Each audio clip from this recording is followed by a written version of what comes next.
Sup, my fellas. Don't forget to leave feedback, and enjoy the story. A helmet appeared. The man was sitting on a rock. There was a gap. The allies smiled. Something was moving. His comrades in arms looked into the distance. The young man looked up. The guy opened his eyes wide. Vibration was visible in the liquid in the mug. The people were together, and it became clear that a Mugi was approaching quickly. The monster moved quickly. Looking ahead, the girl announced that the Windblade fighters should prepare for battle. The guys looked ahead. Suddenly, the main character began to tremble. The monster had many teeth in its mouth. The creature stuck out its tongue. A leg appeared. The heroes calmed down and were ready to fight back, and it became clear that Amugi's debuff had been dispelled. People were surrounded by yellow figures until it became clear that only the best of the best were in the edge of the wind. The sorceress used magic. Someone drew a sword. Dark magic appeared from the man's hand. The protagonist, smiling, took out his sword. Knitting his eyebrows, the young man announced that he needed to get closer. Suddenly, the guy took a step forward. The hero hovered in the air. The monster watched his opponent attack him. There was an explosion. An unfinished building appeared. Hyunseong, who was 27 years old, was sitting on the floor. A blush appeared on the man's face as he talked about how he had been an ordinary student just 3 years ago, and added that why was there any trouble since his father had been hospitalized for an incurable disease called mana deficiency. The man is lying in a hospital bed. People stared at the blue haze, and it became clear that the disease had appeared 19 years ago, when the gates to another dimension had first opened. The young man and girl began to glow, and it became obvious that at that time, the world had changed upside down, as people were awakening and gaining magical powers. His hand was lowered. The monsters were armed, making it clear that the gateway to another dimension was both a blessing and a curse for humanity, as the monsters that came from another dimension caused unimaginable damage to humanity, and incurable diseases similar to mana deficiency appeared. Monsters walked through the ruined city. His foot stood on a stone slab. The club rushed along the asphalt. The awakened players dealt with the monsters, as they began to receive huge profits for this, because the loot from the monsters could be sold at a high price. Objects were lying on the floor. The young man threw the keys to the car, making it clear that thanks to this, people at least somehow connected with the field of activity of the players managed to accumulate a fortune. But for the main character, the gate became only a curse, because the ingredient for an inhibitor that can alleviate the symptoms of his father's illness is the rarest stone that falls from the monster. The man did not show his face. The blue stone glowed against the demon. The protagonist's mother, washing dishes, began working 2 jobs. The elder sister worked in a store, giving all the savings for the wedding. The guy wiped his head, saying that it was time for him to return to work. The young man's eyes were brown. The man's eye was shining. Someone destroyed the rock with his bare hands. The player was hovering in the sky. Smiling, Hyunsung stated that it would be good to become a player. The light was on in the building. Lying down on the bed, the main character said that he was very tired. The ceiling was white, and it became clear that if the protagonist became a player, everything would get better, because it is rumored that they earn unimaginably much. Lottery balls appeared, making it clear that no one knows how to achieve the awakening of power, so it's kind of a lottery in which the guy has no chance. It was raining. Making a face full of hope, the young man declared that he really wanted to wake up. Turning over on his side, the man thought that he wanted to become a player, but not some ordinary one, but a strong one. Smiling, the main character said that if people could become players at will, everyone would be them. The protagonist took out a towel. Turning to the door, the guy said that he should take a shower and go to bed. Suddenly, a strange energy appeared from behind. The man's hair stood up. Suddenly, a blue table appeared in front of the young man, which made it clear that he had awakened. The player's eyes opened wide. Without showing his eyes, the main character stated that there are people who died of a heart attack due to a sudden lottery win, and added that now he seems to understand them. Closing his eyes, the protagonist summoned the status window. Without opening his eyes, the guy hoped that it would be cool. Opening his eye, the young man asked what it was. Suddenly, a system window appeared, while the player was talking about the fact that usually there are 10 points in each characteristic. Covering his eyes with his hand, Hyunsung stated that it was a miracle that he had become awake, but his stats sucked. The blue table showed the protagonist's skills. It was raining outside, while the young man continued to be indignant. The guy was sitting on a chair. Starting to cry, the player stated that even if this is a cursed hero, the overall status should be more than 40. The man looked at his hands, counting them. Smiling, Hyunseong said 18. The main character stood surrounded by silhouettes of other people, asked why he only had 18, because other players have an average of 50, and added that even if he increased the overall level, they would give only plus 5 points for distribution by stats. The protagonist leaned on the sword, thinking that he needed to climb to the 6th or 7th level to be on par with the normal first level players, adding that he didn't even have active and passive skills, which are usually given 1 or 2 at a time. The guys were together. The man was holding a box of money. The team was ready to attack until the protagonist said that players usually get an attacking, blocking, or assisting class upon waking up, and added that 99% get at least one of them. But Busk is a skill that allows beginners to level up faster. The girl's face glowed yellow. The lady used magic. The lady stretched out her hand, and it became clear that she had woken up twice, and there were no more than 10 such people in the world, and she was the only one in the Republic of Korea. People were holding weapons, and it became obvious that there were also players who, for one reason or another, could not raise the level, and although they were the owners of power, they were not much different from the most ordinary people. The man stood with a spear on his shoulders. The man looked thoughtful, asking what it was. The main character pressed his finger on the window of the system, asking if this was not garbage. Suddenly something appeared. A store appeared in the system window. The protagonist's eye opened wide. The guy tilted his head, surprised. The prices were visible until the young man said that even here people take away one, and asked if they really thought it worked. Looking at the system, the man asked what the points meant, and asked if it was not a regular currency, and went on to say that he had 2 billion in currency. As he continued to scroll, Hyunseong speculated that they work as an in-game currency. The main character looked ahead. Continuing to look at the system, the protagonist asked if there was a legendary quality. The guy didn't show his eyes, thinking that the highest quality that people know is heroic. However, there is information about legendary. The player's finger suddenly pressed on something. There was no information about the demon rod in the window. As the awakened person asked why this was so, it suddenly became clear that this commodity could not be bought at the normal level. After all, in order to get the right to buy things of rare quality, you need more than 10 billion accumulated currency. The eye opened wide. There was no information about the product. Looking ahead, the young man asked if there were any medicines that could help cure his father.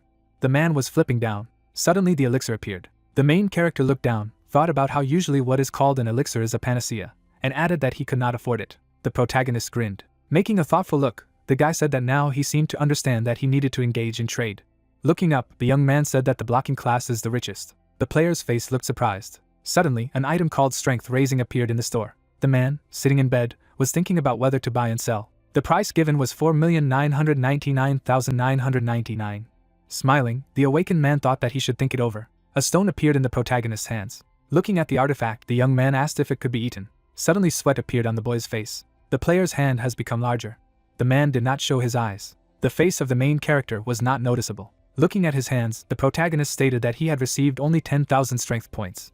But there is a feeling as if he had been going to the gym for a couple of years. A finger appeared, and it became clear that he should become a little stronger due to these points. An ad for the sale of skill mastery appeared. Looking at the system, the guy asked where he should place it. The young man had set the price at 999,999,999,999, and it was clear that it was a waste. Suddenly, surprise appeared on the man's face when the young man read that he could place goods on the sale board, but the commission would be 20% when buying. Stretching, the awakened man declared that there was nothing to be done. Looking at the system, the main character said that now he will start over. There was a notification from the system about whether he really wanted to buy a thing of just a discharge, called raising strength, and added that the product was not subject to return. The window said that the object had been bought. The crystals were lying on the table. A high rise appeared. There were a lot of people in the building. The girl, looking ahead, asked what had brought him here. Without showing his face, the protagonist said that his powers had awakened, and so he came to register as a player. The lady looked thoughtfully ahead. Without taking her eyes off, the lady declared that he was a little old, and asked if he had really awakened his strength. Without showing his eyes, the protagonist asked what she meant. Looking straight ahead, the girl asked if he was mistaken, since she had never met someone who had awakened at his age, and added that the official age of awakening was 58. The man had a mustache on his face as he asked what he meant. Suddenly an old man appeared in the mirror. Horror appeared on the guy's face. Approaching the old man, the young man asked him if everything was fine. The hands looked old, and it was clear that nothing in this world was free. The man looked ahead. The man looked out the window of the system. The player had 49,956,874 points when he asked about the fact that 1 point counts as 1 second. The currency was disappearing. The man looked ahead in fear. The ceiling was white. Lying on the bed, the man said that this was something unusual. After calculating the numbers, it became clear that he had less than a year and a half to live, and he still had to earn a living somehow. On the old man's table there were various things that he wanted to sell. The console was in the hand of a man. The main character began to play, saying that it works well. Suddenly, an announcement appeared that he could place products on the sales board, but the commission would be 20% when buying. The protagonist held the console in his hand. Suddenly the thing disappeared. Scanning of the product has begun. Smiling, the man said that he had succeeded. The man scratched his beard, thinking that in real life he could get something like 50 or 60,000 won for it, and added that he who does not take risks does not drink champagne. His eyes looked straight ahead. The price for the goods was indicated at 99,999,999. Smiling, the old man said that there were 40 more games, so the price was normal, and added that the ad would be placed even if the price was too high. I received a notification that the item was put up for sale. Things were lying on the table, while the main character was thinking about whether he could fuse something else, adding that his life was at stake. Treasures appeared. The girl did not show her face. Looking out the window of the system, the lady said that she already had this. The lady sat on the throne, saying that at least something new had been uploaded. Wings appeared. Stretching, the girl offered to arrange cockfights, adding that it would be fun. The eye looked forward.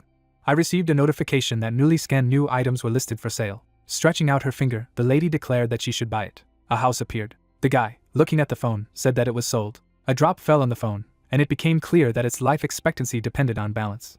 Looking ahead, the main character stated that he could restore the lost points. The bird was sitting on a branch. The man was in the gazebo. Things were lying on the table until the protagonist understood who had bought his junk in the first place. The watch was in his hands. The creature, looking at the clock, noticed that the numbers changed over time. A stunned look appeared on his face. The watch was in his hands. Smiling, the player said that this thing would come in handy in everyday life. A bell appeared. A notification appeared that the deadline for debiting payment for the tariff plan has come. The young man was holding a smartphone in his hands. A network registration error occurred. The phone was out of network coverage. Looking down, the guy asked what that meant. The man clicked on the phone. Suddenly you could see surprise in her eyes. The camera opened on the smartphone. Looking at the screen, the creature asked what it was. A finger touched the filter. Falling to his knees, someone was very surprised. The player was wearing a hat. Suddenly the man did not show his face. The guy was on the phone. The man blushed. The phone was in his outstretched hand. The young man posed. The player was standing in the gazebo. The castle stood under the blood moon. Slamming on the table, the girl screamed that she did not have time. The lady, spreading her wings, said that if she found out who had intercepted her toys, he would be in trouble. Suddenly the eye looked straight ahead. There were various things on the table. The eye began to glow blue. The objects were laid out until the lady understood what they were for. The toy was lying on the table. The miss had horns on her head. The girl looked down. Suddenly, the console began to start, while the lady declared that there was no magic trace from it, adding whether such a thing was possible. The chandelier hung on the ceiling. The lady knitted her eyebrows. The player pressed buttons. A drop of sweat appeared on the miss's face. An inscription appeared on the screen that said that the game was over. The girl was sitting on the throne. The room was huge. The lady was very angry. A ray of light appeared from the castle as she told her that she had been killed at the very end. The lantern burned in the night city. The man got out of the car. The young man was standing by the car. The system made it clear that it is impossible to put other people's goods up for sale. The main character put on a cap. The protagonist went to the objects. The guy opened a store. Suddenly there were new products for sale. Looking at the fan, the player noticed that it could be sold. Holding the thing in his hand, a person realized that this is because he is nobody's, and he is holding it. The light was on in the building. There were packages on the table, making it clear that he couldn't sell more than 10 at a time. A finger appeared. A high price was set. Looking at the system, the main character said that everything was bought. Morning came. The price was huge. The protagonist looked down, thinking that he was a fool. Getting on all fours, the young man said that since he had only 11 days of life left, he could do exercises with renewed vigor. Surprise appeared on the man's face. Suddenly, there was a message from the system that a complaint had been received, and it became clear that if there were too many complaints and the seller's rating dropped, his activities would be suspended. Looking ahead, the player did not understand why a complaint had been received against him. Continuing to stand on all fours, the main character asked about what is there here. Sitting on his feet, the protagonist said that this is definitely not the main problem now, because he will just reduce the price a little. His eyes looked down. I received a notification about a change in the price of the product. The man's face was covered with drops of sweat. A notification appears that all items have been purchased. His face was stunned. Smiling, the guy stated that he thought that no one would buy, and added that he was surprised. Stretching out his hand, the young man said that he would also sell this. Suddenly, another notice appeared with a complaint from the buyer who bought the product. There was confusion in the player's eyes. The system made it clear that 14 products out of 20 were defective, so the seller has 3 days to solve this problem. Otherwise, he will be blocked for 3 months. Looking out the window of the system, the main character said that these were definitely the tricks of that flower. There was a complaint about the smartphone. Suddenly, there was a complaint about a watch charging from the sun. Looking ahead with a sense of guilt, the protagonist stated that they were workers, just the batteries had run out. The man was sitting at the table. Glancing out the window of the system, the young man asked what he thought. Everyone had the title of Master of Sports and Speed Reading. Suddenly, the guy's eyes widened. On the table lay a pen with a notebook. Without showing his face, the player said that from today his activities have been suspended for 3 days, so he should deal with the complaints within a week, otherwise he will be blocked for 3 months. Putting a pencil to his head, the guy said that he should download the old phone again, but with the charger. The players looked at the system, and it became clear that the customers were the same as the main character, players with unique abilities. In addition, those who most likely did not buy items from the ground. Knitting his eyebrows, the protagonist asked if they were aliens with poorly developed technology. My feet were under the table, making it clear that there would be a shipment of new goods. Suddenly, a site called The World of Second Hand appeared. There were many comments. I received a notification that there were not enough funds. The man put his hands in his pockets. There were a couple of kopecks on the table. Looking down, the guy was thinking about whether to sell him a skill book, and added that he still can't register as a player because he has aged. The eye looked forward. A telephone appeared. The man was looking at his smartphone. The light was on in the house. The main character did not show his face. Suddenly, a phone appeared. The protagonist's face was surprised. The guy took the jacket. Smiling, the young man said that it was time to begin. The building was unfinished. The workers looked ahead. The man was carrying something. The player was carrying building materials. Turning around, the man listened to the fact that he was really a strong man.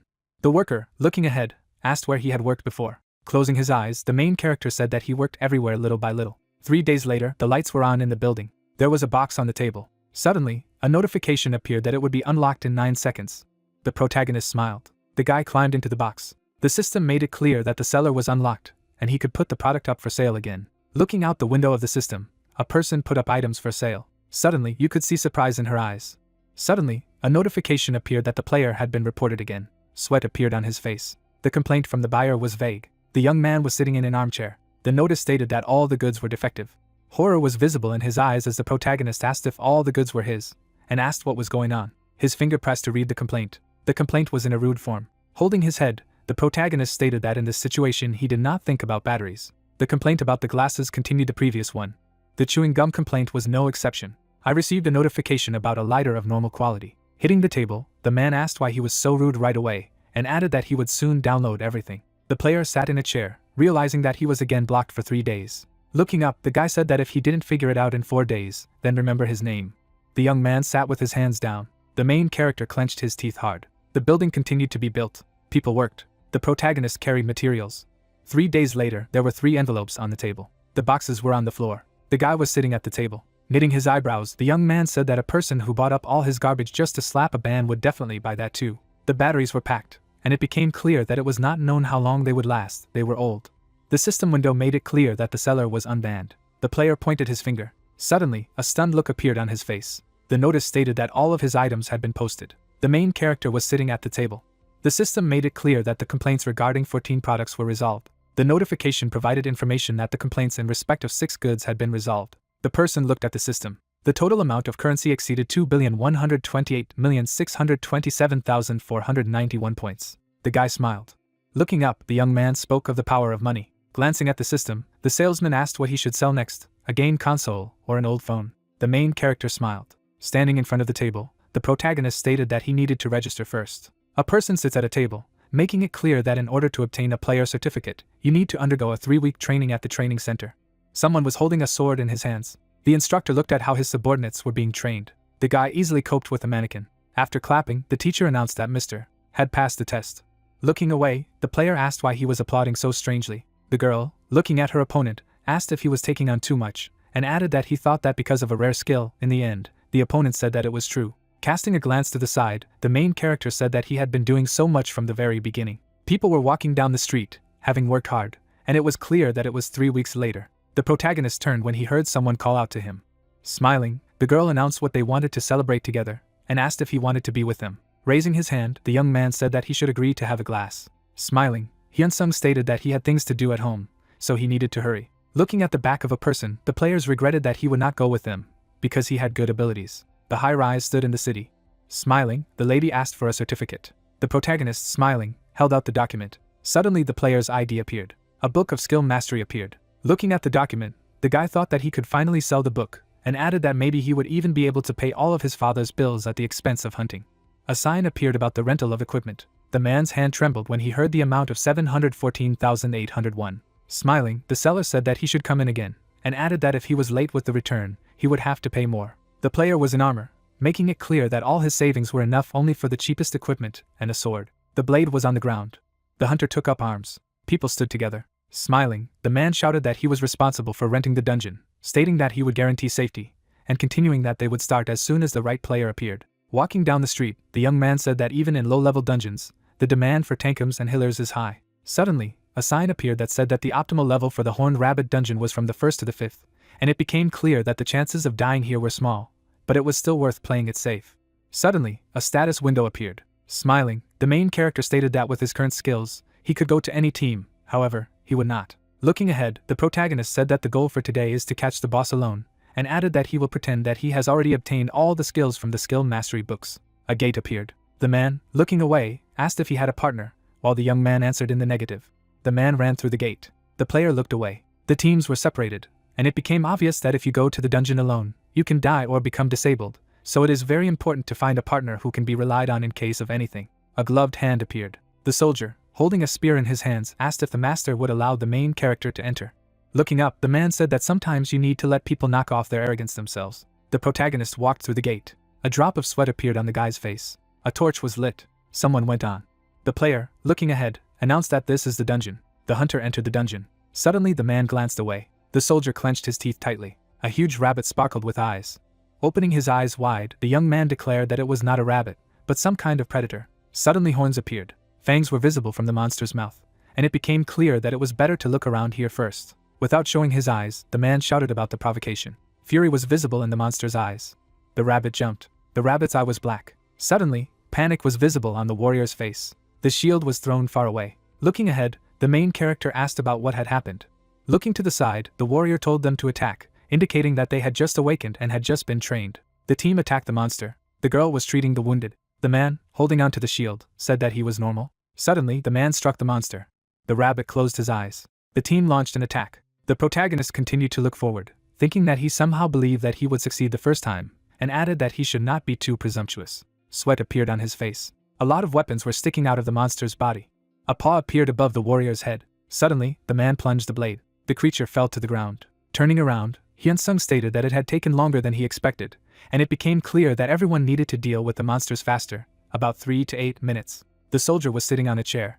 A badge of a security officer of the Korea Players Association appeared. Looking away, the main character said that it is unlikely that you will be able to achieve anything with such allies, so there is no point in trying. Raising his hand, the protagonist said that they should not worry about this, and added that this was enough for a solo player. Suddenly, a player's status window appeared. The guy, flashing with one eye, applied the stealth mode.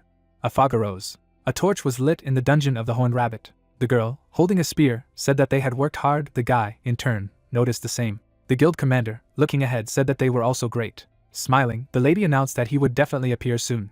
Looking down, Miss said that she hoped so. Standing with a spear in his hands, the young man said that they needed to catch him alive at any cost. The girl, in turn, said that they would definitely succeed. Without showing her face, the leader of the group wished good luck. Clenching his hand into a fist, the warrior said that she should not worry, because they would have enough strength. In the end, the lady confirmed this. Turning around, the lady asked if anyone doubted it, and added that the problem was that the monster was not coming out.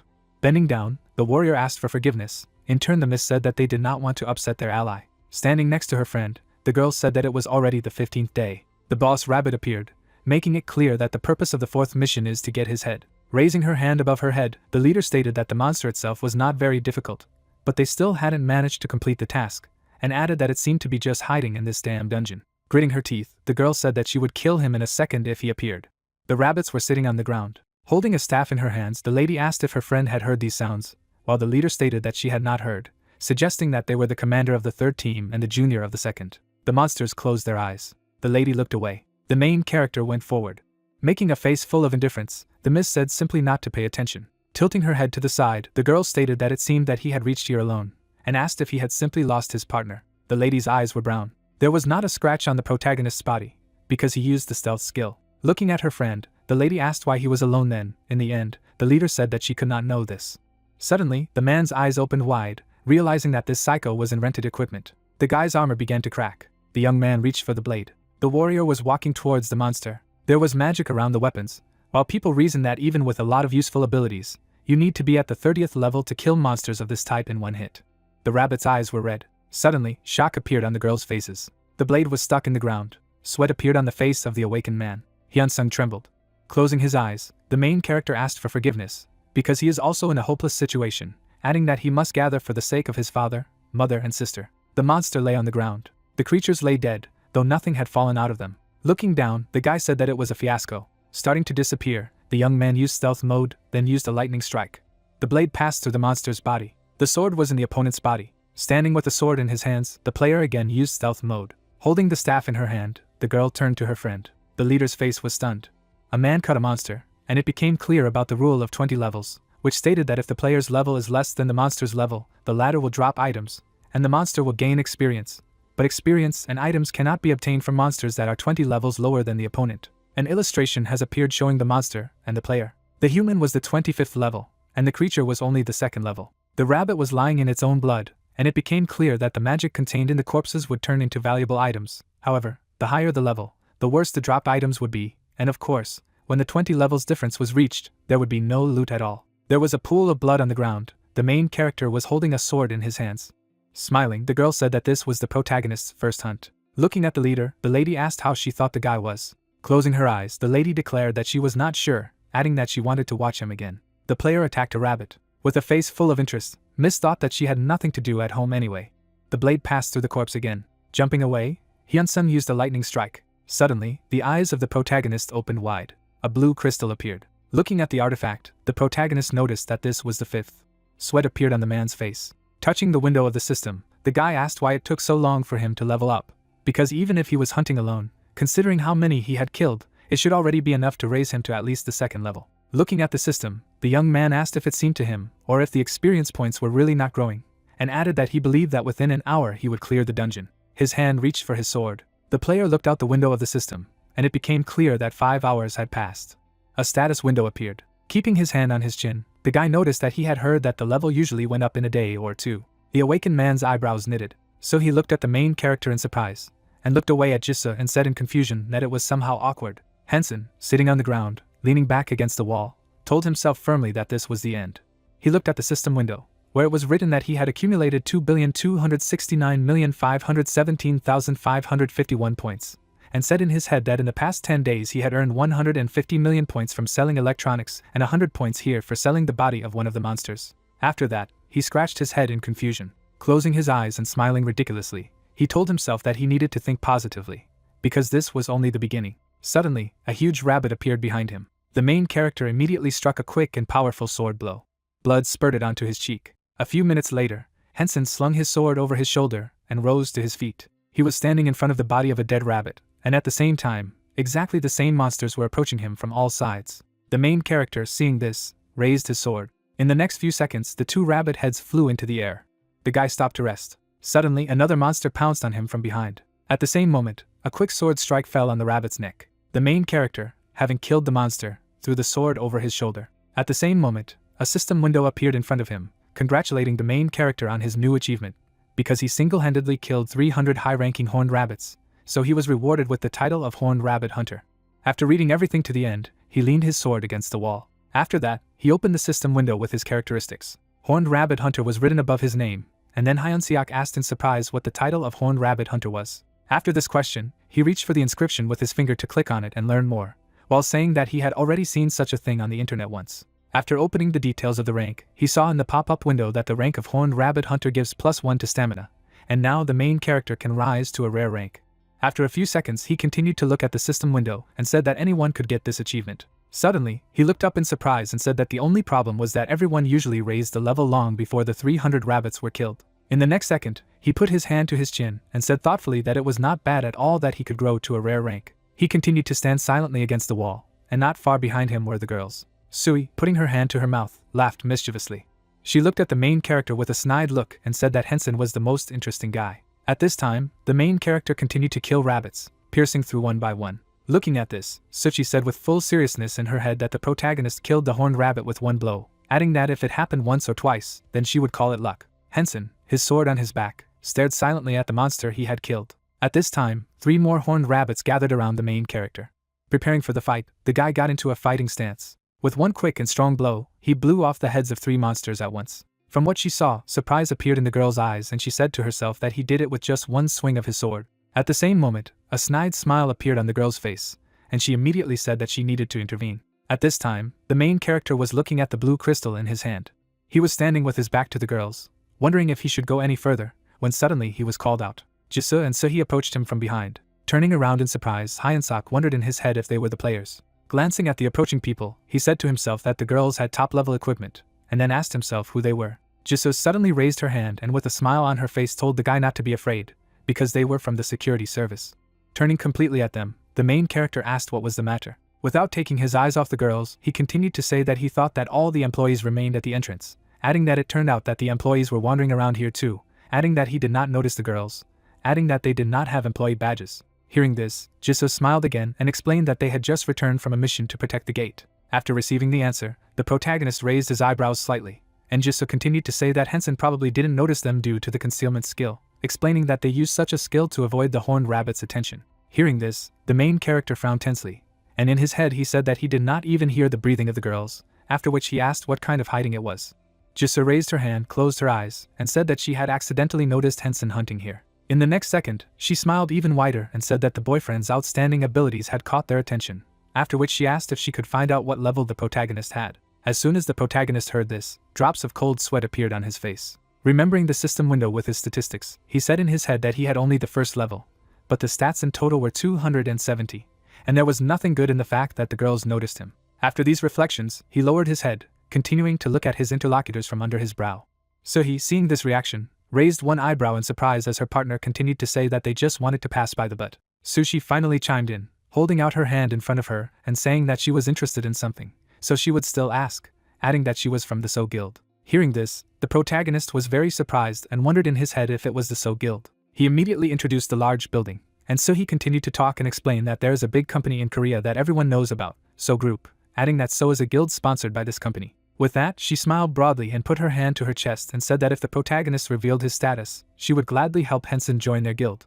Hearing this, the main character silently lowered his head, saying in his head that things were bad. After these words, he remembered the system window with his statistics and said that he had to be careful with these ladies, because there was a punishment because of which it would not be possible to raise the level in the future. After saying that, he remembered the line where it was written that he was only a level 1 player, and said that a level 1 player won with only good stats. He continued to stand with his head down and with full seriousness asking himself in his head what to do if he was beating monsters and still had no experience, adding that even though he knew that the girls could help him solve the problem. Sushi and Jisoo were suddenly surprised when the main character apologized and said that he was not interested. Henson turned abruptly and began to walk away. At the same moment, he suddenly appeared in front of the guy and told him to wait a little. Seeing the girl in front of him, surprise appeared in the guy's eyes. They looked at each other in silence. Sushi suddenly leaned over and asked with a questioning expression on her face if the guy had never heard anything about the So Guild. Then the main character smiled ridiculously and, with drops of cold sweat on his face, said that he had heard and knew about her. At this answer, Suki raised her eyebrows in surprise and asked if Henson didn't want to join anyway. Putting his hand to his chin, the guy quietly said that it was so. Without lowering his hands and without taking his eyes off his interlocutor, he continued to say that for the time being he wanted to try to cope alone, adding that he did not feel the need for comrades. Hearing this, Suhi, with a drop of cold sweat on her face, asked in surprise if the protagonist had a contract with other guilds. Without lowering his hand, the guy replied that this was not the case, adding that he, for the time being, wanted to work alone. Jisoo, standing behind, was very surprised and didn't know what to say. Suki also looked at the main character with a very puzzled and dissatisfied face, who, seeing the reactions of the girls, said in his head that he seemed to be able to convince them. After a short pause, he scratched his head in confusion and asked if Souchi could let him pass. Suddenly Suhi, lowering her head slightly, said but. At the same moment, she held out her hand with a business card in it, and said that if the main character decided to join the guild, then he should contact them, adding that even if Henson only had skills and nothing more, it would not be an obstacle for them. Quickly snatching the business card from the girl's hand, the guy said that he would definitely think about it, and went on. Surprise suddenly appeared in his eyes when the girl invited him to go all the way out. With her arms folded over her chest, so he said with a smile on her face that this way Henson could avoid trouble. No, the main character replied firmly, continuing to walk to the exit. Hearing such an answer, Suhi, seeing the guy off with her eyes, said that he was rude. After that, without taking her eyes off the main character, she said that nothing terrible had happened, and Jisoo immediately approached her and said that Henson would definitely regret it later, to which she replied that everything was so, after which she suggested that she get out of here as soon as possible. After these words, the girls moved to the exit. Clouds floated across the blue sky. The main character went out into the village and said that he needed to be careful, because there were a lot of players here, and they were stronger than ordinary people. Suddenly he turned sharply. Looking at the gate, he asked in surprise if the girls had not yet come out. After a while, the guy was at a taxi stop. When he got into the car, the driver turned to the back seat with a smile on his face and asked where he was going. The main character exhaled heavily.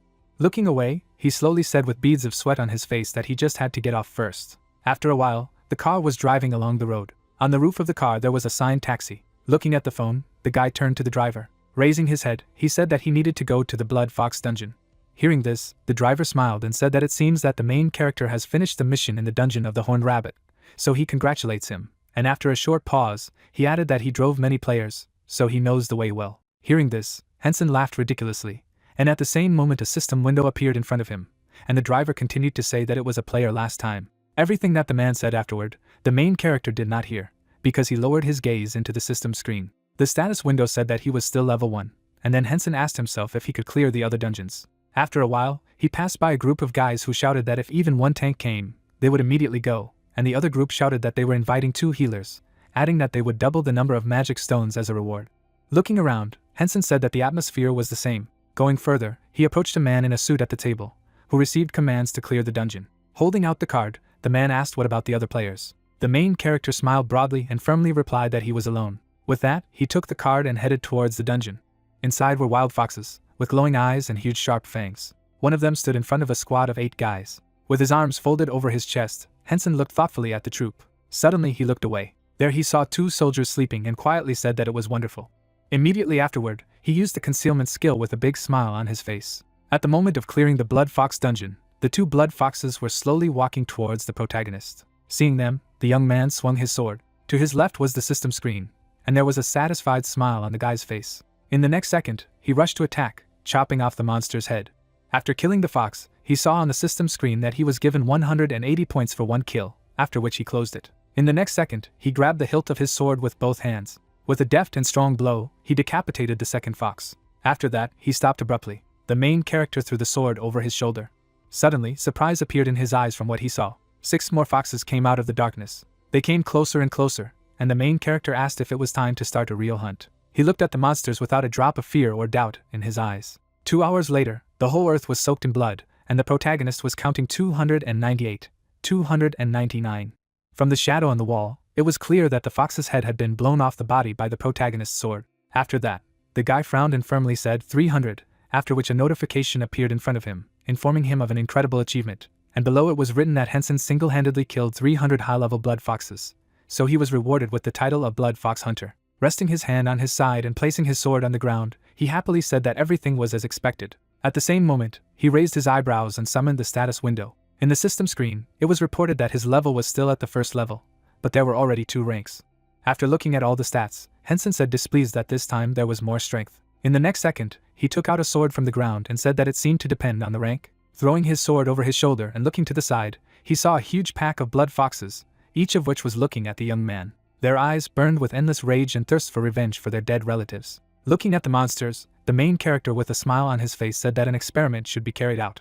7 hours later, Henson thrust his sword into the ground with force. Leaning on his weapon, he lowered his head and exhaled heavily. Behind him, there was a whole mountain of dead blood foxes, and a system window suddenly appeared in front of the guy, stating that this was an incredible achievement, and below that the main character single-handedly killed 1,000 high-level blood foxes, so he was rewarded with the title of Blood Fox Killer. Breathing heavily, Henson smiled contentedly and said that the rank had improved. In his status window, it was still written that he was only at the first level, but there were already 3 ranks, and the strength stat had also increased by 1.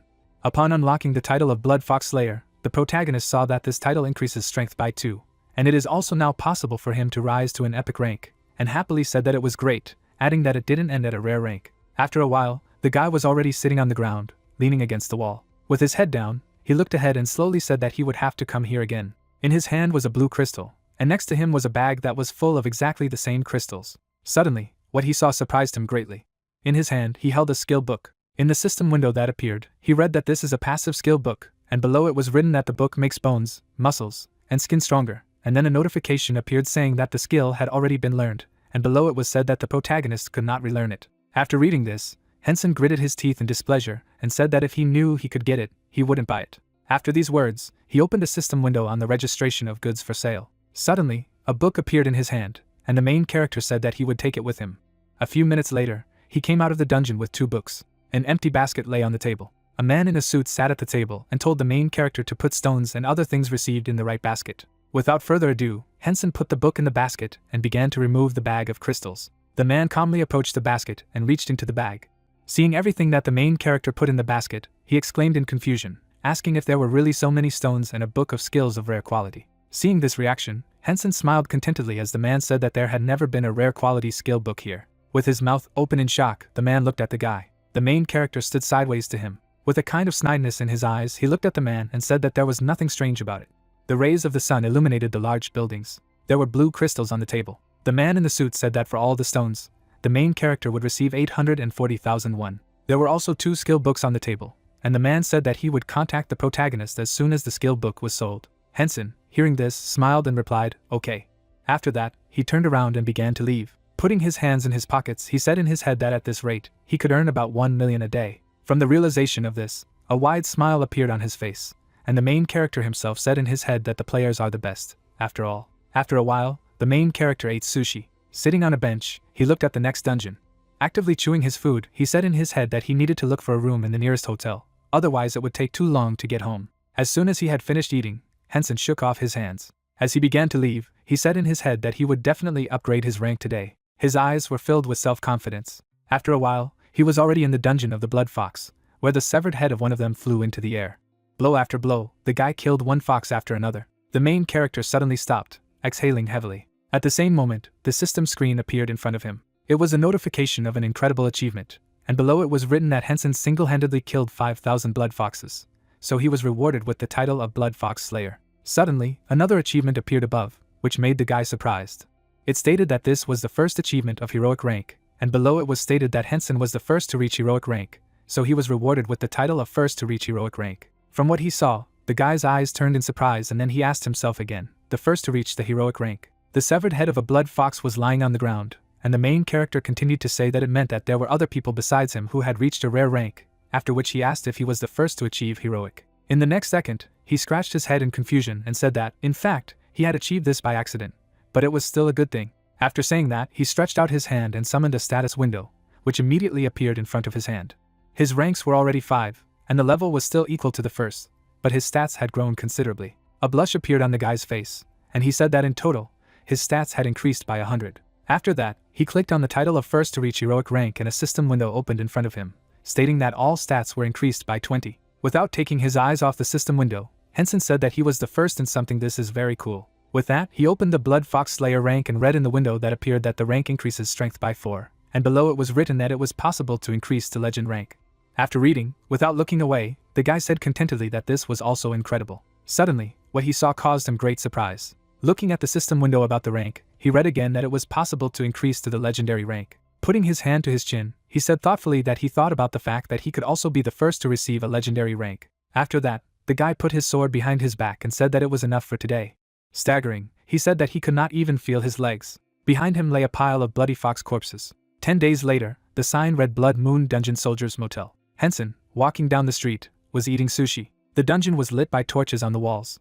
The main character cut off the heads of foxes with powerful and quick blows. A system screen suddenly appeared in front of him. When Henson saw him, he stopped. It was an incredible achievement notification that said that the guy had single-handedly killed 10,000 blood foxes, so he was rewarded with the title of Blood Fox Executioner, and below that, another notice immediately appeared, saying that this was the first achievement of legendary rank, and even lower it said that the main character was the first to reach legendary rank, therefore, he is rewarded with the title of the first to reach the legendary rank. In the next second, Henson threw his sword to the ground. He collapsed to the ground and barely said that it was so hard that he thought he would die, adding that it was still possible. After a few seconds, he stretched out his hand and summoned a status window, which immediately appeared. In the status window, there was the first level, and there were already 7 ranks. From what he saw, surprise appeared in the guy's eyes. Opening the rank of the first to reach the legendary rank, the main character read that all stats increased by 40. Suddenly he laughed. Raising his head, he said with a big smile on his face that it was really incredible. After that, he decided to open the rank of Blood Fox Executioner for study. A second later, a system window opened, stating that this rank increases strength by 8, and below it was said that further rank elevation was impossible. After reading everything on the system window, Henson said with a smile on his face that he could have benefited more from it. There was silence in the dungeon, and many torches lit up the entire cave from the very exit. The main character put his hand in the bag, then he put the sword behind his back. Putting his hands in his pockets, Henson said with a smile on his face that there were still plenty of hunting spots to make good money. The sign said Horned Rabbit Dungeon, and below it was written that the optimal level was from the 1st to the 5th. The main character was already in the dungeon itself, where he killed one rabbit after another. Suddenly, lowering his head, he exhaled heavily. At the same moment, a huge ferocious rabbit swooped down on him from behind. Henson struck the rabbit's forehead with the hilt of his sword. The animal flew into the wall from a strong blow. Seeing his strength, the protagonist smiled and said that he thought he could handle horned rabbits and bare hands. At the same time, the monster was growling at Henson with a wild grin and fury in his eyes. The guy looked at the rabbit out of the corner of his eye and nonchalantly said that it was time to finish. His bag lay not far away on the ground. After a while, it was late at night outside. The main character's phone received a message from the player's trading house, which said that all the goods registered at the auction had been sold, but the amount was large, so Henson would only be able to pick them up personally. Wiping his head with a towel, the main character took the phone in his hand. After reading the message, he smiled and said that he had to go there anyway, and this was the day when the money would flow to him like a river. The warm rays of the sun illuminated the trading house. The employee girl smiled broadly and asked the main character to check the amount and sign. Henson picked up the paper with all the calculations and sums. What he saw made his eyes fill with shock. The check stated that his total income was 1,725,000,000 won, and the total income tax was 724,000,000 won. From what he read, the main character turned pale and began to shake, and in his head he furiously shouted that this was a robbery in broad daylight, adding later that such money is definitely worth not selling skills for points. Clouds floated across the blue sky. Walking down the street, the main character said in his head that he needed to hunt even harder. Remembering how he cleared the Horned Rabbit dungeon, Henson said in his head that in the low-rank dungeons, he had earned 10 million with stones alone in less than 10 days, adding that he had ended up earning 100 million in 1 month. Remembering the many items for sale, he said to himself that points were accumulating quite well. After that, he remembered the last item for sale and said that at this rate, he would be able to acquire the elixir faster than he had planned. A few minutes later, he reached a bus stop. As he waited for the bus, he looked away. He saw his reflection in the glass and said that if you looked at it that way, he hadn't bought any new clothes since his father had fallen ill. There was coldness in his eyes, with which he looked at himself and thought that he could not afford it, and so did his mother and sister. Suddenly, a bus arrived at the stop. Stepping onto the bus, Henson smiled and said that he would fix it today. Night fell. Inside the workshop, work was still in full swing. It was 7 o'clock in the evening. One of the women turned to her colleague and said that she had done a good job today. The woman who had taken off her hat turned around in surprise. The sky was covered with black clouds. The workers went out into the street and began to say goodbye. A woman with long hair went home alone. Suddenly, the one who had been waiting for her all this time appeared behind her. It was the main character who immediately called out to his mother. Hearing a familiar voice, the woman turned around in surprise, saying that this could not be. Turning around, she saw her son, who was waving to his mother with a big smile on his face and walking towards him. Approaching her, the main character hugged his mother and asked when she managed to lose so much weight. Taking her son's hand, the woman asked with a smile on her face why Henson was there. Chuckling, the protagonist replied that he was there to meet her. The woman smiled contentedly at what she heard. After that, she took her son by the arm and they walked together, saying that he had grown up a lot, and she did not even notice. Looking at his mother, Henson said with a smile on his face that he would like to have dinner with her. Hearing this, the woman lowered her gaze and asked if it was true. Despite her son, she quietly called his name. Putting her hand in her pocket, she said that she could not go home now, because she had to go to work in the canteen. The woman put a few thousand won in her son's hand and told him to go first and order his chajaman, and tomorrow morning she would make him a delicious breakfast. Hearing this, the main character, without taking his eyes off his mother, said that she herself had not yet eaten, after which he suggested that she go and eat somewhere together since they both did not eat. Laughing ridiculously, the woman replied that she could eat at work, in the canteen, after which she again told her son to go home first. To what he heard, the main character with a warm smile on his face offered to go together, and he would help, to which she replied that it was not necessary, because he was also tired. Hearing this, the young man silently looked at his mother without saying anything. Suddenly he stopped and said that he had come because he had something to say. Hearing this, the woman looked at her son questioningly. Then Henson smiled mischievously and said that he had awakened. After saying that, he turned to his mother, closing his eyes. From what she heard, the woman opened her eyes wide, after which she asked in confusion what he was talking about. Then the main character put his hand in the bag. In the next second, he took out a player ID and showed it to his mother. Closing his eyes, he smiled broadly and said that he had become a gambler. After these words, he looked at his mother and said that now she could quit her job at the factory and in the canteen. The woman looked down at the ground, when suddenly she said that this was a dangerous job. From what he heard, the main character raised his eyebrows in surprise. Coming closer to his mother, he stretched out his hand and told her not to worry, because for him safety is above all, so his mother can quit anywhere, to which she replied that this is not allowed. Hearing this, Henson looked at his mother in surprise. The woman frowned and asked if it was true that players didn't make money that easily, adding that she had heard that, on the contrary, you had to spend a lot of money first. Then the main character scratched his cheek in confusion. After a short pause, he laughed ridiculously and said that he had hit the jackpot. In the next second, he handed the card to his mother and asked her to take a look. Without hesitation, the woman opened the card. Suddenly, shock appeared in her eyes from what she saw, and she asked if it was really 1 billion. Seeing such a reaction, Henson chuckled and closed his eyes, replied that while he was hunting, he had found a book of skills of rare quality and sold it, after which he added that with this money, they didn't have to worry about their father's hospital bills, and they would be able to pay off their debts, so that from today on, they would live in peace. A tear suddenly fell on the asphalt. Gritting her teeth and restraining herself with the last of her strength, the woman asked her son for forgiveness. Covering her face with her hand, she said that she was really sorry. Seeing this, Henson raised his hand and said that he shouldn't say that, after which he asked what she was apologizing for. After these words, he spread his arms and added that if it were not for his mother, he would not have been born and would not have grown up as healthy as he is now, so his mother needs to rest a little and take good care of his father. From what she heard, the woman, wiping tears from her eyes, thanked her son. After a while, they reached the Luchi Koption establishment. The woman introduced her son to her colleagues. Everyone was happy to see the main character.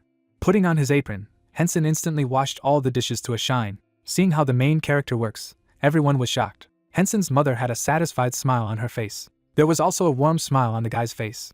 After a while, going out on the street, the employees thanked the main character for helping them, because thanks to the guy, they were able to finish today earlier than usual, to which he replied that he should thank them. Scratching his head in confusion, he said that then they would go, and his mother, waving to her colleagues, said that they would see each other tomorrow. Not a single star was visible in the night sky. The girl reached out and asked if her mother had returned. The main character, being the first to enter the house, said with a smile on his face that they had returned. From what she heard, surprise appeared in the girl's eyes. Approaching her brother, she asked in surprise why Henson had so suddenly, to which he replied that he had good news. After that, they all sat down on the floor in the hall. The main character and his mother looked at the girl with a smile on their faces. Henson's sister looked at her relatives with a very puzzled face. The main character, without taking his eyes off his sister, suddenly told her that he had woken up. Hearing this, the girl raised her eyebrows in shock. The guy, handing the book with income to his sister, added that he had made good money. The girl opened the book. Drops of cold sweat appeared on her face and she screamed in shock, asking if it was really 1 billion. Looking up at her brother, she asked if it was true. Nodding his head positively and closing his eyes, the main character replied, yes, so now there is no need to worry too much and overwork, adding that he will definitely take care of everything. Suddenly, the girl's cheeks turned red, and tears flowed from her eyes. Tears began to drip onto the floor. The girl immediately rushed to wipe the tears from her eyes with her hands. Henson's mother immediately rushed to calm her daughter. Tears also began to appear in the eyes of the main character. Closing her eyes, the girl admitted that it was actually very hard. After a while, there was no light in the windows of the main character. The whole family slept sweetly. There was a satisfied smile on Henson's face. On the table was a book with the income of the main character, who said that it was time for him to go. His mother washed the dishes and asked if it would really be convenient for him to stay here, to which he replied, of course, adding that there were dungeons all over the country. Getting ready, he was ready to leave, when suddenly his mother asked what time he would return. A warm smile appeared on Henson's face. Turning to his mother, he replied that he would be home when she returned from work. Suddenly, the mother approached her son and excitedly asked if the way the main character was dressed was normal, to which he replied no, but he could rent equipment in the nearest store. After a short pause, he smiled broadly and said that he was going. After that, he opened the door and waved to his family. Night fell outside. At the entrance to the hospital, the mother of the main character was standing, who called on the phone, who answered that the subscriber could not answer the call now. Looking around, the woman asked excitedly if it was true that nothing had happened. Suddenly Henson came running in and immediately apologizing for being late. A drop of sweat was running down his face, and he himself, breathing heavily, said that there were traffic jams on the roads, so he ran. In the next second, the boy's mother hit him on the shoulder and scolded him for scaring her too much. A few minutes later, they were already at the Hengyu chamber.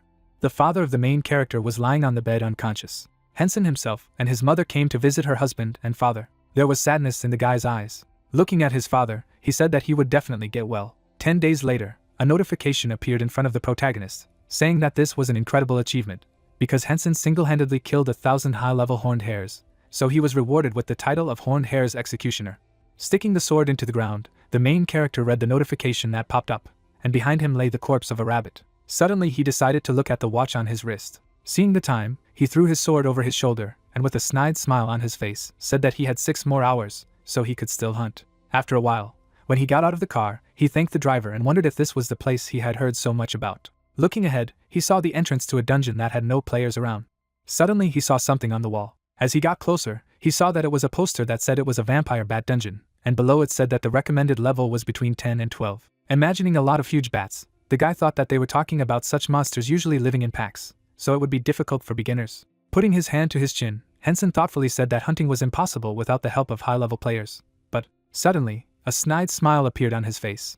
A few minutes later, he entered the dungeon. As soon as he stepped inside, he used the concealment skill. 2 guards were sitting on the sidelines, talking to each other. They didn't even notice the main character who walked past them. After a while, he entered a huge cave. Bats were sitting on the ceiling. The entire ceiling was dotted with red dots, which were the eyes of mice. Looking up with a smile on his face, the protagonist took up his sword and asked if it was time to start hunting. At the same second, he used the shield skill and a small dome immediately appeared around him. Once protected, the guy cancelled the concealment. The bats hadn't paid any attention to him all this time. Then the guy pierced his finger with a needle, which caused a drop of blood to come out. Seeing this, the eyes of the mice lit up even more with bloodlust. In the next second, all the monsters rushed towards Henson. Looking around, the main character said that it seemed that a black wave was coming. Looking ahead, he saw that a black cloud of bats was approaching him. Wasting no time, Henson used the fireball technique. At this time, the bats began to beat against the protagonist's spherical defenses. Drops of sweat dripped down the guy's face. Looking at the hand in which the fireball was burning, he said that it was not easy for him to use two skills at the same time. The orb in his hand became even bigger at the same moment, and he added that it seemed to be a good trick. Raising his head, he smiled and said, especially in places like this, full of small monsters. After a few seconds, the guy knitted his eyebrows tensely. The fireball that had become so large, he could only hold in two hands. The main character slowly looked up.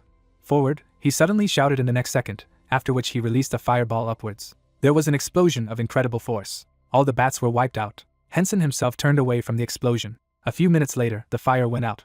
Getting up from the ground, the main character turned around. Suddenly, surprise appeared in his eyes from what he saw. A swarm of bats was rushing in his direction. A ball of fire appeared in Henson's hand at the same moment, and he said with a smile on his face that it was very loud. Standing up, he began to accumulate power in his fireball.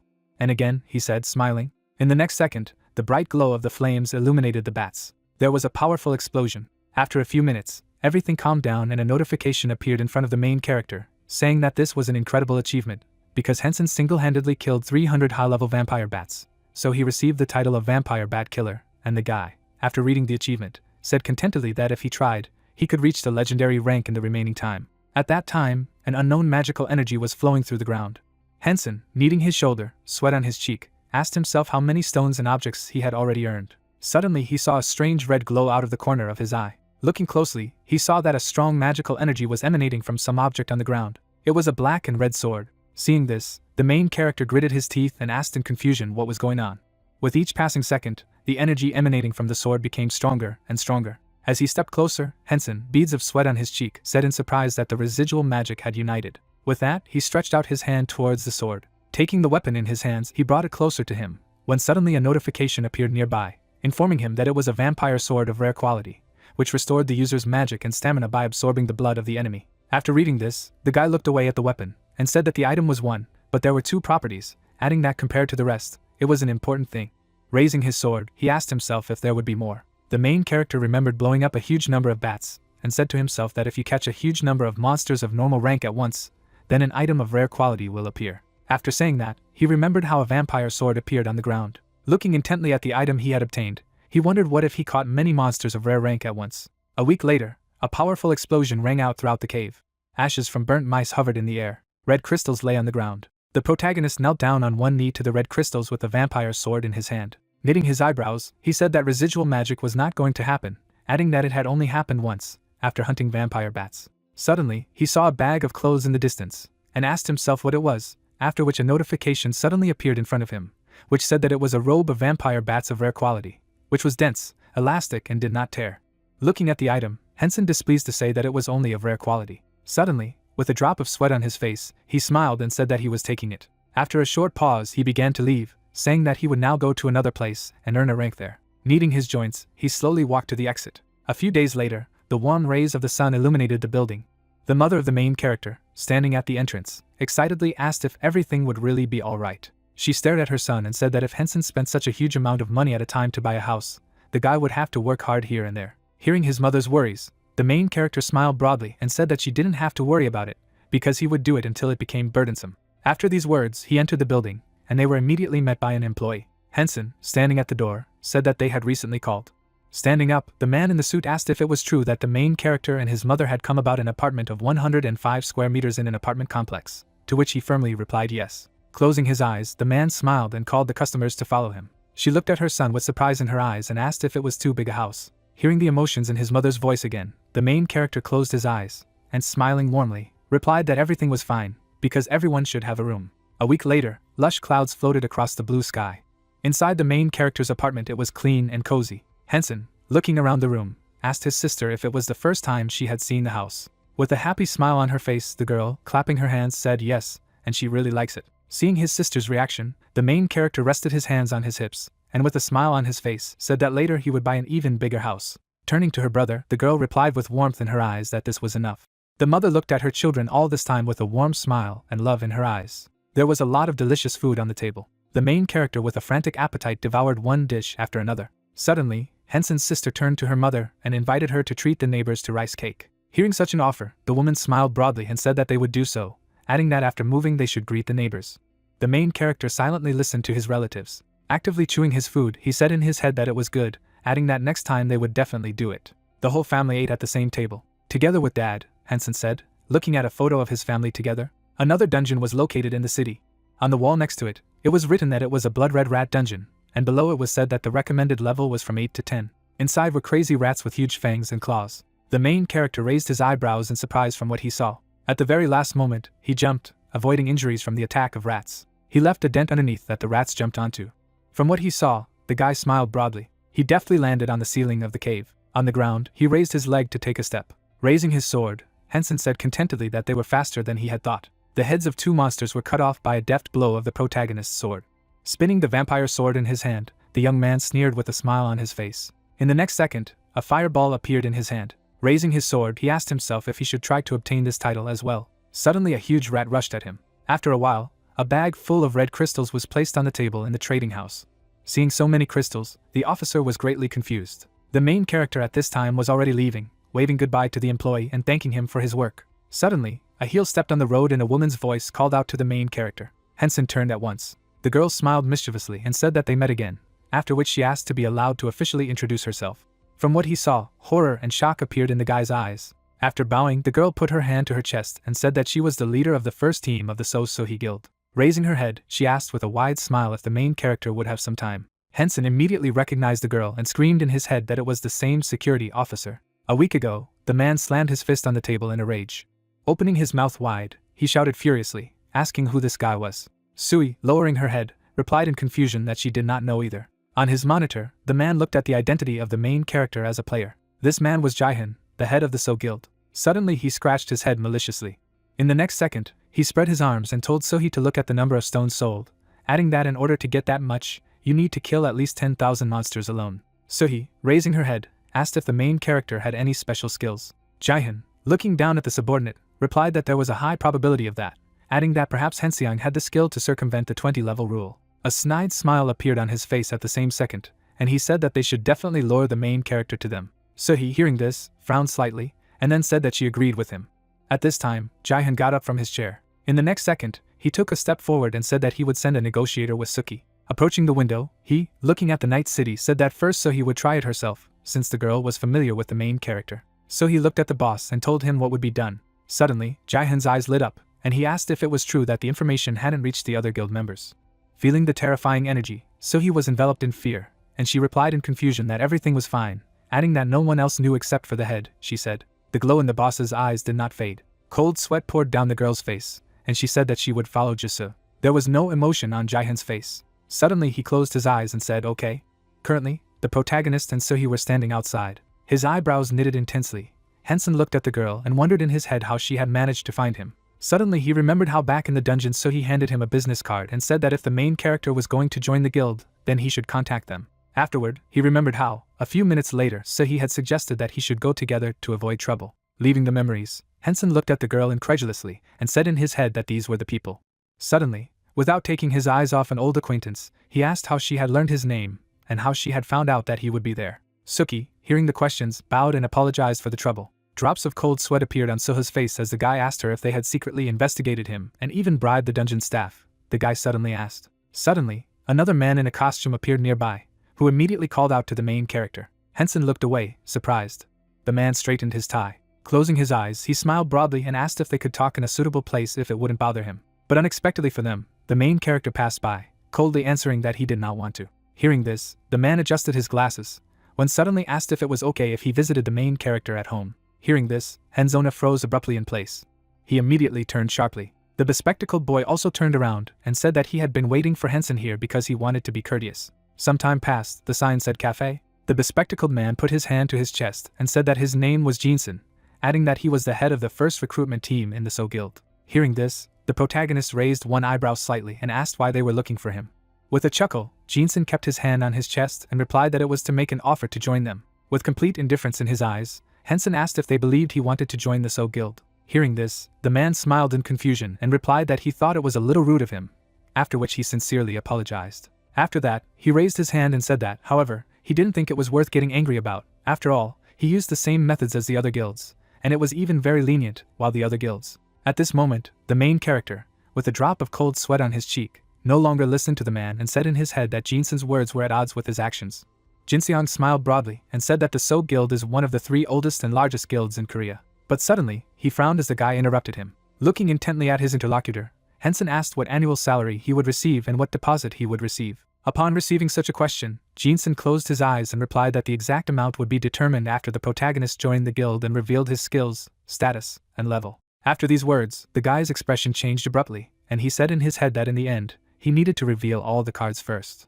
Suddenly, Jinsun, without any emotion in his eyes, said that he, however, guaranteed a deposit of at least 10 billion and a salary of 1 billion. From these words, drops of cold sweat appeared on the guy's face and he asked in confusion what he said again, at the same time saying to himself that it was strange. He looked at Suhi stirring a cocktail and said in her head that no matter how highly his abilities were valued, it was a very large amount, and then asked himself if the guild wanted to make him a representative of the guild, adding that even if it was some rookie with potential top abilities, there was no guild that would take the risk and invest 1 billion won. The main character, after realizing this, frowned tensely. He suddenly imagined a girl with pink hair and said to himself that the above words did not apply only to Hannah, who was the only buffer in the country, because with that girl it was possible, since Hannah was an example of a successful buffer for the whole world. After leaving his performances, he lowered his eyes and rubbing the handle of his mug said in his head that he did not yet have proof, nor did he have such outstanding skills as a buffer. In his stats, he remembered that his personal skill was selling and buying, and the active skills were strength, fireball, and 5 more, while the passive skills were body enhancement and 4 more, and he thought that he certainly had the skills of selling and buying, but he couldn't talk about it. Jinsun was smiling in confusion, his hand behind his head. The main character suddenly remembered the moment of receiving his certificate in the association. Looking at his ID, there were no skills written there other than rank. Suddenly, there was a shock in his eyes from the realization. Looking intently at the interlocutor, he asked himself, what if? Jinsun, seeing such a look on himself, raised his eyebrows in surprise. Henson frowned and asked in a menacing voice if it was because of the rocks. Surprise appeared in the man's eyes and then he asked what he was talking about. At the same moment, Suki stopped stirring his cocktail. The guy immediately noticed this and asked himself if it was really so obvious. Suki herself stared intently at her colleague. A view of a white mug for drinks opened. Hyunsung lowered his eyebrows sternly. Drops of sweat were dripping down Jinsun's cheek, and the main character assumed that this man had no idea about his abilities. So he wrapped her fingers around the straw in the drink glass, while the guy said in her mind that she guessed. Shifting his gaze to the side, the hunter thought that it couldn't be that the So Guild would just pay attention to his stones. The protagonist put his hand on his knee and did not understand whether they thought that he had special skills or possessed some information. The glare of light was reflected in the glasses of the head of the first recruitment team, when suddenly he wondered what the young man was thinking. Suddenly, the awakened man looked up at his interlocutor. Holding his chin, the man clarified whether it was true that he had nothing to lose. The main character bit his lips in confusion. Grabbing a mug of coffee, the guy replied that he was not sure about it. The girl rounded her eyes in surprise when the hunter asked if it was a loss for the player to light up their status window to strangers. The recruiting manager's pupils had noticeably shrunk in size, while the protagonist noticed that Mr. Jinsun had not promised him anything specific. Stretching out his hand forward, guild members so clarified that it wasn't. As soon as he showed them the status window, they would be right there. Bringing the cup to his mouth, the young man said that if it was true, then they should pay him 100 billion won as a deposit. Tilting his head forward, the awakened man declared that in this case, he would reveal all the secrets with peace of mind and join the guild. Drops of sweat ran down the cheek of the head of the first recruitment team. Hyunseong lowered the corners of his lips when the man said that they also needed to make sure first. Lowering his jaw, the main character said that he had nothing more to talk about with a person who was imposing a one-sided lucrative offer on him. It seemed as if the guy was taking step by step down the street. Carrying the bag on his shoulder, the hunter muttered that, as he thought, it would be better not to get involved in this. It was clear that there were red crystals inside the briefcase, and the protagonist decided that he also needed to keep an eye on the number of stones. In the past, a woman's shoe stepped on the ground, and then the young man realized that he stood out too much. With a sly grin, the girl noticed that they had met again, and the awakened man said that information about him had already leaked. A hidden subscriber's number appeared on the phone screen. Lowering his chin, the main character did not understand who it was. Bringing the smartphone to his ear, the guy answered the call, and the interlocutor said that it was Jinsun from the So Guild. Suddenly, the protagonist decided to press the button to end the conversation. Gritting his teeth in displeasure, the young man began to talk about these people. A view of 2 residential buildings under the night sky opened up, when suddenly a loud notification was heard from the application for communication in Korea. The awakened man thoughtfully shifted his gaze towards the phone. A message appeared on the screen from the head of the first recruitment team, who wrote that he had contacted him because he wanted to apologize, because he thought he had said too much, and then added that if he had time next weekend, he would like to have lunch with him and discuss joining the guild. Hyunseong's eyes widened in alarm. A moment later, the main character sat down on the bed. A notification appeared that the subscriber was blocked, as well as a request to confirm this action. The player seemed to be running quickly through the cave. Behind him, monstrous monsters could be seen. Stars shone brightly in the night sky. A man in a business suit was walking towards the guy. At the same moment, the man bowed in greeting. Despite this, the hunter walked past him. A moment later, a magical portal appeared in space. Small, sinister monsters stuck out their long tongues from their mouths. There were glints of light in the eyes of the undead. The protagonist thrust his sharp blade forward. A dusty haze shrouded the silhouettes of his opponents. Lowering the corners of his lips, the user breathed a sigh of relief. Looking at the system screen, the young man noticed that he had already accumulated enough points. Smiling broadly, the awakened man said that with this he would quickly be able to buy an elixir. On a large map, there was a note about the location of the Red-Furred Wolf dungeon, in which the recommended level is from 15th to 20th. The heroes wandered through the forest near the magic portal.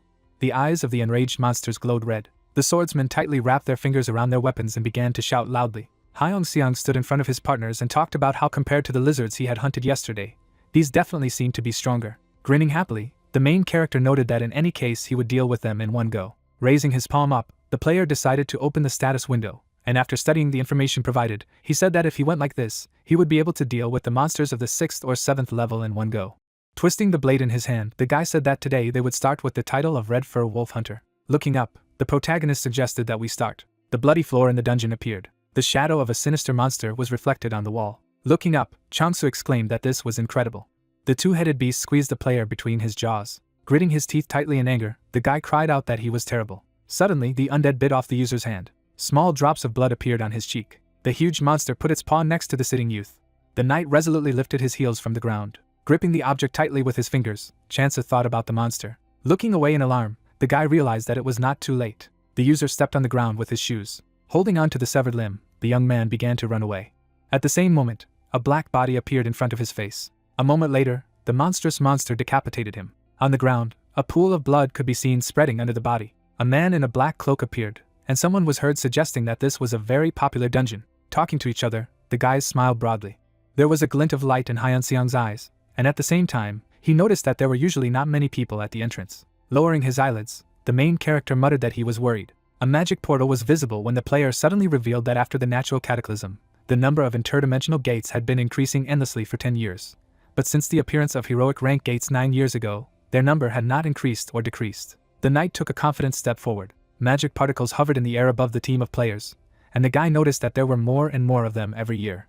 Swinging his paw, the red-furred wolf cried out loudly. Suddenly, the hunter lifted his heel off the ground. Jumping high, the user chopped off the enemy's head. At the same moment, the protagonist shifted his gaze back. 4 monstrous monsters had already gathered under his feet. A satisfied smile appeared on the young man's face. A bright glow enveloped the young man's palm. The main character threw a fireball, which caused a powerful explosion. The player began to move decisively towards his opponents. The crowd of undead grinned furiously.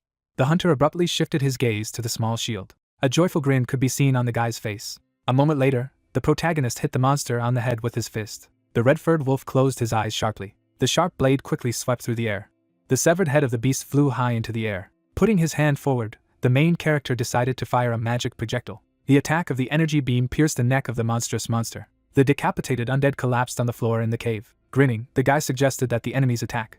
Suddenly, the player lifted his heel off the ground. The enraged animals began to run in his direction and roared loudly. The hunter abruptly fell in the direction of his rivals. Particles of blue magic hovered over the red fur. There were blue crystals lying on the ground when suddenly there was a notification of an incredible achievement. Because the protagonist single-handedly killed 300 high-level wolves with red fur and received the title of hunter as a reward. And then he said that he was done with it faster than he expected. The user gripped the blade tightly with his fingers and noticed that the ability of this sword was indeed good. Suddenly, the awakened man looked back. Standing near the wall in the cave, the young man assumed that he was done here. Taking hold of the handle of the bag, the awakened man decided to leave. After a while, the main character came around the corner. At the same moment, the player lowered the corners of his lips in bewilderment. He had a view of the team that was fighting a red-furred wolf. The boy's black cloak fluttered in the wind.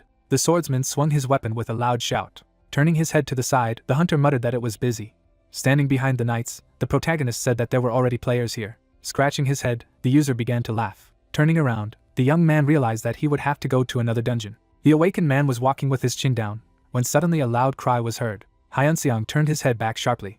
Behind him, the half-severed bodies of people could be seen. The claws of the monstrous monster were stained with blood. The main character looked up uncertainly. Running away, the girl did not understand what kind of monster it was. The huge beast slammed its paw on the ground with a crash.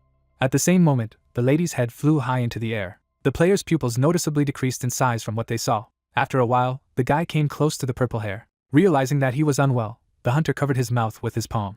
In the shadows, the bright red eyes of the sinister monster could be seen. The protagonist saw a huge beast with 3 heads. The user's eyes bulged in alarm. Sharp fangs were visible in the mouth of the enraged animal. The young man suddenly jumped high into the air. The awakened one landed near the enemy. Lowering his eyebrows, the main character realized that things were bad. The enraged beast grinned menacingly. The undead rushed forward while the player used the concealment ability. The guy quietly hid behind the wall. At the same second, the monstrous monster slammed its paw into the cover. Shifting his gaze to the side, the hunter was surprised that he could see him despite this skill. A moment later, the protagonist flew up sharply. Fragments of stone scattered in different directions, and some hit his body. The user's pupils instantly shrank in size from fright. The young man clutched his cloak with his fingers. The awakened man clenched his teeth tightly in pain. The beast's wide mouth approached its head. Hyunsung began to raise his hand up. The main character instantly put a stone shield in front of his face. The sinister monster struck the equipment. The enraged beast frowned menacingly. The player looked down in fright. Suddenly, the guy threw the bag on the ground. Near the backpack lay stone fragments. Yellow flashes formed on the hunter's palms. At the same second, the protagonist fired a triple strike of fireballs. The monstrous monster closed its eyes sharply. Sparks flew near his face. Grabbing the bag in his hand, the user muttered that he almost got into trouble. While running at high speed, his cloak rose up. Gritting his teeth tightly, the young man noticed that it had done him little harm. In the shadows, the silhouette of a sinister monster with 3 heads could be seen, and at the same time, Hyunsung wondered where such an incredibly strong creature came from. Looking back, the main character shouted that this is a dungeon for players from the 15th to the 20th level. A flash of flame appeared on the palm of the guy's hand. The hunter released 2 fireballs forward. The protagonist's attack struck down 2 of the opponent's heads. Gritting his teeth tightly, the user began to talk about what would happen to mana at this rate. Suddenly, the huge living creature frowned menacingly. Stretching out its paw forward, the 3-headed undead began to roar loudly. The enemy sharply pushed the young man in the back. A drop of sweat ran down the cheek of the awakened man from anxiety. At the same second, the main character collapsed to the ground. Tilting his torso down, the player began to grunt. Covering his body with a stone shield, the guy said that he had survived, when suddenly the system reported that the robe of vampire bats of a rare rank was dense, elastic and did not tear, to which its owner said that it was stronger than rented equipment. A shadow fell on the hunter's face. The paw of the monstrous monster hit the surface with a crash. Pressing his hand to his leg, the protagonist decided that he would not be able to go far this way. The system screen began to shake, and the user noticed that his lives had decreased. The evil spirits with 3 heads were quickly approaching the target. The hologram showed a deal for the purchase of a speed pill, which the young man was very happy about. A moment later, the awakened man squeezed the medicine between his teeth. 20 minutes later, there was a view of the burning torch on the wall. Hyunseong resolutely stepped on the ground. Chewing the pill, the main character stated that it was excellent, after which he added that the assimilation was complete. While the player was connecting skills, a sinister monster rushed after him. Flames appeared near the guy's fingers. A fireball flew into one of the opponent's heads. Opening his mouth wide in pain, the wounded enemy screamed loudly. Smiling, the hunter said that it was wonderful. Looking up, the protagonist said that even if it took 100 days, he would catch him.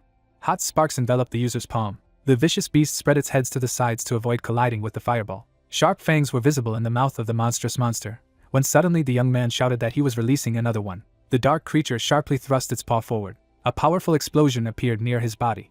The opponent lost a finger and began to shout loudly. Smiling broadly, the main character said that if he went like this, he would definitely be able to catch him. Suddenly, his pupils noticeably shrank in fright. The opponent's claws were slowly recovering, and the player did not understand what was happening. The 3rd head of the monstrous monster was almost healed, and the guy was surprised that this was regeneration.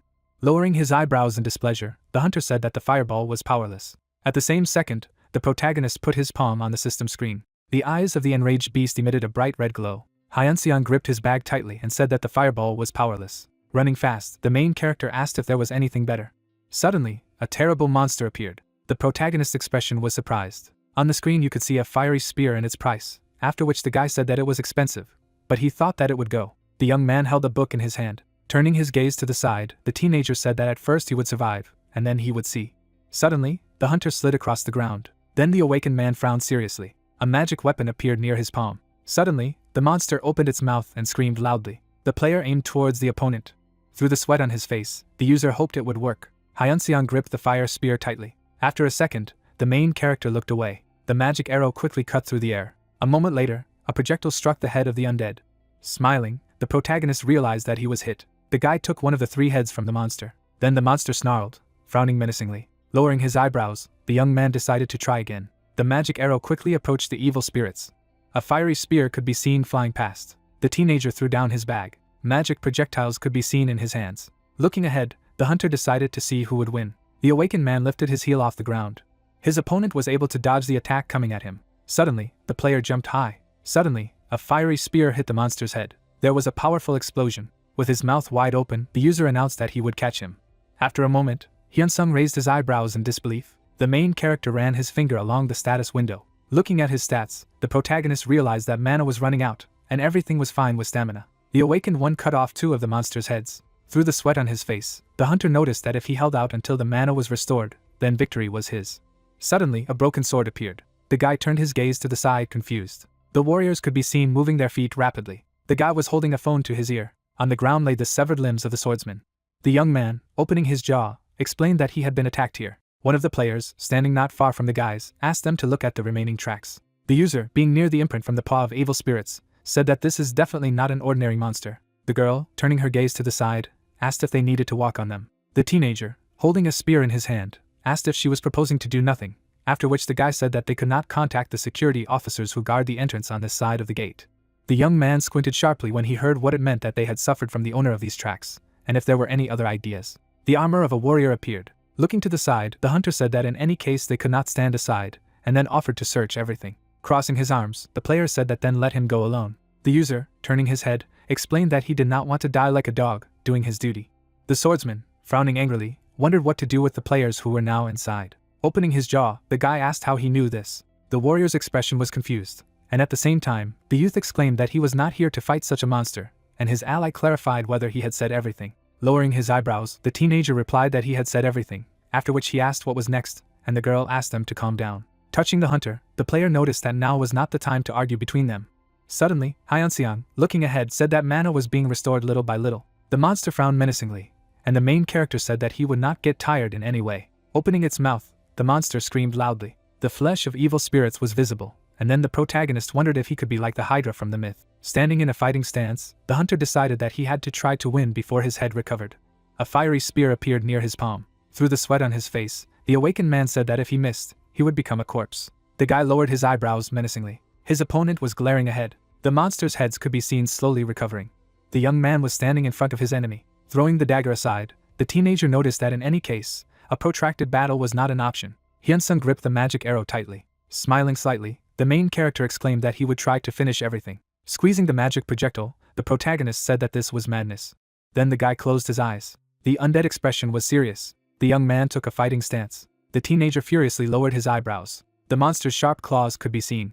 The monster's gaze was confused. Suddenly, the hunter was over the enemy's head. The awakened man tried to attack the enemy. The player clenched his jaw sharply. Suddenly, the paw of evil spirits appeared.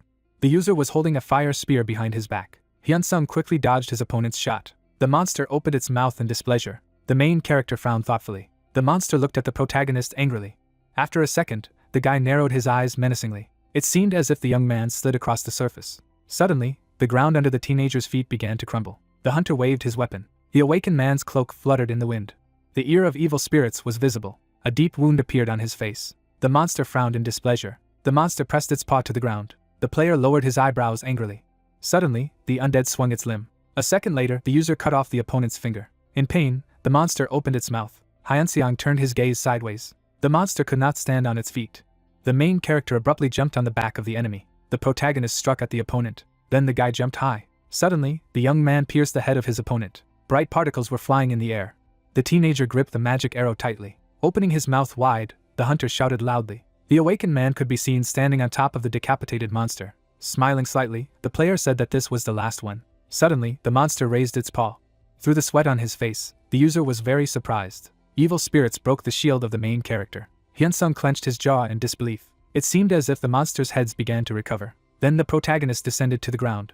Parting his lips, the guy noticed that he was quite strong. The magic projectile glowed brightly.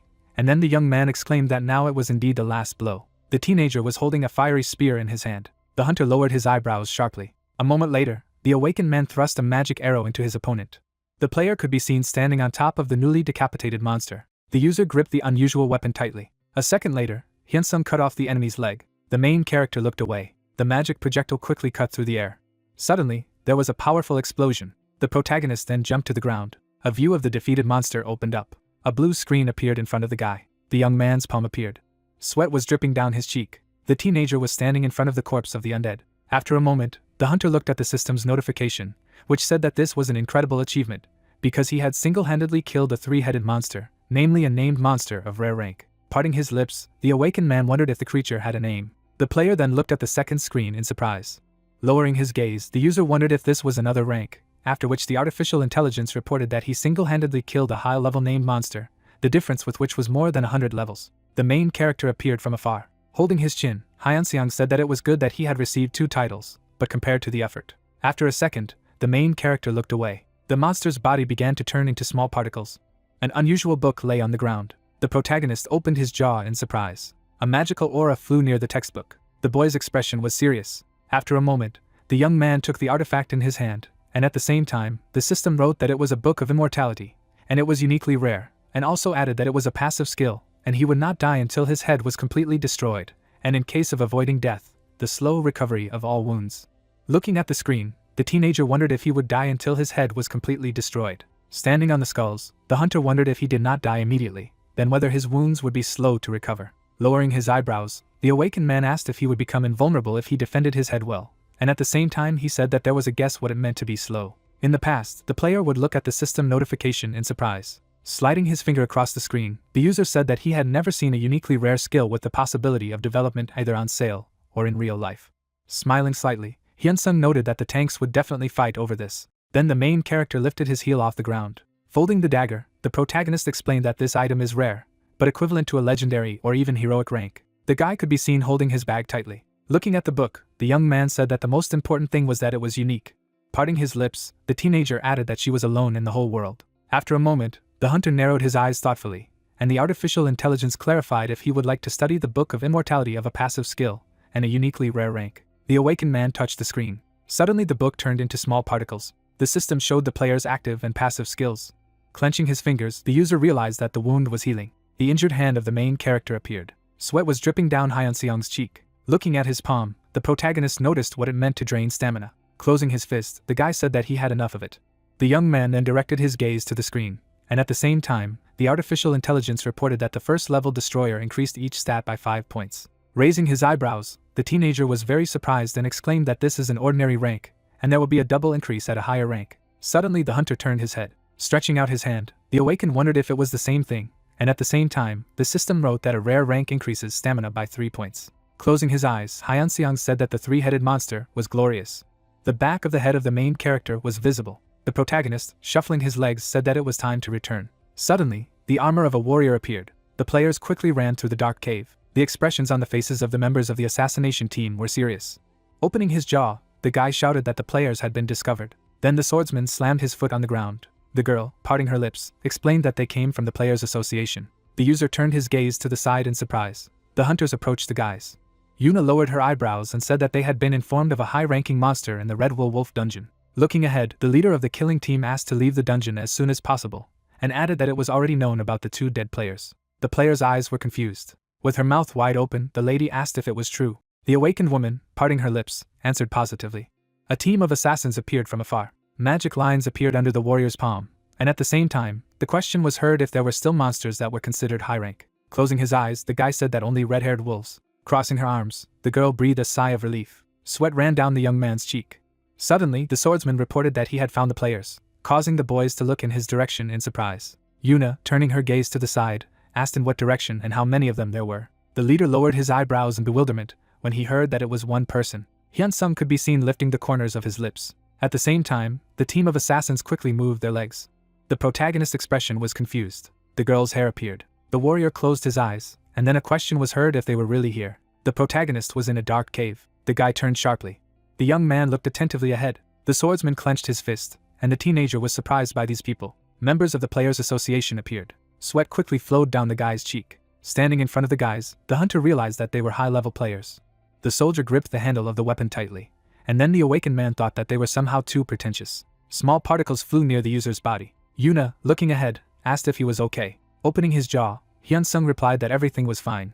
The main character held his bag with his hand, and then the lady noticed that he looked shabby, and also clarified whether he happened to meet that monster by chance. The protagonist's pupils narrowed sharply. Parting his lips, the hunter asked again about the monster. Smiling slightly, the girl explained that a high-level monster had appeared in the red-haired wolf dungeon, which simply could not exist here. Through the sweat on his face, the awakened man muttered that he had killed him. Squinting, the guy wondered if the association knew about the existence of the monster. After a moment, Hyunsung opened his mouth. The leader of the assassination team raised her eyebrows in disbelief when she heard that he had encountered the undead. Coming close to the main character, Yuna asked where he was now, and where nearby. The protagonist could be seen taking a step back. The high-level player opened his jaw in confusion. The hunter lowered his gaze, and at the same time the girl said that she did not want to frighten him. Touching the palm of the awakened man, the lady said that she was too assertive towards the one who miraculously survived after meeting him. A small container with a red liquid appeared in the guy's hand, after which the leader of the killing team asked to take it and added that it would help with the wounds. Raising his eyebrows in surprise, Hyunsung wondered if it wasn't an expensive item, and then the system reported that it was a rare healing potion that healed wounds quickly. Happily closing his eyes, the high-level player said that he needed to apply it directly to his injured arm. After a second, the main character lowered his palm. His expression was confused. Looking ahead, the protagonist noticed that he had something to tell them about the monster he met. A member of the Players Association, with his mouth wide open, said that he was listening to him. A terrible monster appeared, and the hunter explained that it was a huge three-headed panther with black fur. Looking down, Yuna said that she had never seen such a monster. The girl brought her hand to her mouth. The guy could be seen shaking his head. The lady turned her gaze to the side in surprise when she heard that it was the size of a house. The awakened man sharply stretched out his index finger. Pointing to the side, Hyunsung reported that he had walked in that direction. The leader of the assassination team, smiling contentedly, thanked him. In a second, the members of the Players Association rushed from their seats. Raising his eyebrows in bewilderment, the main character noticed that they are very fast. A dark cave appeared, and at the same time, the protagonist added that it was good that he killed him. Shuffling his legs, the hunter said that if he hadn't been able to, he would have smashed everything here before the reinforcements arrived. Looking ahead, the awakened man said that the reward was decent. Stretching his hands, the guy said that those people would have to try a little harder. The swordsman could be seen to stop abruptly. The guys, standing near the magic portal, noticed that it seemed that they were done here. The guy turned his head and asked if he could go back through the portal. Looking sideways, the girl replied that it was likely, but then everything would become a little more serious. Parting her lips, the lady added that that monster had already tasted blood, and so no one ever knew when it would reappear and attack. Yuna seemed to be shuffling her legs. Frowning seriously, the high-level player explained that he had to report it to the association first, after which the warrior said that he understood it and would pass it on. A moment later, the swordsman rushed from his seat. The leader of the assassination team bit her lips thoughtfully. The young man raised his eyebrows in surprise, and then the girl asked if they thought the guy had made it out safely. The warrior, looking ahead, listened to what he thought that he had lost all his comrades and miraculously survived himself. At the same time, Hyunsung was looking at a healing potion. The lady, opening her jaw, said that she had to go. The woman's heels moved resolutely forward through the cave, and she was heard ordering the others to wait here. The guy looked in her direction in confusion from behind the hood. The player lowered his jaw and asked where she would go. A spear could be seen behind Yun, and she explained that she was worried about someone who had been left completely alone not long ago, so she wanted to find him.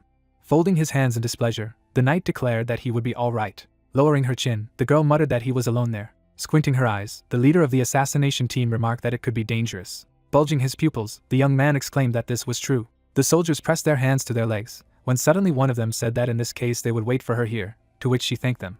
The lady's heel lifted off the ground. In the distance of the cave was a dark corridor. Near the walls of the dungeon there were dim torches. The member of the Players Association stared to the side. There were dark spots on the stones.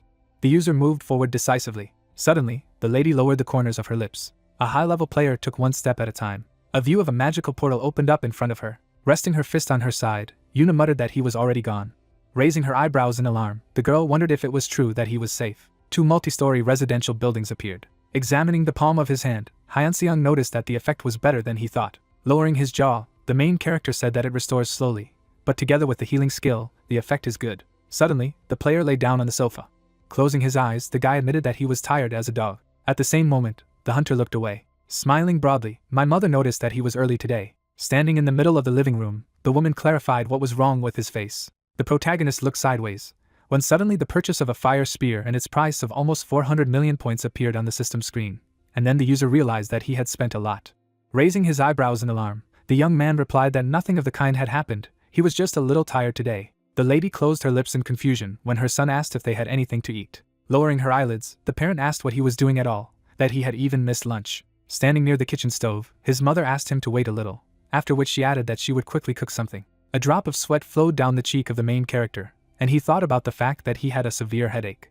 There was a glint of light in the player's eyes, and then he decided that if he lowered his glasses so quickly, it would not end well. Holding the phone to her ear, the woman greeted her daughter and asked if something had happened, because she was supposed to be at work, and then said that Hyunsung was at home. The protagonist turned his head to the side in bewilderment. Pressing her hand to her body, the lady clarified what kind of incident it was, what happened, and how many people died. The parent rounded her eyes in alarm. Drops of sweat were running down the user's face, when suddenly there was hot news that there were victims in the dungeon of wolves with red hair, and then the young man assumed that the missing were identified using identification, namely, they checked who entered and who was able to get out of there, but did not understand whether the information had been updated yet. The awakened man put his hands to his knees, while his mother said that she understood everything and thanked her daughter. The woman lowered the corners of her lips in frustration. Standing opposite her son, the lady remarked that this was why he had come so early today. Closing his eyes, her son asked her not to worry, because he did not even manage to see that monster. The main character raised his eyebrows in confusion when his parents said that, as she thought, this is a very dangerous job, after which she added that he was risking them in vain. Mom put her hand on Hyunseong's shoulder, and Hyunseong explained that he enjoyed doing it. Smiling broadly, the player said that he was having a good time, and then added that in the dungeon he kills monsters and becomes stronger. A wooden plaque showed an announcement that the red-haired wolf's dungeon was temporarily closed. Players were in the dungeon talking to each other. The guy could be seen moving his legs, and at the same time it was heard that 2 members of the security department had died without being able to resist him. The young man stretched out his palm and reported that there were also traces that showed that the monster had come out of the space gate. Touching the wall, Dong-soo added that there was no sign that he had come back. Yuna, with her mouth wide open, asked if he wanted to say that this monster was still roaming here, and at the same time, she explained that they had searched everything thoroughly. The man looked thoughtfully ahead. Holding his chin, the monster tracker said that he didn't know what had happened here either, so he would try to follow the trail first. It seemed as if the girl lifted her leg off the ground. Frowning seriously, the lady said that she would go with him. The leader of the assassination team followed the investigator. The young man, closing his eyes contentedly, thanked the high-level player, and said that he was glad to have a reliable person like her accompanying him. Turning his gaze to the side, the member of the Players Association replied that it was not worth it, because it was her job. After a moment, the young man placed his palm on a hard surface. Looking ahead, Dansu reported that he had attacked hunting low-level players here. Lowering his eyebrows, the monster tracking specialist added that he then headed in that direction. The investigator's pupils were glowing blue, and he noticed that this was rather strange, after which Yuna clarified what he meant. It was seen how the main character rushed towards the monster, and the guy explained that the monster attacked the player, but he did not die, but resisted and, after a fierce struggle, ran away. Suddenly the young man took off. Through the sweat on his face, Dong-soo said that they continued to exchange blows and a battle ensued. It seemed as if the protagonist stretched out his shield. The girl's expression was thoughtful, and at the same time, the monster tracking specialist exclaimed that the player who was fighting here was alone. Torches were placed all along the way. The man said that he still felt the remnants of fire magic. The hunters ran forward. Dong-soo put an aura in his eyes and stared intently ahead. It seemed that the player's agility was well upgraded. He assumed that the player who fought the monster belonged to the class of magical swordsman. Yuna looked at him in disbelief. The couple stopped near the deep footprints. The man stretched his hand forward. He put his fingers to his nose and concluded that the monster had been seriously injured and had lost a lot of blood. At that moment, the player was carefully looking around. She frowned. The security personnel were powerless. But the monster had been seriously injured by some nameless player? She plunged her weapon into the ground. I looked ahead. The specialist concluded that this is a player of the magic swordsman class. But an alarm appeared on his face. He said that it could just be a player magus with a high level of agility. He imagined a battle with a creature. Sweat rolled down his face. The player used a very strong magic skill. The couple continued to follow the trail forward. Dong-soo stopped and looked ahead. The girl caught up with him. The man said that everything happened here. The specialist looked up seriously. He was sure that the case was related to a magician. His eyes noticed something. He stopped the train of thought. He imagined the player cutting off the creature's leg and saying that they had a close fight here. And then the monster was killed by some kind of magic skill. The man continued to explore the cave and again said that it was a magical swordsman. Most likely, the monster's residual magic has turned into a magic item or mana stone, so they can't find the body. The player was surprised. It was incredible. Any player of the magic swordsman class, with the exception of some personalities, can be called a universal soldier. Because of this, they cannot adhere to any one specialization. And he fought a monster whose level is much higher than the level of the dungeon alone. And what is the result? She looked around excitedly. Dong-soo said that judging by the tracks, the level of the player fighting here was somewhere around 24. But something didn't add up here. He noticed a badge on the ground in the middle of the blood. The player is not even a security officer. He looked at the remains of the bodies and concluded that those 2 who were watching the space gate had been killed instantly. Security officers working on the border from the land side. They didn't try to catch the monster until the assassination team arrived. Luna thought for a moment and said that this was not an ordinary player. The man turned to her and asked if it could be a person who had not yet renewed his player ID, because it had to be renewed every 2 years. Yuna thought for a moment. Dong-soo was surprised. The leader of the group agreed with him and said that it was still strange. She looked away. How much you can raise the level before renewing the license? At best you will be a little more than the 50th level. She sighed, and no one among the players hunting in the dungeon that day received support from the guilds. Dong-soo began to take off his gloves and agreed that it was strange. He put them in his pocket and said that even if it was true and a high-level player had actually dealt with this monster, There was simply no reason for him to hunt in such a low-level dungeon. The player took a few steps forward. She looked at the man and asked, "Couldn't the specialist track down the player who was fighting this thing?" Dansu turned away in embarrassment. He put on gloves and hesitantly said that he could try. His eyes filled with mana. He put his hand on the ground. Immediately after the end of the battle, the player's traces are lost. He smiled and suggested that it would not be so easy to track down this player, and the landscape of the dungeon was not conducive to this. Yuna looked at him in surprise and asked if he could find traces of the player's fight with the monster. Dansu looked away and said in confusion that the oversized monster simply couldn't help but leave traces. They led forward. No matter what a monster of this size does, it will leave massive footprints that are easy to track, and a light player leaves almost no traces unless fighting. The man scratched his cheek nervously, and added that there were also no signs that the player had used any skill after the fight. He wiped the sweat on his face. If the player used anything, he could track it by the remnants of magical energy. Yuna looked at him knowingly and decided that she had asked him to do the impossible. She bowed and asked for forgiveness. Dongsu bowed back to her and apologized for not being able to tell her anything earlier. The girl offered to return. The guy nodded in confusion and said yes. The dungeon outside was sealed. Specialists left the portal. After a while in the Players' Association, Yuna placed her suit and weapons in the capsule. She reported that it was necessary to study in more detail the list of players who entered the dungeon that day. In front of the girl was a table with her name. Of course, there was a strong player who had killed a 100th level monster and had not renewed his ID since 2 years had not passed. Yuna looked at the report page and said that if there was such a player, he must definitely be a member of the Players' Association, and they couldn't give a talented player to other guilds again. The Players' Association is controlled by the state. Guilds, on the other hand, are private organizations. In the first years after the disaster, the influence of the association was great. Its staff consisted of an unthinkable number of players with the same outstanding skills, but as time went on, the association's influence weakened greatly. On the other hand, the influence of the guilds was becoming stronger. Without proper understanding and knowledge of players, monsters and their habitats, politicians appeared who took high positions in the Players' Association, hiding behind patriotism. They began to work for a pittance, while guilds sponsored by large enterprises could provide the best conditions for the development of players. They began to promise players a decent payment and a high deposit.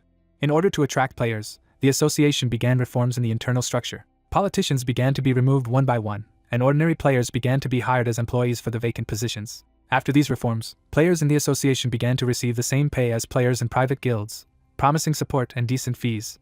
They began to compete for players. After a while, she managed to clear her good name. Today the association has flourished, but in terms of quality, it is still far inferior to the guilds. Yuna frowned and revealed that he was definitely a rookie with a lot of potential to match high-level players.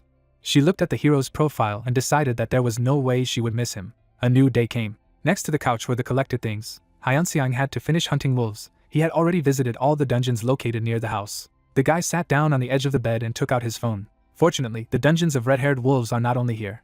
He arrived at the airport. The suitcase rolled behind him and tapped its wheels. A system window opened in front of the hero. He asked how he could increase this skill. There was no information about this on the internet. He stopped and began to think, doesn't he just need to use it all the time? But it's just a passive skill. Sweat appeared on his face. Hyunseong knew that he could not harm himself. In the evening, the player reached the hotel. He jumped on the bed and began to think about how to hide the amount of stones received in the dungeon. The guy threw his hands behind his head and stared at the ceiling. He couldn't trust the employees of the association. Now he needs to avoid their gaze. What is the reason for checking personal belongings? To prevent dangerous things like monster eggs or plant seeds from being taken out. Although they say that this is exactly what it is, but the real reason is to prevent players from evading taxes, so you need to do everything right. Obviously, the Players' Association and the large guilds were a kind of cartel. Hyunsung opened a new window. He sat down and began to leaf through it. He tried to find a way. His finger flipped through the list of forums. The player tried to find the right one. Suddenly he froze. The desired forum was displayed on the screen. The price of the desired item was 10 figures. The hero frowned and said that it was too expensive, but he needed a skill book. He clicked to buy it. The screen disappeared, and the necessary book appeared in his hands. The system offered to learn a new skill. Hyunsung just chuckled. He moved his wrist, and he clenched his fingers. Then he stretched out his hand. Used subspace. He smiled and said that it was gorgeous. A purple spot began to hang in the middle of the room, throwing out small sparks. The hero pondered. He looked inside the empty cavity through the stain, and noted that it was more spacious than he had thought. The size of the Kashawan he used to live in. He pointed his hand at the spot and closed the subspace. A daring smile appeared on his face, and the thought of going hunting. When he reached the portal to the dungeon, it was already dark. He held his pass in his hands and asked if everything would be fine. The guy put on a mask on his face. His eyes looked around attentively. Next to the guy was a player in iron armor. In such an outfit Hyunsung would look like an aristocrat. Ahead of him, he noticed a strange eccentric and decided that there were quite a few of them among the players. He approached the terminal and showed his pass. The guard took it and asked to wait. He stared at the cloaked man and asked if he was Hyunseong. After a while, The hero nevertheless descended into the dungeon. He took out a knife, and with movements imperceptible to the eye, they began to chop the wolves into pieces. After a while, a window of the system appeared in front of his face. The hero happily pulled the mask off his face and said that everything went smoothly. On the way out, he was warned about the fingerprint check. Hyunseong smiled and remembered that he was also allowed in without any problems. He discovered subspace. There were mana stones on the ground. All of them began to be sucked into the hole. The guy took one of them in his hands. I put a few of them in my bag. Meanwhile, in the association, the gentleman put his hand to his chin and asked, was there a newcomer that Jehun was interested in? The guy scratched his head and said that it was very difficult to get information, since they carefully hide everything. The head of the second guild team, Soton, withdrew his hand and said that he thought they had to intercept him first. The boss smiled.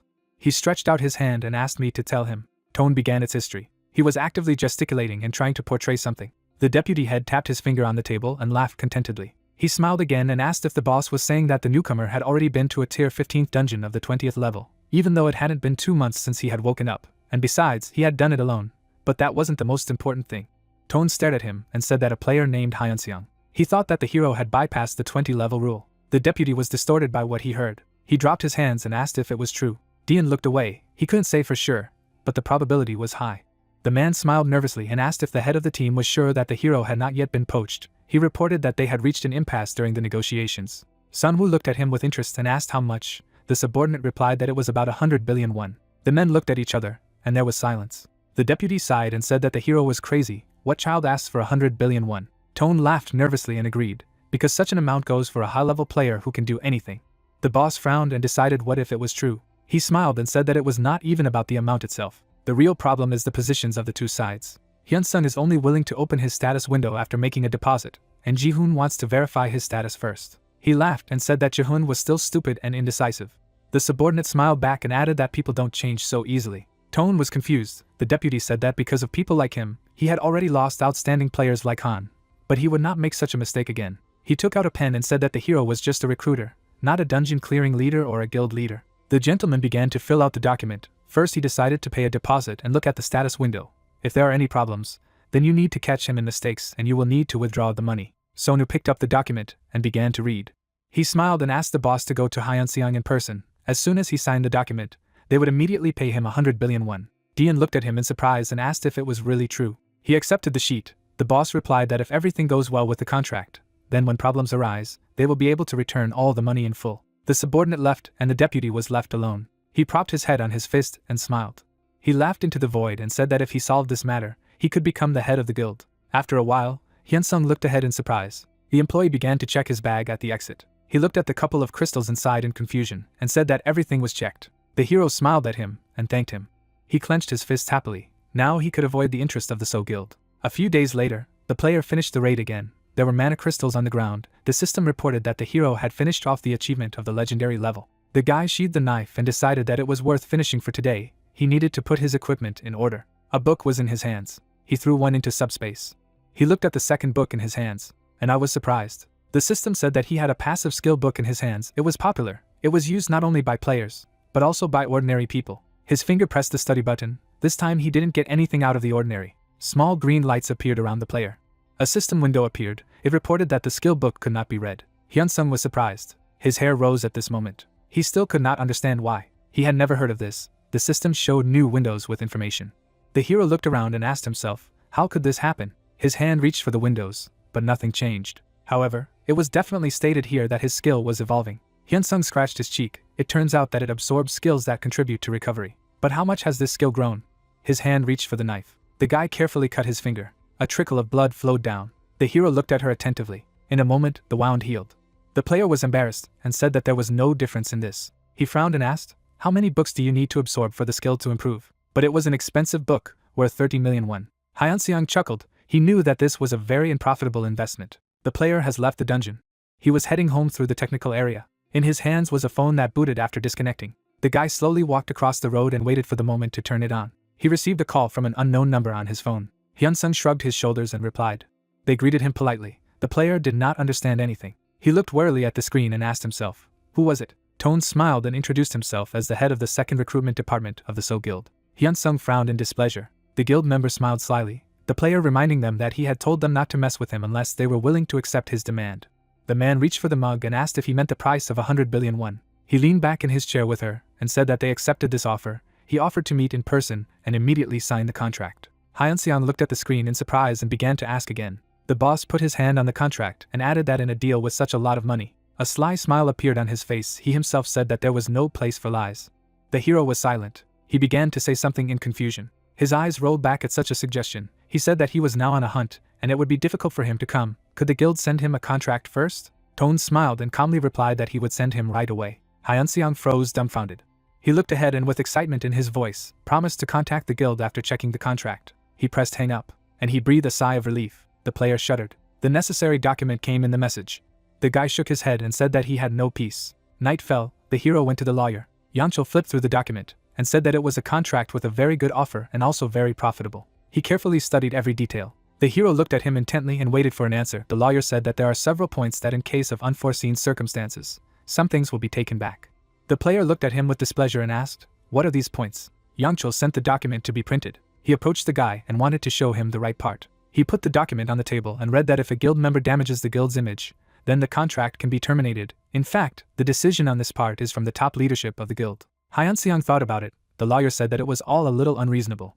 The man looked at the sheets again and chuckled. "I went through a few and read that the contract can also be terminated if the abilities and character of a guild member do not correspond to the level of the guild. This clause is the same." Yeonchul did not know what the deposit was, but the penalty is quite high. Hyun-seong shuddered. The lawyer sat down opposite and said that if the contract was terminated through his fault, he would have to pay a penalty in the amount of 10 times the deposit.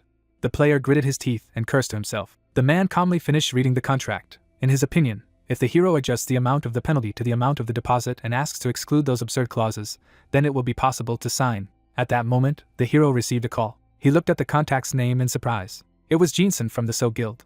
A cunning smile appeared on his face. The hero said that they definitely needed to talk. He got up and said that he would answer the phone and return. Hyun-seong went out onto the roof and answered. Jin-sun asked how the player was doing and explained that he was calling about the contract. The guy sat down. The employee asked if the hero would agree to the amount of 50 billion.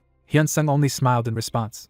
He walked to the edge and asked if his demands were really that high for them. Jin-sun laughed. The player explained that he asked for a deposit of 100 billion, and not half of this amount. This was well known to the employee. In his thoughts he said that the hero had to think realistically. He coldly looked ahead and said that even though the So Guild was a top guild, it would be problematic for them to pay such an amount. The hero looked at the night city with a smile. The man said that there was another reason.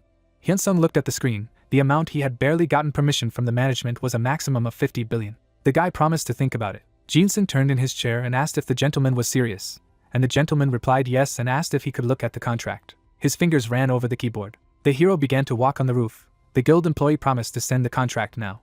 A few minutes later, the guy went down to the lawyer's office. He opened a new contract on the phone, and I began to study it. Yeonchul looked at him and asked if everything was okay. The player smiled back and said it looked like he had asked if the gentleman could take another look at the new copy of the contract. The lawyer smiled and suggested that the hero was indeed a player with outstanding abilities. He agreed. I took the phone in my hands and sent new documents for printing. He took warm paper from the printer and began to read. A few minutes later, he put the documents on the table. He looked at the hero seriously and said that this contract was made by the same guild as the previous one. Hyun-seong looked at him in amazement and asked how he knew. The lawyer looked down and said that in general, the content of the contracts is the same, but some often differ. He pointed to the sheets and explained that there are fewer strange points, but in general they are similar, and the fine for violation here is only 5 times, which is somewhat more reasonable. Hyun-seong looked at the man tiredly and asked, did he happen to know why one guild would send different contracts?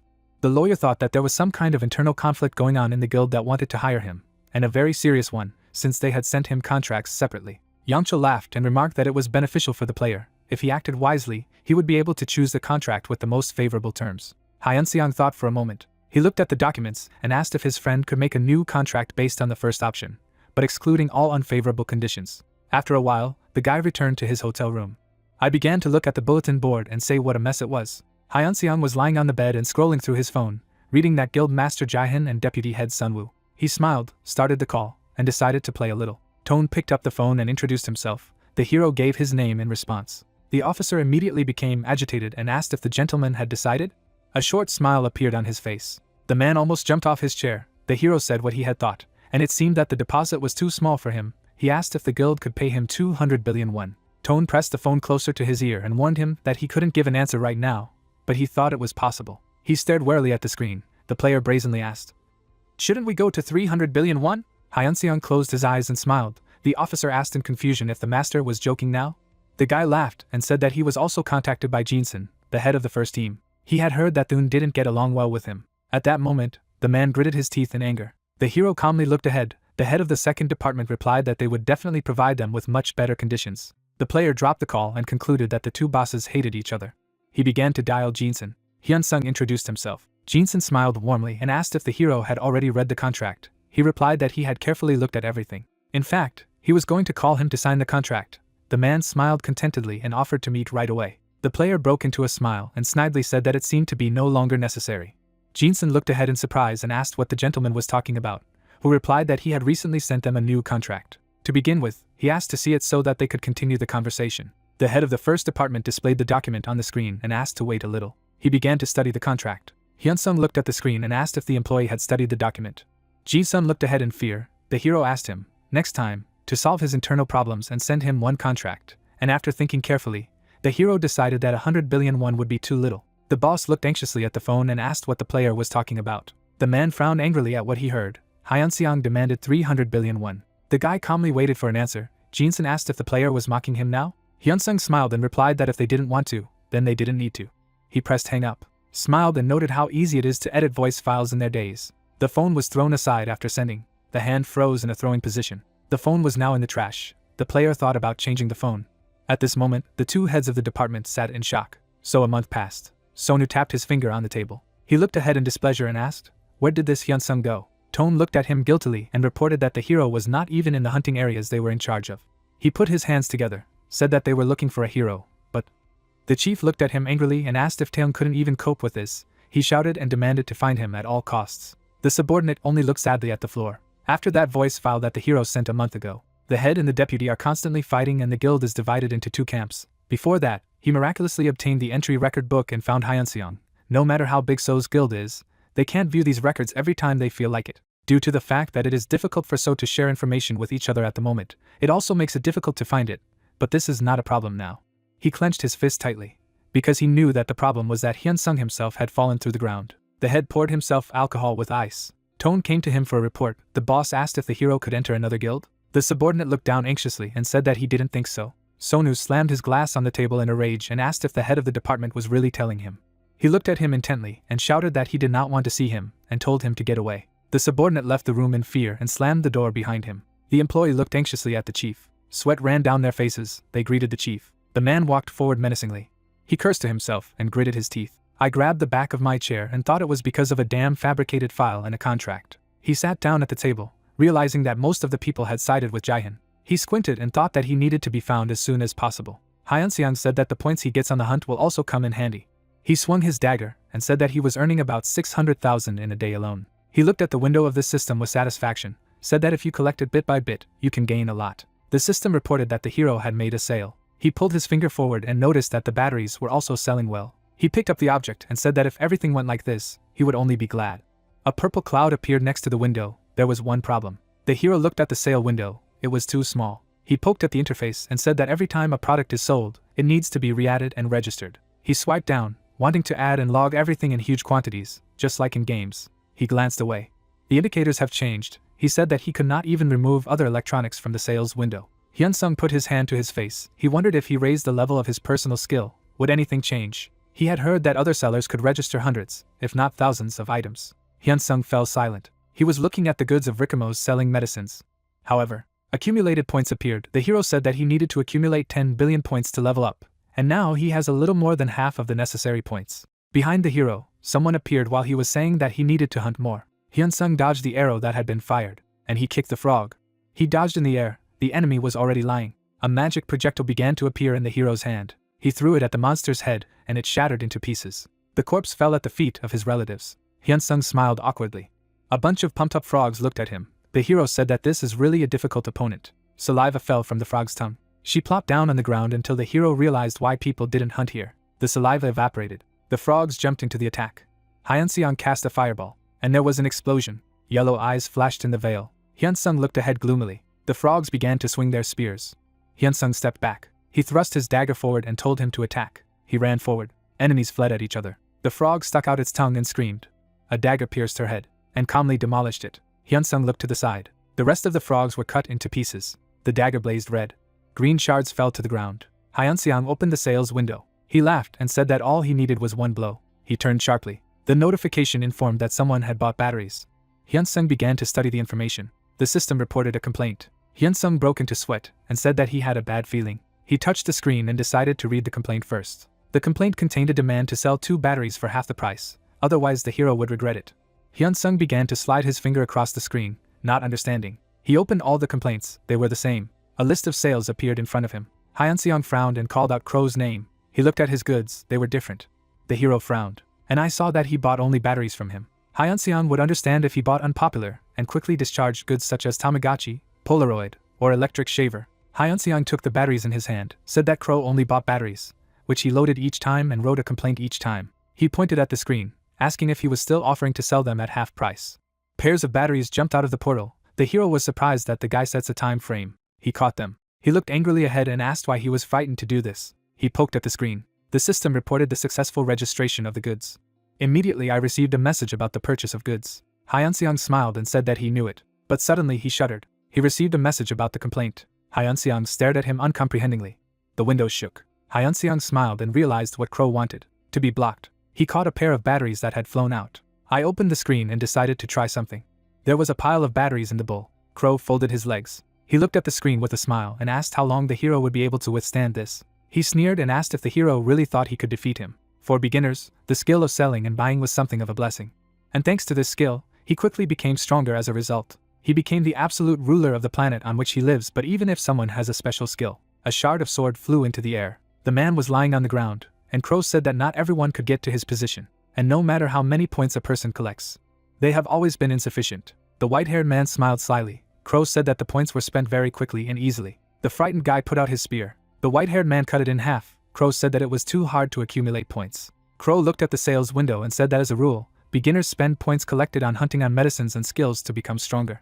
He frowned and said that sometimes there were funny creatures. He looked at the list of products and said that they earn points by selling products that are only on their planet. No matter how inveterate a monopolist you are, in front of overwhelming capital, you have no choice but to kneel. Crow held the batteries in his hands with a grin and said that for him it was just a race for points. He looked at the mountains of goods and said that he was buying up all the good goods laid out by the newcomers.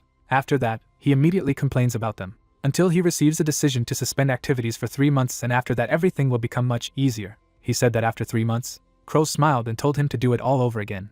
He looked at the pile of batteries and said that no matter how resilient you were, you would still give up. Crow threw his head back and laughed, saying that in the end there was nothing left to do but sell goods at a fixed price at a certain time. Crow smiled contentedly, and said that he himself would become a monopolist if he decided to rebel. Crow took the batteries and decided that then he would file a complaint about the suspension of activities again. Crow looked at the sales screen questioningly. He saw that all the batteries had run out. Meanwhile, the hero's portal opened. He scratched his head. He smiled and said that everything was sold out and decided that he would have to stock up more. Meanwhile, in the supermarket, the cart was full of purchases. The hero ran forward and wished no one to get sick. At the motel, Hyunseong said that Crow was trying to scare him by suspending activities. There was a pile of goods in the room. The hero said that during this time he had already sold a lot, so he took a pack of batteries in his hand. He smiled and said that Crow would have a hard time. A window for loading goods has opened. Crow and Hyunseong smiled. The hero said that they were starting the second round. After a while, Hyunsung would upload the goods to the market. Crow cheerfully bought them. Hyunsung turned around.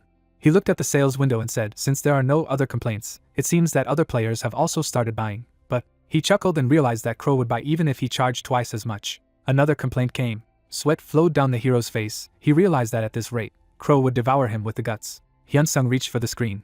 He decided that if he got the profit anyway, he would triple the price. Night fell. The system reported that the hero has accumulated more than 10 billion points, and now he can buy heroic class items. The list of items that he can purchase has expanded, and the sell window has increased. Hyunsung looked ahead. His eyes were wide open. He looked at the results, and said that at first he did not like all this. He smiled and said that he was really grateful for this battle. He looked at the batteries, said that it was dangerous to raise the price even more, and all because the number of complaints was almost equal to the initial number of sales. Hyunsung walked away.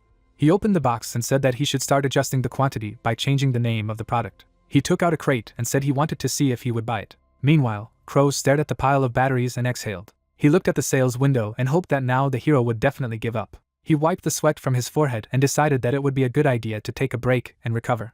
He took the batteries and said it would take a long time for the deficit to become a surplus. He looked at the pile of batteries and said that in the end, when the price quadrupled, he gritted his teeth and said that it really him off. He ruffled his hair, knowing that it would be a bit difficult if he continued like this.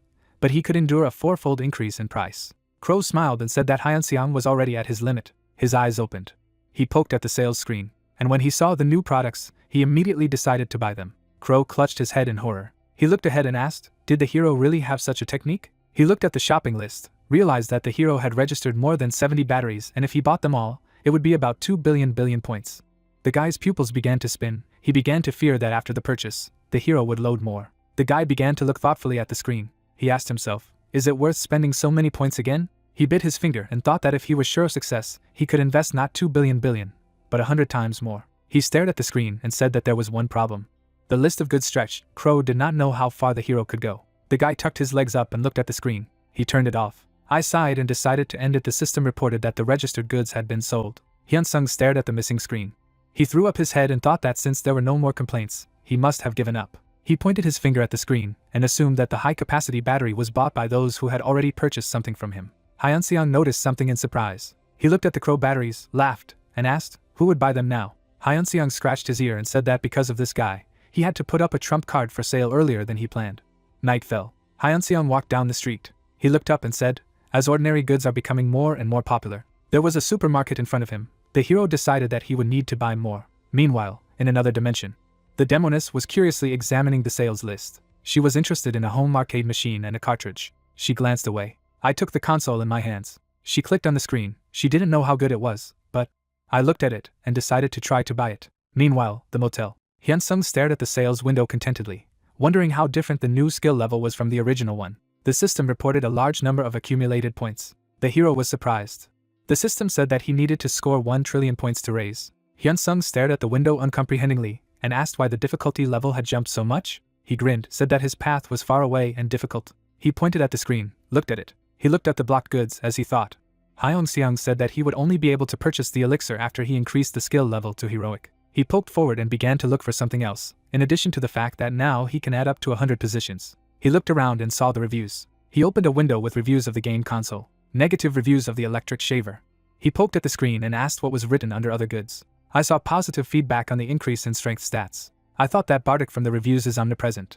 Hyun-seong wondered if he had left reviews for new products. I opened reviews on the battery and faced harsh reviews. Sweat ran down his face.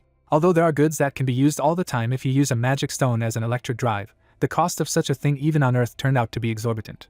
Hyun-seong smiled and said that he couldn't sell it. He looked at the bed and said that the reaction to the slot machine was not so bad. Hyun-sung lay down. I opened the sales window and decided to look at the products. Clouds floated across the sky.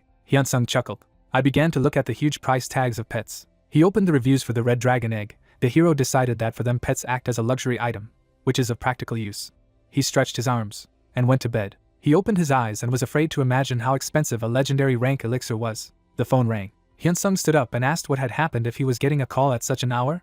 The hero answered. The hero's mother smiled and asked if he knew Tone from the So Guild. Hyun-seong looked to the side and said that he wasn't sure. His mother said that he was the head of the second recruitment team of the So Guild. Hyun-seong's eyes widened. Tone smiled and introduced himself on the phone. The hero remembered.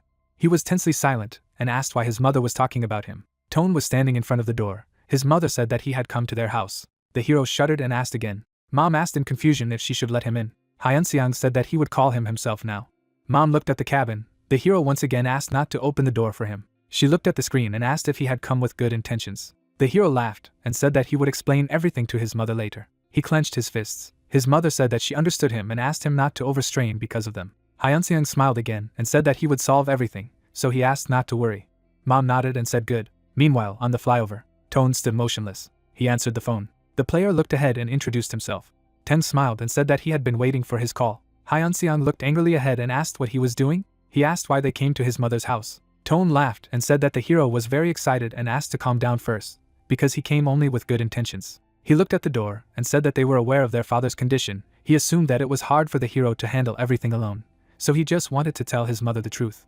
Hyun-sung angrily looked ahead and said that they didn't want to sign with his mom, but with him. Tone calmly looked ahead and said that this was true, but such a serious decision was best made after consulting with his family. The guys fell silent. The hero looked up and said that it was not his business. Tone smiled slyly and said that the hero was harsh. He added that they would offer him the amount he wanted, so why would he be stubborn?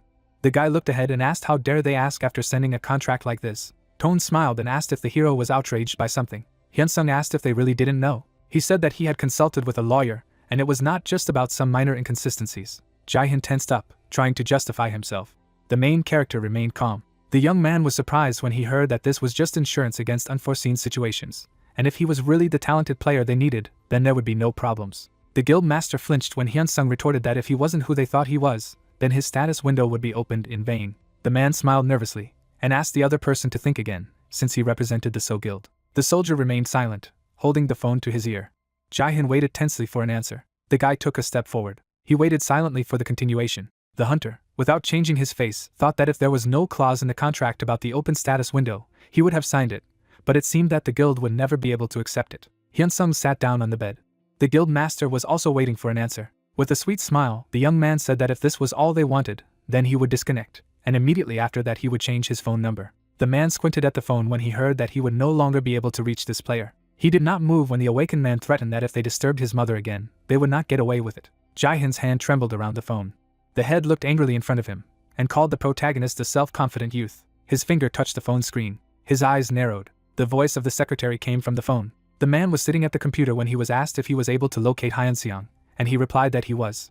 The director shuddered when he received the data on his smartphone. When the guild master found out that this was Ozeong's guild territory, he was asked what they should do, and he ordered them to contact the Woohyun guild and tell them that they were starting. Ji-hun completed the call. With a mad look, the guild master muttered that they would not kill the impudent man. With a dangerous squint, he added that they would just scare him hard, and he would run to them himself.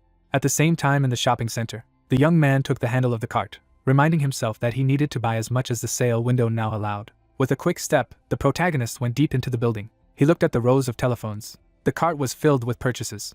Here the hunter froze, noticing something. The player stopped at the Gucci sign, to leave the store with a couple of branded bags. The staff saw him off with bows. With a calm face, the guy decided aloud that this was enough. That evening, he went to the portal. The awakened man warmed up and sighed that it was time to hunt. The spear-wielding monsters spotted the man, and they rushed at him shouting. Hyun-seong took out his dagger and swung it, and he rushed into battle, cutting off the heads of his opponents. The young man turned the dagger over in his hand. Another enemy was cut in half. While the others were trying to figure out what was going on, the protagonist pointed a fireball at them. Then he jumped away from the explosion. 5 hours later, there were many crystals lying on the sand.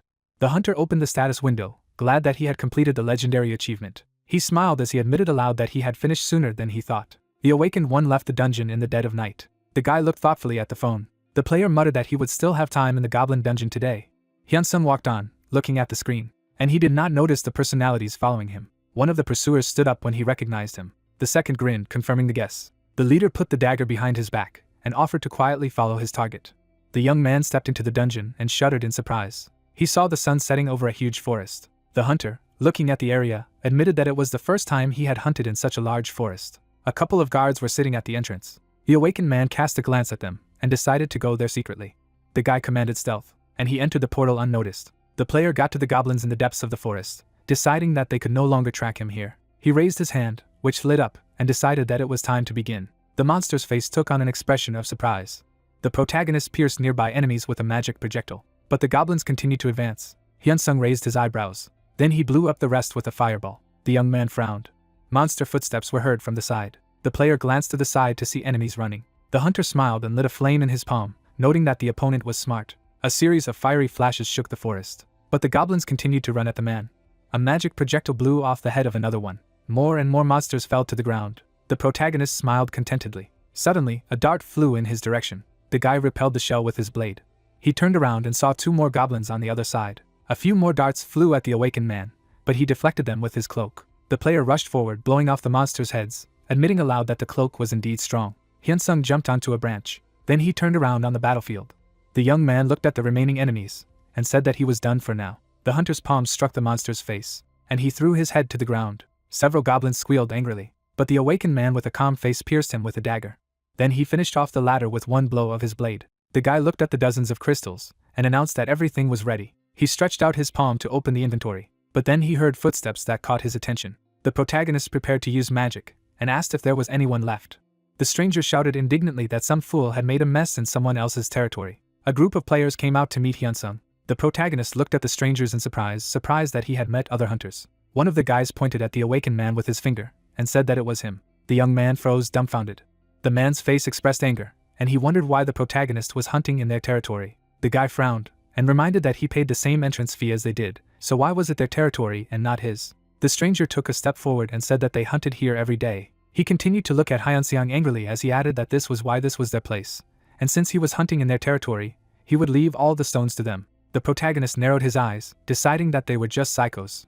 He watched them directly, and thought he had read about such cases on the internet, but never thought that he would get into such a situation himself. The awakened man announced with a frown that they had made a big mistake. The scoundrel grinned, and decided that the guy did not understand the good thing. Of course, modern weapons such as pistols or bombs were used in the dungeons, but the electronics did not work here. Therefore, if there were graders between players in such places, it was usually necessary to rely on the testimony of other players. The death of hunters in the dungeon was common. As a rule, such incidents were considered accidents that occurred due to the negligence of players while fighting monsters, and there were those who took advantage of it. Hyunseong looked at the villains gloomily, remembering that criminals who took other players' items and equipment could even kill. The bandits looked at the young man menacingly. The hunter frowned, trying to understand. Why do these guys continue to run into trouble, even seeing all this carnage? The protagonist shuddered when he heard the villain's words that he did not understand anything and they were ready to show. The man took up his sword and commanded his men to begin. The hunters rushed into battle on order, but the awakened man raised his eyebrows in surprise. Then he closed his eyes. With a sigh, Hyunsung stated that they were slow. From the first attack of the spear, he simply took a step to the side, and the tip stuck into the ground. The young man frowned and cursed.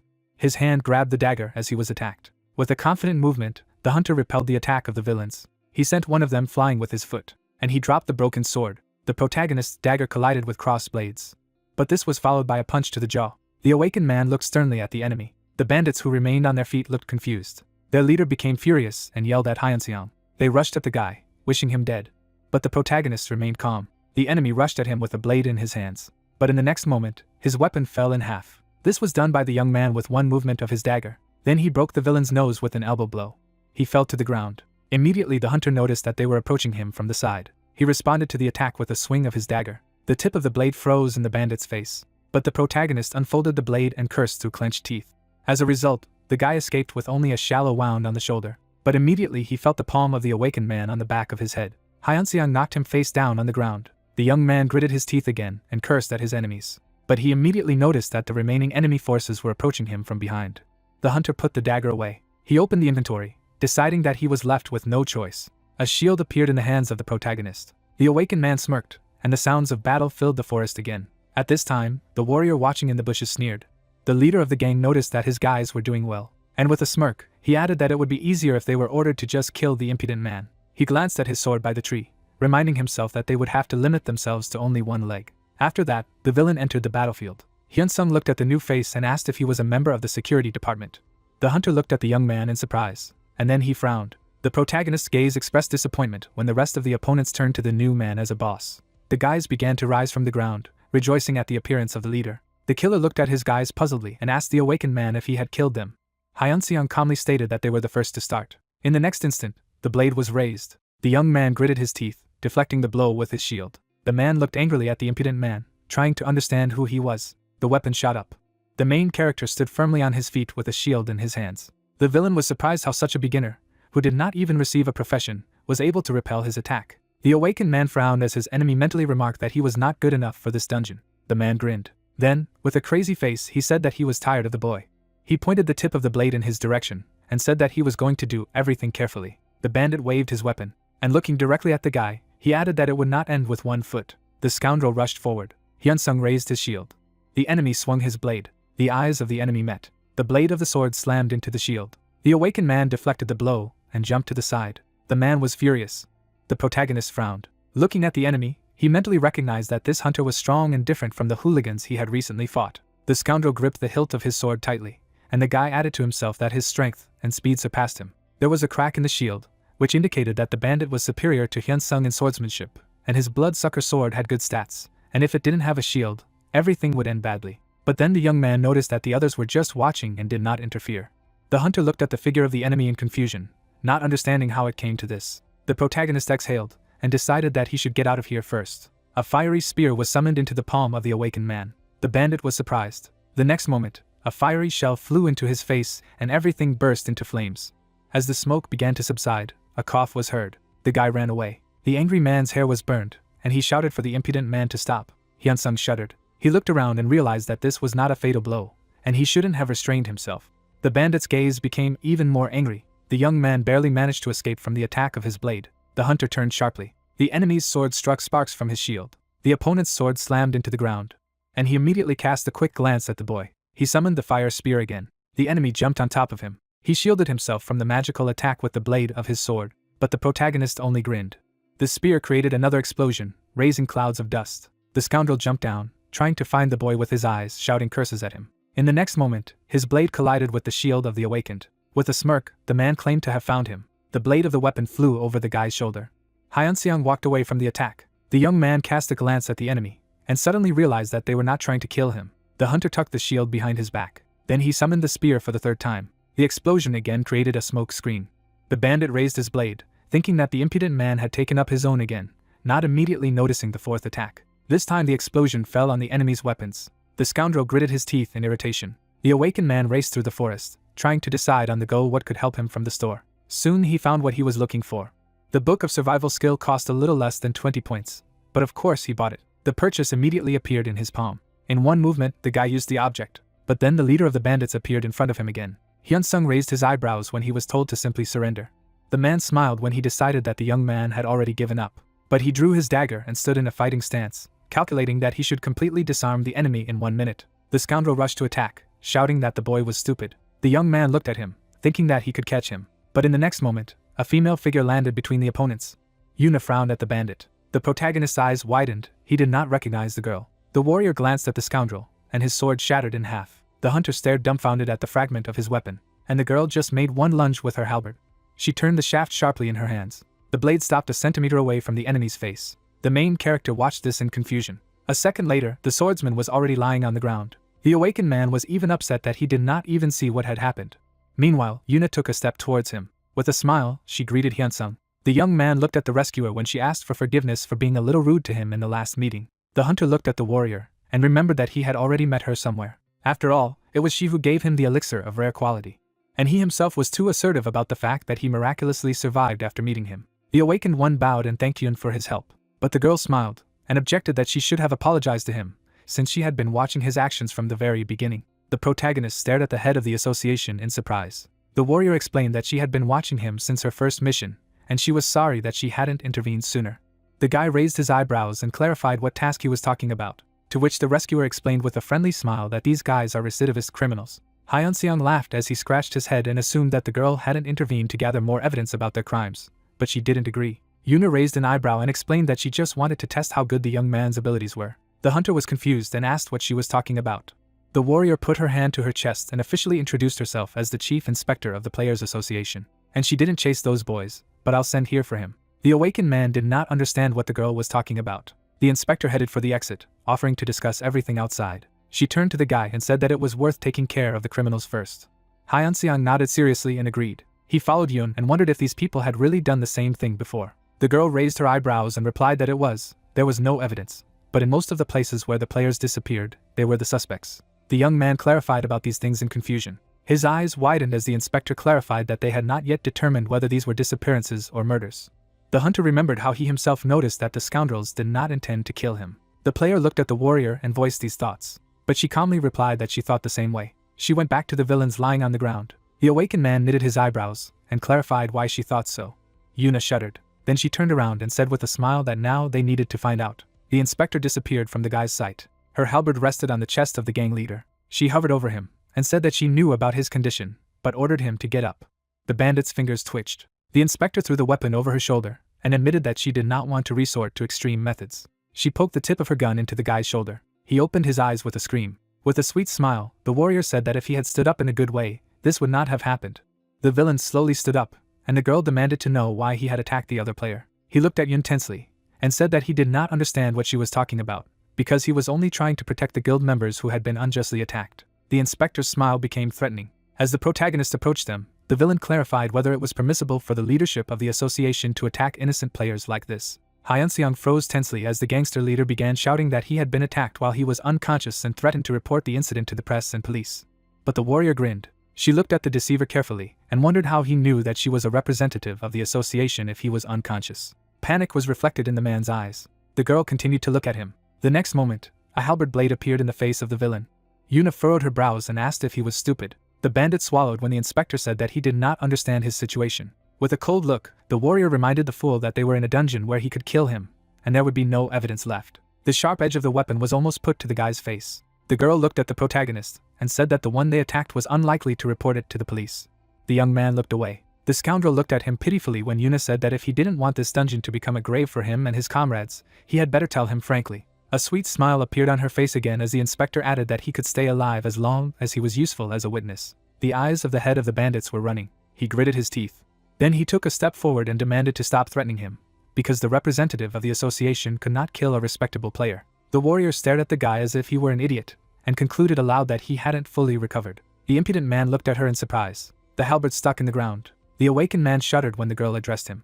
With a smile, the inspector asked to leave them alone for a while. The tense guy agreed. Before leaving, he asked that none of the unconscious people escape, because if at least one of them disappeared, problems could not be avoided. With a nervous smile, Hyun-sung walked away. The bandit looked at Yoon in fear. He stretched out his hand to her, begging her to spare him and admitting his mistake. The inspector looked sternly at the scoundrel. His screams echoed over the forest for a long time. The main character picked up the dagger from the ground. Throwing the weapon over his shoulder, the young man looked at the criminals. They sat in small groups and talked. The hunter wondered what their purpose was. There was no way they could find out about his skill. What kind of person is their leader? Was it really the fault of the So Guild and the three-headed monster, since these guys had high levels? The awakened man wondered how he could handle it. He remembered Yuna handing him a business card, inviting him to join the guild, and thought of So again. What he feared most was if the inspector decided to ask how he dealt with the three-headed monster. The guy gritted his teeth, mentally cursing that he should become stronger. The So Guild was definitely not going to back down. The Players Association was also not trustworthy. Hyun-seong rubbed his temple, muttering that he thought the player's life would help him solve all his problems. The warrior came up from behind and asked how long he had waited. The young man turned around and replied that he didn't, and Yuna said that she had heard that this guy had received an order from the So Guild. The protagonist's eyes widened as he heard that the bandits had been instructed to pressure him. The inspector raised her hand, and concluded aloud that they were trying to lure the awakened one, pretending that it did not concern them. But fortunately, this time they managed to collect evidence and find out their personal data. She pointed her finger at the bound leader, and added that they would now be able to strike at the So Guild. The hunter laughed nervously, not believing it to be true. But the girl laughed, and expressed confidence in this, and suggested that we get out of here first. It was still night near the portal. People from the association took the criminal away. Soon all the bandits were taken away by the police. Hyun-seong watched the loading. Behind him, a calm voice sounded that spoke to him. Yuna, now in different clothes, asked if he would have a minute. And he agreed in confusion. That same day in the building of the Players Association, the main character was sitting opposite the inspector. He arched an eyebrow and asked what she wanted. The warrior raised her eyebrows when the hunter demanded to know why she was looking for him. The young man's eyebrows crept up as Yuna admitted that it was indeed the three-headed monster. The awakened man tensed up and clarified how the association found out that he was in a goblin dungeon. The inspector took a mug from the table, and explained that they had looked through the records, and knew who had entered it and when. The guy looked at the warrior from the brow and asked if it was legal, but in response he heard that it was. She put the mug on the table, and added that they had the right to do so. The girl narrowed her eyes, saying that they could request any information about the players if necessary, and then returned to the topic of the incident with the three-headed monster. Yuna began her story. Hyun-sung was surprised. With a tense face, he continued to listen to her. Soon, the inspector's mug was empty, and she asked if the young man was aware of the situation he was in, given that he had personally defeated that monster. The hunter frowned as the warrior continued to say that this was an unofficial investigation, so she was going to secretly enter the dungeon and assess his abilities. The girl frowned, continuing about that situation, and once again apologized for not interfering immediately. The awakened man raised his eyebrows, and reminded him of the assessment of his abilities. Yuna seriously revealed that she was convinced of this when she saw the skills he used against Woohyun at the end of the battle. Therefore, she believed that the three-headed monster was killed by the player sitting in front of her. For a few seconds, they just stared into each other's eyes. Hyun-seong closed his eyes behind his bangs and wondered if it was a crime to hide the fact that he had done it, but the inspector replied that it wasn't. With a smile, the girl said that they were looking for him to reward him for his work. The young man frowned and clarified what it meant, and Yuna explained that it was indeed supposed to be rewarded for such a thing. And besides, the inspector of the Players Association had one suggestion for him. The girl smiled disarmingly. The hunter clenched his fists, and immediately voiced a guess that they wanted to accept him into their ranks, and received confirmation. With a guilty expression on his face, the awakened man admitted that he really had no desire to join any organization, but Yuna asked with a smile to at least listen to their conditions. The association offered the same deposit as the So Guild. It was 100 billion won. In addition, if he agreed, he would be able to receive many other bonuses. The guy listened to the girl transfer the removal of the obligation to pay taxes and free rental of equipment. The inspector flinched when Hyun-sung clarified whether or not he should show his status window, and with a smile, she replied that he only needed to pass the test. The young man's eyes rounded in surprise. He clarified about the test, and the warrior assured that it was very easy. She folded her hands in her lap and added that he would only need to honestly answer the questions of the person she pointed to. The dumbfounded hunter realized that he was dealing with an investigator. This skill had nothing to do with battles, and it was usually used by detectives or the police, and was called the contract of truth. If the interrogated is telling the truth, then nothing will change. However, if he lies, his body will begin to study red light. The player narrowed his eyes and asked why they were so eager to hire him if they were willing to go so far, because under such conditions they could hire a high-level player. Yuna smiled, and noticed that a high level is not the same as a high level. The inspector became serious again, and said that even these conditions were not good enough to lure worthy players to the side of the association. Did the guy not know that those who had both a high level and outstanding skills had mercenary motives? Hyunseong was confused and asked if it was because of the 20-level rule. The girl's face took on a bored expression, and she admitted that she could not deny it. Her eyes widened as the protagonist asked if they really wanted to hire him, even though he didn't know how to get around that rule. The next surprise was the young man himself when he heard that he had shown outstanding results in just 3 months, and this was enough to invest 100 billion in him. The hunter swallowed and squeezed his eyes shut, thinking that if the So Guild and the Players Association found out, then the other guilds could too. In any case, he couldn't even deal with Jihong right now, let alone the other major guilds. In the mind of the awakened man, the dialogue with the head of the guild repeated, after he got to the bottom of his mother. He opened his eyes as Yuna clarified if he had thought about it, and accepted the offer. The girl said with a smile that this decision was excellent. Soon, another woman entered the office. The inspector introduced her. Hyunseong glanced suspiciously at the stranger. She pointed her palm at the back of the player's head, announcing that she would activate the Contract of Truth skill. Yuna watched this when the question of consent was raised, and the protagonist resolutely replied that he agreed. The guy was sitting in the chair when he was told that when the skill was activated, a confirmation message would appear in front of his eyes. Bringing her palm to the player's hair, the girl said that he just needed to press the button containing a positive answer. Looking down, Yuna was talking about the Contract of Truth, when suddenly a system notification appeared asking if the user wanted to accept the activated skill Contract of Truth. Hyunsung stared at the hologram of the screen carefully. Rounding his eyes, the main character thought that he did not like it. Suddenly, the player pressed his finger on the button with an affirmative answer. At the same moment, bright sparks flew near his face. The guy abruptly shifted his gaze to the side. The hunter watched the girl at his side. The doors began to open slowly. The characters sat at a large table opposite each other. Lowering her chin, the leader of the assassination team asked the interlocutor to sit comfortably and answer questions, to which he agreed. After a moment, the protagonist closed his eyes. Looking ahead, the lady asked if he had really woken up 3 months ago, to which she received a positive answer. Tilting his head down, the user replied negatively to the question of whether he knew how to circumvent the rule of 20 levels. With a slight smirk, the member of the Players Association revealed that she knew that he was at least a level 140th player, and then clarified why he was hunting in low-level dungeons. Sitting in the chair, the young man was silent. The hands on the clock moved rapidly.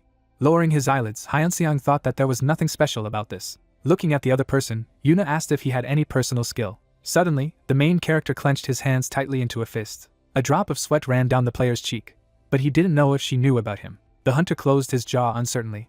The leader of the assassination team watched him assiduously. Lowering her jaw, the lady wondered if the reason why he only hunted low-level monsters had something to do with his personal skill. Squeezing his eyes shut, the protagonist gave a positive answer. Some strands of hair were on the shoulders of a member of the Players Association, who clarified if he could use this ability on other players. The user bit his lips in confusion. Squeezing his fingers, the young man replied that he could not do it. A memory of red-furred wolf corpses lying behind Hyunseong appeared when Yuna suddenly asked if he would be able to bypass the 20-level rule by using his skill. Drops of sweat flowed down the protagonist's face. The player pressed his elbow hard against the sofa. The hunter abruptly shifted his gaze to the side. Lowering his jaw, the guy said that he could do it. There were glints of light in the protagonist's eyes. Smiling broadly, the girl announced that they were finished. Opening his eyelids, the user clarified whether he would need to go through this again. The leader of the assassination team closed her eyes and explained that there was no need for this, after which she added that everything was clear to her, and he was extremely honest with her. Taking hold of the mug with her fingers, the lady noticed that to some extent this was expected. With an embarrassed grin, the member of the Players Association said that he did indeed have a personal skill. The young man humbly lowered his chin. Clenching his jaw, Hyunsung asked if she could also have a personal skill. Yuna's eyes widened in bewilderment.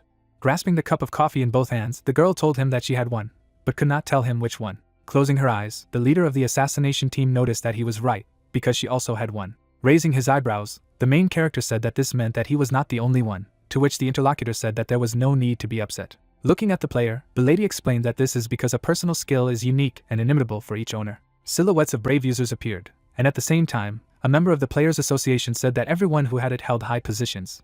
The hunter's eyes widened in surprise after hearing this. The interlocutor brought the mug to her mouth, while the guy wondered if she was only one of them in this case, after which he thought that he knew that all the players in the leadership of the association were high level. The protagonist bulged his pupils in bewilderment when the lady explained that for ordinary people, information about the players is very limited. The shadow of the cup fell on the surface of the table when Yuna suddenly said that they didn't know much even about high-level players. Lowering her eyebrows, the girl noted that especially about those who have personal skills, and then added that all information is protected by national security law.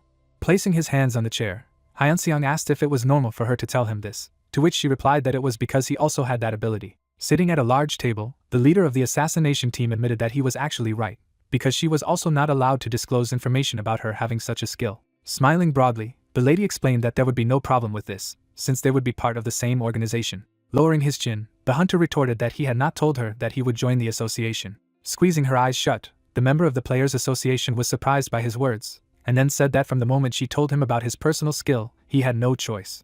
The protagonist's eyes instantly turned white, and he did not understand what it was about, to which she said that he did not need to make such a face. Lifting her heel from the floor, Yuna explained that it was all because he would become a member of a government organization, not an association. The user lowered the corners of his lips in bewilderment. Suddenly, the girl put the sheet on the table. The young man looked down in surprise, when suddenly the interlocutor noticed that this was a contract.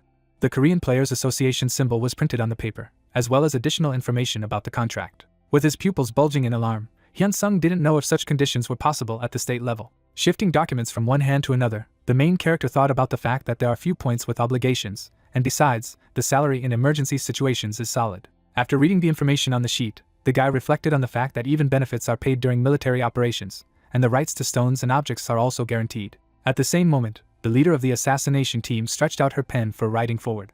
Smiling, the lady asked him to sign quickly. Closing his lips in confusion, the protagonist thought that if this was true, then they were giving him everything for almost nothing. Paying attention to the 6th clause of the contract, which stated that his term was for life, the user said in his mind that there was one small nuance, and then wondered if the contract for life could be called slave. The awakened man looked down thoughtfully. Holding the paper in his hand, Hyun-sung clarified whether all the players of the association signed such conditions. Squeezing her eyes shut, Yuna replied that it was true, because otherwise the association would have gone bankrupt long ago. Smiling broadly, the girl explained that they only provide such conditions because he has a personal skill. From what he heard, the main character rounded his eyes in surprise. The hunter's eyes turned sharply white as she asked if it was true that this was the ability to circumvent the 20-level rule. Rubbing her palms together, the leader of the assassination team noticed that even if he was hunting low-level monsters, his level would still increase and monsters would drop stones, and she would add that this meant that he could level up without any restrictions. Raising her hand, Yuna stated that this was a chance to hire a player whose level could become the highest in the world, and then exclaimed that they would be fools if they spared money on it. Lowering the corners of his lips, Hyun-sung said nothing. Holding the mug with his fingers, the main character did not understand who they took him for at all. Bringing the cup to his mouth, the hunter decided that such a mistake would do him good, since there was some truth in it. On the surface of the coffee there was a pattern of milk foam. Smiling, the guy asked if it was possible to reduce the term of the contract a little. The girl closed her lips in bewilderment, and asked if he liked him. Standing opposite the interlocutor, the protagonist nodded his head positively. Resting her elbow on the chair, the leader of the assassination team asked if he knew how many people around the world possessed personal skill. Silhouettes of the strongest players appeared, and the user replied that he did not know for sure, but according to the government, there are about 80 of them. The lady confidently looked ahead and stated that before his appearance, she was the only one in all of Korea. The heroes stood opposite each other. Looking ahead, Hyun-seong thought about the fact that it turns out that a special skill is very rare. Lowering her jaw, Yuna said that she understood that he was not satisfied with such a contract term. The protagonist's eyes widened in confusion when the girl remarked that they could not allow a player with a special skill to be recruited by another guild or even a country.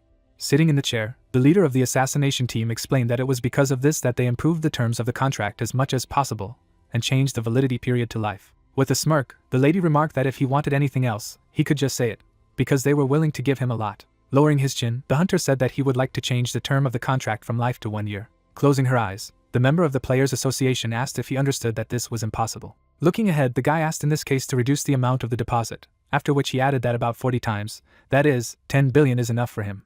Smiling broadly, the lady said that even if so, the answer would be the same. Frowning, the protagonist asked if it was possible to reduce it to 2 years then. Happily raising her eyebrows, Yuna said that they would increase the amount of the deposit, so she suggests that he agree to a lifetime one. The characters sat in chairs opposite each other. Hyun-seong said that he wanted a 2-year contract, which made the interlocutor round her eyes in confusion.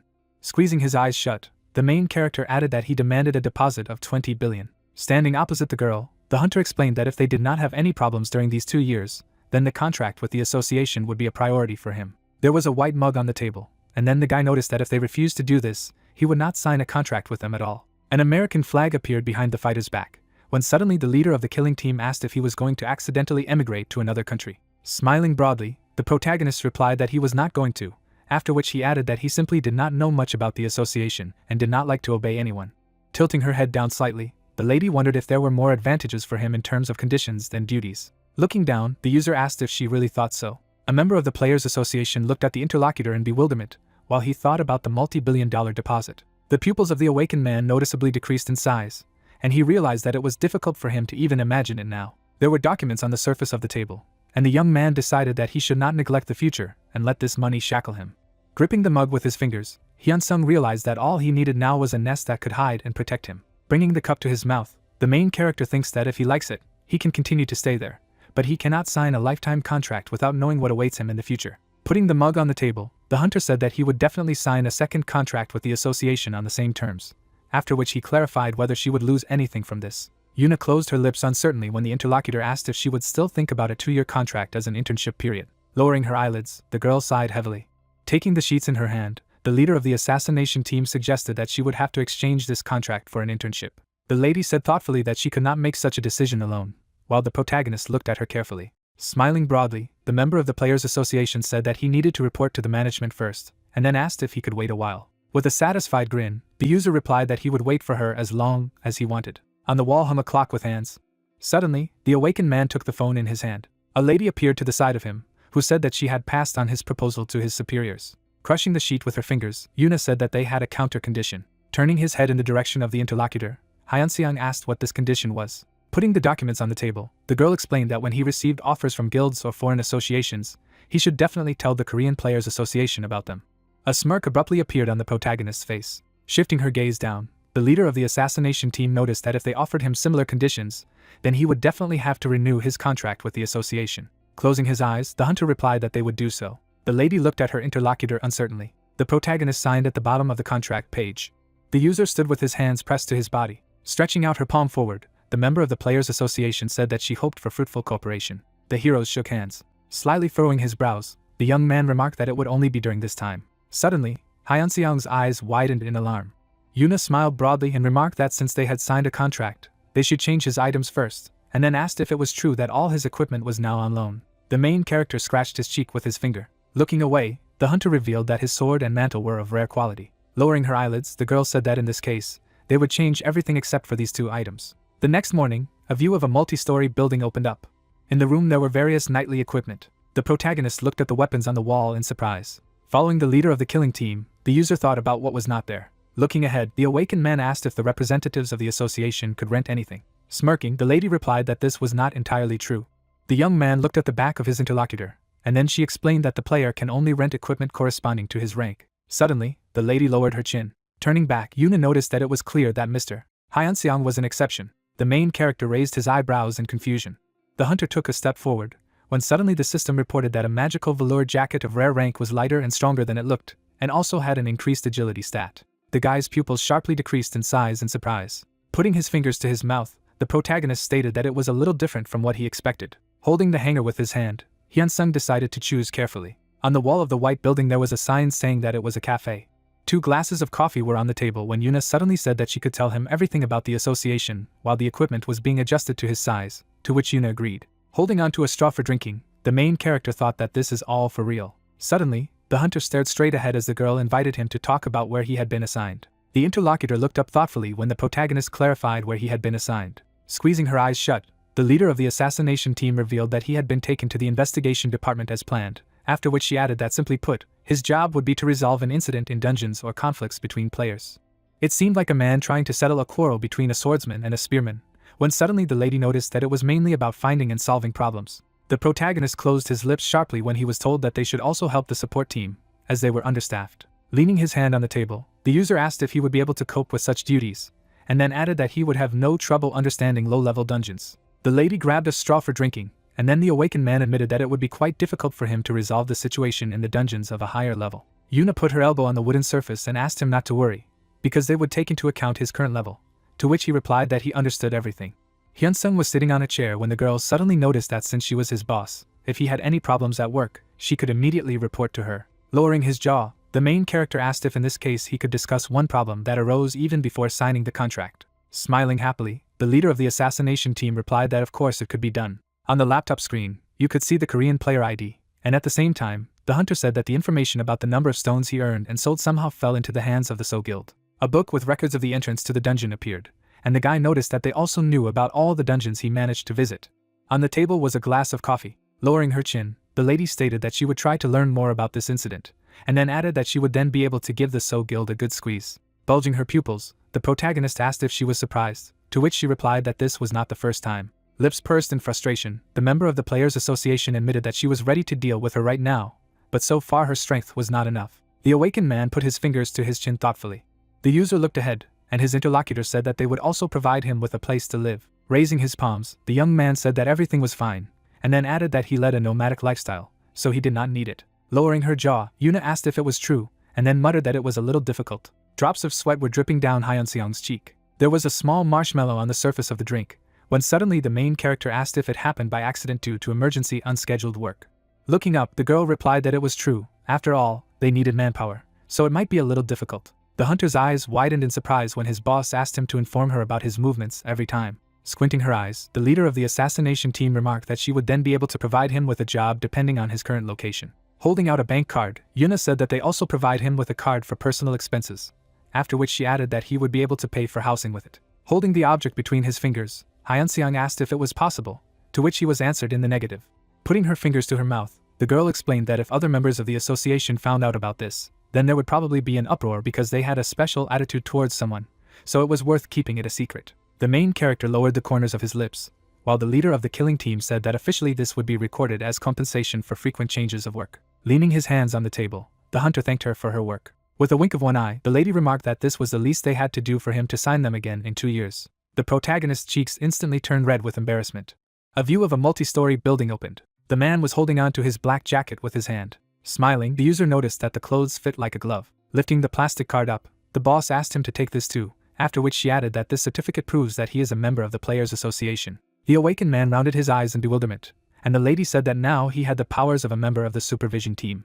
The young man happily looked at the player's ID, which had detailed information about him on it, and at the same time, Yuna clarified that he shouldn't have any trouble like in the past. Lowering his chin, Hyunsung asked if he could walk now. Looking ahead, the girl advised him to check notifications from time to time, because sometimes everyone can be urgently gathered, and then added that he did not have to worry, because such calls practically do not happen. Standing opposite the interlocutor, the leader of the killing team said that if they do happen, then it is necessary to react immediately. Lowering his hands, the hunter replied that he understood everything, and then asked when he could receive the deposit. Squeezing her eyes shut, the lady said that he had already been transferred, since the contract came into force only when the deposit was transferred. The boss suggested that he was in dire need of funds, to which the guy scratched his head and said that he was going to buy a couple of skill books. Smiling, the member of the Players Association said that it was a good idea, and then added that the association had its own store with such books, so they could go together. Turning around, the lady said that she would show him. The woman's heels took step by step down the road while the protagonist thanked her. Looking ahead, the user thinks that his main goal is to become stronger, so he will invest all 20 billion in a skill book. A view of the bookshelves opened up, when suddenly the awakened man noticed that there were not as many of them as he had thought. Standing next to the subordinate, the lady explained that skill books are not replenished so often. Looking away, Yuna said that in addition, demand exceeds supply, so if a good book appears, then it is immediately bought. Turning her head to the side, the girl said that their assortment was unfortunately smaller than that of the official auction trading house. The black screen of the cash register was visible. Smirking, Hyunsung thought about down with taxes. Coming closer to the subordinate, the boss asked if there was anything wrong with the fact that he had bought so many books, because it seemed to her that it was not very effective. Squeezing his eyes shut, the protagonist said that even if so, they would still be used someday, when suddenly the system announced that the book of the passive skill of immortality had been upgraded to a uniquely rare rank. A woman's heel stepped onto the floor. Smiling contentedly, the leader of the assassination team said that this was the end of her work. A car was parked on the road, and at the same time, Yuna said that it was insured, so she could use it with pleasure. Sitting in the car, Hyunsung said goodbye to his boss, and she wished him a good trip. Near the door there was a sign saying that this was the office of the president of the Korean Players Association. Holding his chin with his fingers, the man said that no matter what he thought, 2 years was a fairly short time. Looking ahead, the leader of the assassination team asked if he was upset that they had not been able to sign a lifetime contract with him. There was a big scar on the director's face, and then he replied that he was upset, because they had to do it. Lowering her eyelids slightly, the lady stated that he was thinking more about money, to which he shouted that this was not the case. Leaning his hand on the table, The head of the organization noted that in her case, they had also honestly improved the conditions, after which he asked if she thought that since this was a lifetime contract, they would make her work for low pay. Yuna resolutely lowered her eyelids. The girl said that initially this was exactly the case, when suddenly the eyes of her boss turned sharply white. Smiling broadly, the leader of the assassination team explained that if she hadn't insisted, they wouldn't have given her better terms, and added that she should have changed her contract from the beginning, just like Hyunseong. Lowering his jaw in displeasure, the president of the Korean Players Association exclaimed that she didn't need to compare him to herself, because her situation was new to them, so if it wasn't for her, they wouldn't have known about the existence of a special skill. Looking ahead, the lady explained that that was why they should have treated her better, to which the man cried out that they had done so. The silhouette of the protagonist appeared, and the director of the organization said that they had made many concessions with the contract for him, as she wanted, and if she had not intervened, they would have offered him only a lifetime contract with a deposit of 100 billion.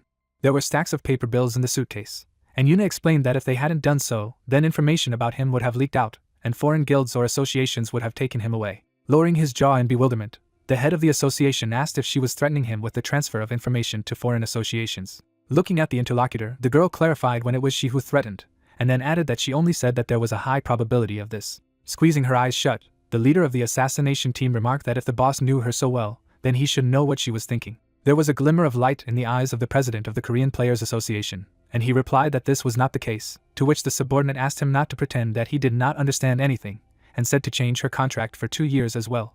Slightly tilting his head down, the man said that this was impossible. Folding his fingers, the director of the organization admitted that if she hadn't resisted, no matter what the cost, they would have signed a lifetime contract with Hyunseong. Frowning, the lady called the boss a scoundrel. At the same moment, his eyes turned white. Leaning his hand on the table, the head of the association asked if she thought he was doing it for himself, when in fact it was for the good of the country, after which he added that nothing bad would happen if he signed a lifetime contract with them.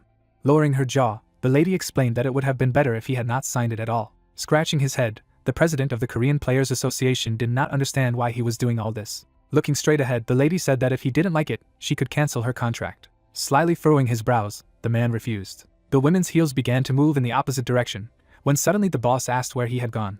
Gritting her teeth tightly with anger, the assistant replied that she would work. I could see a drop of sweat running down the cheek of the director of the organization. There was a view of thick clouds in the endless blue sky. A notification about the transfer of 1 billion to my mother's account was shown on the phone screen. Lowering his chin, Hyunseong muttered that it was enough to pay his father's hospital bills for the next 10 years, and it would also be enough to live on.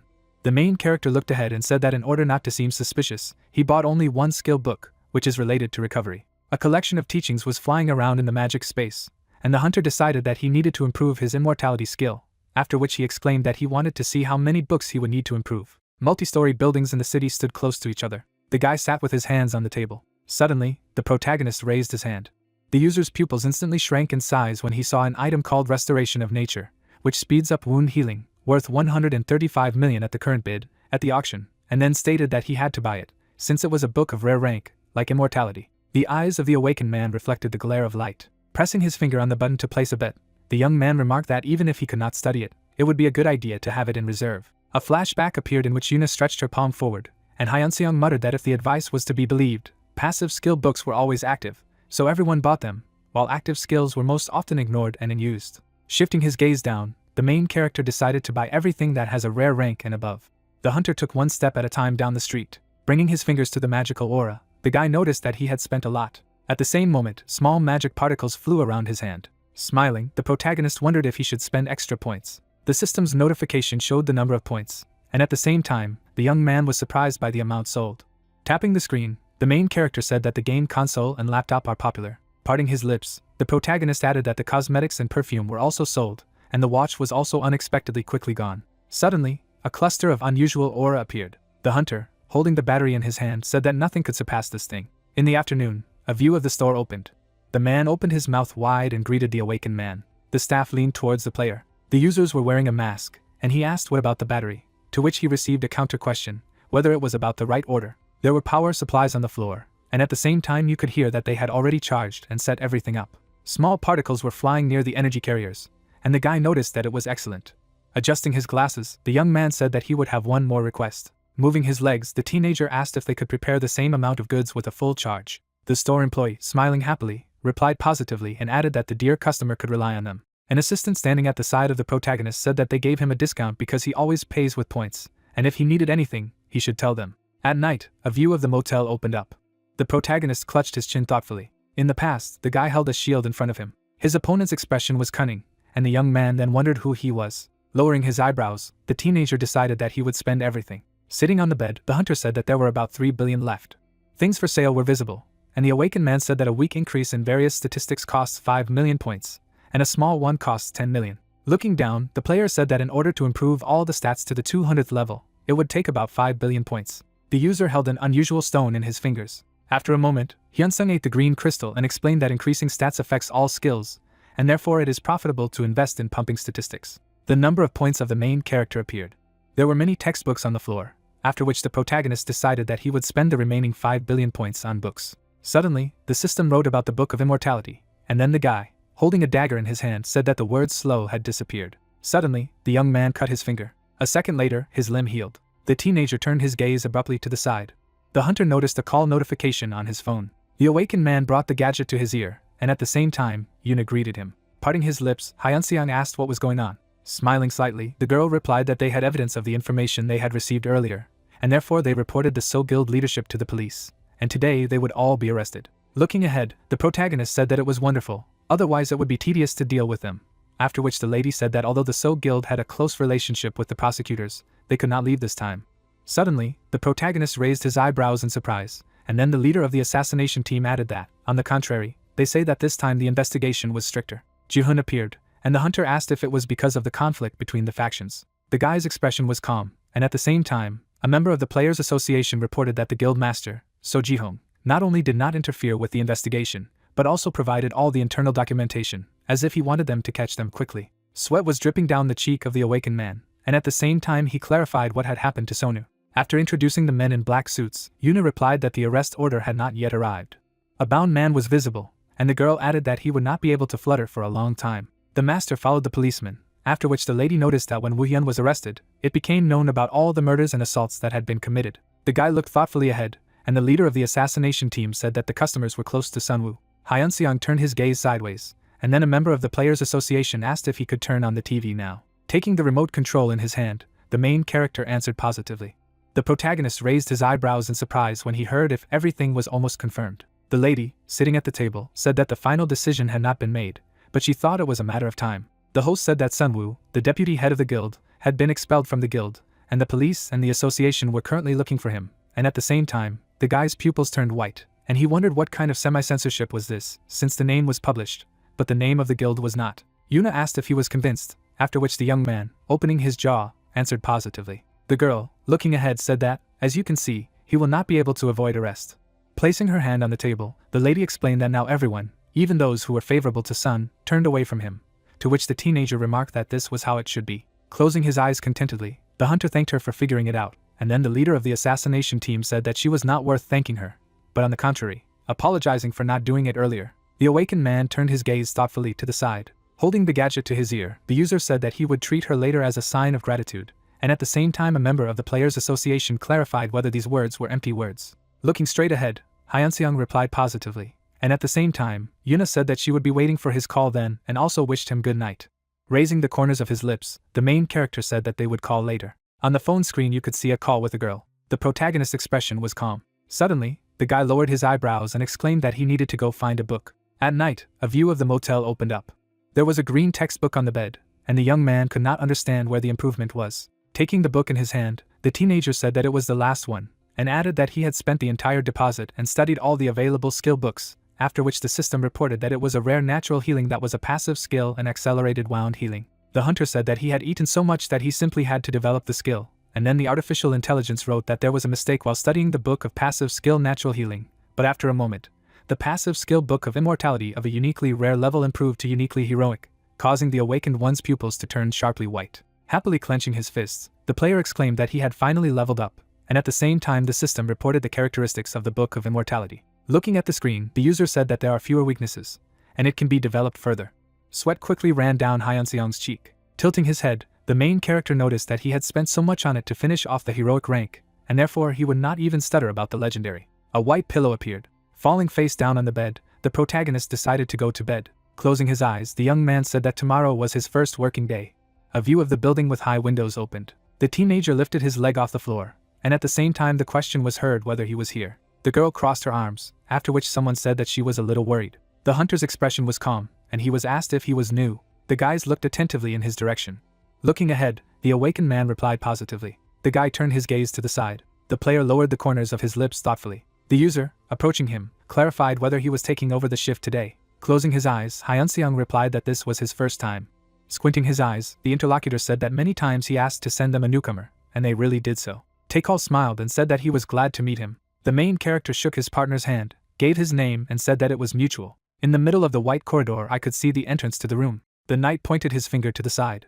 At the same second, the player pointed to the wooden door. The hunter raised his head in confusion. Folding her hands in displeasure, the girl was silent. A sign appeared with the inscription room number 7. With his mouth wide open, the guy said that he could wait here. Turning his gaze sideways, the young man said that if he was assigned to a dungeon below the 100th level, he would have to go with Suyun. The lady looked sharply to the side. The player could be seen standing at the door, and at the same time, Taechul said that she would be 25 years old this year, and like him, she was somewhere on the 100th level. Happily raising his eyebrows, the protagonist hoped that they would work together. With a wink, the girl replied positively. Soo-young then looked away, and the knight remarked that she should introduce herself properly, and asked why she had switched to informal speech in the first place. Looking ahead, the lady explained that he looked younger than her, and so she suggested that they communicate like this. The hunter looked at her in surprise when he heard her ask if he was upset, and at the same moment asked for forgiveness. Through the sweat on his face, the awakened man wondered if she liked him. Scratching the back of his head, the guy apologized for his colleague and said that she had no manners, after which Hyun-seong thought that something was definitely wrong. The main character, parting his lips, said that everything was fine. Smiling slightly, the protagonist added that he was definitely not fit to be a younger brother. The girl looked straight in bewilderment when she heard that she must not have known, but he was definitely older. Taechul's pupils turned white at the hunter's word that he would be 27 years old this year. The awakened man was told that he really had a child's face, so he closed his eyes contentedly and said that he often heard it.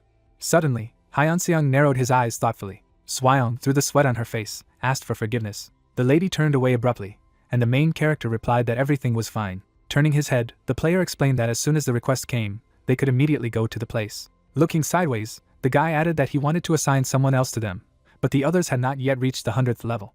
Lifting the corners of his lips, the protagonist said that he did not care. The hunter's gaze was serious, and he muttered that if he was sent to a dungeon of the 100th level and below, and since his stats were above the 200th level in total, then even if he acted alone, there would be no problem, and then the system wrote his statistics. A small bed appeared, and it was heard that it was his room. The young man, looking at the awakened man, said that if he did not plan to put on equipment, he could read a book or take a nap. A view of the orange sky opened.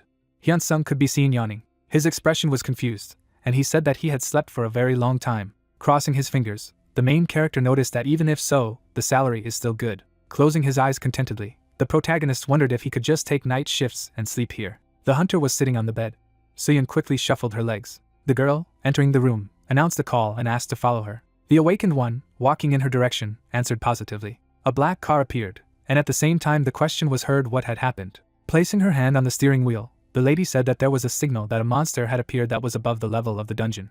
Turning his gaze to the side, Hyun-seong asked if it was okay that only the two of them had gone to the call, after which the player said that the two of them were enough. Imagining a terrible monster, the user said that a werewolf above level 70 had appeared in the Horned Turtle dungeon of the 60th level, but there were no casualties yet, and no casualties were expected. Looking ahead, the protagonist thought that it was because of the difference of only 10 levels. Parting her lips, Suyun explained that most of the calls come to incidents in dungeons above level 50th.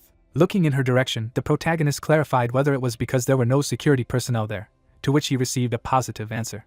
A security officer card appeared, and then the girl said that players who reach level 50th and get their first profession usually go to work as security officers in low-level locations themselves. A magic portal could be seen, and at the same time, the lady added that from the 50th level onwards, there were no more security personnel in the dungeons. Sweat was dripping down the guy's cheek. The young man looked up, and the lady said that problems begin with players who are used to being under constant care. The orc attacked the humans, after which Soo-young said that when various situations arise and there are no security personnel around, their survival skills deteriorate dramatically, and this becomes a huge problem.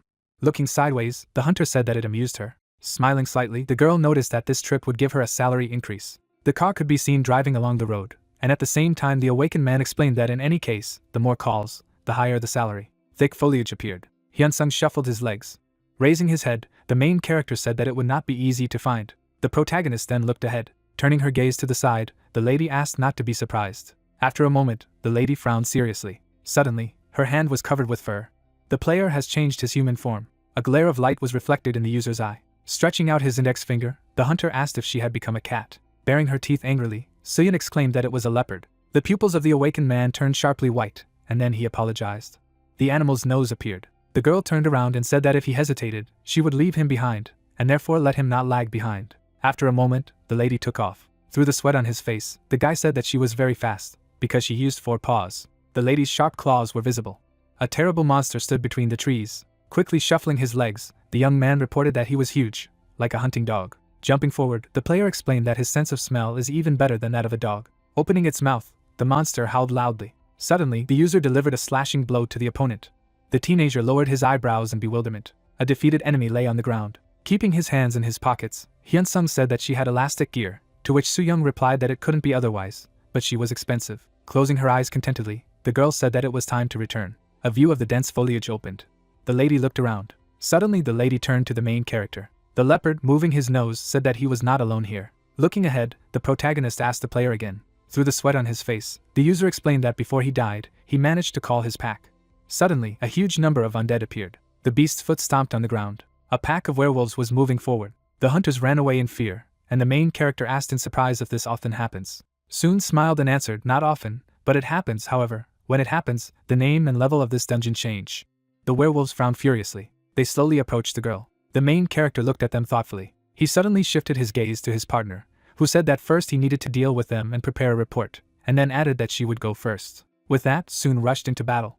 At this time, Henson took out his vampire sword. The werewolves, growling, rushed to attack. With one quick blow, the girl blew the head off the monster's shoulders. The main character cut the bodies of his opponents into 2 parts with a swing of his sword. Suddenly, he abruptly shifted his gaze when he heard a loud howl. All the werewolves immediately stopped. Henson straightened up and asked if it was the werewolf king. A huge monster with a scar on its eye stared at them. They looked at each other without moving from their seats. After a short pause, Soon raised her hand and said that she would take care of it, and at the same moment she took off and the protagonist asked if there would be any problems. After all, it was a monster of about 100 or 110th level. But as soon as he asked this, he abruptly shifted his gaze to the side as he felt the remaining monsters moving. At the very last moment, the guy dodged the werewolf's quick attack. In the air, he struck several quick blows. Head down, Henson stared thoughtfully at the monsters. As he fought, the werewolves continued to advance. The main character was chopping off the heads of monsters, when suddenly he said that it seemed to be over soon. The werewolves slowly approached him. Suddenly, the body of one of them was pierced through. Blood splattered in all directions, and monsters fell to the ground. After killing the opponents, the main character stopped. Turning around, he asked if she wasn't done yet. Soon and the werewolf king fought fiercely in the air. With a mad grin on his face, the king struck. The girl, gritting her teeth, could hardly block these attacks, and Henson, seeing this, asked himself if he should help him. Without hesitation, he took off. But before he could strike, the werewolf king turned sharply at him. At the same moment, the monster raised its head and roared loudly. Seeing this, the guy frowned tensely and asked what kind of magic it was. At the very last moment, he managed to jump away. At the same moment, the werewolf king rushed to attack. He unleashed a quick shot that Soon was unable to block. Blood spurted out of her mouth. Immediately afterward, the monster grabbed her neck with its teeth. Seeing this, the main character used a fire projectile. The werewolf king easily dodged the magical attack. Soon's eyes quickly blanked. Henson suddenly found himself directly behind the werewolf king, but unexpectedly, Soon appeared in his arms. The guy immediately jumped back. He held the girl in his arms and asked if she was okay. Receiving no answer, the main character stretched out his hand and used healing. But this magic had no effect. Seeing this, Henson frowned and said that he should use the medicine he had received last time. But before he could do so, he was attacked from behind by the werewolf king. Suddenly, with one quick blow, its claws were severed. The main character turned to the monster and said that he was a rather intelligent wolf. He stared at him, adding that he had dealt with his partner first, and now he had taken care of him, and then asked if he had sent his servants ahead to stall for time. All the other werewolves were dead at this time. After listening to the guy, the werewolf king laughed. Suddenly he attacked sharply, but Henson managed to duck. Then he began to counterattack. They fought, blocking each other's attacks. But one strong blow from the protagonist made the werewolf king move a few meters back. Unexpectedly for the guy, the monster abruptly took off. Henson immediately turned his gaze away. The werewolf king rushed to attack the wounded Soon. At the very last moment, the main character kicked the wolf in the face. The monster collapsed to the ground after such a blow. Henson, standing with his leg up, looked at his opponent in surprise. The werewolf king raised his head and howled loudly. At the same moment, the protagonist and Soon were surrounded by werewolves. Seeing this, the guy gritted his teeth in displeasure. His partner was lying unconscious on the ground. Then the main character created magical energy in his hand and said that this situation is for the best, so he will act step by step. After saying that, he filled the blade of his sword with magic. The guy looked at his weapon and said that he needed to use a magic projectile, an ice projectile, a fire projectile, a fireball, and a fire spear. At this time, the werewolves rushed to attack. Particles of powerful magical energy began to appear around the main character. With each new spell, there were more and more magic particles. Suddenly, Henson, looking up at the monsters, used the release. A bright flash of light began to fill everything around. The werewolves attacked the main character from all sides. Magic projectiles of all elements were released in all directions. They pierced the werewolves through. Everyone who attacked the main character was affected by this technique. Particles of magical energy emanated from the sword. Henson suddenly smiled and said that he wouldn't even need a potion. After saying that, he once again held out his sword in front of him. Magic projectiles were released in the same direction in the same second. But at this time, at great speed, one of the monsters quickly dodged these attacks. The werewolf king was approaching the guy at high speed. Seeing this, the protagonist said emotionlessly that he had good reflexes, adding that he knew he was not like the others. But now he wondered if he could dodge the rare rank skill as well. At this time, the fire began to quickly consume the forest. Suddenly, a huge wall of ice appeared in front of the werewolf king. From what he saw, the monster froze in place. Henson took a step forward at this time. He looked at the werewolf king and said that it was too late. After saying that, magic projectiles of all elements began to appear in the air around him. Hearing this, the werewolf king turned tensely to look at the young man. At the same moment, magic projectiles were released in his direction. As soon as the monster saw this, it roared furiously, and there was no emotion on the guy's face. A bright flash of light was approaching the werewolf king. A few seconds later, a madly powerful explosion rang out. When the lights went out, only smoke remained. When it dissipated, a magic portal appeared. Seeing him, the main character frowned tensely. But unexpectedly, items began to fall out of the portal. Henson immediately took a few steps forward, saying that he needed to see what objects had fallen from him. Suddenly, drops of cold sweat appeared on his face, and he asked in confusion what it was. He had a huge heart in his hand. Then the guy stretched out his hand and said that he needed to read more about it. In the system screen, it was reported that this is the heart of the werewolf king of rare quality, which allows you to transform into the werewolf king for 60 minutes, as well as for the duration of the transformation of strength, agility, stamina will increase by 30%, but after the time passes, the strength, agility and stamina indicators will decrease by 10%, and the method of application. Eaten. After reading this, the main character asked in confusion if his appearance would change. He held his heart in his hand and added that compared to the increase in indicators, the cost of using it was much more serious. After saying that, he looked behind himself and added that he had to go back first. Night fell, and the sky turned dark. The protagonist was sitting next to the bed where Soon was sleeping. After a while, Tichio came and asked if the girl was okay. Soon slept on the bed with her mouth open. The main character raised his eyebrows and replied that everything was fine, all external injuries had healed, but to make sure for sure, it was better to take her to the hospital. With excitement in his eyes, the boy looked at Henson and thanked him for his help, because if it weren't for him, trouble would have happened. Hearing this, the main character laughed and replied that he was also on the team, so helping his comrades was the order of the day. Before leaving for the portal, he turned around and said that he would return as soon as he had sorted it out. After a while, the bright rays of the sun illuminated everything around. Soon bowed and thanked him for saving her. Only when he entered inside, the main character froze in place. He closed his eyes, not knowing what to answer. After a short pause, the guy put his hand behind his head and exclaimed that he should have helped, when suddenly he said that the others were in the same clothes as yesterday. Then Takal, closing his eyes, smiled and explained that after they dealt with yesterday's incident, he went hunting, and then came here. Without opening his eyes, he asked if it was true that the main character did the same. Then Henson smiled and replied that everything was correct, adding that he had rested here and earned some money, which was a great option. After a while, there was a cup of coffee on the table. At the same table sat the main character in Tichio, who said that initially he thought that the guy lived in a luxurious house and he had a lot of money, because it is rare to see so many things of rare rank in one person. The main character, hearing this, lowered his gaze and said that he was not a rich son, adding that before he woke up, he was an ordinary handyman. Hearing this, Soon raised her eyebrows in surprise. Henson smiled and told him that his father had fallen ill and had been hospitalized, and that his family had worked hard to pay the hospital bills. After saying that, he remembered helping his mother at work in the cafeteria. After listening to the guy, Takal did not take his eyes off him, saying that in fact they had received an order to take good care of him, so he thought that he was from a rich family. Hearing this, the main character raised his eyebrows in surprise and asked if it was really true. Looking down, he said to himself that it seemed they thought he was born with a golden spoon in his mouth.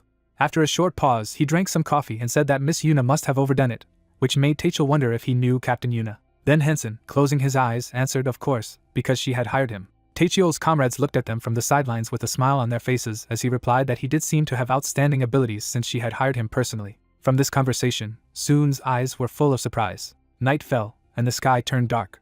The main character was walking along the corridor. Without any emotion on his face, he looked ahead and said to himself that he needed to sort out objects before going to bed. Suddenly, out of the corner of his eye, he looked behind himself when he heard a familiar voice. Soon bowed her head and said that she was really sorry. From what he heard and saw, shock appeared in the guy's eyes. The girl, without raising her head, explained that there was a misunderstanding, and she behaved ill-mannered towards him, so she apologizes. From these words, drops of cold sweat appeared on the protagonist's face, and he asked in confusion what other misunderstanding. Soon then raised her head and explained that she had become prejudiced because of a person she had met one day during a summons. They were looking at each other when suddenly Henson asked what had happened. After receiving such a question, Soon remembered the overconfident guy who was surrounded by monsters, and said that due to the son of a high-ranking official of the association behaving recklessly at the scene, the team members were badly injured. That day, blood spurted in all directions. But after this task, she looked at his back and knew that he, as the culprit of the accident, did not receive any punishment, but the crew members flew in full. Tears appeared in her eyes, and after that she always tried to be the first to go to the call. After listening to Soon, the protagonist smiled and said that everything was fine. Closing his eyes, he added that he did not pay attention to this. After these words, a certain surprise appeared in the girl's eyes. After a moment, she bowed her head again and thanked the guy, and then he realized that she seemed to be quite kind. Without taking his eyes off her, he suddenly remembered something. Smiling, he asked if he could ask something, since he was interested in something, and if it was not difficult for her to answer. But before he could finish speaking, his eyes were shocked that Soon exclaimed that she would answer any question he asked. She smiled warmly and asked what he was interested in. Drops of cold sweat were running down the cheek of the main character, and he said to himself that she was very naive, and he was more and more convinced of this. The girl stood in front of him with her eyes closed. The smile disappeared from the face of the main character. He frowned and said in a low voice that it would be a bit problematic. He stood in front of the girl and added that this question was about her skills. Without opening her eyes, the girl smiled and replied that she knew that he would ask about it, because she had been asked about him many times. Hearing this, Henson raised his hand to his chin. Soon raised her hand, talking about her skill. After listening to her, the guy raised his eyebrows in surprise. He looked at the smiling girl and said to himself that her therianthropy skill, the mythical ability of a human to transform into an animal, is an active skill that transforms her into a snow leopard, and her strength, agility, and stamina are greatly increased, which is why she has high attack power and defense, so she is a good tank and damager. There was no emotion in the protagonist's eyes as he said to himself that one of her shortcomings was low levels of magic and willpower, and due to her low willpower, she was vulnerable to magical attacks. Soon continued to gesticulate actively, explaining her ability. After speaking, she closed her eyes, and the guy in front of her thought that there was no reason for her to tell him all this. A week later, lush clouds floated across the blue sky. The main character looked at the ceiling and said that nothing was happening. He was lying on the bed, adding that there had been no more incidents, and that the initiation ceremony had gone well. But after that day, without finishing, he remembered the day when he fought on equal terms with the werewolf king. Leaving his memories, Henson turned. Raising his eyebrows slightly, he pondered. The main character opened the system screen in front of him and said that although popularity has fallen, batteries and electronic products are sold without problems. After saying that, he closed his eyes and added that he would soon be able to buy something else of heroic rank. After a while, the guy took a step forward. Going to the exit, he reached out and said that he was bored, so he would go a little hunting. At the same time, he would accumulate points. Particles of magical energy emanated from the entrance to the dungeon. A man in a suit looked at the guy and asked to show his ID to the players. The main character put his hand in his pocket and asked to give him a second. Then he held out the certificate. The man's eyes were shocked by what he saw, and he asked in a trembling voice if it was the association's supervision department. At the same second, he bowed and wished the guy good job. Less than a minute later, the main character entered the dungeon. Not far ahead, he saw a pack of monsters. Without hesitation, Henson reached out and used a firestorm. A stream of flames burst out of his hand. In the blink of an eye, he destroyed the monsters standing in his way. Only particles of ash remained in the air after this, and the guy said that it was very good that he had acquired this skill. He held a shield in front of him and added that this was to be expected from a rare rank item of a broad spectrum. Smiling contentedly, he continued to say that his synergy with the shield was amazing. After that, the protagonist lowered his shield and said that in a mid-level dungeon it is not so noticeable, but at a low level it is most likely considered cheating. But as soon as he said that, his shield was cut in half. Blood spurted from his shoulder. The man who attacked him smiled mischievously and said that he had a pretty good reaction. Henson clutched at the wound and screamed loudly, asking who he was. Then the guy, closing his eyes, asked in response if he did not recognize him, adding that this also happens. He gripped the hilt of his sword tightly in his hand, adding that he should know whose hands he would die. Hearing this, the main character frowned tensely. His opponent put his hand to his chest and said that his name was Sun Wu, adding that he had recently been the deputy head of the So Guild. From what he heard, drops of cold sweat appeared on the face of the main character, and he asked in confusion why he was doing this, to which he replied that he was thinking of taking out his anger on him. On the blade of his sword was Henson's blood, and he added that of all those who had done all this to him, the only one he could take revenge on was him. After saying that, Sonu raised his sword to his face. The protagonist, without moving from his seat, suddenly shouted, asking if he really thought that he would get off easily if he did so, to which he calmly replied that it was useless to shout, because he had previously set up a barrier blocking sounds and the field of vision. A special dagger was stuck in the ground. After a short pause, Sun Wu raised his hand and asked to take a look at him, after which he asked if he looked like a high-level player. Without opening his eyes, he smiled mischievously and asked if he looked like a beginner who hadn't even reached level 50 yet. Hearing this, the main character frowned and asked if he had forged the ID. Then Sun Wu opened his eyes and said that he was so bad, but there was no need to worry about it, because he would be leaving this country today. He imagined his passport in his head and added that he would be able to live under a new name abroad. Then he introduced the family of the main character and said that at first he thought about starting with his family, because he wanted him to feel all the pain of loss.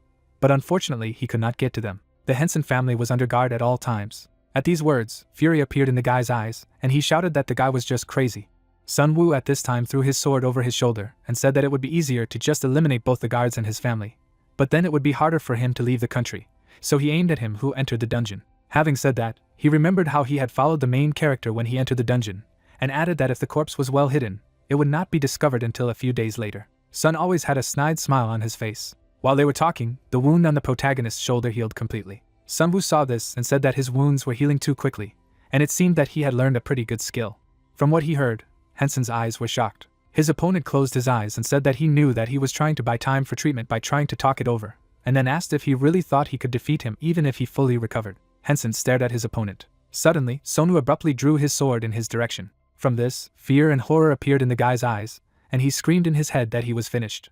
At the same second, at the very last moment, he managed to block a strong blow. From this, he flew a few meters back. Seeing this, Sonu threw his sword over his shoulder and said that it was unbelievable because he didn't think he would be able to block his attack. Without opening his eyes, he continued to smile and say that he was thinking of chopping off his left arm so that he would not have time to recover as before. At this time, Henson opened the inventory space.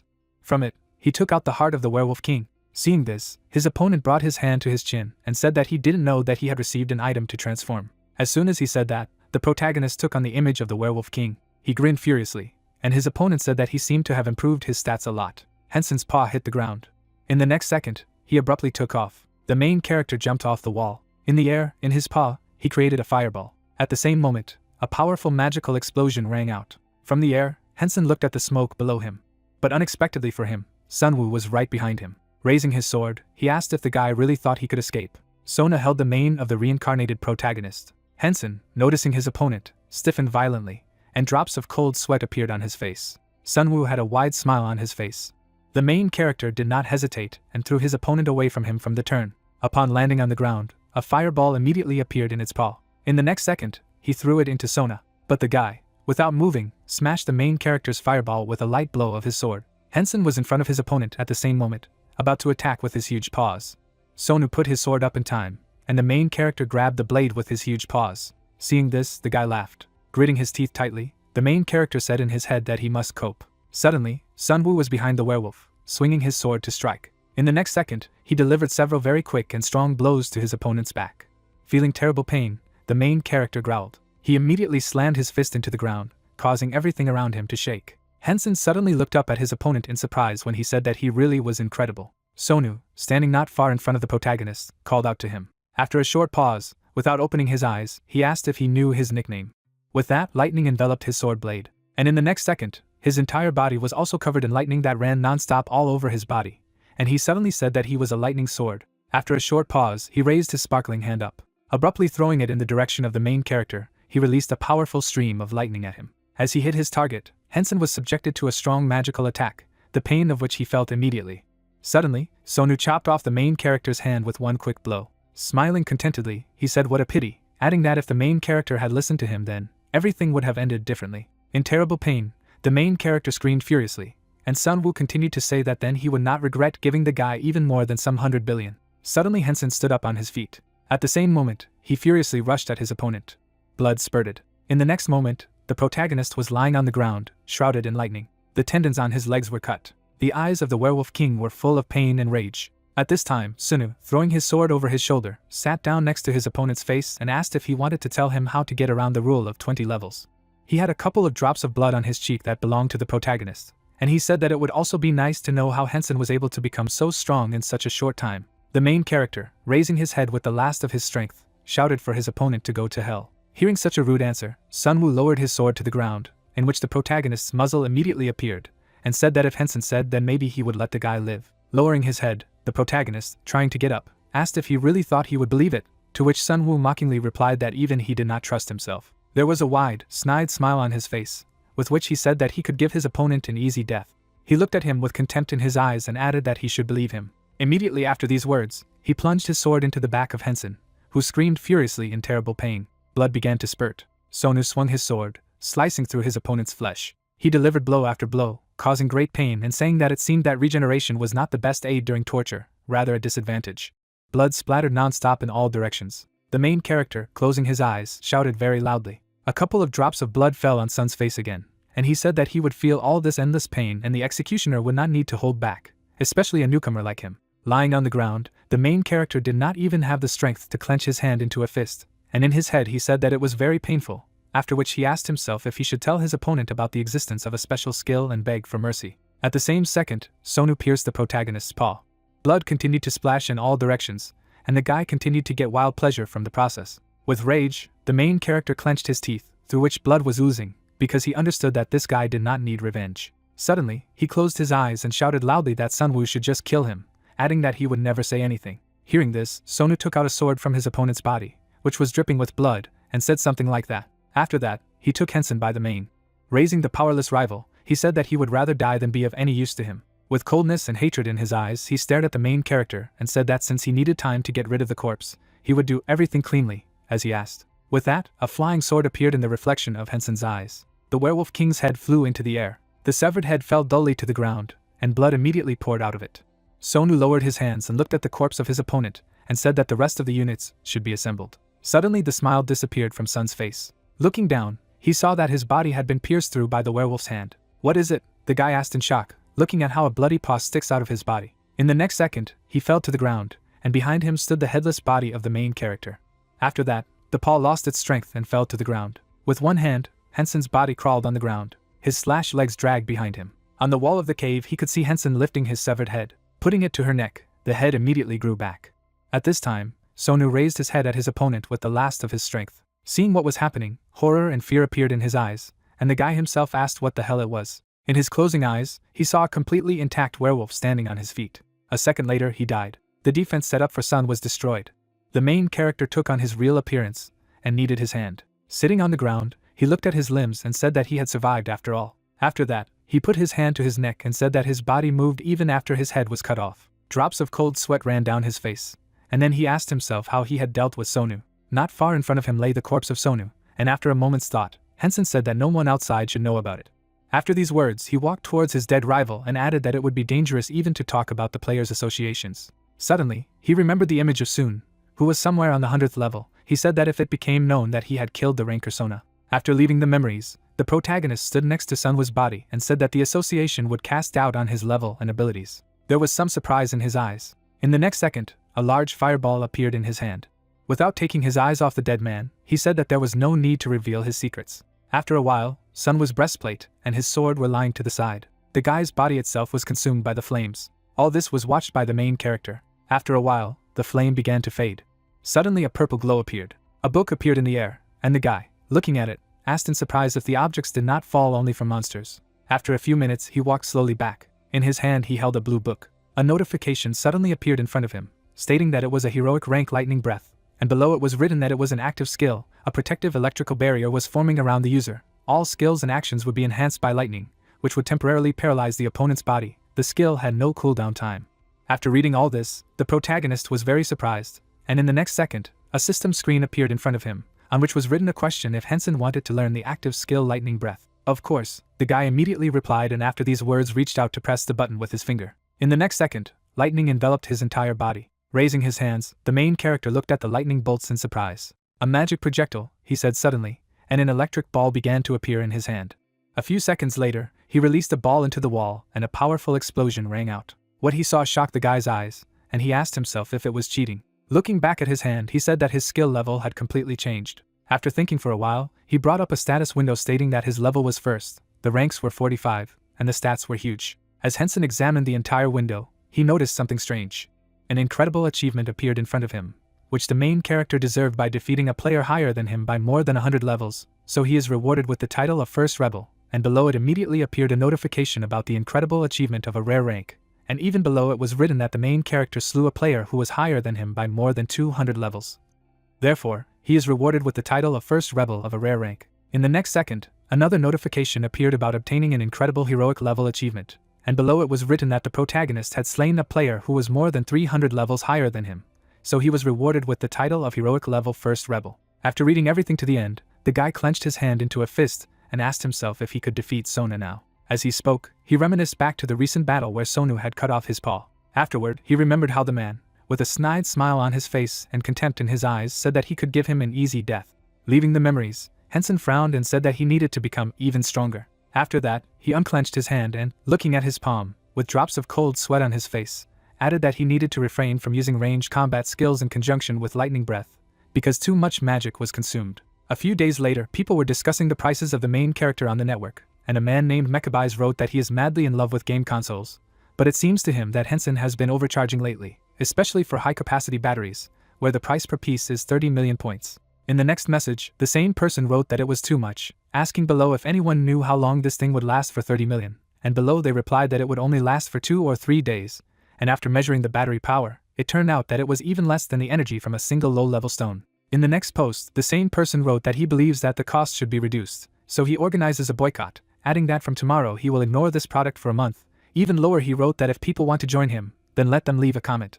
There were 8 responses to this message, some reacted negatively to such impudence, and some joined the boycott. A month later, the sun was shining brightly at Shinshin Station. The protagonist was sitting in his room and looking thoughtfully at the system screen in front of him. He looked at the shopping window, where there were 3 items, the Ancestral Instinct, the Black Elf Dagger and the Lich Staff, and asked himself which of these 2 he should take. Opening the Vampire Ball, he said that he would buy both if he could.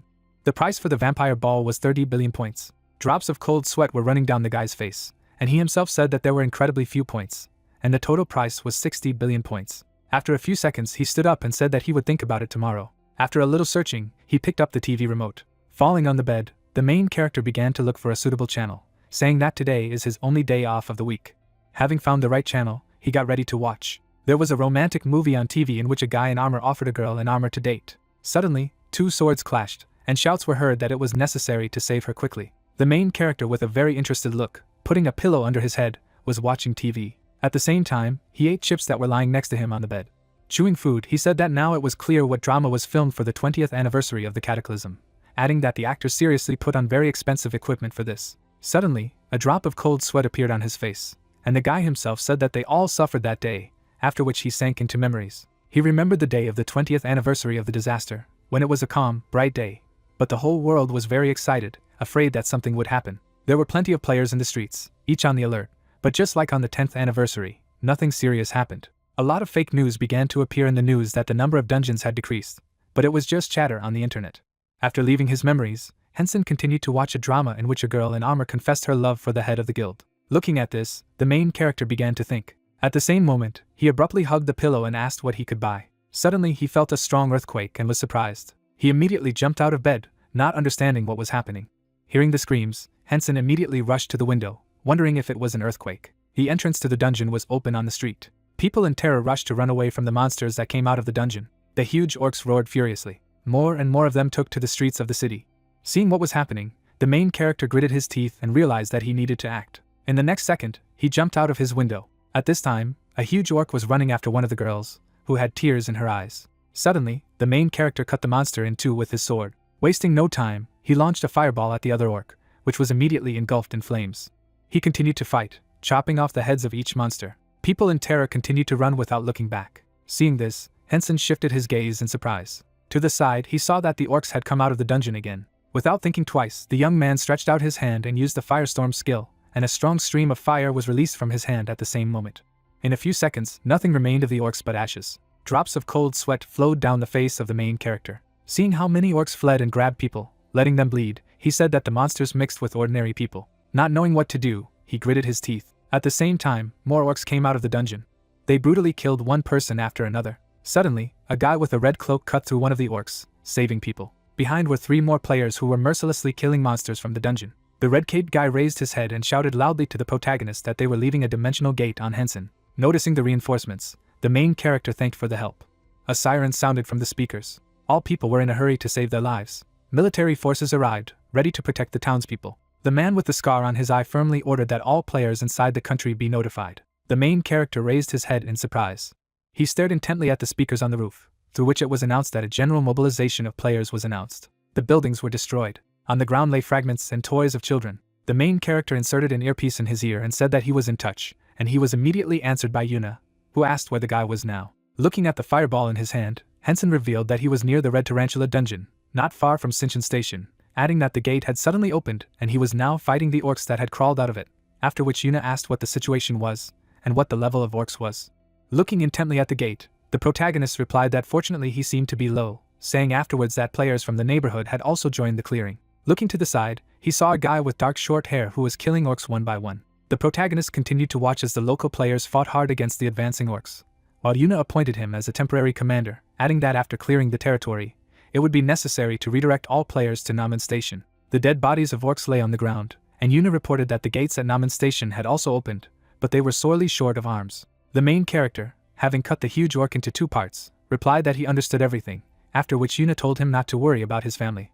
A small crowd of orcs gathered around the main character, wanting revenge, and the leader continued to broadcast on the radio that she had been informed that Henson's family, along with other residents, had been taken to a bomb shelter, so the guy could be calm. From what he heard, the main character smiled and thanked for his concern. In the next second, the orcs swung their weapons at Henson, preparing to attack. With one deft blow, the main character cut the 2 monsters in 2, saying that he would hurry. After a while, lush clouds floated across the blue sky. Opening the system window in front of him, Henson said that there was no time to think. He was looking out the shopping window for the vampire ball. The price of the item was still 30 billion won. A few seconds later, a notification appeared in front of Henson confirming the purchase of the vampire ball passive skill book. The next notification was to ask if Henson wanted to study this passive skill book. Smiling contentedly, the guy said that it was good, because now he would finish with it faster and move on. After these words, he abruptly raised 2 fingers up. A wall of fire was released from the ground at the same second, which rose high up. All the orcs began to burn insanely quickly. The guy was looking at a huge wall of fire. Having dealt with the monsters, the main character stretched out his hand to the side, and a purple glow began to appear nearby. A few seconds later, a megaphone appeared in his hand, and Henson immediately shouted into it that he was a representative of the Players Association. All the players who came to help picked up their phones and were surprised to hear what they heard, while Henson continued to shout, ordering all players to gather, following orders to mobilize in emergencies. Hearing this, the children were terrified. Seeing such a reaction, the main character lowered the megaphone and displeased said that it would be hard. A few minutes later, 5 players gathered in front of him, to whom he firmly told that the necessary minimum of players remained to defend the territory, and the rest moved to the Namen Station. Remembering how he had burned the last of the orcs just recently, he added that all that remained was to take care of the gates. Suddenly a hand rose into the air. The guy with the short brown hair said he had a question. The guy, looking intently at the main character, asked how many places the gates opened. With a very calm face, Henson replied that at the moment the exact number is unknown, but it seems that the gates have opened all over the country. Hearing this, the players looked at each other in shock. The protagonist himself, with drops of cold sweat running down his face, pondered. Near the Namen Station there were burnt buildings. Monsters burst out of the huge gates and furiously rushed at ordinary citizens. They cut down civilians, splashing blood in all directions. Gripping their weapons tightly, they growled. Suddenly, one of them received a strong blow on the cheek. From such a blow, the monster flew far into the wall. Blood flowed down the lizard's face. At the same second, with a deft blow, a man with gray hair took the life of the monster. After that, he exhaled heavily. Throwing a huge axe over his shoulder, the man looked to the side. There he saw how huge white lizards continued to come out of the portal. Behind him stood his small team, who were surprised and frightened. At the same moment, a huge stream of fire swept past them. All the monsters burned at the same moment. In the next second, Henson held up 2 fingers. A wall of fire burst out of the ground into the sky. After a few minutes, he turned to the 2 girls and asked if they were okay. With his hands in his pockets, Henson said with a warm smile on his face that they had come to the rescue, and the players were standing behind him. Surprise suddenly appeared in the boys' eyes. The guys in front shouted happily that reinforcements had arrived. After a short pause, the guy with blonde hair looked around and said that the situation was serious. Pointing to a lot of white lizards, he said that there were not many dungeons here, so there were few players. Picking up the vampiric sword, the protagonist said that it was time to start. Suddenly hearing a loud scream, Henson frowned tensely. His wall of fire was shattered in an instant. From what he saw, shock and horror appeared in the eyes of the guy. A huge white lizard with a spear and shield stood in front of them, and then the main character shouted that they needed to deal with it as soon as possible. At the same moment, a fiery projectile began to appear in his hand. Immediately he fired it at his opponent, but he defended himself with a shield without being wounded. But Henson was already flying into the attack with a sword. He made a quick and strong blow, flying nearby. Stopping against the wall of the destroyed building, the main character turned around and said that the lizard was not so strong. At this time, the monster simply stood up and did not move. Without hesitation, Henson jumped back towards his opponent, chopping off his head. Suddenly he heard the screams from the side again, so he turned around. "What?" he asked in surprise, half turning to the gate. For more huge lizard men came out of the portal, and then Henson realized that the monster he had killed was not a boss, but an ordinary monster.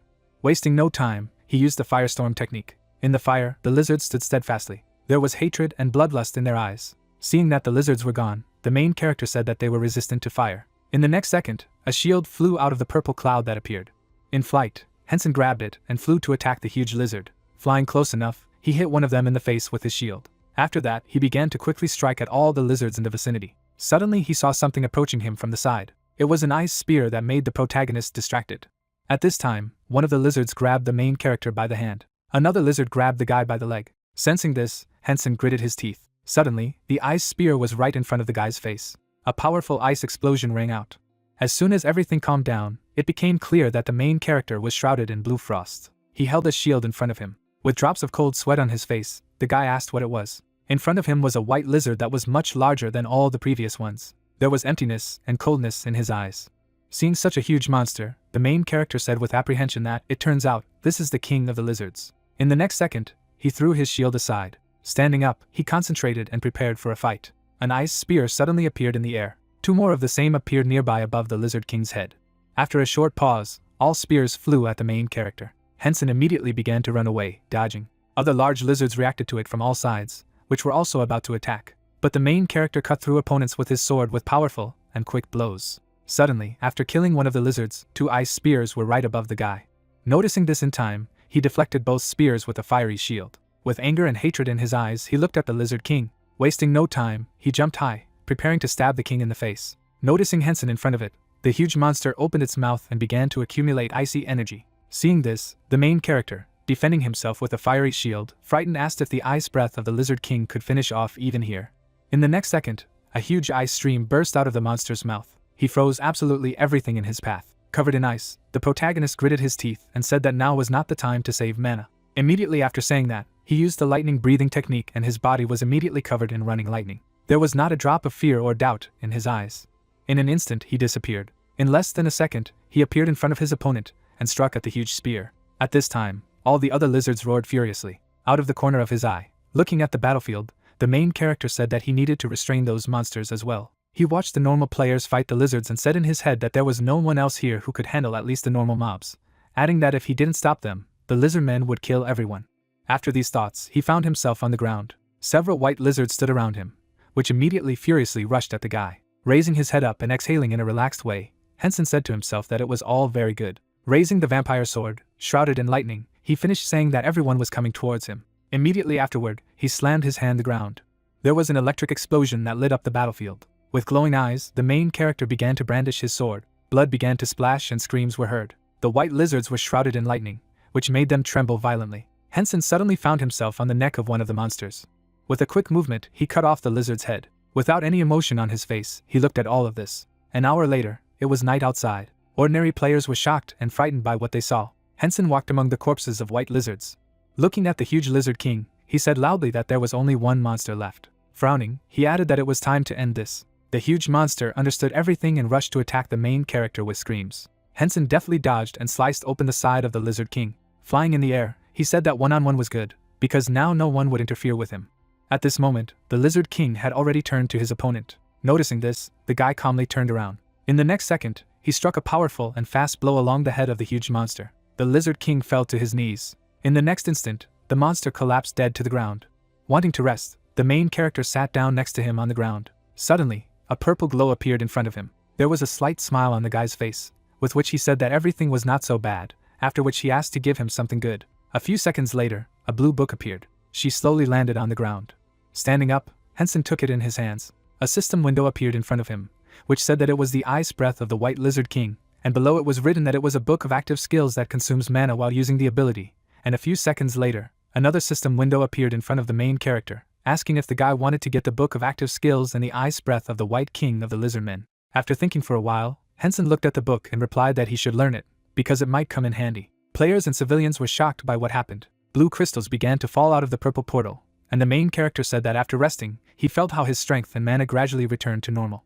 Having said that, he got up from his seat. Suddenly, he heard gunshots, so he turned around sharply. A huge lizard was actively shot. After a few seconds, the shots stopped. The soldiers lowered their weapons and reported that everything was clear, adding that Namen Station had been completely cleared.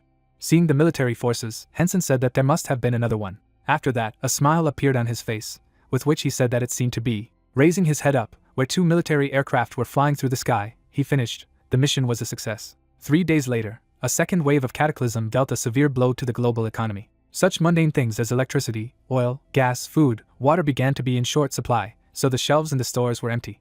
The government of the Republic of Korea began the construction of defensive lines around major cities and the evacuation of residents of the suburbs.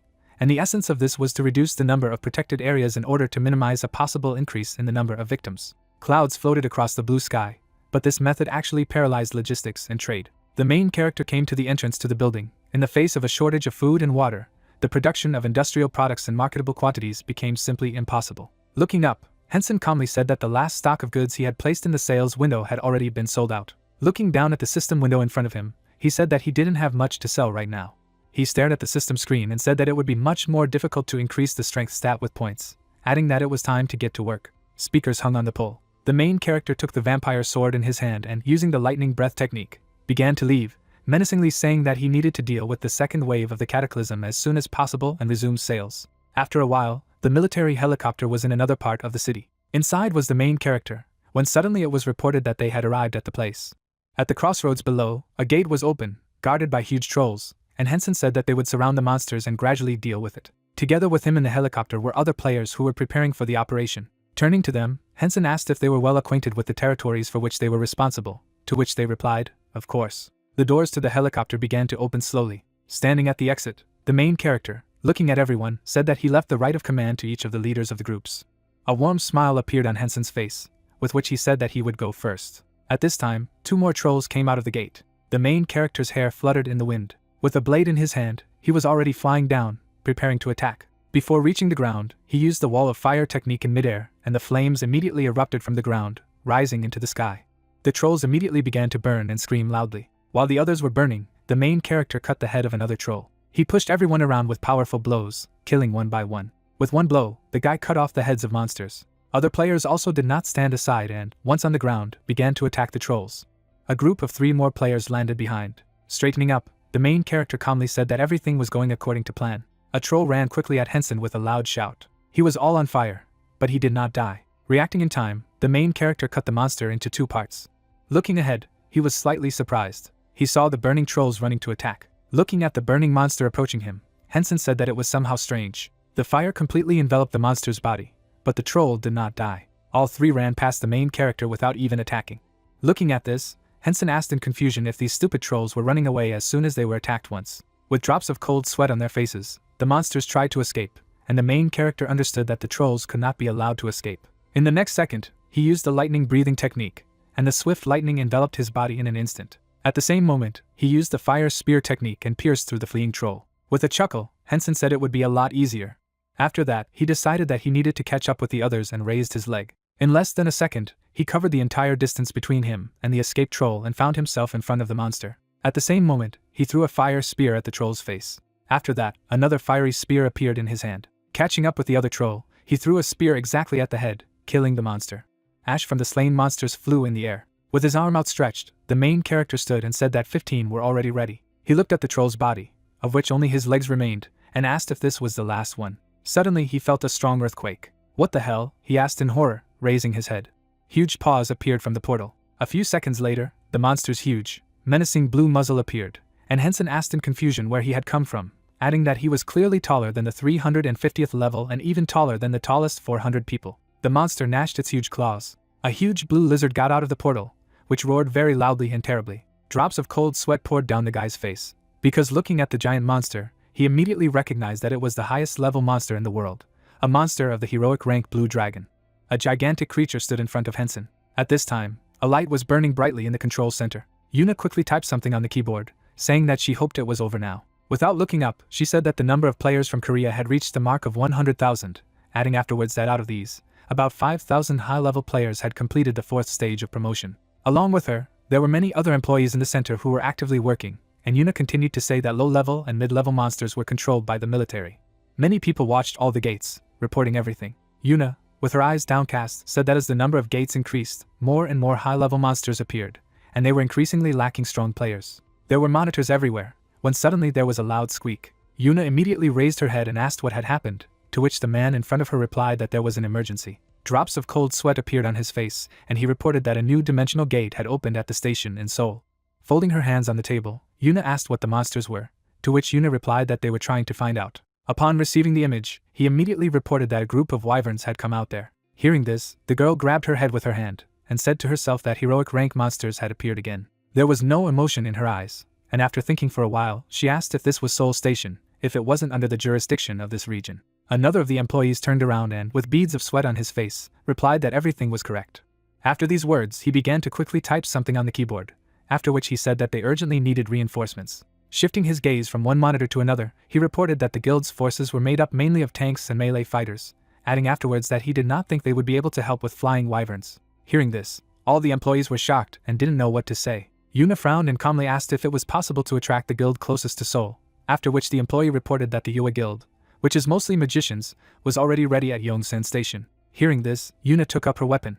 As she prepared to leave, she told the boy to order Yua to move out immediately. Suddenly, there was another squeak, causing the girl to look away, and another of the staff immediately shouted, reporting that a new spatial gate had opened in Taejeon in the Dongsan district. Another of the employees, finding out the information, reported that heaps of harpies were coming out of there, adding later that ogres had also appeared at the gate along with the orcs.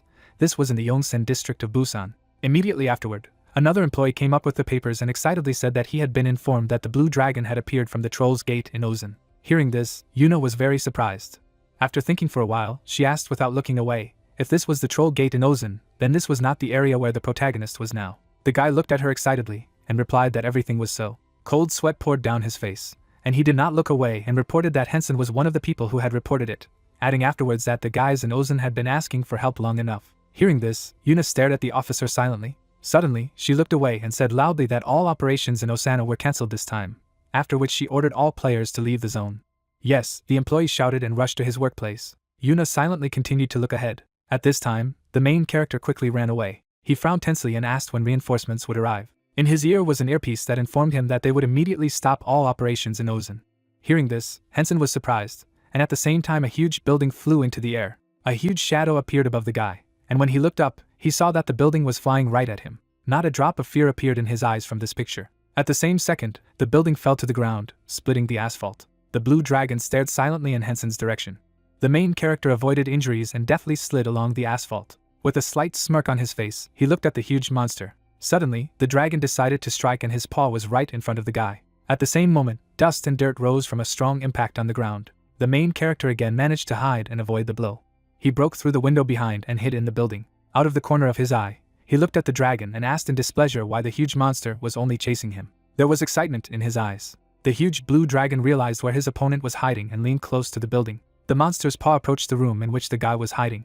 In the next second, a huge building flew into the air. With a crash, it landed on the ground, causing a crash. The dragon, looking at this, roared menacingly. The main character at this time was already running towards a huge monster. Wasting no time, he used the firestorm skill, and a stream of fire struck the dragon's face.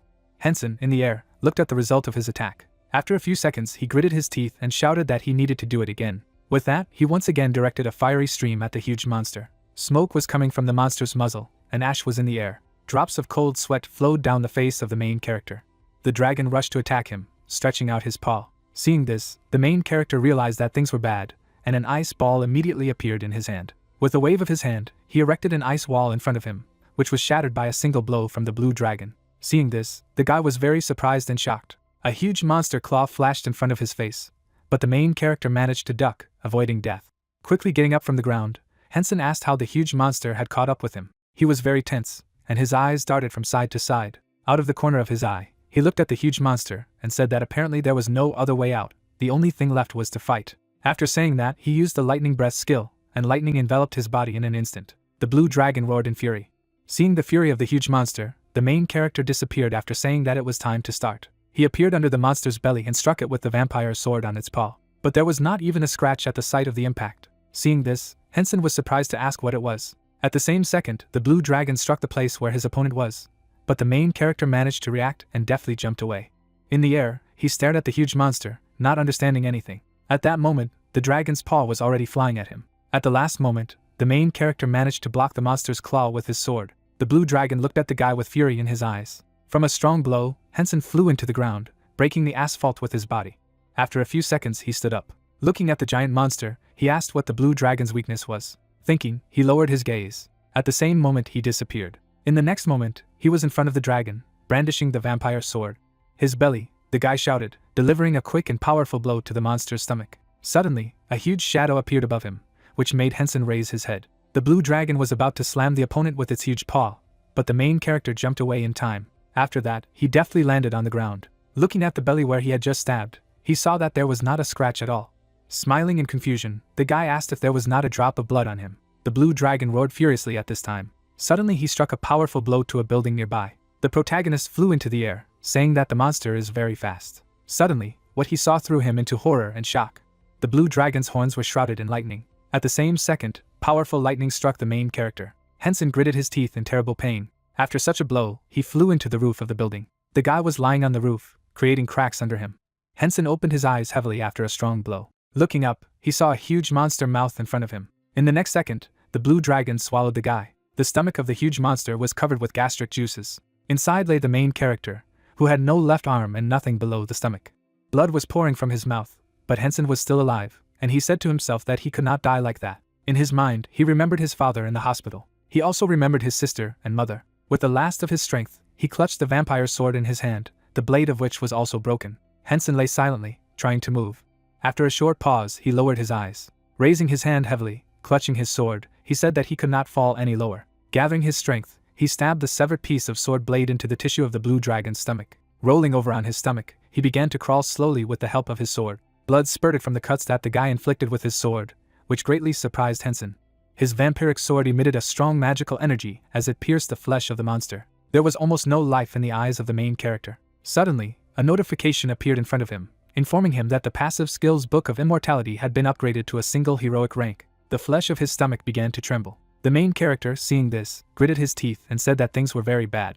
A strong magical energy continued to emanate from his sword, and the guy, looking at this, said in his head that if he continued like this, then he would be finished. Narrowing his eyes, he tried to make a decision. In the next second, blood spurted from the monster's flesh. The main character frantically grabbed the tissue of his stomach with his teeth, and in his head he shouted that this would not happen. At this time, Yuna, who was in the center, was shocked to ask if Hensung had died. The officer, standing in front of her, nodded and said in a serious voice that they believed it was so, after which the girl asked how it happened. She stood in the middle of the center and asked menacingly if she hadn't ordered everyone to retreat. A girl with short hair, holding a tablet in her hands, raised her head and reported that the protagonist was busy with the task of closing the dimensional gate, and he was also the closest to the blue dragon. Hearing this, all the other employees turned their heads to the guys with interest. Lowering her eyes in frustration, the girl continued to say that after receiving the order to retreat, Henson tried to move away, but apparently he did not manage to leave the city. Yuna stood silently in front of her. Hearing this, she bit her lip, lowered her head and said that to hell with this monster. There was bitterness and sadness in her eyes. Two subordinates in front of her raised eyebrows in surprise when she asked if they had told the family of the deceased. The man, looking at Yuna, replied that they had not yet sent an official death notification, but the list of dead players was already on the internet. Lowering his head slightly, he continued to say that, most likely, the protagonist's family is already known from death. After hearing this, Yuna grabbed her head with her hand and exhaled heavily. At this time, flesh tearing could be heard in the blue dragon's stomach. Blood spurted and the sword of the main character appeared. After that, Henson collapsed on the stomach tissue. Lying on his back, he was severely exhausted. Suddenly he felt a change and lowered his eyes. Jumping up, he raised his hand lightly and said with a smile on his face that now his health was not deteriorating. After saying that, he looked at the flesh in front of him. Smiling mischievously, he raised his sword and said that there was a lot of blood here. Immediately afterward, he slashed his sword several times at the monster's flesh, from which blood spurted out. Henson immediately rushed to the pool of blood, saying that it was fine. Suddenly, he felt something strange that caused surprise to appear in his eyes. At the same second, he began to fall sharply. "Shit," he shouted, gritting his teeth. Undeterred, he swung his vampire sword. In the next second, Henson slammed his weapon hard into the flesh of the monster's stomach. A few seconds later, he was hanging on his sword. A drop of cold sweat ran down his face as he wondered what was going on. At this time, the blue dragon slammed its paws on the ground. He growled loudly and clutched at his stomach. Ordinary players, seeing this, were shocked to ask what was going on here. Why did he behave like this? They asked afterwards, seeing how a huge monster, falling on his knee, grabbed his mouth, from which blood poured out. Suddenly, the blue dragon raised its head and shouted furiously. He began to beat his tail in different directions. The player's girlfriend was suddenly covered by a huge shadow, and she raised her head in surprise. A huge building was flying at her. There was a loud explosion from the collision. At this time, everything in the huge monster's stomach was trembling. The main character has already grown his left arm, and he himself said that he had found what he needed. In front of him was a huge blood vessel. Picking up the broken sword, Henson used the fire blade skill, and the broken blade of the vampire's sword caught fire. Pushing off the floor with his hands, he jumped high. In the next second, he cut the vessel with a powerful blow, and blood immediately spurted out of it. The main character did this, frowning furiously.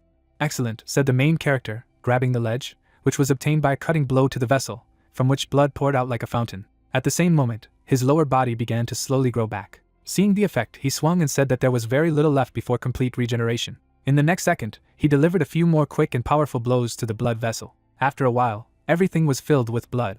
The main character walked along it with already grown legs. He was in front of a huge heart. Coming closer, he struck several powerful blows with his broken sword to the heart of the huge monster. Blood immediately spurted from the organ. In the next second, the main character delivered several more quick and powerful blows.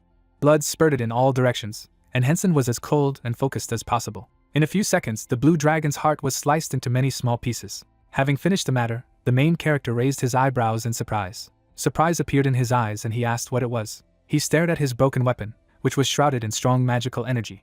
Several system screens appeared in front of him at the same second. These were the notifications, the first of which said that the passive skill of the Fundamental Heroic Rank Book of Immortality had increased. The next notification said that the active skill of the Heroic Rank Lightning Breath had risen. The third notification said that the rank of Lightning Breath had been raised to the Fundamental Heroic Rank. And the fourth notification said that the Lightning Breath had been changed to Thunder Dragon Breath. After reading this, the main character wondered what it was, if even the name of the skill had changed. Suddenly, what he saw surprised him greatly. Another notification appeared, which said that this was an unimaginable rare quality achievement, and below it was written that Henson defeated a high-level named monster with a level difference of more than 200 single-handedly. So as a reward, the guy receives the title of Rare Rank 1 Destroyer, and immediately after that, another system window appeared below, which said that it was an unimaginable achievement of heroic rank, and below it was reported that the protagonist defeated a high-level named monster with a level difference of more than 300 single-handedly, so he was rewarded with the title of Heroic Rank 1 Destroyer.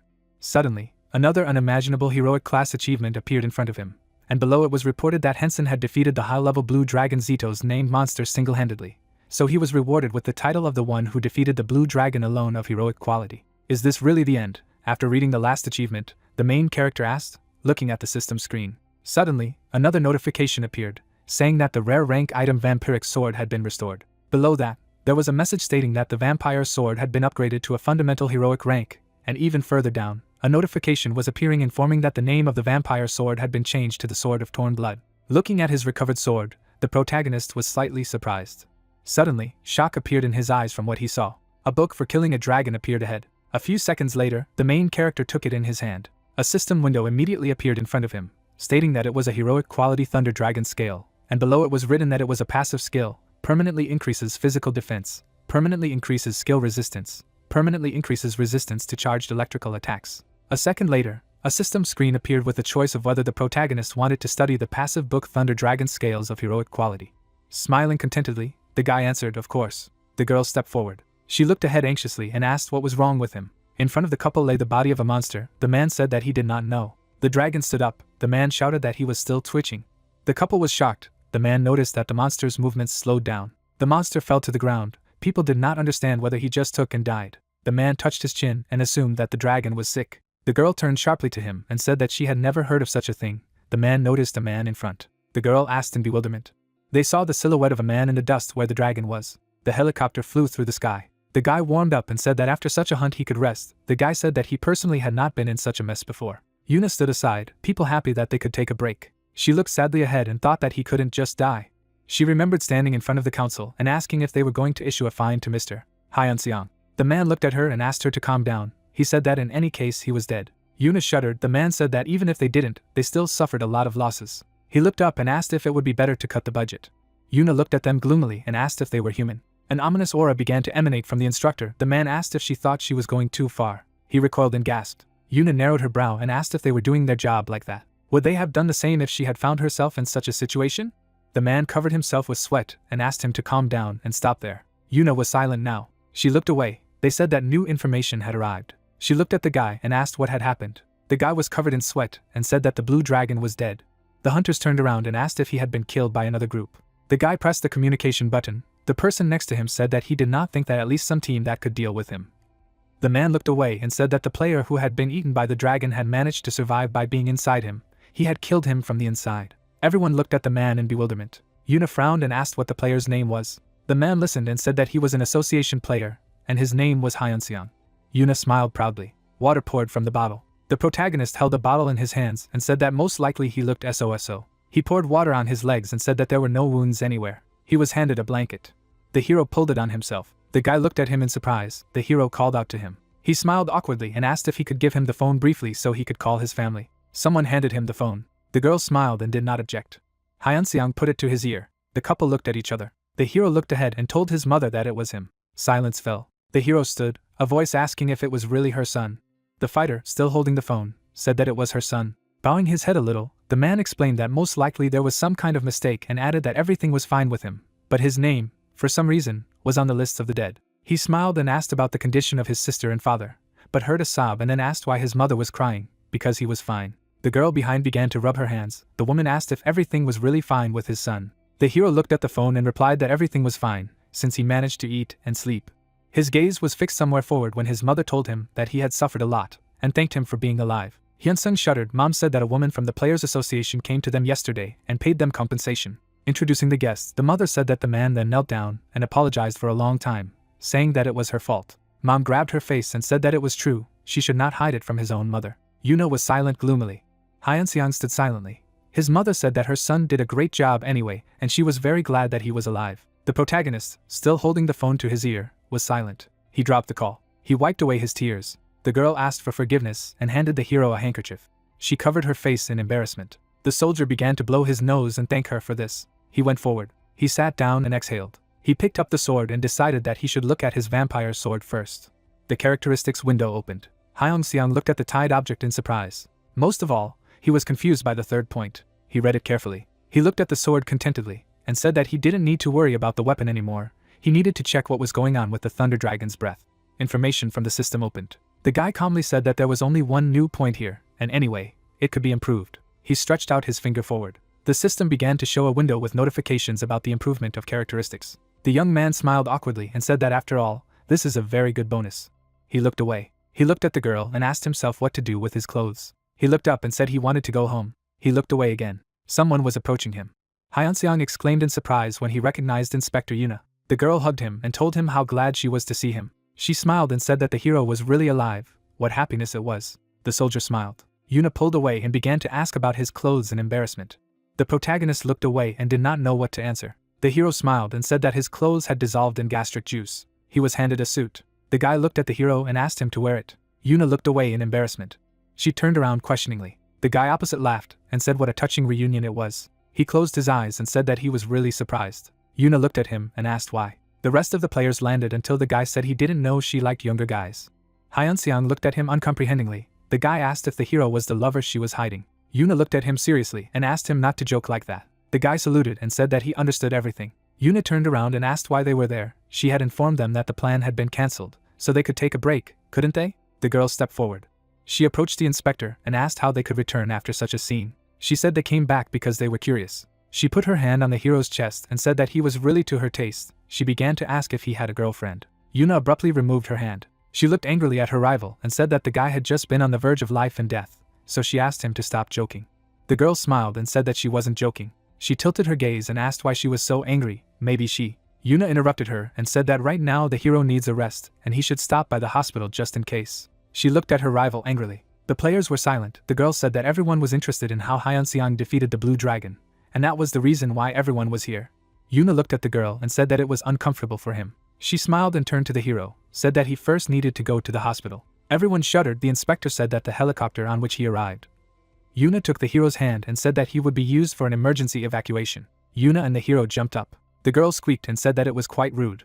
She looked ahead and said that she wondered how he had defeated the blue dragon alone. The guy pursed his lips and said that looking at Yuna taking care of him, he was definitely an unusual player. The guy smiled and said that he would find out a little later. The system showed dissatisfied messages from customers. The buyer demanded to sell the batteries and asked to accept responsibility.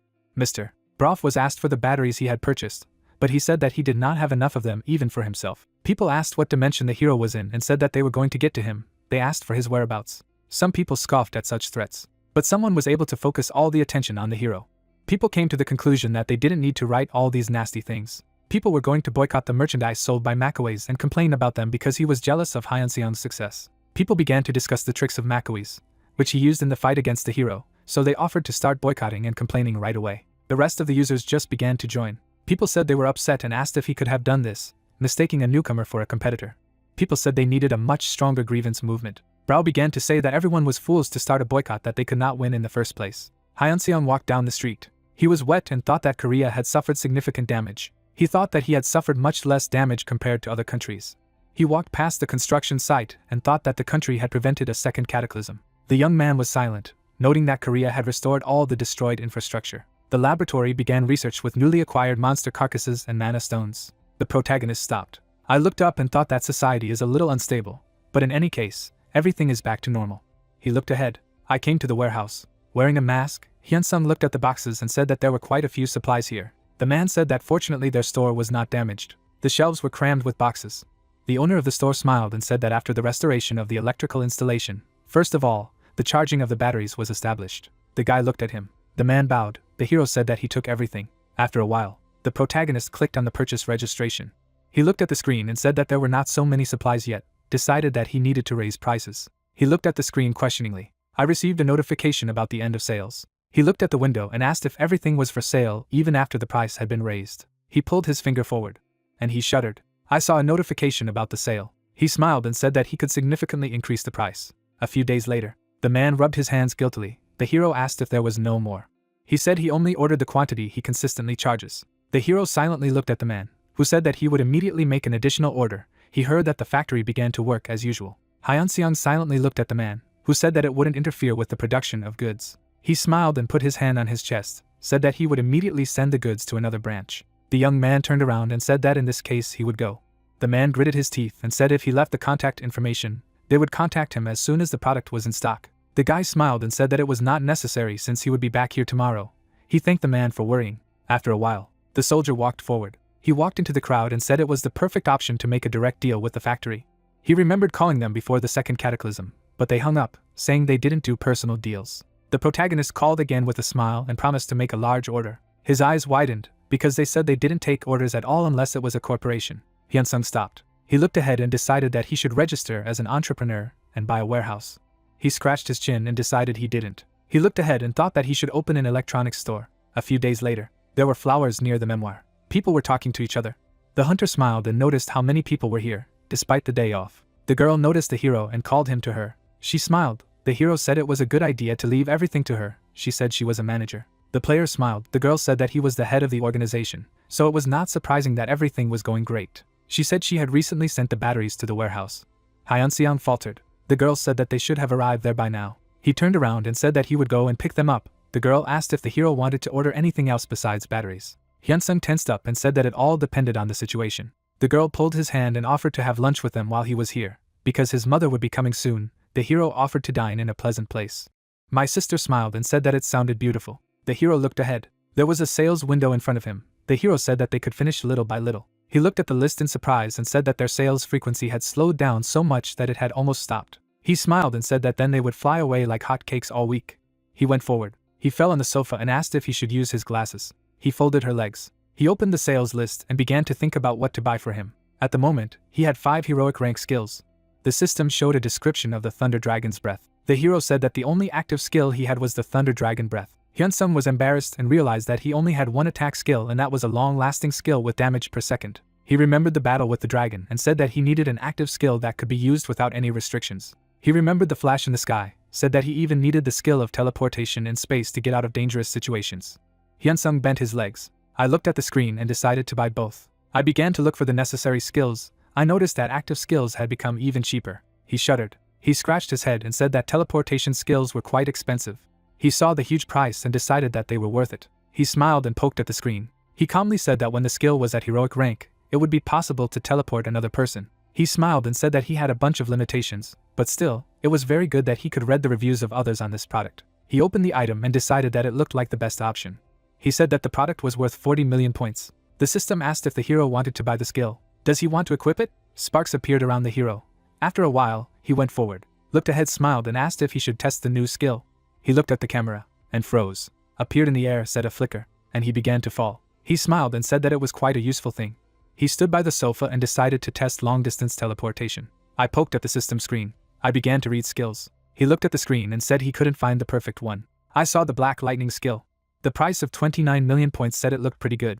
Opened the testimonials page and said that those who are low on mana can use stamina. He decided to buy it. The hero was enveloped in sparks. As he thought, the system reported that the hero was unable to equip this skill.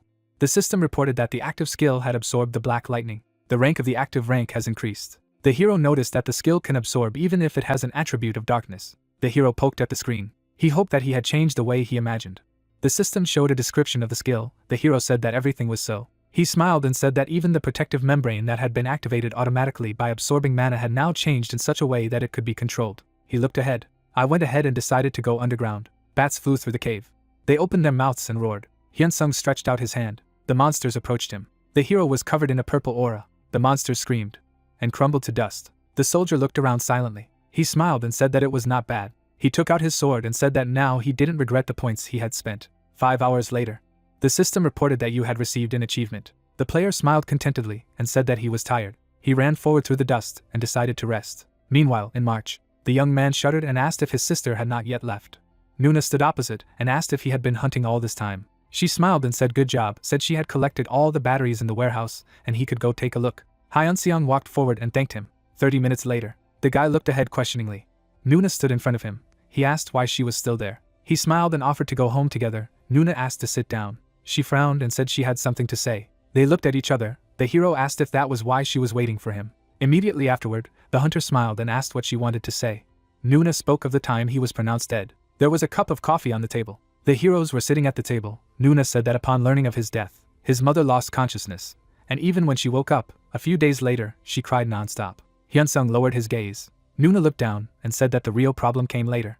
She said that a notice of loss of rented equipment and a notice of non-fulfillment of contracts. The soldier shuddered. My sister said that she protested as best she could, but no matter what she did, she was always told that everything was within the law. The hero looked at the girl in bewilderment. She said that she was told to formalize the refusal of inheritance. She consulted with a lawyer, but he said that there was no other way out but to refuse the inheritance. They said that they would have to give back the house, which was registered in his name. The protagonist clenched his fist. The girl said that they were even ready to take the money he sent as illegal gifts, citing the law on wills and inheritance. The hero was silent. He looked up. Nuna said that then everything was resolved quickly and well. She smiled and said that a girl named Yuna came and apologized to them, even knelt down. She said that there was some mistake, but still.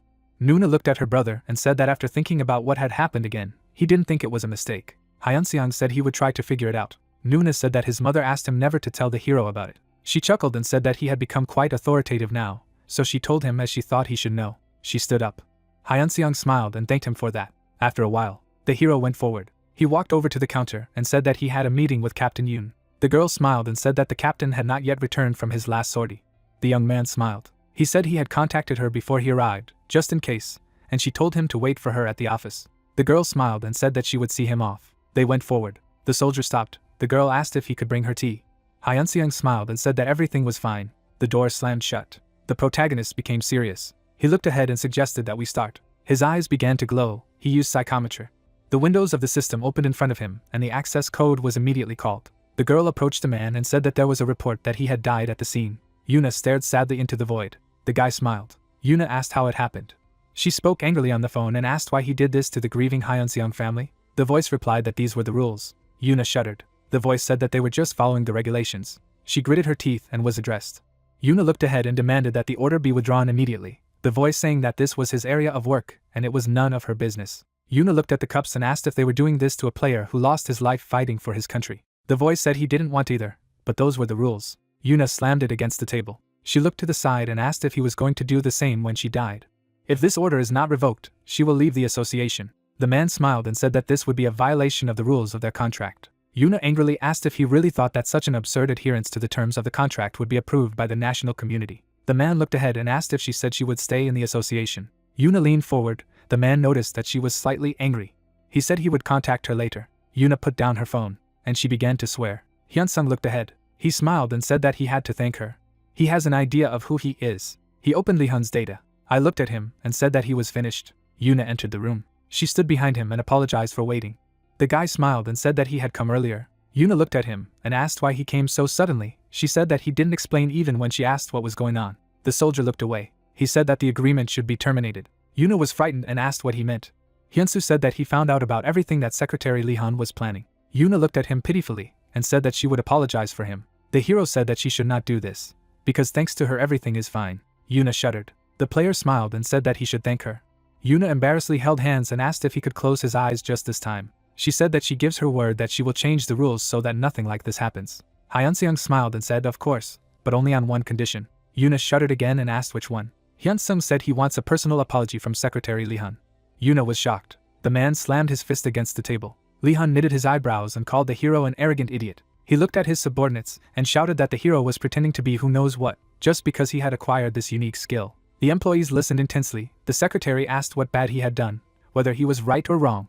The employee looked at him and assumed that the hero did not yet understand the laws of the world, since he was still a young man. The second employee looked at the secretary and said that he was just doing his duty and that he should complain about it. Lee Hun straightened his tie and agreed with the officer. He said he was just doing his duties, according to the regulations. He looked ahead and asked why he had to apologize to this sucker. He slammed on the table again and said that he hadn't done anything in the end.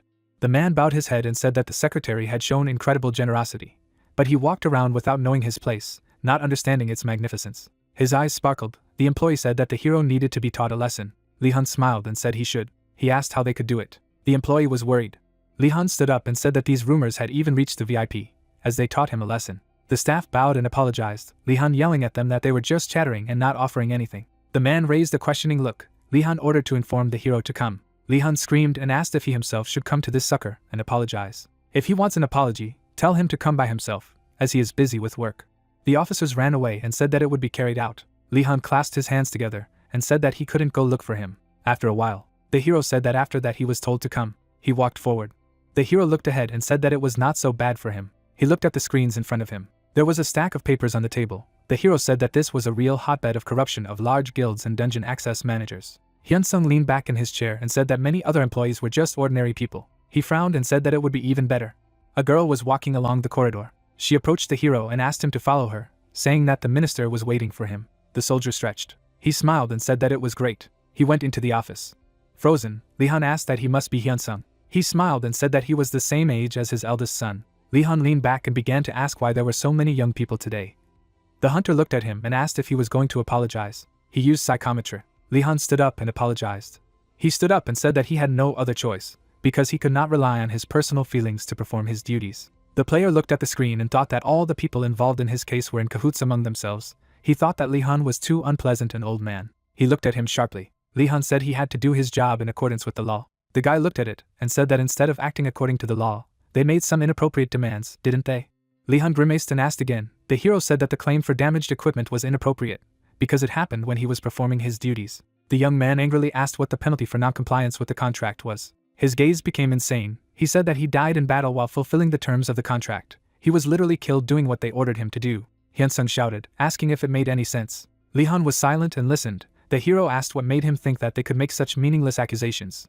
He is not mentally retarded. Lee Hun clenched his fist. He screamed and began to ask who he was to talk to him like that. The hunter looked at him and asked if he had been talking insolently from the beginning. He asked in a whisper how he could be so ignorant.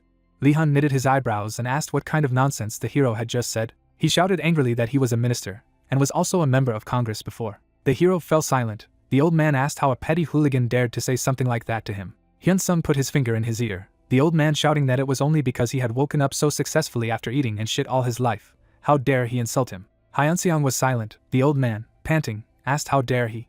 The hero looked angrily at the minister. The old man was covered with sweat. The hero asked if he should kill him. Urine ran down the old man's leg. The hero rested his hands on his hips. He leaned close to the old man and told him to live more carefully from now on, and when he opened his mouth, let him think carefully before shouting something.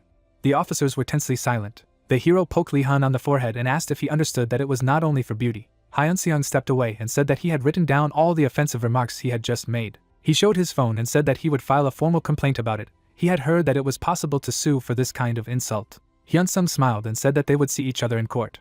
He walked away. A scream rang out behind the closed door. The hero smiled and said that this ability was very useful. He looked at the skill that provokes the opponent to anger and said that it was practically a cheat. A few days later. News feed. The corruption register spread via the internet. The players picketed into the street. Unrest began among ordinary players. People have been chanting recently. Small and medium-sized guilds have become the center of attention and are collectively going on strike. Hero's house. He was lying on the bed and looking at the interface. He said it was really good. He opened the window of the psychometrist skill and said that it could be very useful in the future. Yuna called the phone. The protagonist looked at the phone questioningly. He answered. The girl asked if they could meet now. The player fell down and said that they could. He blushed. Yuna asked him to tell which hero the hero was in the dormitory now. She said she would go there. Hyunseong turned over abruptly and told him to wait a little. He began to look at the nearest cafes. He blushed and said that she could come to a small coffee shop near Songdo Station. Yuna said that she would leave as soon as they met. Hyunsung put on his jacket. Yuna said that she would arrive immediately around 30 minutes. After a while in a cafe, the guy drank soda. The girl asked to be allowed to be frank. She looked at the hero and said that the scandal involving the minister, which happened recently, was his doing. Hyunseong leaned back and asked why she thought so. The girl said that no one, except for the hero, would do such a thing. She looked at the hero seriously and said that officials react very sensitively. The hero was silent. The girl said that he was suspected and he should be careful. The soldier began to ask what if it worked. If it was him. Yuna looked at him and said that he would be arrested for trespassing and theft. Hyunsung smiled and said that he would be subject to increased punishment under special player laws. Yuna nodded and said that if that happened, he would have to rely on public opinion. Hyunseong smiled and said that would be nice. He smiled and said that it wasn't his fault, so he didn't think he should be worried. Hyunseong fell silent. Yuna asked him to be careful. She looked at him and said that some people in power didn't want to share it with the players, but sweat flowed down the hero's face. Yuna chuckled and said that after such an incident, they should take it as a warning. She picked up the straw. I looked at the hero and said that they had made a lot of enemies after this incident. She said that the wariness towards the hero has also grown, so it would be better for him to lay low now. Hyunsung was silent. He laughed and said that this story had nothing to do with him, but he smiled and said that since times were changing, he was sure it would be better to stay at the bottom, because he also did not want to attract doubts. Yuna laughed and said that it was a good idea. The couple looked at each other. The girl said that it was better to avoid unnecessary suspicion. The rocket was falling from the sky. An explosion rang out in North Korea. The soldier sat in the trench and asked if it was finally over. A huge monster stood motionless. Someone said he didn't think so. The monster growled softly. The dragon splashed the water and howled. The soldiers looked ahead in shock. They began to melt and scream in pain. A strong wind blew between the ruins. A melted helmet lay on the ground. A fighter jet was flying through the sky. A huge dragon was crawling through the ruins. Hyunseong and Yuna looked at each other. Hyunsung looked at the girl questioningly. She picked up the phone and said she would go. She shuddered. Hyunsung showed her the phone. The Korean Players Association summoned all ranked players. The hero suggested that they go together. Yuna was anxiously silent. She looked at the empty glass and said that it would be nice. The car was driving. The hero looked at the phone and said that the dog of the Yindo breed had been released. The girl said that first she would stop by the main office. The hero was reading the news feed. Yuna turned around. The hero said that this was already in all the news. Hyunseong was shocked to report that Pyongyang had been destroyed. The North Korean regime had fallen. He began to read what was the probability that the high-ranking monster Imuju would reach South Korea, and so on. Sweat was dripping down his face. He said that it was much more serious than he had imagined. After a while, the man said into the microphone that as they saw in the news, the situation was quite serious. The players sat at the tables. The man said that Pyongyang was destroyed and the North Korean government was defeated. He said that North Korea's ranked and high-level players were all destroyed when they fought Imuji. Everyone stared at the man in silence. He said that waves of monsters were appearing from the gates of North Korea. Hyunsung sat down at the table. The man said that crowds of refugees are now rushing to South Korea. He walked forward, and the monsters followed them to the south. The red-haired man walked forward. He came up and said the end of the report on the current situation. He looked at the players and said that the reason why only ranked and high-level players were called up in this way. Everyone was silent anxiously. The man said that he would explain everything now. He said they had to. Hyunseong looked at him. The man said that they should prepare to defend themselves against Imuji who was heading here, as well as the monsters moving from North Korea. A drop of sweat flowed down the hero's face. He did not want to go to the front line. 10 days later, Jiangjido, Payu. The orcs ran furiously forward. The player with the sword stood opposite. With a swing, the slashed body parts flew into the air. The player sheathed his sword. He turned around and asked how long the two of them would have to deal with these guys. The player asked how he knew how much they would lose until. Hyunseong looked at them and said that it looked terrible. A werewolf appeared above his head. Hyunseong calmly sliced it apart. A bunch of monsters ran to attack. The guy cut the monster in half. Hyunsung turned around and asked how long they would be doing this. He looked away. He looked at the warehouse and said that thanks to the Nuna, he could replenish his supplies. He turned to the camp and said that he felt out of place. Dandong, China.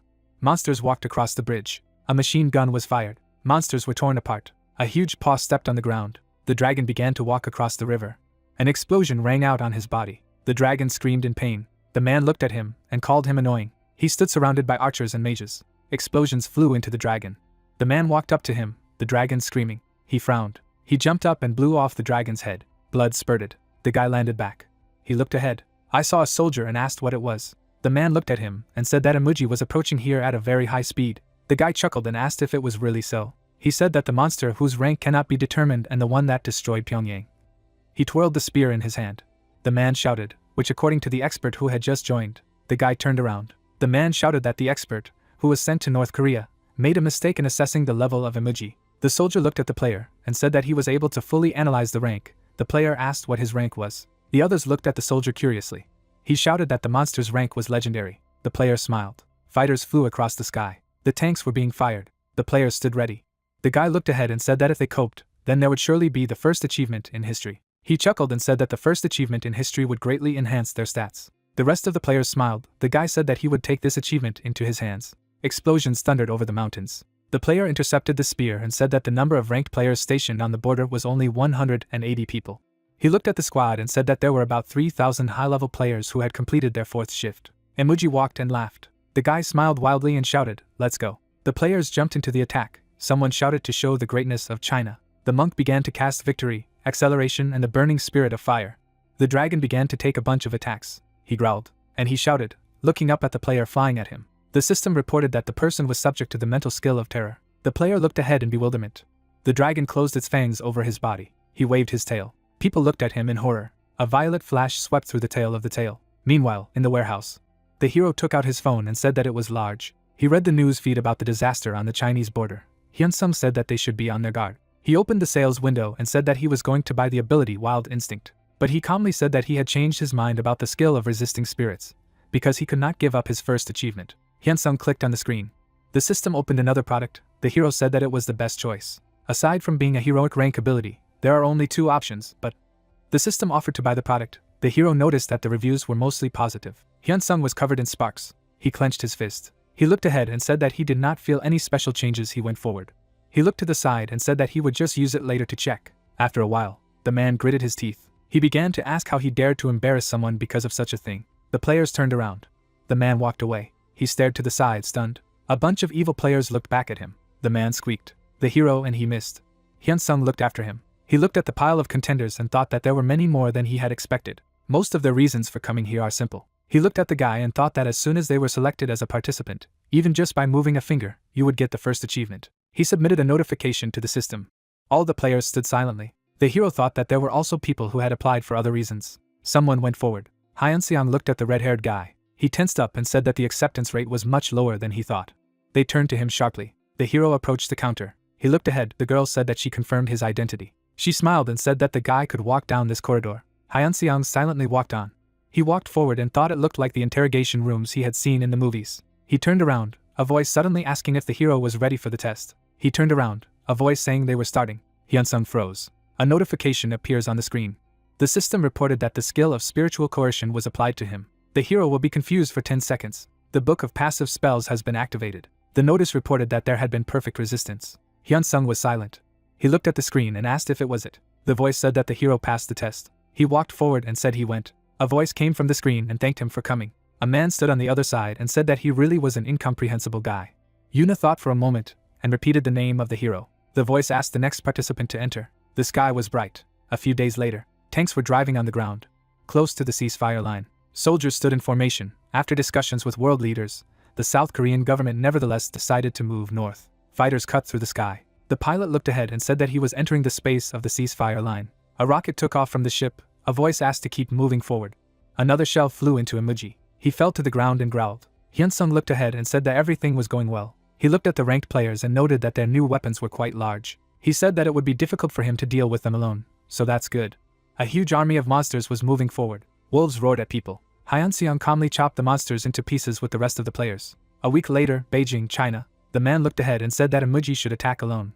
An explosion rang out over the mountain. Emoji opened his mouth. The man said that they need to mobilize the ranked players in Beijing as soon as possible. The council member looked at him and asked if he was too hasty. The soldier was covered by the shadow of a dragon. The man said that if another legendary monster like Emoji appeared in Beijing during this time, the dragon attacked them. The man asked if it would be too difficult to fight Emoji with the forces of the local ranked players. The man looked up and asked if they were asking if it would be difficult. He said that if they use high-level people from each local government body, and not just anyone. The players attacked the dragon, and the man said that it was definitely possible. Emoji screamed. The players trembled. The dead bodies flew to the side. They fell far into the field. Doctors treated the wounded. A dragon loomed over them. They shocked them. Some players managed to put up a protective barrier. The dragon's body was covered in a pile of explosions. His body remained intact. Emoji soared into the sky and screamed. The players were thrown aside. The guy touched the ground. He was breathing heavily and looking ahead. The man lowered his shield, the guy asked. Is it possible that only 10 people are conscious? He was breathing heavily. He gritted his teeth and said that they were acting according to Plan B. The man threw down his shield. The archer drew his arrow. The wounded girl swung a fiery spear. Emoji was again covered in a pile of explosions. The guy leaned over and said that they would chase him towards South Korea. The hero opened the list of news. He took a sip from his cup and said that Emoji had already crossed their waters. The players began to look at each other excitedly. Hyunsung turned around and said that everyone looked a little disappointed. The coffee began to tremble. Hyunsung looked at the mug. Everyone began to look around and ask if it was an earthquake. The girl screamed and reported that Emoji was moving at high speed towards their army. She ordered everyone to prepare for battle. Players began to look around and ask why the dragon appeared so suddenly. The blue-haired man smiled and said that they had a chance to catch him. The hero smiled and said yes. He cast an energy ball and said that it was definitely time for his first achievement. He was told that now was not the time to enjoy the situation. The girl tensed up and said that the ranked players had been defeated. Only a small part of the rating managed to escape. Everyone stood in line. The girl said that they would lure Emoji into the encirclement. The ray began to attack the dragon with the elements. The player looked from under his brow and asked if now, when they could not defeat him, they were driving him towards them. They asked if this was not a criminal offense. Yuna walked forward, the players shouting that they were leading the monster to another country. Yuna walked through the crowd and asked everyone to calm down. She looked ahead and asked everyone to prepare for battle. Hyunseong smiled contentedly. The player was running across the field. His arm was torn off. He was screaming and saying that the dragon was almost there. The girl tensed up and said that the dragon would attack at any moment. Emoji appeared in front of the runner. He ate the guy. He twitched, noticing something ahead. He looked ahead. A bunch of players were looking at him. Emoji swam forward, and he screamed, rising into the air. The system reported that the hero was subject to the skill of terror, but the skill, Resilient Spirit, was activated. The system reported that Emoji's skill was completely ineffective. Hyunsung smiled and said that it worked well, as he thought. The players ran to attack. Hot steam rose. The dragon began to spin. The players jumped on it. They began to attack. Smoke swirled around the dragon's body. The players shouted at the others to beware of the flashes of flame around its body. Emoji was hit by a powerful shell. Hyunsung stretched his hands forward. He smiled and said that the enhancement of the skill was quite good. The healer put her hands forward. The players ran forward. They looked angrily at the enemy. They jumped. The hero noticed that melee fighters and tanks were flying very close to him. A body fell next to the hero as he said that he had to join the players attacking from long range. A wounded tank lay by the stone. Girls ran up to him and began to ask if he was all right. Hyunseong turned around and said that this was too much. He said that he should at least try to absorb the blood that spilled on the ground. His hand began to sparkle purple. Hyunsung frowned and said nonetheless. He looked at the dragon and said that it was a completely different level. Yuna attacked the dragon. The hero said that it was even difficult for him to follow their movements. Blood spattered and the dragon screamed. Hyunseong stretched out his hand forward and said that it must be cool. He opened the status window and said that getting an achievement remained his only method. He was forced to continue pumping his stats without elixir until he had 1,000,000,000,000 points. He looked at the blocked goods. About 30 minutes later, the players continued to attack the dragon. Hyunseong cast the ball and said it looked simpler than he thought. He looked up inquiringly. Saliva flowed from the dragon's mouth. The mage looked at the others and asked them to prepare for another attack. Emoji opened his mouth and screamed. The players looked at him warily. The magician began to cast the ball and said that it was bad. She put up a barrier. An explosion thundered. The barrier began to crack. The girl said that only one layer of the barrier had collapsed. The magician turned around and asked everyone to continue casting. The mages put their hands to the ground. The tanks ran forward. They set up shields against the monster. The dragon stood up. The people shouted that the attacks had stopped. A lot of lightning rushed into it. The whole head was covered with clouds of explosion. Hyunseong smiled and said that it would be over soon. The monster's eyes flashed. He flew into a frenzy and loomed over the players. Hyunsung put his hands forward and said that Furious is a skill that decreases defense but increases attack power. Everyone ran forward. The tank put its shield forward and shouted.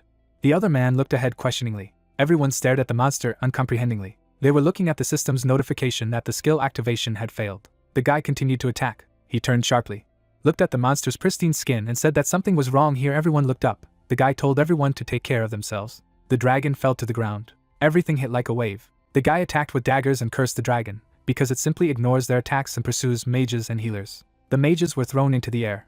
Hyung-sung ran away. He gritted his teeth and was indignant. He looked away. He looked at the empty spaces and used a blink. Suddenly, A system notification appeared in front of him. Rayer said that the hero came to Imuji's attention. Therefore, he falls into a state of fear for 20 seconds. The skill of Unyielding Spirit was activated. The fear was reduced to 1 second. Suddenly, the blink skill was cancelled. Imuji hovered over the hero and screamed.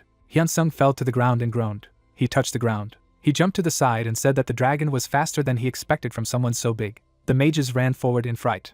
They were crushed by the tail. Hyunsung put his hand forward and used subspace. The tail was behind him. He struck the ground. Hyunseong dodged it, taking out his shield and sword.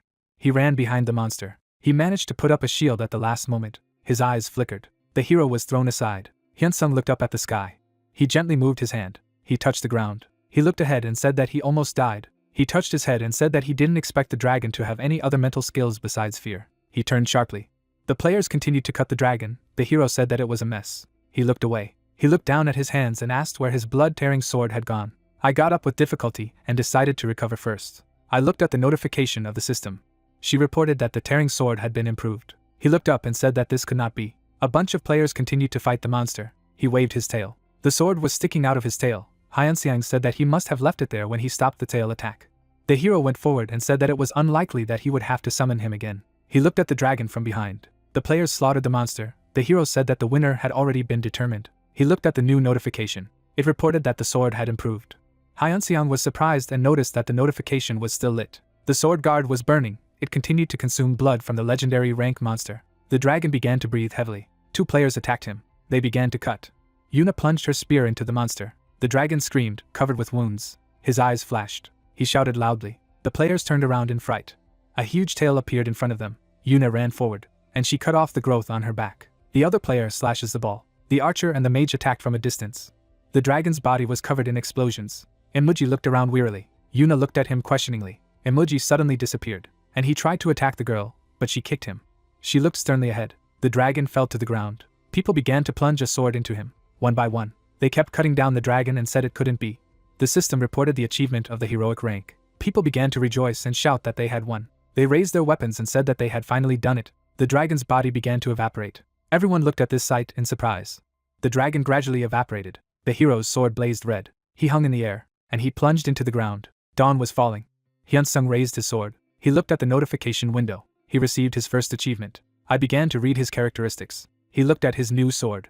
He asked what had changed in this weapon. He stretched out his hand forward. He opened the description of the sword, unlocked the legendary dragon blood skill. Surprised and said that this was expected from a legendary item, he said that he needed to get these 3 achievements first. He looked at the window and said that he did not know that there was an achievement for a single rank. He said that in that case, there should be players with only skills or things other than him. Hyunsung reached out and said good work. He said if these are all awards. But suddenly a system message opened. It announced an additional reward for the most valuable contribution in the raid. Hyunseong looked ahead in surprise and asked if he was the first. He remembered his thrust sword. He looked at the sword and thanked him. He asked how they distributed objects among all of them. He looked at the pile of players. He said that they usually pay by evaluating their contribution. I looked at the system message again. He frowned and said that if he disclosed his contribution, he would only be at a loss. The sword evaporated. He walked forward and said that it was better not to be too greedy. Because of this event, the world's attention was focused on Korea. The hero read the latest news about the victory over the monsters. The hero said who were the players who killed Imuji during the raid, and what items or skills Imuji left behind remained an object of curiosity. The man said that the Korean government would keep everything confidential. People were indignant. The hero said that even so, requests for the purchase of items continued. The hero went forward. He said that as a result, many foreign buyers bought tickets and flew to Korea. They went forward. They took the opportunity to get an item for the first achievement. The guy was smiling. The hero noticed the opportunity to become more stable. A few days later, Korea. The hero was sitting in a warehouse. He looked at his phone and said that it would be more difficult to buy items now. Although he can participate in the auction for items from Imuji's raid, being a member of the raid itself, he received compensation for the raid on Imuji 300 million won. Hyunsung said that even if they are not legendary, they can be worth billions of points. He was looking at the screen. He exhaled and said that he would not be greedy, because he already had enough. He looked away. He answered the phone and greeted him. The voice said that it was Yuna. Hyunsung looked at the boxes and asked why she was calling him. Yuna was silent. Hyunsung flinched. Yuna noticed that he always got straight to the point. She asked if she couldn't call him for no reason. Hyunsung blushed and began to make excuses. He looked away. Yuna said that she shouldn't have said anything, but he was right, because she had a request for which she was calling. Hyung-seung frowned and said that he was listening. She smiled and asked if the hero was interested in obtaining the legendary item. Hyunsung shuddered. He covered himself with sweat and said, of course, asked if there were any players who were not interested in this. Yuna smiled. She said she could help him buy one of the items that is currently at auction. Hyun-seong looked ahead and asked if there was any condition. Yuna stirred her tea. She took a sip and said, "Of course." The hero asked which one. She looked ahead and assumed that the hero should have already guessed. Hyun-seong looked up and asked if this was a lifetime contract. Yuna took a silent sip. She put the mug on the table and asked again. She looked ahead and said that the government would try very hard to get the items that fell from Emoji. The hero asked if there was a player capable of defeating the financial power of the government. Yuna smiled. The hero looked ahead. Yuna said that only those who were on the raid were qualified, so that's why she calls him. Hyun-seong looked to the side and said that at the moment, he and she were the only people from the entire association. He asked why she did not monopolize all objects for herself. Yuna laughed and said that she had thought about it at first, but one of the skills didn't suit her very well. Hyun-seong fell silent. Yuna took the cup in her hands. The hero asked if he could first check the item he could buy. The girl said of course. She walked forward and said that she wouldn't be able to do it right now. The girl went to the window and said that it had been decided that information about the items would be disclosed to all raid participants the day before the auction. In fairness, he would also find out about them only the day before it. The player frowned and said that time was quite short. Yuna smiled and said that if they revealed everything too early, other countries might try to get rid of the raiders with the items. Hyun-seong leaned forward and said that he was sure it had already begun. Yuna said that they are still working on this issue. The hero stood up and said that he would decide when he looked at the object. Yuna smiled. She was sure that the hero would not regret it. A few days later, Hyun-seong stared at the paper in shock. He would read the description of the skill and say that it was so powerful, but it didn't have any significant debuffs. He thought it was just the ability to use lightning, but at any time and without cooldown. The hero asked himself if a heroic rank skill could absorb a legendary skill. He looked ahead. He asked if the girl was sure that she did not want him. Yuna sat down on the table and said that the attribute of her mana was divine mana. She smiled and said that most of her key skills only respond to divine mana. Hyun-seong flinched. The girl said if he refused, she would sell him to another player who dealt damage from a distance. Yuna smiled and said that the government was using the book as bait. She frowned and said that time was running out, and the hero needed to decide everything right now. Hyun-seong tensed. He looked at the girl and said that if she fulfilled his condition, then he would agree. The hero smiled and asked him to terminate his lifetime contract when he paid the same price as the down payment for the item. Yuna looked at him and asked if it was too convenient. He said that if this was impossible, he would be forced to refuse. Yuna smiled and offered to change the down payment to the price from today until the day the contract was terminated. They would accept the interest rate and everything would be according to the law. Hyun-seong looked at her and asked what percentage it was. Yuna smiled slyly and said 5% a year. The guy tensed up and asked, at simple interest. But the girl immediately said that it was difficult. Yuna arched and said that she was making big concessions for the sake of the hero, and he said that he accepted it. Yuna walked over to him. I handed over the contract to him. She turned around and said that he would inform all the authorities about this. The hero thanked her for her help. Yuna smiled and said that there was nothing wrong with it. She said that she would be back now. Hyun-seong looked after her in bewilderment. The host looked into the hall and asked if anyone else wanted to bet on this item. He said he counted to 5. The players silently looked at the host. Hyun-seong looked ahead. The host counted to 2. Yuna was silent. It was already 4. Someone curled his lips. The host counted to 5. He smiled and congratulated the buyer. He said that the Black Dragon spear goes to Yun's player. Everyone applauded. The hero said that the stakes were closer than he expected. He looked ahead and said that this was not an ordinary amount that a player could not afford. He looked to the side and asked if the big companies were playing their own game. He thought that one skill book and one weapon had already cost almost 2 trillion won. Hyun-seong looked ahead. The host announced the purchase of the last item. The girl rolled a book onto the stage. The host looked at it and said that it was the legendary Black Dragon Punishment skill book. The hall was empty. Hyun-seong stared at the paper in his hands. He got angry and said it was madness. He leaned over and said that his debt was already in the trillions. A drop of sweat flowed down her face. She said that she also had a compound interest rate of 5% in debt. He asked if he would really be tied to the Players Association all his life. He looked at the exit. Yuna approached him and asked what had happened. She looked ahead anxiously and said that she did not see the message of the first achievement. She was worried and said that it was somehow strange. She said that during the raid, the title that had reached the first heroic rank did not even appear. She remembered looking at the system's notification and saying that she had taken second place, even though she thought that the first place would definitely be hers. She said that it was also strange that none of the participants reported that they had won first place. She remembered that the first time they had hunted a heroic rank monster, it took first place in terms of deposit. And she had obtained the first 5 achievements of a rare rank. She said that all achievements are of rare rank. And unfortunately, she didn't manage to get her first armor and cosmetic title. She said that she took it for granted that she would get most of the items this time as well. Yuna looked down sadly.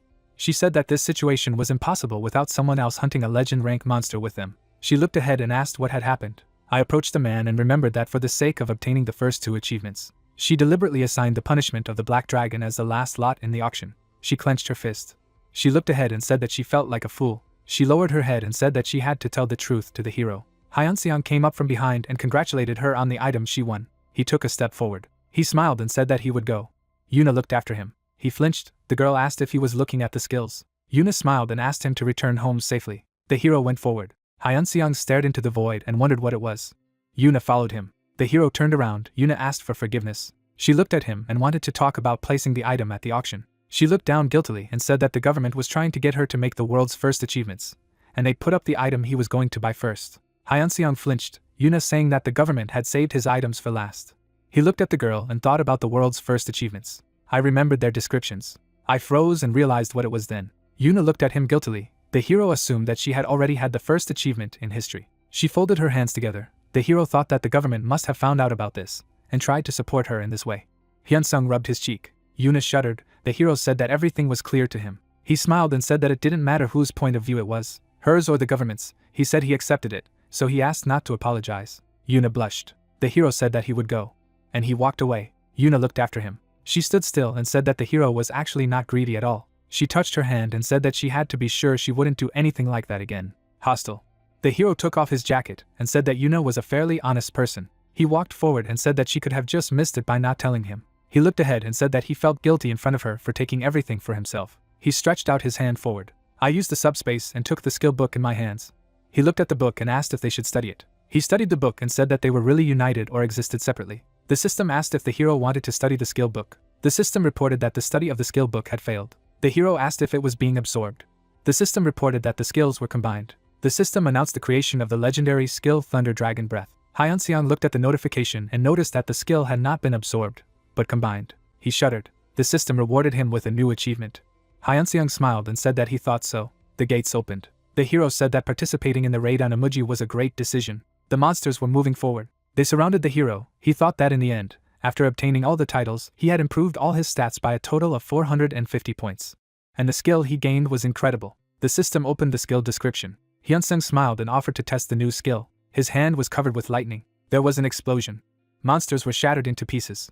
Hyunseong looked at this sight in admiration. New monsters surrounded him again. The hero stretched out his hand, and lightning struck the battlefield. Hyunseong stared at the sheaves of sparks in surprise. There was emptiness around him. He said that monsters evaporate quite quickly, but another monster jumped out. Lightning began to strike them. The hero looked away boredly and said that he should find a dungeon with vampire bats or something. He looked ahead and asked if there were any suitable places nearby. A message from Yuna came to the phone. Hyunseong looked at the phone and asked if something had happened. He called. Yuna answered and noticed that the hero had come out of the dungeon. She smiled and asked what the hero thought about hunting in the dungeons of the northern region. Hyunseong looked ahead and asked what she was talking about. The girl said that in the area of North Korea that is being restored, there is a great shortage of hunters in low and medium level dungeons. She imagined a bunch of monsters. I asked if the hero could help them. Hyunseong silently looked ahead. The girl said that the pay was twice the norm, since it was an urgent call. Hyunsung looked ahead gloomily. I thought that players do not get much benefit when hunting monsters of a level below them. He smiled. Yuna shuddered. The hero said that of course he would help them. Yuna blushed and said thank you and said that she would prepare the helicopter for departure. The hero looked ahead and noticed that the situation was really urgent. Yuna began to collect documents and said that the dungeons continued to appear. Hyunseong looked ahead. Yuna said that it wasn't enough to call players urgently, but if you don't figure it out quickly, the situation will get out of control. The hero smiled and said that he would do everything in his power. 2 weeks later, North Korea. The helicopter stood in front of the portal. The system reported that the accumulated points exceeded 300 billion. Now the mercenary system became available to the hero. Hyunsung looked at the window questioningly. Monsters ran at him from all sides. The hero was surprised that there was such a thing here. He took out his sword and turned. An explosion rang out in the cave. Hyunsung stretched out his hand. He held up a finger. He opened his status window and said that there was nothing there. I began to search with my finger on the interface. He opened his mouth and was surprised. He looked at the list of mercenaries. He began to look more closely, noticed that he could hire up to the heroic rank. He pointed at the screen. The description of the name Nick opened. I looked at its price of 6 billion points. Hyunseong was surprised to see what it was in 2 hours. He omitted the list and said that it would be better to take a rare one. He began to look at them and said that the rare ones were not cheap either. Hyunsung chuckled. I opened the description of Lucia and noticed that she was the cheapest among the rare ones. I opened the minimum time. He frowned and said that he was worried about it. In the characteristics, they asked not to trust the girl, because she is a loser and a fugitive. The hero tried to understand what this means. Hyunseong rubbed his chin and assumed that she was good at canceling contracts. He looked thoughtfully at the screen. He decided that he would get information first. He put his finger forward. The notification said that the hero had hired a mercenary. A luminous silhouette appeared in front of the hero. The white-haired girl thanked the hero for hiring her. Hyunseong looked at her. The girl said that she would fight with all her might. The old woman held out her sword and asked where the enemy was. Hyun-seong smiled in confusion and said that there were no enemies here so far. Lucia looked at the hero in surprise and asked why he hired her. The hero said that he wanted to know something. Lucia looked at him and asked if he was using the mercenary system for the first time. The hero laughed embarrassedly and said that it had been activated quite recently. Lucia lowered her sword and said that the hero could ask questions and she would try to tell everything there was to know. She threw down her sword and shield. The hero looked at her and asked who mercenaries were. Lucia looked at him and said that they were players, just like him. Hyun-seong asked in surprise. The old woman said that it would be more accurate to say. She looked at the hero tiredly and said, players with the same unique skill. Hyun-seong repeated the phrase. Lucia said she was talking about buying and selling. The guy looked at her and asked if the world they live in was also attacked by monsters. He asked why the space gate was opening. Lucia said that her world was also attacked by monsters, but she also doesn't know the reason for the opening of the gate. The hero listened silently. The old woman said that if he was interested in monsters, he would have to hire mercenaries above the legendary rank. Lucia folded her hands and said that even the heroic rank mercenaries she had met knew nothing about them. Hyun-seong looked down and said that the gates in his world had been open for about 20 years. He looked at the fear and said that there were 2 cataclysms, but now everything is more or less stable. The hero asked if it was possible to predict when the next cataclysm would occur. Lucia said that there are only 2. Hyun-seong asked again, surprised. Lucia raised her head and said that the cataclysm would most likely not happen for another 20 years, but after that she could not guarantee. The hero asked why. Lucia said that 40 years after the first cataclysm in history, her world was completely destroyed and swallowed up by monsters. The couple fell silent. The hero was silent. Lucia was sure that in her workbook it was written that she was a fugitive and a loser. The hero looked at her and asked if she knew why they wrote so. Hyun-seong was tensely silent. Lucia looked down and said that she was a loser who left her own world and ran away. In another world, people were walking down the street. A crevice appeared in the air. A portal opened in the center of the square. Orcs appeared. The people ran away in fright. The horse galloped forward. The girl blew off the monster's head. The red orc put the mace on his shoulder. In the middle of the forest, Lucia began to fight him. She blocked the shot. She pushed the monster back. I looked at him in surprise. Hyun-seong looked at her and said that this was how she became a first-level player. Lucia nodded silently. She said that at first, she tried to quickly improve her stats by using the accumulated points and improving her skills. She smiled and said that she soon regretted it. She looked at the hero and said that after that, she accumulated points by hunting, and she managed to survive by selling skill books and magic stones. She said that after enduring 16 years in this way, she began to see hope. But soon after that, a second cataclysm occurred. The old woman said that there was no way to stop the increasing number of legend rank monsters. The golem was going to attack. Lucia looked at him in shock. She dodged the explosion and revealed that a mana force field was prevalent that made it impossible to use spatial maneuvering skills or items. Lucia looked ahead anxiously. She ran forward and said that she had no choice. She used the last remedy she had saved for an emergency escape. She used the object of spatial teleportation. She clutched the sphere in her hands. She was being chased by a golem. Lucia said that there was a high chance that she would get lost in an unknown dimension, but she had no choice. The sphere began to rotate. The woman said that initially she was unable to move to the necessary dimension. She stood in the darkness, and she said that she was lost. In the space between dimensions, she ran forward. I looked into the unknown. Water dripped in the darkness. She said that in a space where nothing exists. Lucia was crying. She looked ahead and said that there was a filing in the mercenary system. She opened the interface. I looked at the hero and said that in unique skills, if you go to the store, there is a window for applying for a mercenary. Hyun-seong calmly opened the window. I pressed the button. The application window has opened. Lucia looked at him and said that she had registered as a mercenary and waited, but not many people were hiring her. One day, she tried to reduce the cost of her services for her employer, and in return, she asked him to let her live in his world, but she was refused. Hyun-seong looked at her and thought that the minimum pay cost for a rare rank mercenary was 1 million points per hour. He looked ahead and thought that it was 24 million a day, about 700 million a month.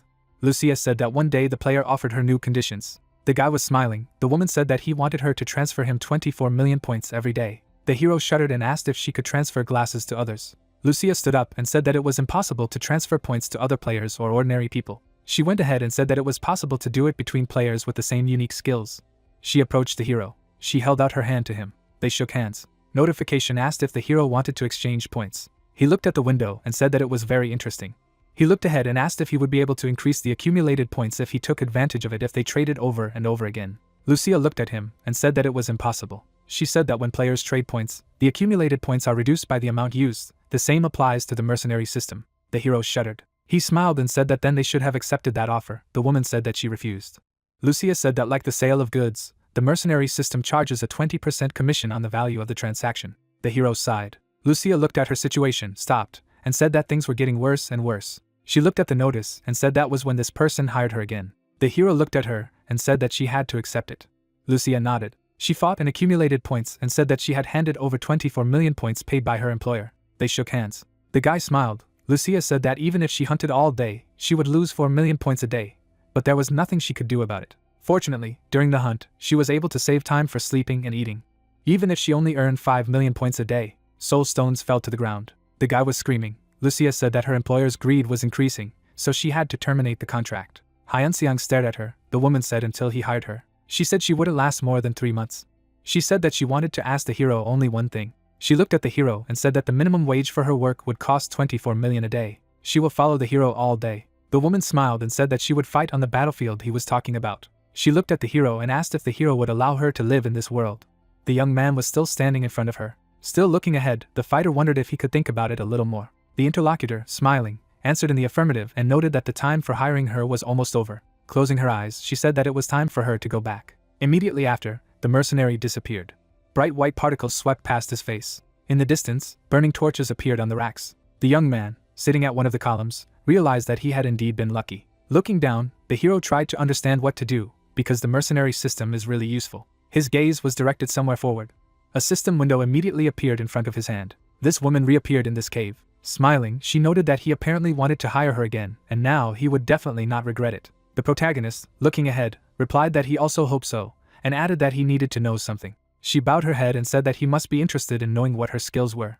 The fighter, continuing to look ahead, wondered if it could seem like a statistics window. Smiling, the mercenary replied that since he was interested in her level and indicators, then they would be demonstrated to him. The young man, frowning, tried to understand what the indicators of a first-level player could be. Coming closer, the guy realized that she meant only statistics. The mercenary, looking ahead, began to summon the system window. Immediately after, this window appeared in front of the protagonist's face with this person's stats panel, and the high stats immediately caught his eye. A drop of sweat appeared on his face. Putting his hand in his pocket, the fighter realized that the total sum of stats exceeded 3,500, and in order to have such statistics, an ordinary player would need a level of 700. His gaze went up somewhere. Looking at the person, the hero thought that her stats were about 700 points higher than him, but he still had the opportunity to catch up with her, and she should also have a lot of legendary and heroic skills. Looking ahead, the fighter tried to understand how strong the monsters had to be to develop such strength. After imagining various monsters, the hero realized that even the best players cannot cope without the help of mercenaries. The girl, standing in front of him, asked if this suited him. Looking up at her, the hunter suggested that she start with a temporary hire. Lucia, looking at him, asked again, but the fighter answered in the affirmative and explained that then they would go to the dungeon together. The guy, not taking his eyes off her, added that after the hunt, he would also complete the hiring and grab them food. The mercenary, without moving, asked if he would hire her every time for hunting, but the young man answered in the affirmative. Smiling, she replied that everything was clear to her then, because they would most likely then definitely cope easily. Immediately after the man disappeared, a kind of glow appeared above the crowns of the trees. Someone took a step. His eyes were wide open. The mercenary, holding the weapon in her hands, screamed. She was surrounded by many monsters. Images of shields immediately began to appear around. They surrounded Lucia. The monsters scattered due to a bright purple explosion. The monsters opened their mouths wide after that. A purple glow appeared at the fighter's hands after saying that everything turned out to be better than expected. The head of one of the enemies soared into the air. The girl slashed them with a blade with lightning speed. The guy, turning around, noted that this man had a slightly different tactic. Opponents began to surround her again. Smiling, the young man said that they really worked well together. Immediately, purple lightning once again covered the battlefield. One of the creatures was cut in half. The girl was standing by one of the corpses. The protagonist, standing behind, noted that these enemies were finally finished. She turned around and noticed that this place was perfect for hunting. The fighter's eyes opened a little wider after her words about how it was much more difficult in the worlds of other employers. After introducing a certain location, Lucia explained that there was too much competition. Some guards also appeared after her words that the best places for hunting were in the possession of the lords. A bag of money appeared after she told me that there was a high fee for visiting such places. His eyes widened at these words. The girl, looking ahead, asked if the employer was one of the lords of this world. The fighter, smiling, answered in the negative and explained that he was simply instructed to deal with this and also asked if she still had the strength to fight. She, also smiling, answered in the affirmative. The hero, calling the window of the system, said that then he would call her later. Immediately afterward, the mercenary disappeared. A kind of blue glow appeared. Some projectiles flew from the purple portal after saying that he had the ability to get achievements faster. Going forward, the fighter also said that he earned tens of millions of points on yesterday's hunt, and now he has the opportunity to get 3 times more. Standing behind, the guy also added that all of this had happened since they had paid 300 million to the mercenary last week. Smiling, the young man noted that he was really very lucky with her. The girl was choosing something in the window of the system when the protagonist realized that she looked so happy, earning only 300 million points in a week. The fighter, rubbing the back of his head, thought that he was even somehow embarrassed, considering that he managed to earn hundreds of millions a day from equipment. She walked forward. Coming closer, the girl called out to him. The protagonist, standing in front of her, asked why she was addressing him so formally, but Lucia replied that it might sound a little rude and asked for permission to ask a certain question. The young man, looking down, asked her to ask this question. The girl, looking ahead, explained that she had noticed that the employer was fighting monsters at close range and asked if he planned to stick to such tactics in the future. The hero, bowing his head a little, answered in the affirmative. Lucia, still standing still, asked if he had learned to wield the sword properly. The protagonist, standing in front of her, replied in the affirmative and explained that he only had the skill of knowing a sword. Introducing a certain person, she said that he should then hire a swordsman and thoroughly master the sword. The fighter, looking ahead, asked why he needed this. The girl, standing still, explained that her employer was too clumsy with such a weapon and perhaps he did not see this as a problem now. Frowning, the mercenary said that starting with the heroic monsters, his attack would let him down. Her weapon lay nearby. The protagonist, looking ahead, asked if it was that important. She, smiling, asked if he could fight her without using active skills. The fighter, looking at her, asked again, but Lucia answered in the affirmative and explained that she was suggesting this because she needed to assess his abilities. The hero immediately narrowed his eyes. Taking out his blade, the guy accepted her offer. The hunter walked forward. She was still standing still. His brows were furrowed. Immediately after that, the young man rushed to attack. His first blow was blocked by a shield. His gaze was directed somewhere downwards. The girl immediately counterattacked him. Lucia continued to attack him. Sweat appeared on the fighter's face from the realization that the mercenary was not even using her full strength. Immediately after, the man stood on his toes. The guy was already behind her. She parried his blow without turning around. The guy immediately gritted his teeth forcefully. There was a smile on her face. The hero landed. Immediately after, the man began to run forward. They flew at each other again. The girl walked forward. Sweat ran down the young man's face. Looking at her, the hero tried to understand why he could not catch up with her. She still had that smile on her face. She immediately rushed to attack. The mercenary's gaze shifted to the side. The hero frowned. Raising his hands, the young man said that he had lost to her after all. Throwing the sword behind her back, the warrior explained that she had correctly assumed that he had rather low sword skills. The young man, opening his eyes wider, asked again. The interlocutor, looking ahead, replied that such skills are not even displayed in the status bar, and in some way, sword proficiency is more important than other skills. Standing in front of him, Lucia explained that regardless of whether they are passive or active skills, from the player's point of view, they are power that appears suddenly. Frowning, she also added that it wasn't enough for him to just know how to use it. Sweat appeared on the young man's face after asking if this skill could appear automatically. She, with her mouth wide open, answered in the negative. Imagining herself on a horse, the mercenary said that if you take the same skill of horsemanship, then when mastering this skill, a person will be able to gallop, brake and move freely. She also imagined how the horse reared up after saying that this did not mean that he had mastered the art of riding. After that, the man rode a horse, sitting sideways.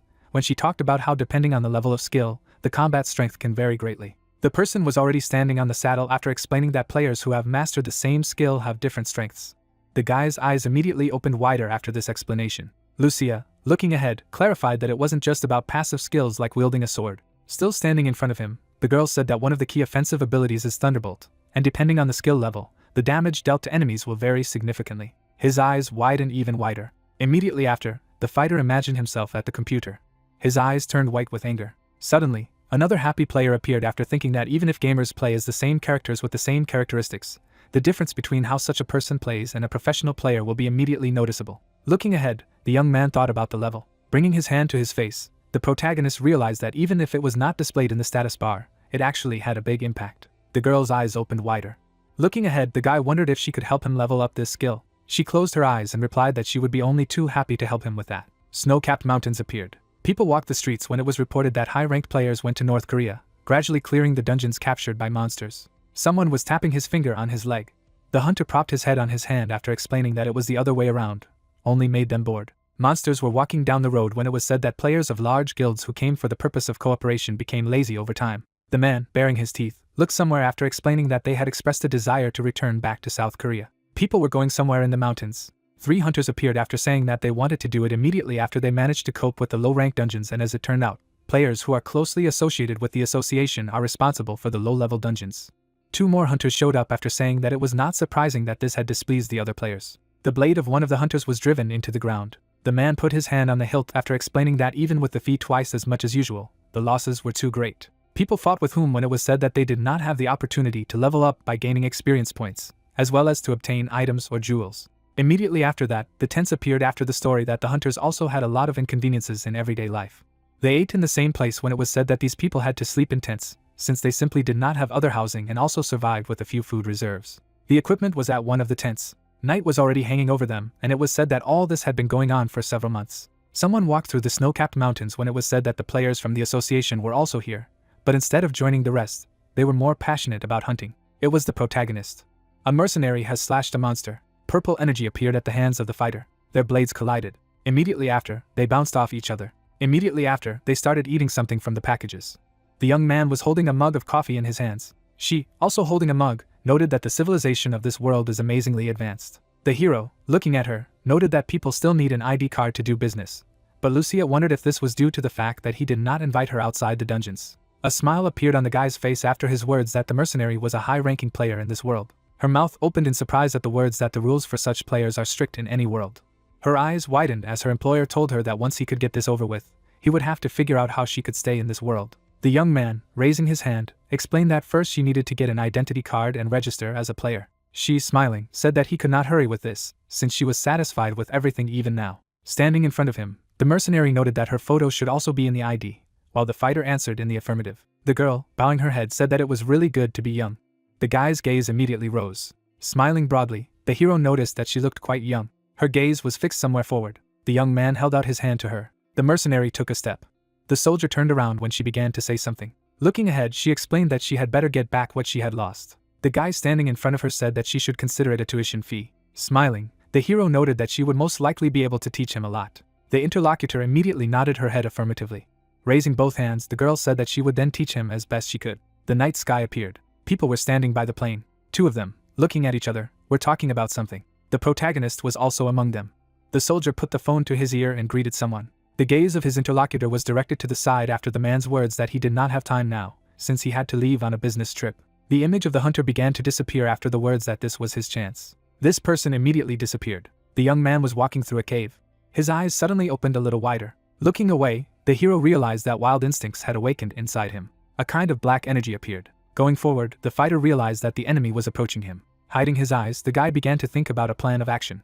Suddenly a beast appeared. These monsters were standing in front of him. The protagonist, looking to the side, asked if he should try. He already had a blade in his hand. The hero hid behind the rocks behind these creatures. Suddenly, a bright purple explosion lit up the entire cave. There was a smile on the guy's face. One of the opponents immediately rushed at him. With one blow, the man killed two beasts at once. In his hand was a kind of crystal. The young man put them in his bag. Another enemy was cut in half. Only a bloodstain remained on the ground. The guy was sitting by the rocks. He had a bottle at his mouth. A window with characteristics immediately appeared in front of him. Going further, the fighter said that he was already overwhelmed by fatigue, but he still needed to finish with the cleanup. Another monster appeared. The hunter's gaze immediately shifted to the side. This beast jumped at him from behind. His body was also cut into two parts. Frowning, the guy realized that they had come. This black energy was approaching him from behind. A purple glow immediately appeared on his hand. His hand was approaching this enemy. A bright purple explosion immediately occurred in front of him. His opponent gritted his teeth violently. The protagonist, squatting, realized that this was the killer. The player was already in front of him. Their blades collided. Some of them began to push off the ground. The hero soared into the air again. However, this man disappeared from the place where the blow fell. Turning around, the young man realized that this enemy was extremely fast. The murderer began to move away. There was a dark spot on his face. Turning around, the opponent could not understand how this person knew. His silhouette began to move away. The young man, frowning, realized that he was actually much stronger than this opponent, but he was an order of magnitude faster. Immediately after, the hero also disappeared from sight. Many explosions lit up the cave again. The killer was behind him. The enemy again evaded his blow. The fighter, looking up, thought that this man had the skill of moving. The man smiled. Immediately after, a green explosion lit up the battlefield. System notifications began to appear near the young man, informing him that his body had been poisoned and paralyzed for 10 seconds, and thanks to his passive immortality skill, the poisoning had been neutralized. The enemy immediately threw something at him. In the hero's hand, this luminous sphere reappeared. The attack lit up the cave with purple light again.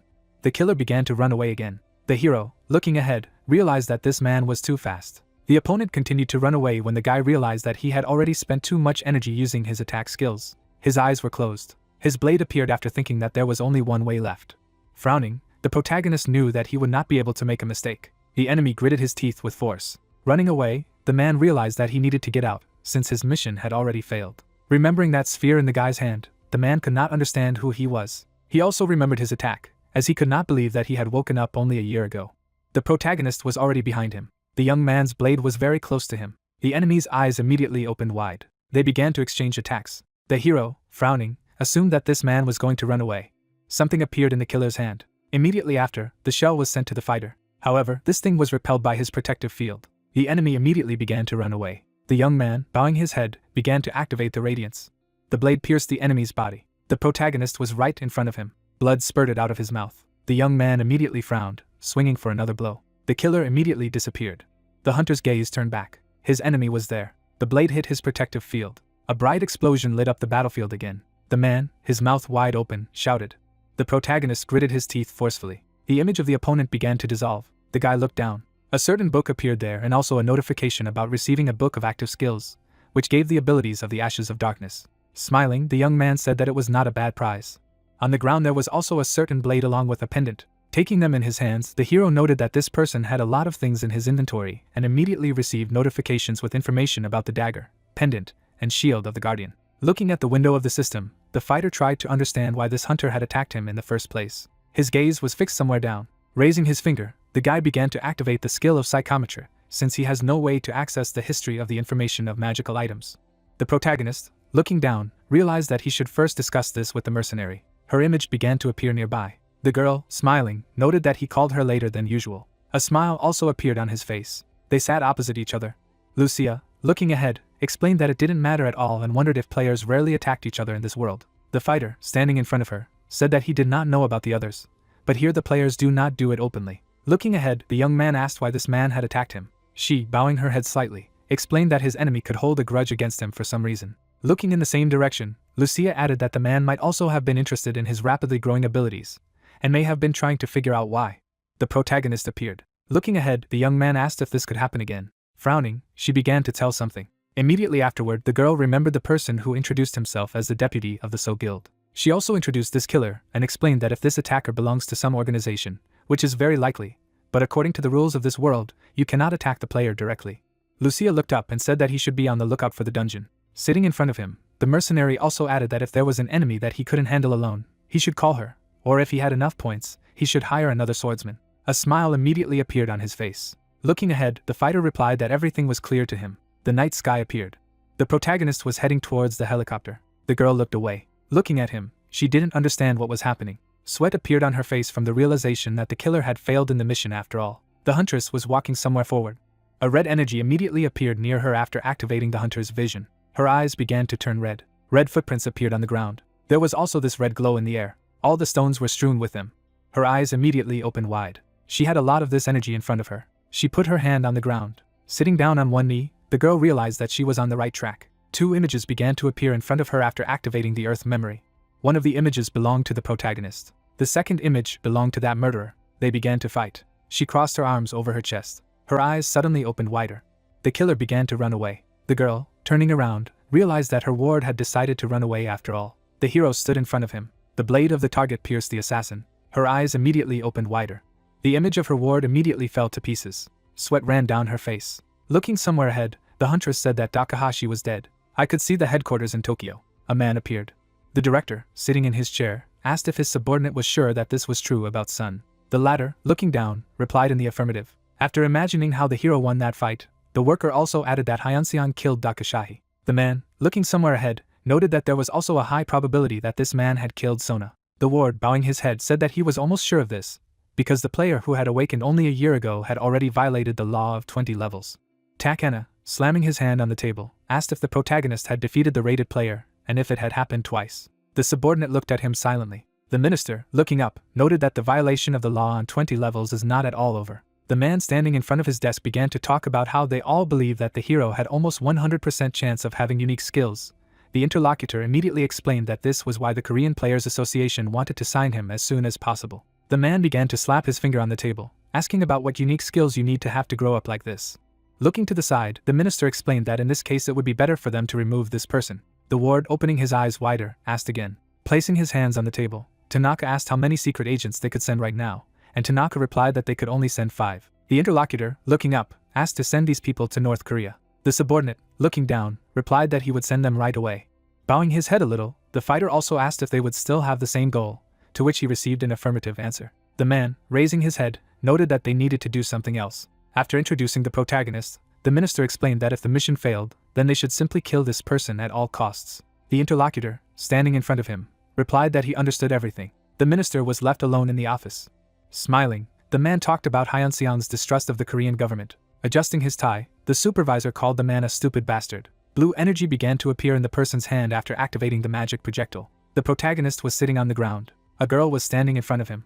Immediately after, this energy turned violet. The guy, looking at his hand, said that he could do it if he could concentrate better. She, standing in front of him, asked him not to be upset about this. Smiling, Lucia explained that they still had plenty of time. The fighter, raising one eyebrow, noted that it was quite possible. Taking the weapon in her hands, she asked if it was time to practice. The young man already had a blade in his hand. The girl held out a shield in front of her. Holding the sword behind his back, the hero said that his move would be the first. She immediately nodded affirmatively. They began to exchange attacks at lightning speed. The opponents flew at each other. The guy's blow hit the backboard. His gaze immediately shifted to the side. The young man dodged the kick. His hand was on the ground. The hero squatted down. The opponent's blade appeared right in front of his face. However, his image immediately disappeared. The girl's gaze was directed to the side. 2 blows hit her shield. The protagonist was already behind her. She immediately parried his sword blow. The soldier frowned because of this. The hunter lifted his leg. The protagonist dodged the blow. His gaze was fixed forward. Lucia frowned. They began to exchange lightning attacks again. A shield appeared in her hand. The protagonist immediately gritted his teeth with force. The opponent's sword was already above his head. The fighter immediately jumped to the side. They stood opposite each other. His eyes opened wider at the words that they should end here. Smiling, she suggested that he move on to the next dungeon. The young man's eyes turned white after being asked if his skills had improved. The mercenary, looking ahead, replied that he began to deal damage faster to the moving enemy. Still standing in front of him, Lucia added that when he dodged attacks, he made a lot of unnecessary body movements. Smiling again, the fighter noted that she did not expect him to level up so quickly. The young man, looking ahead, said that he wanted to learn how to defend himself better, but the interlocutor noted that this did not suit him at all. Holding the weapon in her hands, she explained that if he wanted to master the shield better, he should learn patience. Looking ahead, the girl wondered if the student did not attack the enemy as soon as he saw him, and in this case, the shield would only interfere. The guy, rubbing the back of his head, said that he was trying to be more patient, which was not so easy for him. Lucia, closing her eyes, noted that this was his whole personality. The fighter's eyes opened after her words that it would also be more difficult for him with a shield and a sword at the same time, and it would be much easier for him to move only with a blade. The guy's hand appeared as she explained that the metal armor he was already wearing would be enough to protect his left hand. The hero, looking ahead, agreed with her. The girl, smiling, explained that they should finish for today. The protagonist, smiling back, said that they would see each other again soon. Her face turned red at his words. Immediately afterwards she disappeared. The man walked forward. The young man covered his mouth with his hand, sighing. As he walked on, the fighter thought that he should go to the next dungeon. Ahead of him, the guy noticed something. In the distance, the red lights of his eyes appeared. A leg appeared. Looking ahead, Hyun-sung was puzzled, realizing that he wasn't alone here. Suddenly, the legs of a man appeared. The opponent, looking at the main character, said that he was smart. Continuing to look ahead, the protagonist asked if he was from Japan. Smiling, the man replied positively. Grinning, the player said that it would be better for the guy not to resist, but just follow him. With a surprised expression on his face, the young man asked why he wanted the awakened man to go with him. Holding the blade in his hand, the opponent replied that he could not give a reason. Being in a red haze, the warrior offered the main character to choose whether he would resist or surrender. Suddenly, a stunned look appeared on the protagonist's face, realizing that this man was in one way with the killer who attacked him. His palms clenched into fists. Hyun-sung glanced away. Turning around, it became clear that they would not attack at the same time. The man held the sword on his shoulder as the boy thought about whether or not to call Lucia. Looking at his opponent, the young man realized that it was not worth calling her yet. A blade appeared. Holding the sword, the player thought that it was worth trying. There was a smile on the opponent's face, saying that he had chosen resistance. Drawing his sword, the warrior declared that he wanted the best. A strange haze emanated from the red sword. The ground was gray. Jumping away, the man used the breath of the Black Thunder Dragon. There were lightning bolts near the main character's eye. The opponent was behind his back. Turning around, Hyun-sung realized that it was a spatial movement skill. There was an explosion. The player knitted his eyebrows. Looking at his opponent, the protagonist thought that he should save stamina and mana. Small lightning bolts appeared. The villain dodged the attack. Suddenly, a blade attack rang out. You could see anxiety in the guy's eyes. Both players attacked. The man smirked, saying that Hyun-seon had a quick reaction. The opponent held the sword in one hand. Putting the sword on his shoulder, the opponent said that the skills of the main character are also not bad. Looking ahead with contempt, the warrior asked how long he could hold out. A fight began. The opponent attacked. The character was looking at the villain's sword. The warrior pressed the protagonist. Sparks were flying. The man stood with a katana in his hands. The player looked ahead. Sweat appeared on the guy's face. Multiple attacks rang out. Lightning could be seen in the palm of the young man's hand. The awakened man stretched out his hand. Suddenly, there was an explosion. Looking away, the main character did not understand what had happened. The opponent was behind. The protagonist used magic. Another purple explosion rang out. Looking ahead, Hyunseong stated that these attacks resembled the skills of wild instincts. The girl, without showing her eyes, asked if he had really woken up only a year ago. Closing his eyes, the old man answered positively. Blows were visible until the man said that a year ago he was on the first level. Folding her hands, the lady asked how he had risen so quickly, while the man did not know what to answer, and added that they were there to find out, hoping that his method could be applied to other players. The warriors wore hats. A leg appeared, making it clear that the main character is unlikely to be a ranker. The protagonist held a sword in his hands. The man attacked. Looking ahead, the girl asked why Takahashi had contacted a guy like this. With a serious expression, the old man stated that he wasn't that good, adding that if she were his rival, it would be difficult for her to resist. Pointing aside, the lady asked what kind of nonsense it was, and added that if she did not intervene, the warrior would smack the boy. Looking to the side, the man said that they would look. Multiple blows rang out, and it was clear that Sasaki had said he could handle it himself. Hyunseong slashed with his blade. The warrior received a blow. Blood began to flow from the player's shoulder. There was also a cut on the opponent's shoulder. Gritting his teeth, the protagonist said that he was still weak, so he should have trained harder. The main character was on his feet. Looking ahead, the swordsman claimed that he was crazy and thought that his fighting style was too dangerous. Something fell to the ground. Starting the attack, the opponent thought that he should repel the last blow of the guy. The blades were close to each other. The attack was parried. Smiling, the villain said that everything was over. A sword appeared in front of the young man's face. Looking up, the player thought that he was going to die. Suddenly, there was a notification that a passive skill called Heroic Rank Survival Instinct had been activated. The warrior's head was bleeding. The body was headless. The man looked ahead. Hyunseong, holding the blade in his hands, said that his opponent had lost. Suddenly, a strange shadow appeared. The girl who appeared behind the protagonist said that she did not think that Sasaki would die. Gritting her teeth, the lady said that it was just ridiculous. The darkness continued to fly. There was surprise on the protagonist's face. Looking at the opponents who appeared, the guy concluded that he was not alone. A leg appeared. The old man, looking ahead, declared that the young man had exceeded all his expectations. Warriors appeared behind the player. A lot of people appeared. Looking to the side, the awakened man thought about what they had learned, that he had quickly leveled up recently. The opponents folded their hands. The face was visible under the warrior's headdress. The man looked ahead. Hyunsung smiled. The main character clicked on the system window. Suddenly the players appeared. The girl with the shield glanced ahead. The man was holding a weapon in his hand. The guy showed his fist. There was a knife on the young man's hand.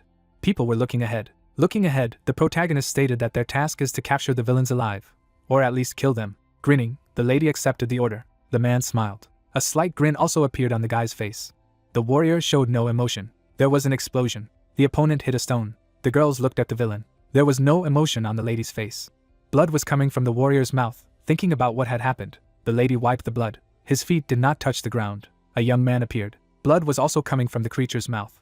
The ally held the enemy by the neck. Suddenly someone was running forward. The man was holding a weapon in his hands. The soldier, running away, said that they were too strong. Jumping, the warrior declared that he did not want them to die. Swinging, the man told them to try to dodge. There was a blow. Holding the warrior by the neck, the guy said that he was unconscious. The man, leading the soldier behind him, said that this one was unconscious. Smiling, the man said that if they did not surrender, they should be killed on the spot, adding that his employer had told him so. There was a pool of blood on the ground. The girl's hands were chained. A blade appeared. 2 cuts were heard. The lady's face was full of rage. The ally stood with a sword in her hands. There was no emotion on the lady's face. The old man, looking ahead, said that it was impressive. Glancing down, the warrior replied that it was nothing. A bloodied man was sitting near a stone. The man did not show his face, calling the guys. Looking ahead in surprise, Hyunseong stated that they were cool. The main character looked at his opponents. Without showing his face, the warrior declared that the mission was accomplished, and asked if there was anything else that he would like to entrust him with. The guy looked away. Casting a glance at his comrade, the young man told him to follow the prisoners until the end of his hiring. In turn, the man began his duties. The man looked surprised. The guys stood together. Looking down, the player asked why they were targeting him. The villains sat together. Sweat was visible on the soldier's face, making it clear that they were not going to answer. The hand was visible against the background of the prisoners. Making a formidable face, the soldier ordered them to answer vividly. Kicking his opponent's foot, the man reminded them that Sir had asked them a question. The mercenary raised his hammer. The hammer hit the villain's leg. There was horror on the soldier's face. People were looking ahead. There was blood on the weapons. Smiling, the man asked who still did not want to answer here. Making a maniacal face, the man pointed at the enemy. Hopelessness appeared on the old man's face. The player, listening to the countdown from 3 to 0, looked ahead. Smiling, the mercenary continued to count. The hammer hovered in the sky. The girl, holding her hands on her knees, shouted that they were here because of an order from the Japanese Department for the Dimensional Gates. Looking to the side, the old man stated that they had been ordered to capture Hyunseong and bring him to Japan. The soldier raised his head and said that it was because he had bypassed the rules of the 20th level and got up too quickly, and added that they needed to find out the reason for this. Putting down the hammer, the man said that now he understands. Keeping his hand on his chin, the main character thought about what happened here. Glancing to the side, the young man thought that he needed to make sure of something first. The protagonist, looking at the mercenary, told them to show the inventory. The warrior shrugged his shoulders. The guy looked out the window of the system. The girl was gesticulating. The young man looked thoughtfully at the system. The old man smiled. Suddenly, the player noticed something. Looking at the old man, Hyunseong asked why he had lied. The man, making a face full of incomprehension, asked what he was talking about. A man with a hammer appeared. Blood appeared. The hammer was on the ground. Without showing emotion, the protagonist asked if there were any other allies outside the dungeon. Smiling, the lady answered positively, adding that she knew little about them. Sitting on her knees, the lady suggested that they must be somewhere on 200th levels. Sitting in a pool of blood, the man heard a question about where they were. The old man, looking ahead from under his brow, said that they had already left the dungeon. The guy looked at the girl. The young man's eyes were directed downwards. Her ally looked surprised to hear the words that the player would be back soon. But in the meantime, they should not take their eyes off them. The guy looked away. The warrior's eyes were red. A leg appeared. The man, holding the hammer on his shoulder, wished that he would take care of himself. The sky appeared. The man closed his eyes from the light. Hyunsung looked ahead. There were mountains in the distance. Suddenly the main character disappeared. Trees stood under the sky. Holding the sword in his hands, the protagonist used shimmer. The soldier feigned surprise. Blood appeared. The guy was holding a bloody robe in his hands. Stretching out his hand, the young man said why he could not notice the villains. It was dark in the cave. A hand appeared. The player, looking ahead, heard an appeal to him. Holding a weapon in his hand, the man said that it was time for him to return. Putting his hand on the hilt, the mercenary asked if he would extend the hiring time. Grinning, the man announced that he could leave. Smiling, Hyunsung thanked them for their help. Raising his hand up, the warrior said that he was always happy to help. Opponents looked away, listening to the fact that the person said that the main character should call if they needed help. The soldiers looked stunned as they heard that a warrior had never had such an easy task before. Smiling, the player said that he agreed, adding that he was always ready for such easy missions. The guy, dropping his hands, said that next time he would definitely find the main character. The mercenaries evaporated. The girl looked away. Raising his hand, the protagonist asked what they should do. Suddenly, a fire appeared. Hyunsung dodged the flames. The lady blocked the attack with her shield. The old man gritted his teeth. The prisoners began to run away. Showing the hand from which the lightning came, the main character asked how they managed to recover during this time. The ground was gray. A purple explosion rang out. The man used fire magic. The girl was ready to attack. Suddenly, a huge blast wave appeared. An ally blocked the attack of the villains. There was no emotion on the girl's face. The opponents were bleeding. A leg appeared. The protagonist glanced away. The soldiers ran away. Looking ahead, the guy used an ability called Shimmer, and added a spell called the Curtain of Darkness. Opponents were hidden behind wide hats. Lightning magic hung over the warriors. The man, looking ahead, asked what was going on. Suddenly, another purple explosion rang out. The warriors' faces looked terrible. The player approached the bodies of the opponents.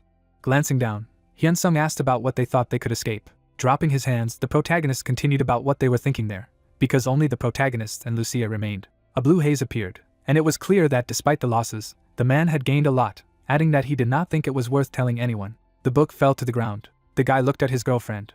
The young man, looking straight forward, stated that it was just a Japanese criminal organization engaged in secret intelligence, continuing that they would surely send someone else after him. Books were sucked into a purple cloud. Sitting down on the ground, the main character said that at the moment the most important thing is the safety of his family. Glav rushed down, saying that if they were so strong, the associative defense would not stop them. Suddenly, a window of the system appeared in front of my hand. A ring of protection has appeared in the store, which takes the blow in case of an attack on the owner. The price of the artifact was 9,999,999,999. Suddenly, a message from the system appeared about whether a person really wants to purchase a ring of protection, adding that after purchase, the product is not subject to return or exchange. Knitting his eyebrows, the guy said that the price was 10 billion apiece. The finger moved to the window of the system. Looking at the store, the young man said that he would buy 3 of them. His finger was flipping through the system magazine. Suddenly, the player's eyes became wider. An exchange bracelet appeared, which makes it possible to see the emotional state of each other if you put one on each owner. The price of this commodity was 999,099,999,999. Suddenly, a notification appeared telling if the user really wanted to purchase a trade-in bracelet. The long-range transporter has been added to the store. The price of the artifact was 9,999,999,999 points. Suddenly, there was again a notification about whether the person really wanted to buy this item. Smiling, Hyun-sum said that of course he would take him. A building appeared. There were artifacts on the table. The nurse, looking directly, asked if he had done anything dangerous. Grinning, the main character answered in the negative. Sitting at the table, the protagonist stated that he simply decided to give the items to her just in case. The high-rises stood close to each other. The woman looked ahead. The lady looked at the young man. Night fell. The guy touched the door. There was a bed in the room. Father was lying in bed. The player approached the man. The ring was on a man's finger. The awakened man looked sad. The bracelet was glowing red. Looking at his father's hand, Hyun-sum said that he should not worry, and added that he would definitely find a way to cure him. The artifact turned purple. A smile appeared on the protagonist's face. The man showed no emotion. The man smiled. Raising his fist up, the protagonist said that he was sure that, as he thought, his father was not calm. The young man smiled. Taking the relative's hand, it became clear that it was hard for the man, but the sun would make him feel better. The building stood in the daylight, and it was clear that a week had passed. The man, looking menacingly ahead, said that a week had passed, and he had not a single report to his subordinate, asking what was the matter. The young man lowered his head. Standing in front of the chief, the guy reported that it seemed that their operation had failed. In turn, the man asked what he thought he cared about. Glancing ahead, the boss asked what if his people had simply betrayed the guy. Lowering his gaze, the young man replied that the probability was low, but anything could happen. Putting his hands on the table, the man asked if he had any more secret agents that he could send, while the subordinate replied that so far there were none. Putting his hands to his chin, the man said that it was a headache. Suddenly, someone came into the room. Knitting his eyebrows, the man asked what had happened. The man, whose face looked stunned, said that the Dimension Gate operation in Fukuoka City had failed. A drop of sweat rolled down his face, telling him that the district was protected by the Yamato Guild. The subordinate, lowering his hands, answered positively. Looking ahead, the man stated that the Yamato Guild master was killed, as were all the guild members who participated in the operation. The man expressed anger and asked if he was sure, asking about the rank of the monsters that had appeared. Opening his eyes wide, the man reported that it had been established that the monsters belonged to the heroic rank, adding that among them was a humanoid monster called Shoujo, and stated that his exact level was not yet known. The creature's eyes were green. The monster was covered with muscles, and it became clear that this was the first monster to appear on Earth. It moved easily thanks to its wings. The creature's wings were dark in color. The monster hovered with a weapon in his hands. The chief's face showed fury. Without showing his face, the man ordered to send the entire squad of players to the district. People lay dead, making it clear that it was Fukuoka. The soldiers were holding cannons. The monster had big teeth. The monster was above the man. Holding the radio, the warriors said that they were just damn killers. The creatures turned. Without showing his eyes, the man ordered to attack from all sides. Suddenly, something was moving very quickly. The monsters attacked. The sorceress, looking up, said that the moment had come. Suddenly, many explosions rang out in the sky. In the hands of the humanoid was a lance. Monsters towered over the streets of the city. Suddenly, the bodies of the opponents were pierced. Explosions rang out on the road. Showing its teeth, the monster shouted something. The soldiers looked up at the sky. The guy's face was stunned. A flock of creatures hovered in the clouds. The soldiers opened fire. The villains had pikes in their hands. The players used magic. An explosion rang out high in the sky. The man had used the shield, and it was clear that if they continued like this, the victory would be theirs. The creature stared at the battle. Suddenly, the monster opened its mouth, showing its teeth. The opponents looked straight. The monsters glanced away. The man stood with a shield in his hands. Suddenly the wing opened. The opponents began to retreat. There was horror in the guy's eyes, saying that they were retreating to the next city. The monsters flew away. Fire flew out of the barrel of the weapon. The enemies were advancing. The claws of the monster are stuck in the metal. The helicopter was falling down. The players went on the attack. The leader, looking down, said something. The subordinate flew into battle. Blood was flying from the player. The guy turned around and asked what was going on. Looking up at the sky, the young man noticed that the monsters had returned. On the roofs of high-rise buildings there were monsters. There were lightning bolts around the bodies of the enemies. Suddenly, there was an explosion below. Glancing up, the player was furious. Putting on a face full of rage, the man declared that he would destroy every single one. There was no emotion on the monster's face. A huge explosion was in the center of the road. The hero swung his shield. The guy used magic. Sparks flew at the monsters. Players killed creatures.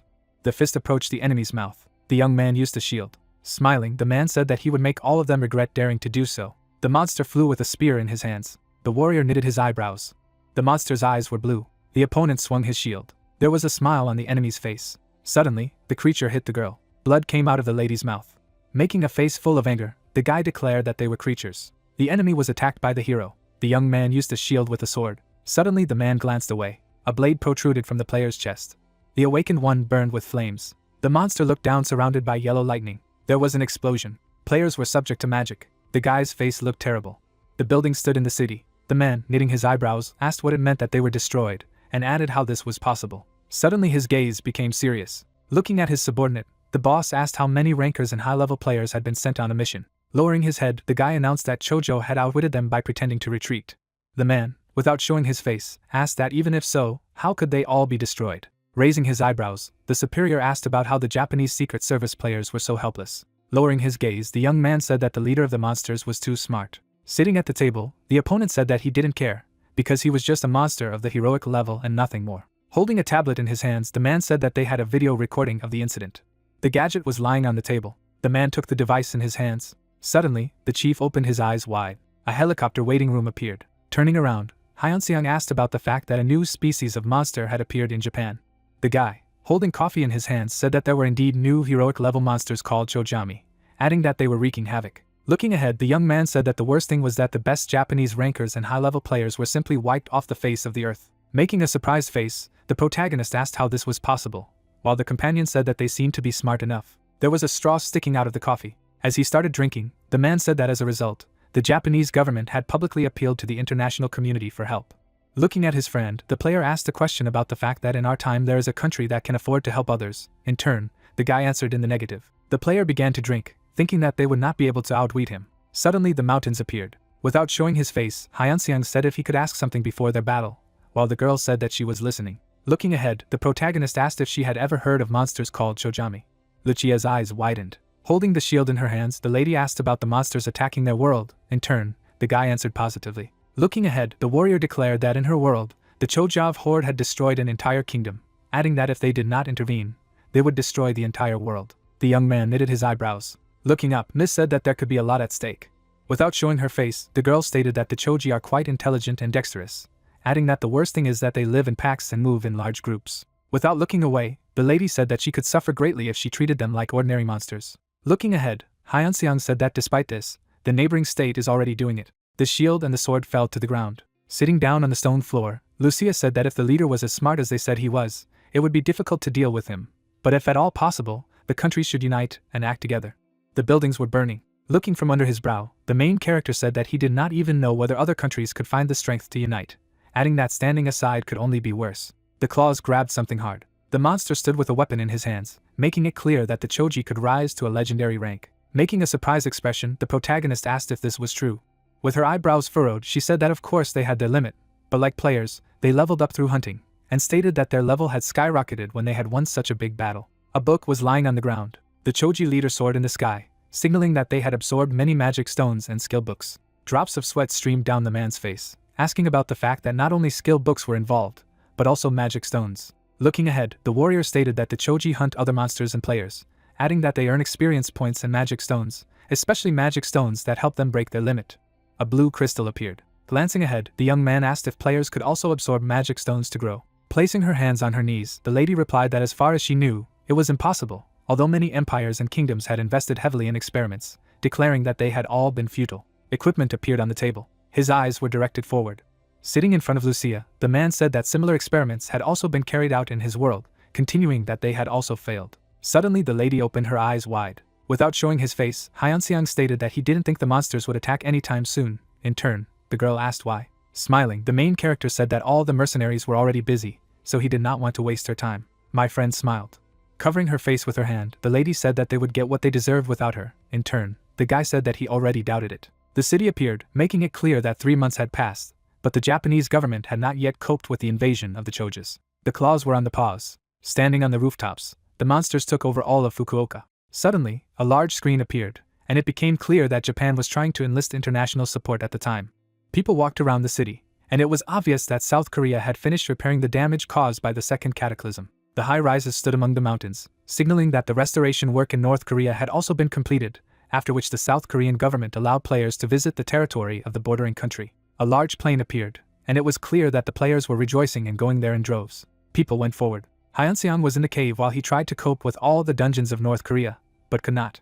The protagonist knitted his eyebrows. The players were fighting monsters, so the guy decided to go back. The houses stood next to each other. The sister, putting her hand on her hip, asked that her brother would not even look at her. In turn, the player asked where their mother was. In the end, the girl replied that the woman was now in the kitchen. The lady, looking away, asked that her son had arrived. Uncertainty could be seen on the man's face. Standing in front of the family, the young man replied that he had arrived. In turn, his mother told him to pass quickly. The dish was cooked on the stove while the woman asked if the guy had dinner. Rubbing his head with his hand, the awakened man replied that he had missed lunch because he wanted to eat with them. The building stood in the city. There was no emotion on Hyunseong's face. The protagonist walked along the corridor. Suddenly a leg appeared. Turning around, the guy said that it didn't matter. A hand appeared. Suddenly, the silhouette of a girl appeared. Smiling, the player greeted Lucia. On the lady's face, one could distinguish shock. The lady ran on. A busy street appeared. Standing next to her friend, the warrior spoke about what kind of world they live in. Looking to the side, the awakened man noticed that she first needed to get an identity card. Smiling, the hero told her to do what he said to avoid problems. Turning around, Lucia replied positively. A look of surprise appeared on the man's face, thinking that she had understood him too literally. A spacious room appeared. The girl's hair fluttered in the wind while the main character thought about how a girl who had never existed in this world could get an identity card. The guys walked side by side. An emblem with flags around the edges appeared. The passport of the player of the Republic of Korea appeared. The girl held out her passport, making it clear that in this world, where there are more players than the general population, this has become commonplace, because the association is trying to make players its property. The man did not show his face. The man with the sword smiled, and it became clear that citizenship could be obtained by anyone, be it an immigrant or a smuggler, but only from the moment of awakening. A form appeared in which the conditions were spelled out, because a person cannot join foreign guilds for 5 years, as well as leave the country for the same period of time. A plane was flying in the sky. Hyunsung sat down in a chair. The gaze was directed, and it became clear that these rules should not be broken, but Lucia had not yet received citizenship. The girl was happy. The worker led the lady. The phone showed that it was 8 o'clock and 5 minutes in the morning. The lady, without showing her face, turned to her friend. In turn, the main character asked how everything went. Smiling, Lucia said that she had received her ID. Grinning, the protagonist said that it was great. Looking ahead, the girl confirmed it. Glancing at his companion, the guy said that he had another offer for her, and in turn, the miss asked what kind of offer.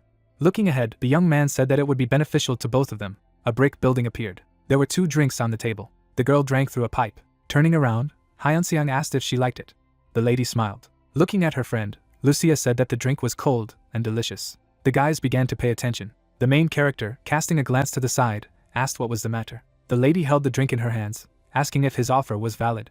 Looking at the player, Miss asked about how he wanted to sell additional merchandise using her unique skills. Smiling, the young man replied positively, adding that she would have a 10% commission on sales. With a surprised face, the lady asked if the conditions were too good for her. Making a happy face, the awakened man replied that it was also beneficial for him, declaring that she should not refuse the help of her student. A blush appeared on the girl's face after hearing that they had been together for half a year, and until she found a way to return to her world, he wanted them to stick together.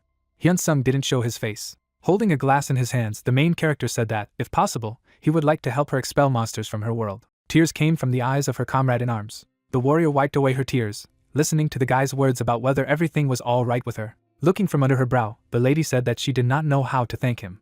The lady sat down on her knee. A blush appeared on the young man's face. Looking at the player, Lucia said that as long as she was in this world, she would serve him faithfully as her lord. Closing her eyes, the girl continued about how her sword would be a blade that killed all of her lord's enemies. Beaming, the lady declared that her body would be a shield to protect him. The man looked down. The yellow essence appeared while the warrior had taken the knightly oath of honor, and even death would not break it. Suddenly, a system notification appeared, stating that Hyunseong had received a knightly oath of allegiance. A notice appeared that he had begun the qualification of the lord. Looking out the window of the system, the main character did not understand what was happening. Suddenly, the message arose again that the protagonist had received a task to qualify as a lord. The notification came out of nowhere, and gave information about whether the guy was taking the oath of allegiance to the immortal knight Lucia. Stretching his hand towards the system, the young man thought that it was only possible after reaching the 50th level. People looked alarmed. I stretched out my hand to Lucia. The man told her to get up. In turn, the girl said that she could not get up until he took her oath. The player's expression was embarrassed as he talked about taking an oath if the lady got up from the ground. The awakened man took his hand. People were holding hands. Suddenly, a system window appeared. A notification about many things appeared. The building stood in the light of day. The man looked thoughtfully at the notification. Looking ahead, Hyunsung asked what it was, while Lucia said that it was her payment for at least part of everything he had done for her. Glancing ahead, the main character said that he did not know how it was in her world, but there was no caste system here. Sitting on a chair, the girl said that the standards of this world were not important to her. Changing her position, the warrior declared that she was a knight, and added that she had sworn allegiance to her lord, whose strength and character were worthy of service. A blush appeared on the protagonist's face. Without showing emotion, the lady asked if he had accepted her oath of allegiance. His gaze was directed forward. Looking at the lady, the guy replied positively, and went on to say that the role of the lord had appeared in his status panel, and the miss asked if he knew what that meant.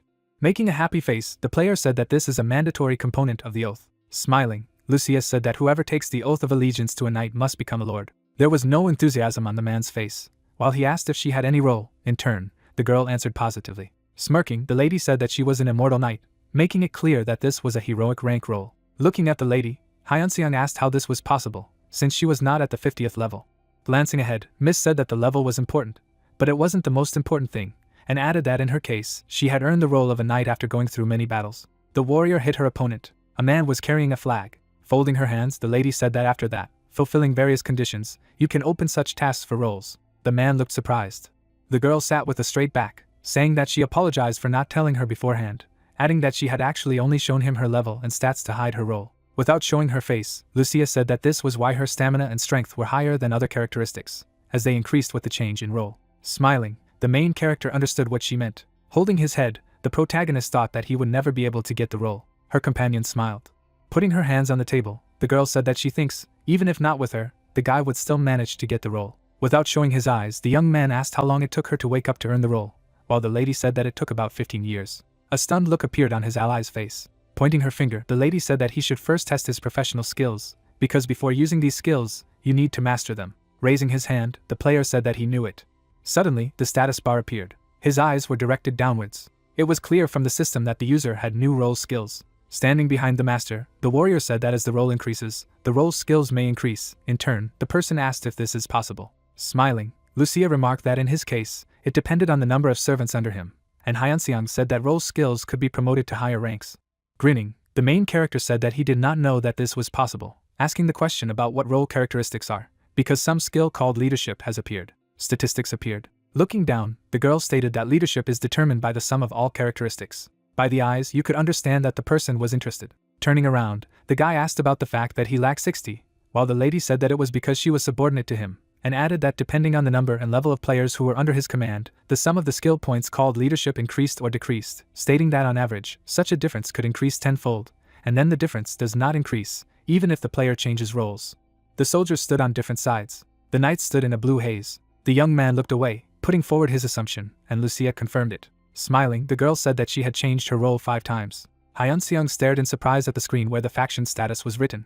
Then the main character pressed his finger on the name Lucia. A second later, the system reported the girl's characteristics, and at the same time, the protagonist, looking ahead, wondered if this was her status window. Smiling, the lady said that this was his basic ability, and added that he would only be able to command his wards if he understood their abilities well. The boy's expression was thoughtful, and at the same time, the artificial intelligence wrote about several class-exclusive skills, to one of which the young man replied that it was useless for now. Parting his lips, the teenager said that the penalty from expulsion was large, and then the hunter noticed that this was so. Sitting opposite the awakened one, the immortal knight said that the penalty was also not small for the ward, after which the player asked what the penalty was. Opening her mouth, Lucia explained that depending on how long they had served him, they would be able to find a new lord in that long. Lowering the corners of his lips, the member of the supervision team wondered if this was a fine.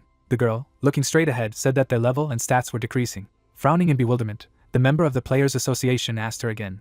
Crossing her arms, the lady replied positively, and added that it was temporary, and they could get everything back by leveling up and using skill books. Sweat was dripping down Hyunseong's cheek, and he asked if she knew how much she was going down. Strong players appeared, and at the same time, the immortal knight said that all the levels, characteristics, and skills that they had gained while they were wards of the Lord, as far as he knew, were gone. The main character rounded his eyes in surprise. Leaning forward, the protagonist asked what if he wanted to leave, and at the same time the huntress said that it was possible, but the penalty was the same. Opening his jaw, the young man asked how many people were needed for the Lord's banner to work. Smiling happily, Lucia explained that there must be at least 10 people, and it will take time before it works. Scratching his head, the young man remarked that he might never use it at all. With a wink, the girl said that this was not the case, because he was worthy of leading thousands of knights. The awakened man lifted the corners of his lips contentedly. Suddenly, the monster opened its mouth wide and roared loudly. Monsters were flying in the sky. Evil goblins were visible. The orc's expression was menacing. The undead were sitting on the roof of the building. A view opened up to a huge number of monsters located on a tall structure. Monsters were shown on the TV screen. The man, sitting at the table, asked if there were already any results from their cooperation with the UN. Looking down, the guy replied that everything was almost ready. Presenting a map of the world, the aide said that including America, Europe, and even some Asian countries, are pushing for the Choji to be captured first. There was a dot on the diagram, and then the young man said that unless the first target was Fukuoka. The boss lowered his eyebrows and exclaimed that they had already spent a lot of money. The gentleman, frowning seriously, asked if they were going to interfere, to which the assistant replied positively and added that they have their own ecosystem. Sitting on the chair, the leader said that the main thing was to hold out a little longer, and everything would be over. and even if they wanted to move forward, it was better to retreat and avoid conflict. Tilting his head down, the teenager noticed that he would do as he ordered. Parting his lips, the man explained that everything must be finished. Suddenly it seemed like a goblin quickly moving his legs. Opening his jaw, the orc screamed loudly. Suddenly, a monster with wings grabbed his head. The monster threw the green creature back. A slight haze appeared. The undead clutched the goblin's skin in their teeth. A defeated orc lay on the ground. The monster's expression was calm. You could see how the evil spirits were sitting on the roof of the building. Then the strange creature stood up. In a second, the monster flew high. It seemed as if the monster hovered in the air. Suddenly, the undead frowned maliciously. Opening its mouth, the terrible creature screamed. In the distance he could see an island overgrown with grass. The monsters raised their heads abruptly. A moment later, the monsters took off. The evil spirits quickly cut through the air. Unusual creatures flew past the houses. On the asphalt there was a sign with the inscription of the repository of magic stones. A view of a bright glow opened up. Hyunseong, looking ahead, said that today wasn't a particularly good day either. Turning her gaze to the side, Lucia said that he didn't need to rush, because he could get stronger little by little. Closing his eyes contentedly, the main character said that this was true. Taking the phone in his hand, the protagonist asked to wait a minute. A call from Yoon appeared on the screen. Bringing the gadget to his ear, the guy turned to the girl, after which she asked if he had just come out of the dungeon. Looking up, the young man replied positively. Smiling, the lady asked if he wanted to go to Japan by chance. Raising his eyebrows, the teenager remarked that he would not say that he really wanted to, and then the leader of the killing team explained that it was not necessary. Sitting at the table, the high-level player said that she just thought it would be a good opportunity, so she called, and then the awakened one thanked her for remembering him. Lucia looked at the main character in surprise, and at the same time, Yuna said that he had a lot of things to do lately. The girl could be seen lifting her leg, and Hyunsung asked if she was going to Japan. Stepping towards the window, the lady replied that she would have to, because the Japanese government had made a very generous offer. Looking straight ahead, the leader of the assassination team explained that that was why she had called him, and also added that it was a pity to miss such a thing. Approaching the car, the protagonist wished it a good road and noted that safety comes first. A moment later, the car's headlights turned on, after which the high-level player turned to the guy. Yuna asked when he was going to fulfill his promise and treat her, which made the young man raise his eyebrows in puzzlement. Sweat ran sharply down the teenager's cheek, and the girl said that he had said that he would treat her as a thank you, and then asked if he had forgotten about it. In the past, the awakened man, holding the phone to his ear, said that he would treat her as a thank you, and then the lady asked if he was not saying it just like that. The expression on the face of the member of the Players Association was confused. Smiling, the leader of the assassination team asked if it meant it was all just that, to which Hyunsung replied in the negative. The pupils of the main character quickly turned white, and at the same time he said that when she returned from Japan, he would treat her very generously. Blushing, the high-level player noticed that he would be waiting, and also hoped that they would see each other again. The protagonist looked thoughtfully ahead. A view of tall buildings opened. A lot of cars were driving along the road, and then the question was heard whether it was a players' association, which was followed by a positive answer. Cars could be seen moving, and at the same time, Hyunsung said that they asked if he could go to Japan, after which Lucia said that this was why he refused. A red light came on at the traffic light, and the main character said that he was not going to go to the enemy's lair. Turning her gaze to the side, the girl noticed that it seemed to her that this was a good opportunity, but only if he was completely safe. Raising his eyebrows, the protagonist clarified if it was true. Smiling slightly, the lady explained that the tiger could only be caught by entering its den. Looking at her lord, the huntress said that if his safety was guaranteed, then it would be a great option to fly to Japan and deal with those who were targeting him. A green light appeared, and then it was heard that it would not be easy. The wheels of the car were visible, and then the immortal knight said that he did not need to make the move himself. Placing her hand on her chest, Lucia said that he could use it, and added that she could easily get rid of his enemies. Holding the wheel, the guy asked if he was using the mercenary system, to which he received a positive answer. The young man turned his gaze to the side. The girl raised her eyebrows in surprise when she heard that he didn't think it was right because he didn't need to get rid of them right now. Closing his eyes contentedly, the teenager noticed that there was no need to rush so much. Touching his cheek, the lady said that he wished it as he wished, and added that there was no need to get rid of them right now. A view of the night sky opened up, and at the same time, the huntress explained that even if they continued to send assassins to him, it would be more likely to be beneficial, and asked why not. A few days later, a sign with a picture of a horned turtle appeared. Crossing his arms, the awakened man said that he could have cleaned him up long ago. In the past, a member of the Players Association cut monsters. The monsters rushed towards the member of the supervision team. Hyunseong, looking ahead, said that this dungeon had been here for a long time, and there was probably nothing left there. Moving his legs, the main character hoped that Lucia was now in class. Suddenly, a splash of blood appeared. A defeated monster lay on the ground. The protagonist looked away in surprise. A moment later, the guy cut the monster into 2 parts. Sweat ran down the young man's cheek. Holding a dagger in his hand, the teenager said that finding them is more difficult than killing them. The hunter could be seen walking through the dungeon. The awakened man turned his head sharply. A member of the supervisory association noticed how the player was attacked by evil spirits. The girl, stretching out her palms, healed her ally. Looking towards the users, Hyunsung wondered what he was doing, and even without a shield. Putting his hand to his mouth, the main character noticed that it did not seem that he had enough level to hunt here. Defeated monsters appeared. The guy, parting his lips, asked how long it would take to heal him, to which he received the answer that somewhere else 3 minutes. Turning around, the mage clarified what they should do, because she had already spent half of her mana. Touching his forehead, the warrior called his ally a useless bastard, and then wondered why he had such terrible characteristics.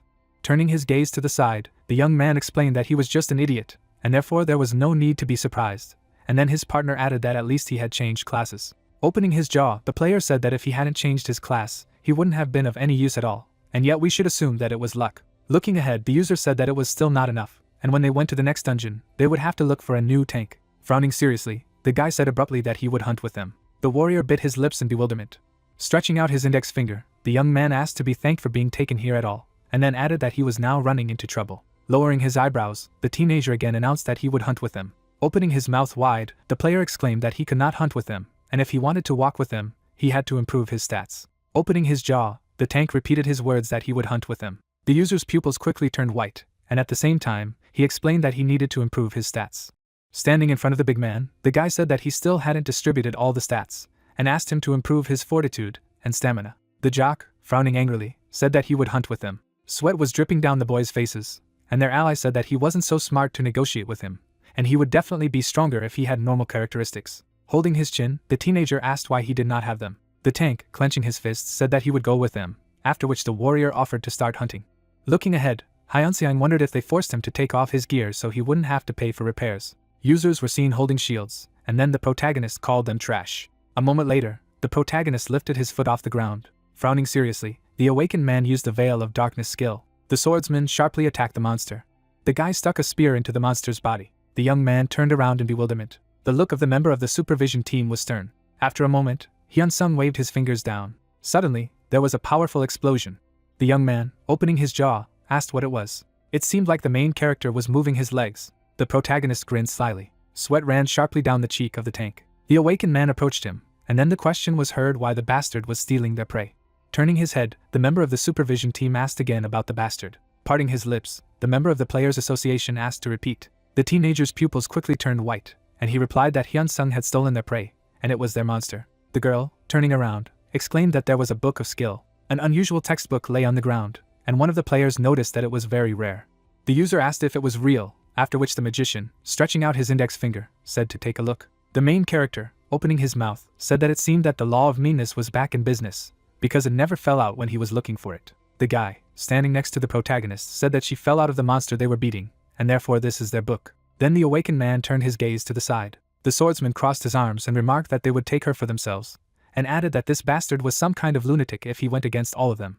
A member of the Players Association could be seen lifting his foot off the ground. Approaching the big man, a member of the supervision team asked if his body was okay. The expression on the users' faces was confused, and at the same time, Hyunsung clarified why he did not use either armor or shield, and whether they ordered him to do so. Looking towards the jock, the main character wondered if he was paid properly for hunting, and if he could find out how much they paid him. Tank lowered his gaze sadly.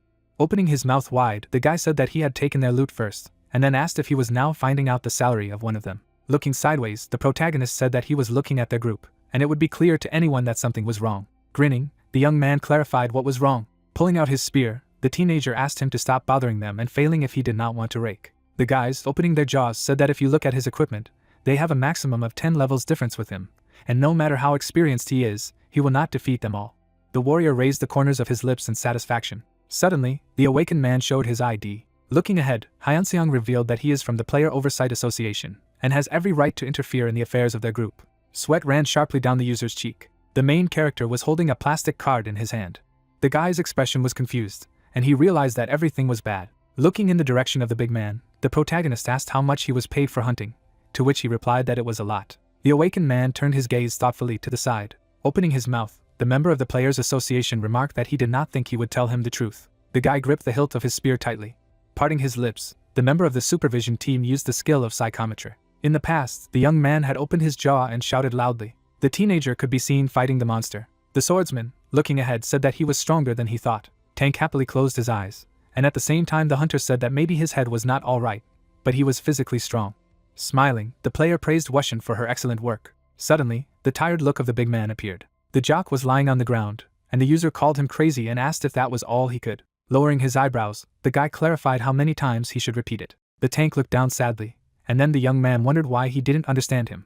The warrior, frowning seriously, asked if it seemed to him that they were giving him too much of it, to which the teenager replied that they were paying too much to a tank that could not improve its characteristics normally. Opening his jaw, the swordsman said that it was his own fault, and he must understand this, and then asked if he was guilty. After a moment, the teenager nodded his head. Suddenly, terrible monsters appeared. Wushin could be seen holding up his shield in front of him. A second later, the monster ran past the tank. The hunters looked exhausted. Opening his mouth wide, the player ordered to remove the armor from the jock, and also added that they were only wasting money on repairs. Equipment was lying on the ground. A view of the night sky opened up. A wound appeared on the big man's cheek. The girl, raising her eyebrows, said that there was no need to overexert herself so much. The woman was lying on the floor, and the lady noticed that she also got a part-time job, and now she could also help with paying bills for her mother's treatment. Looking ahead, the lady said she didn't want him to get sick either. Wushin averted his gaze. Smiling, the tank replied positively. Magic particles were flying in the air. The guy, opening his jaw, turned to the big man. Standing in front of the jock, the young man ordered not to tell the others how much he was getting and that he was removing the armor in the dungeons. Opening his mouth, the warrior said that otherwise he would no longer be able to hunt with them. Then the teenager lowered the corners of his lips. Wushin, lowering his eyebrows, asked not to leave him, and added that he would not tell anyone. Currently, Hyunseong was staring menacingly towards the warrior. Frowning seriously, the main character asked if he was aware of what they had done. Through the sweat on his face, the hunter asked what he was talking about, and what they had done wrong. With his index finger outstretched, the player asked the tank to tell the protagonist that they had treated him well. Opening his jaw, the guy noticed that they had never laughed at him and paid him normally. After a moment, the young man nodded his head. Smiling contentedly, the teenager asked if he saw that he nodded, after which he said that he could fail. Frowning menacingly, the awakened man replied that he was not going to. The warrior wrinkled his face and asked what he would do then. Raising his hand, the member of the Players Association explained that everyone would go outside and they would investigate, and if everyone was so clean, they would calmly go with him to the investigators. Sweat ran down the swordsman's cheeks. The hunter, with his mouth wide open, asked who he was to send them to the investigators, and whether the supervision of the players was some kind of state body. Holding a dagger in his hand, the member of the supervision team said that if he were in their place, he would agree as long as he was kind. Looking ahead, Hyunseong noticed that if they didn't want to get into trouble, the players, standing next to each other, began to discuss something. The user bared his teeth sharply. Squinting, the guy thought that if he just disappeared into the dungeon, then no one would say a word. Clenching his fist, the young man clarified whether his partners were going to go to the investigators.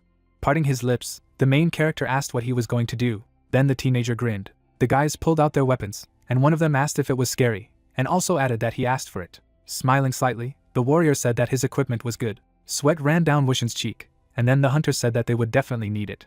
The tank could be seen drooping the corners of his lips, and the player asked if he thought this man would help him. Suddenly, the protagonist grinned. Looking up, the awakened man asked the jock to close his eyes and wait for him here. Looking towards the member of the Players Association, the big man listened that if he did so, he would be able to pay his mother's medical bills and buy his younger sister a bunch of goodies. The user, frowning menacingly, exclaimed that it was time to attack him.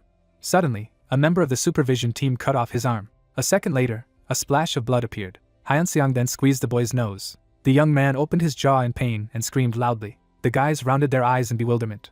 Lowering his eyebrows, the main character asked why they did not attack. The teenager dropped his spear. Falling to the ground, the hunter exclaimed that he would go to the investigators. The player looked down sharply. Suddenly, the awakened one knocked out the user's tooth. On the roof of the car you could see red and blue flashing lights. The guy's face was swollen. You could see how the guys were walking towards the car. The member of the Players Association frowned seriously. A view of a tall building opened. A woman was lying under the blanket. Wushin, standing next to the member of the supervision team, thanked him and added that he would repay him for his kindness. Closing his eyes contentedly, Hyunseong said that it was not necessary, but the young man continued to insist. Lucia smiled happily, and then the main character asked if he would go back to the dungeon, to which he received a positive answer. Raising his eyebrows, the teenager said that he still needed to earn a lot of money. Looking ahead, the protagonist asked if he would show him his stats. Then the tank nodded its head, and the system reported its characteristics. The awakened man lowered his gaze thoughtfully. The girl, raising her eyebrows, noticed that this was amazing. Running her finger across the screen, the lady explained that his stats were enough to become a knight, and if she left him to her, she would make him an excellent knight, not just a shield bearer. Parting his lips, the player asked again about the knight. The huntress stood in front of him and said that his native characteristics were astounding, and his unique skills were very useful. The member of the supervision team looked sideways, and at the same time, the immortal knight added that it was a particularly indestructible body. After all, this skill was on par with heroic skills in terms of usefulness. Lucia's expression was pleased, and she said that if he was developed properly, he could become one of the best. Opening his mouth wide, Wushan was very surprised. Looking at him, the girl said that without the necessary characteristics, he would not be able to develop. Suddenly, the guy thoughtfully took his chin. Raising her eyebrows, the lady asked if he wanted to be the best, to which she received a positive answer. Smiling slightly, the huntress asked her lord to become a subject. After a moment, the young man frowned seriously. Blushing sharply, Hyunseong clarified why they were suddenly talking about it. Turning his head, the immortal knight explained that it would be beneficial for both of them. Sweat was dripping down the teenager's cheek, and Lucia noticed that Wushin would become stronger as a player, and the main character would gain an ally he could trust. The protagonist then approached the player. Looking up, the awakened man wondered if it might be worth trying. Looking down, the user said they wanted to be the best. With a smirk, the member of the player association asked if he was willing to become his subject, after which the system reported that he had offered Wuxing to become his subject. Biting his lips, the shield bearer replied positively, and at the same time, the artificial intelligence wrote that he had accepted his invitation, and 20 leadership points were also spent. After a moment, the guy lowered his eyebrows. Holding a red stone between his fingers, a member of the supervision team said that first he needed to upgrade his characteristics. After giving away the rare artifact, Hyunsung asked to eat it, and at the same time, the young man thanked him. A second later, the teenager threw an unusual pill into his mouth. After handing over the textbooks, the main character added that he needed to learn this, after which the system reported the new characteristics of the player. Lowering his gaze, the protagonist realized that he was now 100 times stronger. Parting his lips, the awakened man asked if it was true that it should be more useful for him to hunt alone, to which Lucia replied that it was. Raising her eyebrows, the girl noticed that since he still had a low level, then he would be able to easily get a few achievements. Looking at the user, the lady explained that sooner or later he would get all of them, and now it was best to invest in endurance. Smiling, the huntress said that before they sent him hunting, they needed to test his abilities. A sign with a picture of a bat appeared. The warrior moved his legs quickly. The immortal knight dealt powerful blows to the shield bearer. Lucia, her mouth wide open, said that the stance was wrong. Sweat was dripping down Wishin's face. Unexpectedly, the girl knocked the guy down. Holding the shield in her hand, the lady said that he needed to follow the trajectory of her blow and repeat the attack again. Sitting on the ground, the young man answered positively. A moment later, the teenager rushed towards the hunter. Suddenly, the immortal knight held up a shield in front of him. The equipment flew up sharply. 2 hours later, there was a weapon lying on the surface. The shield bearer's pupils quickly turned white, and Lucia told him that he was fun to train and had an excellent muscle memory, making it easy for him to remember everything. Turning his head, Hyunseong asked if it was true. Clenching her fingers, the girl explained that with a little more practice, he would be able to fight serious battles. Closing her eyes contentedly, the lady said that his class change would be very soon, but she would try to train him so that he would become a knight, not a soldier. Looking ahead, the main character clarified whether it was so easy. Raising the corners of her lips, the huntress said that changing classes depended on how he fought, and if done right, it was possible. Wushin looked tired. The immortal knight smirked happily. Approaching the guy, Lucia said that he had rested for a while, and his stamina should have already recovered, and then asked him to get up. Through the sweat on his face, the young man replied positively. At the same time, the mantle of a warrior appeared in Japan. The hunter looked straight intently. A terrible monster could be seen gnawing on a man's clothes. The awakened man lowered the corners of his lips thoughtfully. Suddenly, the knight rushed towards his opponent. The fighter quickly waved his weapon. The swordsman smiled contentedly. Sweat ran sharply down the monster's body. Suddenly, there were many explosions. There were players standing on the roof of the building, and at the same time, it was heard that their surprise attack had worked, and out of 1,500, they were able to kill 400. The evil spirits bared their teeth menacingly. Suddenly, the monster hovered in the air and screamed loudly. Terrible monsters flew in the sky, and it was said that, as they thought, they obeyed gold. The man stood in front of many screens. The gentleman, frowning seriously, said that it was time to start the operation. Huge live shells flew through the air. Suddenly, the roof of a multi-story building exploded. With their wings open, the monstrous monsters roared loudly. The players looked up excitedly. Sharp fangs could be seen in the mouth of the undead. Users pointed their fingers at unusual clots in the sky. On the ground lay the paw of a sinister monster. The enemy's eyes burned blue. At the same second, the evil spirits left and flew high to the clouds. Holding a magic staff in his hand, the creature began to roar loudly. His henchmen rushed in his direction in an instant. Powerful bombs rushed forward quickly. A moment later, the monstrous monster thrust out its palm to the side. Bright lightning could be seen around his eyes. Dark creatures surrounded strange cocoons. Rounding his eyes, the player was surprised that even rockets did not help. The man was typing his fingers on the keyboard when suddenly someone shouted that a heroic-level monster wouldn't be able to defend himself like that. Turning his head to the side, the operator exclaimed that they should raise the Golden Eagle rank to the legendary level. The man furrowed his brows in alarm when he was informed that the enemy had gone beyond the encirclement, so the operation failed. Gritting his teeth tightly in anger, the chief stated that the heroic-class monster would not be able to withstand the explosive force of the missiles. Clenching his hand into a fist, the big man said that the operation had failed. Standing in front of large screens, the head said that the combined UN forces are currently being evacuated. Cars raced along the road in the city. Wrapping his fingers around the steering wheel, Hyun-sung noticed that only 3 weeks had passed, and he had easily passed the theory and practice. Smiling broadly, the main character said that now you no longer need to secretly go through the dungeons. It seemed as if men's shoes were taking step by step forward on the asphalt, when suddenly someone said that a year and a half had passed. The hunter pursed his lips in disbelief as a passerby shouted that if the player joined their guild, he would actively support them. Rounding her eyes, Lucia refused the offer, to which the interlocutor shouted that this was a very good chance, and she refused. Pointing his finger forward, the man in the black suit said that she would regret it very much later. Looking ahead, the girl explained that even if he did, she would still refuse, after which she clarified whether he was doing something he did not like, and asked him to move away. Folding his hands in his pockets, the protagonist asked if something had happened, to which the hunter replied that it was nothing special, and then invited him to go. Grabbing the lady by the shoulder, the guy asked if she was listening to him. Tightly clenching the stranger's fingers, the awakened man was indignant at his actions, and then said that the man had already said that he did not want to. Gritting his teeth tightly in anger, the young man did not understand why he was interfering. Suddenly, the user arched the palm of the interlocutor in the opposite direction. Turning his head to the side, Hyun-sung inquired about who the man was, to which Lucia replied that he said he was a scout from the Dark Guild. At the same second, the main character shifted his gaze to the side. Dropping her hands, the member of the Players Association asked if she had done anything that might attract their attention, to which she replied that she had kept the result roughly at the level of a low-level run-of-the-mill player. Looking to the side, the protagonist did not understand why they were trying to find out about her. The guy lowered his chin and asked loudly if he wanted to die. Clenching his fingers, the scout resented knowing who he was, but still doing so. Closing his eyes, the member of the supervision team asked if he knew him, although he behaved like this. Furrowing his brows, the young man shouted that he was a member of the Dark Guild, and then asked what about him. Smiling broadly, the awakened man revealed that he was a member of the supervision team from the Player Association, and then clarified if his interlocutor was from the Dark Guild. The stranger's eyes turned sharply white with anger.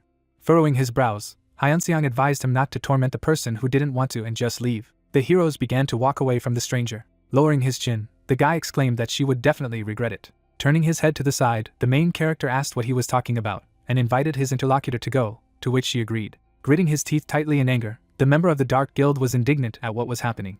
Furrowing his brows angrily, the young man stated that he had been told to make her a member of the guild by any means necessary. A view of an open-air magical portal opened up. Finishing putting on the equipment, the hunter said that now they would begin. A gleam of light reflected in his eyes. A wooden plaque had a paper glued to it, on which it was written that it was a heroic-class crocodile dungeon that was suitable for 280 to 320. Rounding her eyes, Lucia invited her companions to go. Leaning on his hand by his side, the protagonist asked if wishing would be fine, to which the girl replied that all this time he had been undergoing serious training, so he would have enough strength to close the dungeon alone. Closing her eyes, the hunter noticed that even if he was in danger, he would be able to find out about it, so there was no reason to worry. Lowering his chin, the awakened man assumed that she knew that he was undergoing tough training. Smiling, the lady said that fortunately she was aware of this. Holding up a shield in front of her body, the former mercenary noticed that every drop of sweat spilled during training was equal to a drop of blood during a battle, and then added that the more seriously Weshan trained, the more his chances of surviving a real battle would increase. Looking ahead, the user admitted that he doesn't think he'll worry about his survival during the hunt. A view of the surface of the reservoir opened. Lonely trees could be seen between the rocks, and the player could be heard asking if they could increase their stats. Taking a step on the water, his partner replied that although it would be difficult now, it would be possible later, because strength of spirit is involved not only in skill. Covering her body with a shield, Lucia asked if this was slowly changing after taking the drug provided by the king, to which the interlocutor replied that it was. Raising his fingers, the young man said that he was interested in what would happen if he invested all the unallocated points in physical strength and fortitude. Turning her head to the side, the girl assumed that among all the tanks that were available now, this one would be the strongest. Hyun-sung stared forward. Taking a sword in his hand, the main character said that the enemy was ahead.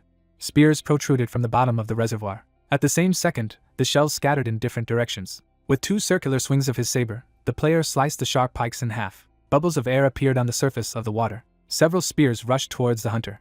The guy clenched his teeth tightly and cried out indignantly. Near a bright flash of light, dark streams condensed. Suddenly, Lucia stood in front of the protagonist to protect him. The awakened man abruptly dropped to his knees. Furrowing his brows angrily, the young man said that it would be troublesome. On the grassy shore he could see the tip of a pike. Bulging his pupils, the hunter exclaimed that he had caught it. At the same second, his weapon struck the ground with a rapid speed. A drop of blood appeared on his cheek, and suddenly a loud scream was heard. Crocodiles began to move towards the awakened man. Kicking the dirty surface, the young man noticed that it was even better. A moment later, small streams of dark magic began to fly past his face. A powerful burst of energy rang out in the distance. Monstrous monsters with severed limbs collapsed into the water. The mouth of the undead was wide open while Hyun-sung breathed a sigh of relief. Smiling broadly, Lucia said that it didn't look so bad, to which her partner replied that it was undoubtedly so. After all, they were the weakest of the heroic rank. A memory appeared in which the main character stood in front of the blue dragon, and now he said that the one he had encountered earlier was the strongest among this class, so it was not easy for him. With enthusiastic rounding of her eyes, the girl said that this was just the beginning. The hunter sat down on a stump, and his assistant explained that it was because he was getting stronger quickly. A view of a tree with a lush crown opened, and at the same time the former mercenary noticed that the dungeon with crocodiles was difficult. A satisfied grin appeared on the protagonist's face as the lady stated that there was no better place to train passive skills such as wild instinct. The awakened man began to stretch the muscles on his shoulder. Raising her elbow up, the member of the Players Association invited her to continue, to which she agreed. The guy folded his hands in shame when his boss resented what he could do at all. If he couldn't even cope with such a simple job as hiring a newcomer. His mouth wide open in rage, the man shouted that if he continued like this, he could leave right now. Looking at the floor, the scout reported that a guy from the Players Association supervision team had suddenly intervened. The head of the Dark Guild bulged his pupils in bewilderment at what he heard. Sitting in his chair, the boss clarified what kind of team they were, and why they were preventing their guild from hiring newcomers. Lowering his chin, the assistant assumed that he had friendly relations with them. A drop of sweat ran down the young man's cheek, and then he noticed that the most important thing was that their goal was not going to join their guild. Banging his fist on the chest, the boss cried out that it was necessary to first tell the terms of employment, to which he replied that he had talked about it several times. Looking at the floor, the guy explained that nevertheless, she was refused. Raising one eyebrow in surprise, the head of the Dark Guild asked if she had refused even when she heard the conditions, to which he received a positive response. Furrowing his brows angrily, the man asked if she already had sponsors or if she didn't have enough money. Through the sweat on his face, the scout clarified why they didn't just give it up. The boss's pupils instantly shrank in size as his subordinate began to talk about a member of the supervision team. Wrapping his fingers around the note, the head of the Dark Guild didn't understand how he could just give up on such a lucrative cause. Holding a photo of Lucia in his hand, the man shouted that their sponsor had told him to take and bring her in. Pointing his hand towards the door, the boss told his subordinate to first find out information about the member of the association, to which he replied that he understood everything. Furrowing his brows angrily, the boss thought that they had never been asked to bring someone in like this. The silhouette of a joyful hunter could be seen, and the head of the Dark Guild thought that it was completely unclear what he was thinking, but he could not refuse. In the shadows, the silhouette of a bandit with gold rings on his fingers could be seen. A view of the spacious night sky opened up. Smiling broadly, the player asked if there were any problems during the hunt. Lowering his eyebrows in concentration, Wushin replied that there were no problems. There were books and stones in the bag, when suddenly the tank exclaimed that he had collected this much. Closing his eyes, the guy handed over the finds to the commander. Holding out his palms in front of him, the protagonist stated that there was no need to give it to him. The awakened man explained that these things were his property, to which he sadly lowered the corners of his lips. Lucia looked at the shield bearer. Standing between the two companions, the young man asked them to follow him. There was a view of multi-story buildings standing close to each other. Wrapping his fingers around the envelope, Hyunsung said that it was money for the magic stones sold. Lowering his jaw, the player explained that the money from the sale of books will come after the end of the auction. Wushin rounded his eyes enthusiastically. Holding packs of bills in his hands, the guy said that he was returning some of them for their help. Putting his palms in front of him, the main character noticed that he could slowly repay him the debt, after which he added that first he should share this with his mother and younger sister. Bowing obediently, the tank thanked the captain, to which he clarified how he liked his new home. Looking ahead, the player said that this apartment was similar to his own, and then asked if it was comfortable. Grinning contentedly, the shield bearer cried out that Uki liked it very much. Shifting her gaze to the side, the girl assumed that it was a good choice, and then added that since this is the same residential complex, you can be well prepared even for the unexpected. Lowering his jaw, the protagonist stated that they always had to be prepared, because they did not know how long the Japanese would be silent. Suddenly, the awakened man looked sideways. Squeezing his eyes shut, the member of the association invited his teammates to do the same thing tomorrow as they did today, to which they agreed. A light was on in the only window of a multi-story building. On the table was a paper with a dossier on 3 players, and someone was heard saying that this was a rookie who had only been awakened for a year and a half. Smiling broadly, the head of the Dark Guild noticed that they were also carrying an invalid. The guy looked ahead and assumed that he would be able to get rid of them in one go. Leaning his hand on the table, the boss stated that apart from his membership in the Players Association, he was nothing, to which the subordinate replied that judging by the fact that he changed the location of missions from time to time, his skills seemed to be poor. Grinning contentedly, the young man said that there was also a colleague with whom he was particularly close. Looking up, the man decided to start working on tomorrow's mission right away. High-rise residential buildings were visible. Hyunsung walked down the street behind his partners. Suddenly, the protagonist turned his head back. A black-tinted van was parked near the bus stop. Lowering his jaw, the player did not understand what it was. The car began to leave the parking space. The vehicle was chasing another along the way. Wrapping his fingers around the steering wheel, the protagonist announced that they were being followed. Lucia closed her lips in bewilderment. The armored van was a few meters behind, and the girl asked if he was talking about that black car, to which he replied positively and explained that this is taking into account the fact that it feels magic. Sitting in the car, the awakened one assumed that the players were riding in it. Shifting her gaze to the side, the hunter asked if it could be the Japanese. Looking at the interlocutor, the user noticed that although such surveillance looks inept for them, they cannot rule out such a possibility. Leaning his elbow on the armrest, the young man suggested that they first go to the dungeon where Wushin was hunting, to which his partner agreed. A bright magical haze could be seen in the night sky. The players stood in a row one after another. Suddenly, the protagonist glanced away. The strangers took step by step forward. A small glint of light was reflected in the hunter's eyes. The player suggested that the teammates go further inside, to which Lucia, holding the shield in front of her, agreed. The heroes moved towards the dark passage in the cave. Turning her head to the side, the girl said that they came later than she thought, to which the captain asked if they would start slowly. The user squinted slyly. Behind him stood a whole team of fighters. Lowering his jaw, Hyun-seong noticed that they had some kind of frail equipment. The guys were dressed in simple robes, and the protagonist assumed that she was mostly in the normal class. Frowning, the hunter asked what they were doing here. Smiling broadly, the young man said that he was somehow too brave for a weakling. The user's pupils instantly shrank in size, and then he asked if the enemy understood what position they were in. The protagonist's eyes turned sharply white, and he asked if they were Japanese. Furrowing his brows menacingly, the warrior shouted that he was also mocking. Pointing his finger at his face, the swordsman asked where he looked like a Japanese. Lowering his chin in bewilderment, the awakened man asked why they were doing this in this case. The opponent gritted his teeth furiously. Wrapping his fingers around the handle of the weapon, the guy said that he was going to bring his body safe and sound, but now it would not work, when suddenly someone loudly called out to the guys. The partners began to smile broadly at the same time. Stretching out his hand, the warrior ordered them to teach him good manners. With a sly grin, the player exclaimed that he needed to cut him in half. The members of the rival team abruptly took off and shouted that they understood their leader. The lady abruptly placed her shield in front of her body. Taking up the blade, the protagonist did not understand why they were aiming at him. With his mouth wide open, Wushin began to shout loudly. The awakened man looked away in bewilderment. The partners watched as the tank rushed forward. The shield bearer knocked down the opponent on his way. A tooth flew out of the big man's mouth. A satisfied grin suddenly appeared on the player's face. Lucia's eyes widened in confusion, and she remarked that they didn't have to worry about his safety. At the same second, the user pulled his hand with the weapon back.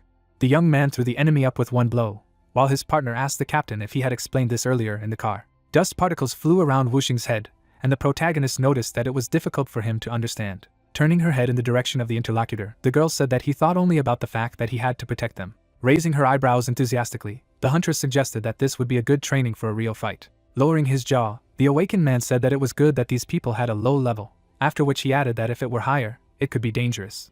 Tilting her head down, the lady admitted that it was her fault, and then added that a knight who did not understand the Lord's orders could not be useful in battle. Lowering her torso low to the ground, the former mercenary said that in the future, in a combat situation, she would flawlessly carry out the Lord's order and would train even more often. Hyun-sung closed his lips in confusion, and thought that he shouldn't have told her that. The enraged opponents stood one after the other. Furrowing his brows angrily, the captain shouted that they were idiots, and resented how long they would just look on.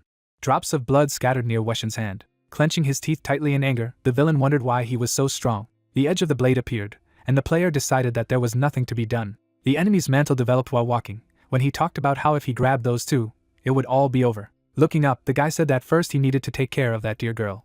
Suddenly, the user swung his sword at Lucia. At the same second, his head was struck by a powerful shield. The enemy began to fall to the ground. The young man covered his mouth with his palm, from which a stream of blood flowed. Looking to the side, the girl noticed that if he had remained standing quietly, he would have become a good study material. Grabbing his neck with both hands, the opponent began to cough loudly. Lowering his jaw, his partner did not understand what was happening, after which he shouted that their captain was defeated. The heroes rushed to the aid of their teammate. Suddenly, Hyun-sung jumped out in front of their faces. At the same second, the main character punched the big man in the nose. A bright stream of magic left a wound on the enemy's leg, causing him to scream loudly. Green healing particles flew near the hunter's palm. The wounded enemies humbly lowered their gazes down. Raising his fingers, the protagonist asked why they were aiming at them. The face of one of the villains was crumpled. Furrowing his brows angrily, the guy didn't understand how this could happen, or if this monster was a rookie who had only recently graduated from the player academy. Looking ahead, the user thought that he was at the 220th level, and his subordinates were about 180. Her eyes widened, and Lucia asked if he had heard what the Lord had asked him. Tilting his head down, the player said that they were simply obeying the orders of the guild, and his partner supported him. The captain of the villain team turned around sharply, and at the same time, his ward explained that the guild master had said to attack, so they did it. A blue hologram appeared near the protagonist's fingers. A gleam of light reflected in the eyes of the awakened one as he spoke about trading players. Wrapping his fingers around the blade, the user read about using a spatial skill for such work. Bulging his pupils, the main character asked if they should be punished if they had committed a crime. The enemy raised his eyebrows in confusion. Suddenly, a bloody splash appeared, and a loud scream was heard. Putting his elbows on the table, the man in the black suit said that he didn't have too long to sit in this place. There was an empty computer chair in the room. Taking one step ahead, the man decided that he needed to finish this matter before he resigned. There were photos of Hyun-seong and Lucia on the table, and the boss remarked that if they got their hands on it, they would be able to recover. Daylight was shining through the windows. Holding the paper between his fingers, the commander reported that they had another target. Placing the photo on the table, the player explained that this person was presumably a colleague of the first target. The picture showed the silhouette of Lucia. The guys began to smile broadly and asked what kind of beauty she was, after which they noticed that she was also from the West. Looking ahead, the mercenary said that the second target had lost the country and received Korean citizenship. The soldiers closed their lips in bewilderment when the captain said that there were several strange moments. Sitting in a chair, the young man said that according to the documents, just a month ago, their target graduated from the players' academy. Furrowing his brows angrily, the villain said that the information that he and Hyun-sung were going to a heroic class dungeon had now been confirmed. Looking at each other, the warriors didn't understand if this was possible, and didn't that mean that if a person entered the academy, they had only recently awakened? Lowering his jaw, the captain stated that entering a heroic level dungeon does not always imply hunting. Photos of the heroes lay on top of each other, and at the same time the mercenary reported what could be assumed by the ability of the first target. A glint of light was reflected in the guy's eyes, and he stated that if the cancellation of the 20th level worked correctly, then it was impossible. The killers began to smile broadly. Standing in front of the commander, the players asked if this meant that experience points could be divided regardless of level, to which the commander replied that he thought there was a high probability of this. The young men pursed their lips in concentration as the leader spoke about how when hunting high-level monsters, there is a well-known fact that experience points are distributed according to the level of contribution. Fingers crossed, the head of the group was surprised that he had suddenly brought a newcomer into the dungeon who had awakened not so long ago, and then added that it was obvious that something was not clean here. The subordinates looked in the direction of the commander while he said that his guesses might be wrong, but it is clear that this is generally strange behavior. Frowning menacingly, the villain said that of course this should not be overlooked, after which he clarified whether they knew that the team that worked for her was missing. Standing near the table, the fighter asked if they had just run away, to which he was told that they could not rule this out either. Lowering his jaw, the head of the mercenaries noted that this was extremely unlikely. Approaching his partners, the guy in the white robe said that it was so, and then added that if they really ran away, it would be stupid. The captain took a sharp step forward. Passing by his subordinates, the player advised them to prepare for the worst-case scenario first. Looking at the boss's back, the ward asked which would be the worst. Tilting his head down slightly, the user explained that the group that dealt with the first target had presumably been destroyed. The young men bulged their pupils in fright. Indignantly lowering his jaw, the villain asked if this was physically possible, and then said that even a ranker could not destroy a group alone. Standing behind the commander in a torn cloak, the guy clarified whether it was true that he knew this. Looking ahead, the player used his words to ask if it was done by a person who had woken up only a year ago. Shifting his gaze to the side, the head of the mercenaries replied that the growth rate of the target is unpredictable. Frowning menacingly, the user explained that this is why they should think about the worst state of affairs. The soldiers looked attentively at the leader, who said that this was necessary so that they could be ready at any time to immediately move out at a reconnaissance call. A view of two multi-story buildings opened. Hyun-sung put both hands under his head. A strand of hair fell between his eyebrows, and then the main character said that the speed had definitely dropped. Swiping his finger across the screen, the player noticed that this had happened in hunting, in achievements, and even in the sale of batteries, when suddenly the system reported that he had accumulated more than 700 billion study points. Lifting his torso from the bed, the hunter decided that if he collected another 300 billion, he could increase the purchase rank and buy the elixir. Rounding his eyes, the protagonist said that, as he thought, there is a restriction on the sale of electrical appliances. With both hands around the pillow, the member of the Players Association didn't know if he needed to release something new.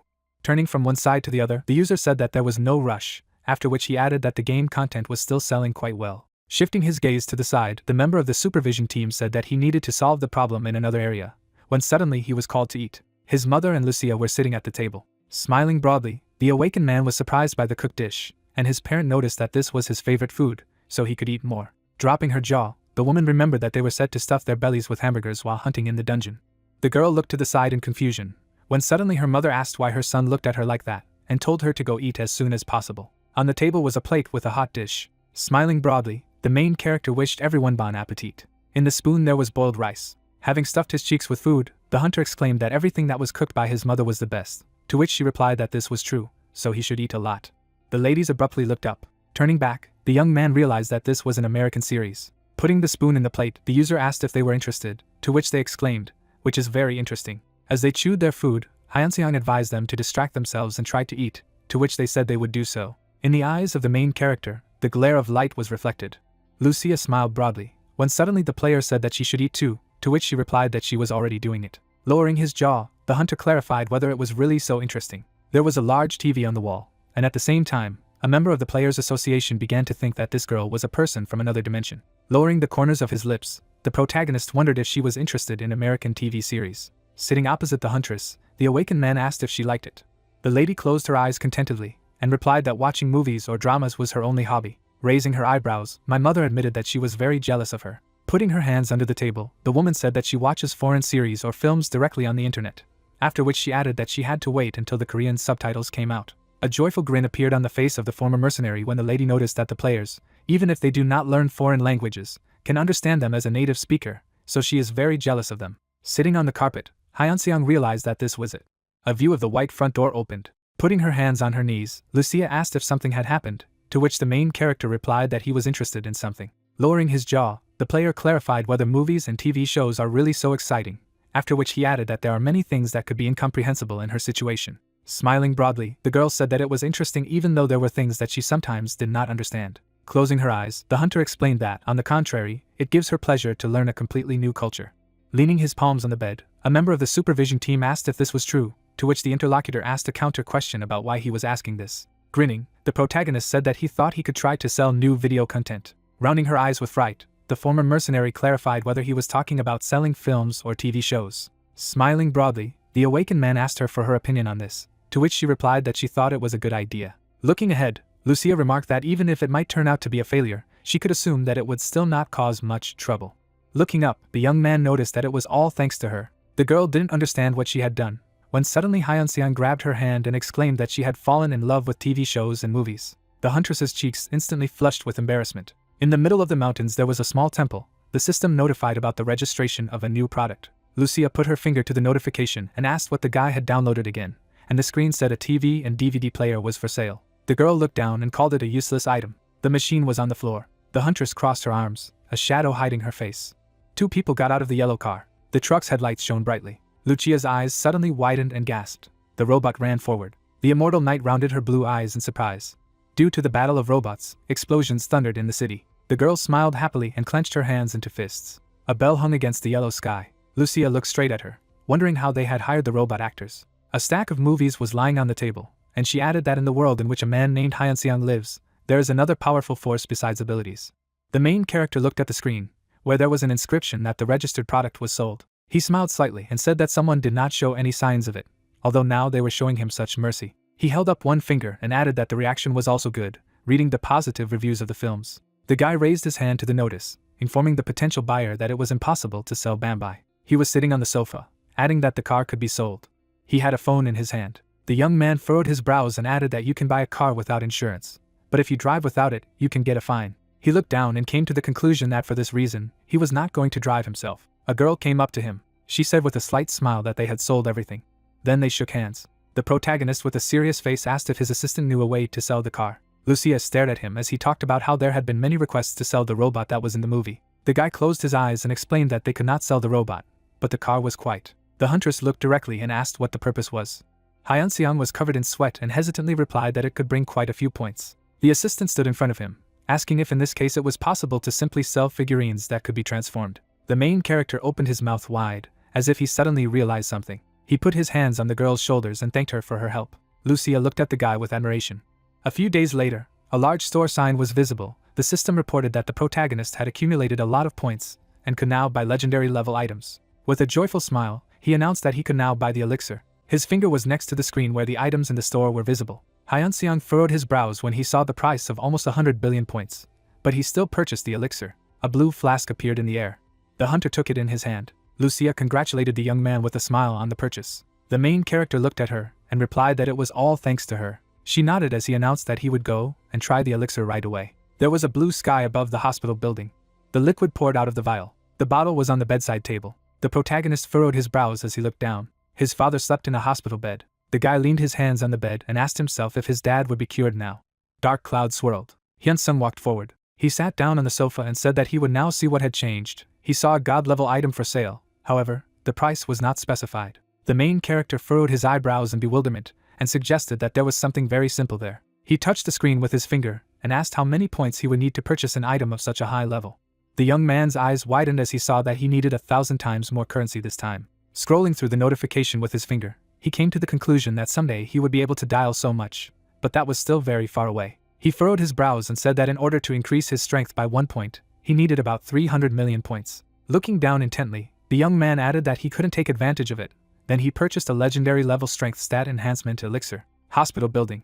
The woman folded her arms over her chest and asked if the patient really felt better. The doctor furrowed his brows and replied that it was, and that, to his surprise, the dying cells were regenerating again. They stood in front of the doctor's table, thanking him. The young doctor replied with a smile that he did not need to be thanked. He admitted that he himself did not quite understand what was happening now. Hyun-seong furrowed his brows tensely as the medical worker reported that he was simply injecting the same amount of inhibitors as usual. The boy's mother wiped away tears while the doctor said that if the rehabilitation went well, the father of the family would be able to lead a normal life. There was a white light in the window. The gray-robed young man furrowed his brows in displeasure and asked how long he had to wait. The man wrinkled his nose in anger and reported that the location of the entrance to the target dungeon changes periodically. He lowered his head and added that they had to wait until their target was in one place. The captain frowned and reminded him that they were assuming and preparing for the worst-case scenario, and accordingly, they could not allow for a single unnecessary variable. His colleague narrowed his eyes and suggested that it was because their target was military, but he was very meticulous. The guy looked to the side and added that when their captain was in the self-defense forces, he seemed to be doing quite well, and he was quite successful, even when he was a player. They introduced the player in bloody clothes and said that he was called the hero of Osaka. The mercenary looked away and asked why their leader, such an outstanding man, was with them, and his companion replied that he had done a terrible thing to an underage girl. A shadow hid the captain's face, and another mercenary reported hearing about the serial murder. The guy put his hand on the cracked ground. Then there was a bright explosion. Lucia held a shield and a sword in her hands. She was chased by many monsters. Suddenly blood spurted. The girl smiled happily and said that she liked her equipment, and Hyun-seong offered to buy her the legendary one. The assistant replied with a polite smile that it would be too much, because the elixir of the legendary level was already lacking. The main character suddenly turned around, and the girl asked what happened. A guy with a stunned face reported that they were surrounded.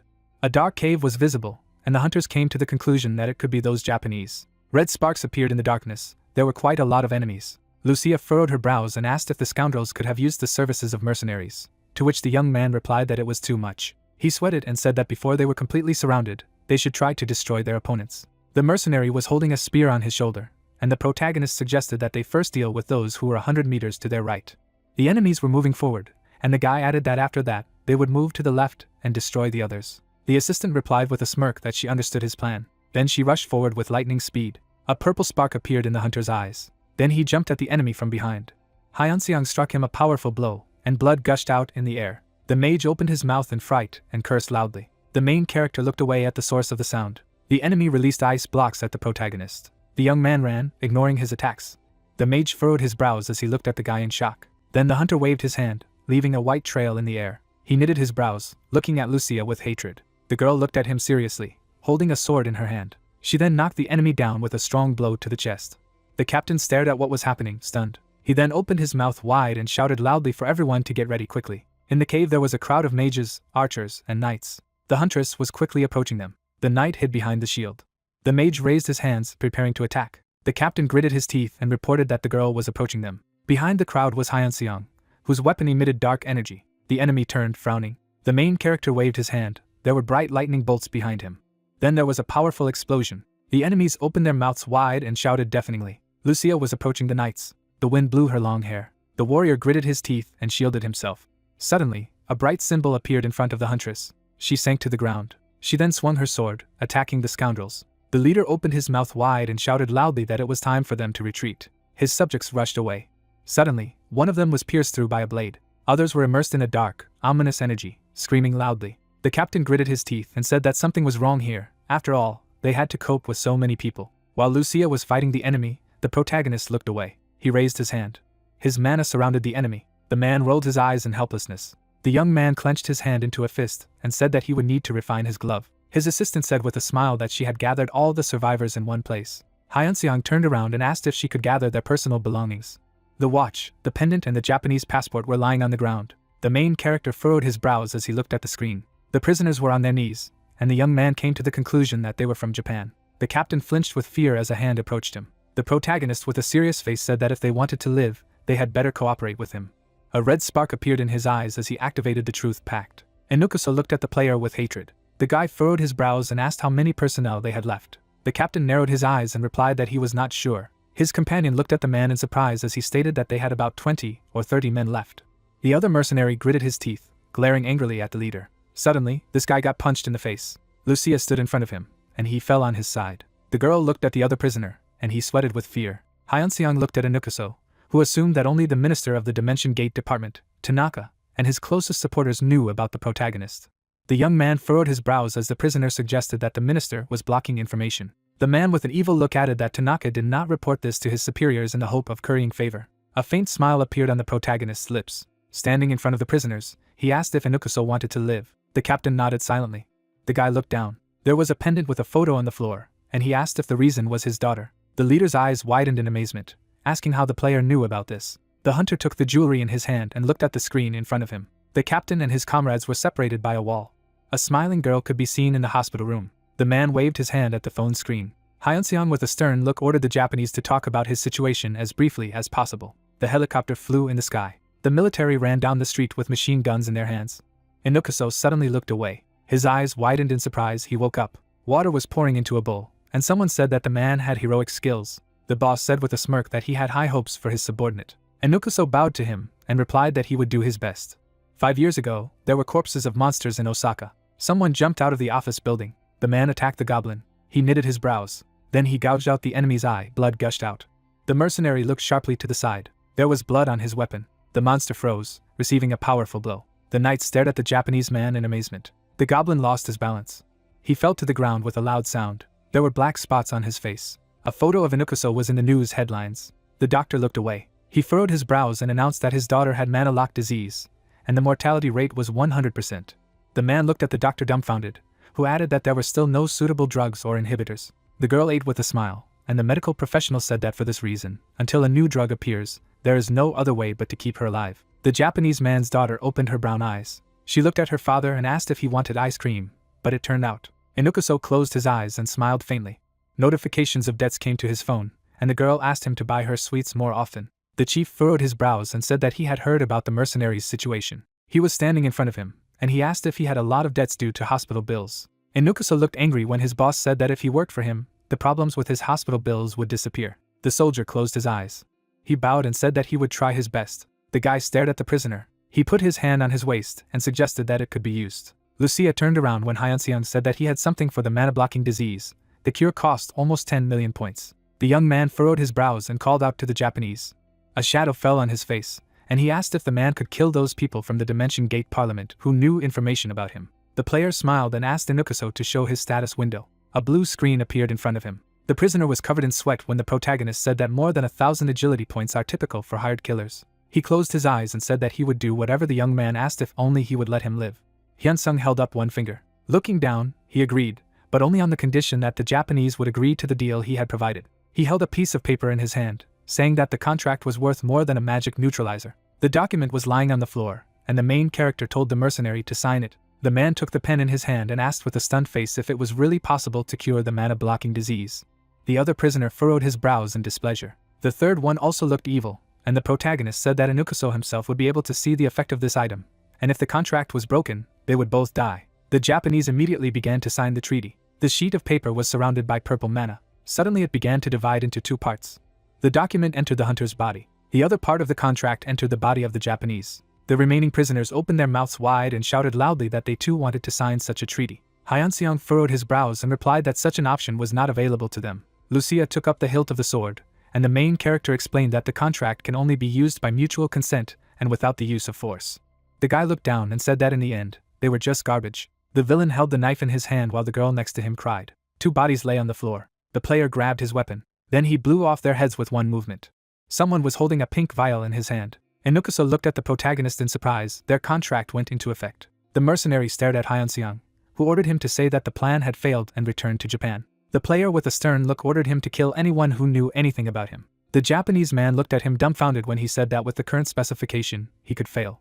The guy raised his hand and added that for this reason, he would help a little. With a smile, he asked the prisoner to accept the offer to join, after which he promised to explain everything. The soldier furrowed his brows in bewilderment. There were bright stars in the sky. Inukuso was walking down the street, saying on the phone that their plan had failed because the Korean Players Association had intervened. He furrowed his brows and added that he was returning to the country immediately. The man walked forward, saying that he would pass on accurate information when he returned. The mercenary stopped, holding the gadget to his ear. Large windows were visible. A crowd of people in black suits gathered together.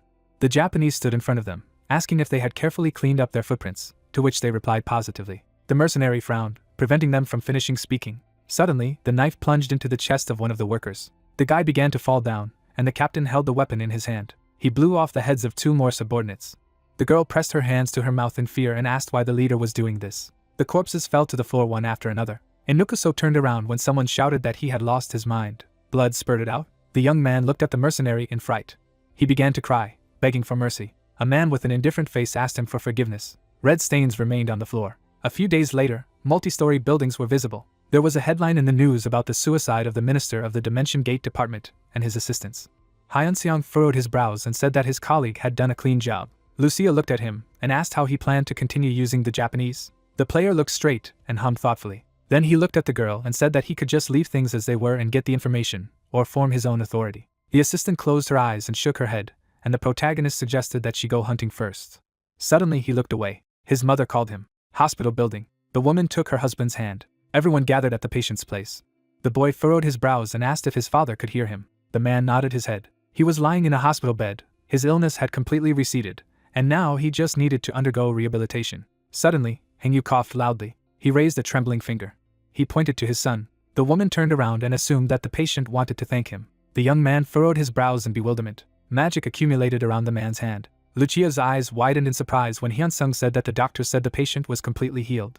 The mother gritted her teeth, asking what the main character was talking about. The girl looked to the side and asked if it could be that Hengyu had woken up and become a player. She took a step forward. She then stood in front of the man and asked him to show the protagonist his state window. A blue screen appeared in front of the guy, where it was clear that his father had the first level.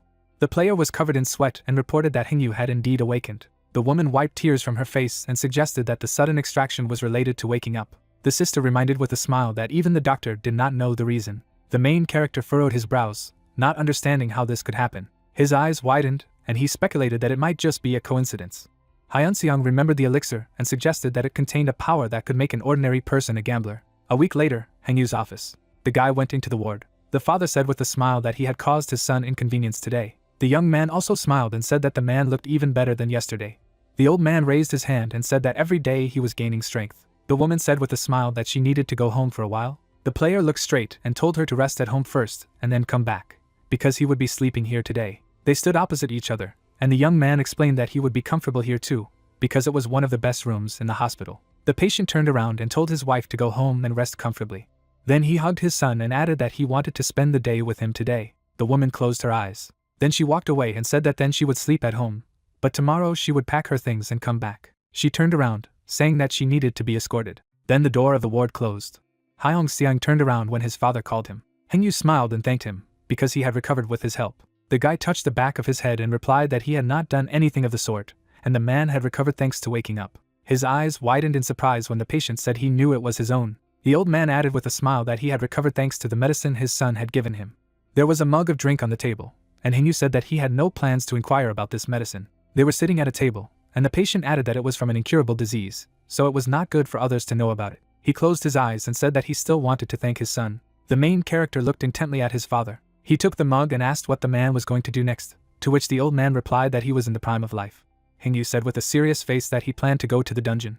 Hyun-seong looked at him and replied that it would be better for him to just stay at home because the money he was making was already enough. The father closed his eyes and replied that 57 years was a great age for work, but the main character replied that the dungeon was a very dangerous place. He furrowed his brows and added that there was always no telling what would happen or when. The man furrowed his brows and said that he did not want to live on the money his son had earned by risking his life.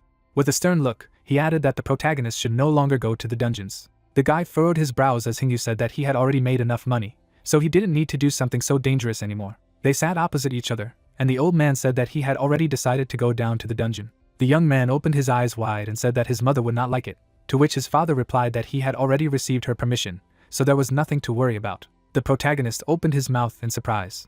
A few days later, a cafe. Hyun-seong closed his eyes and said with a sigh that everything was very complicated. Lucia sat across from him, asking if he liked it. There was a drink in front of her, and she suggested that the main character should not treat it so negatively. He looked at her in surprise.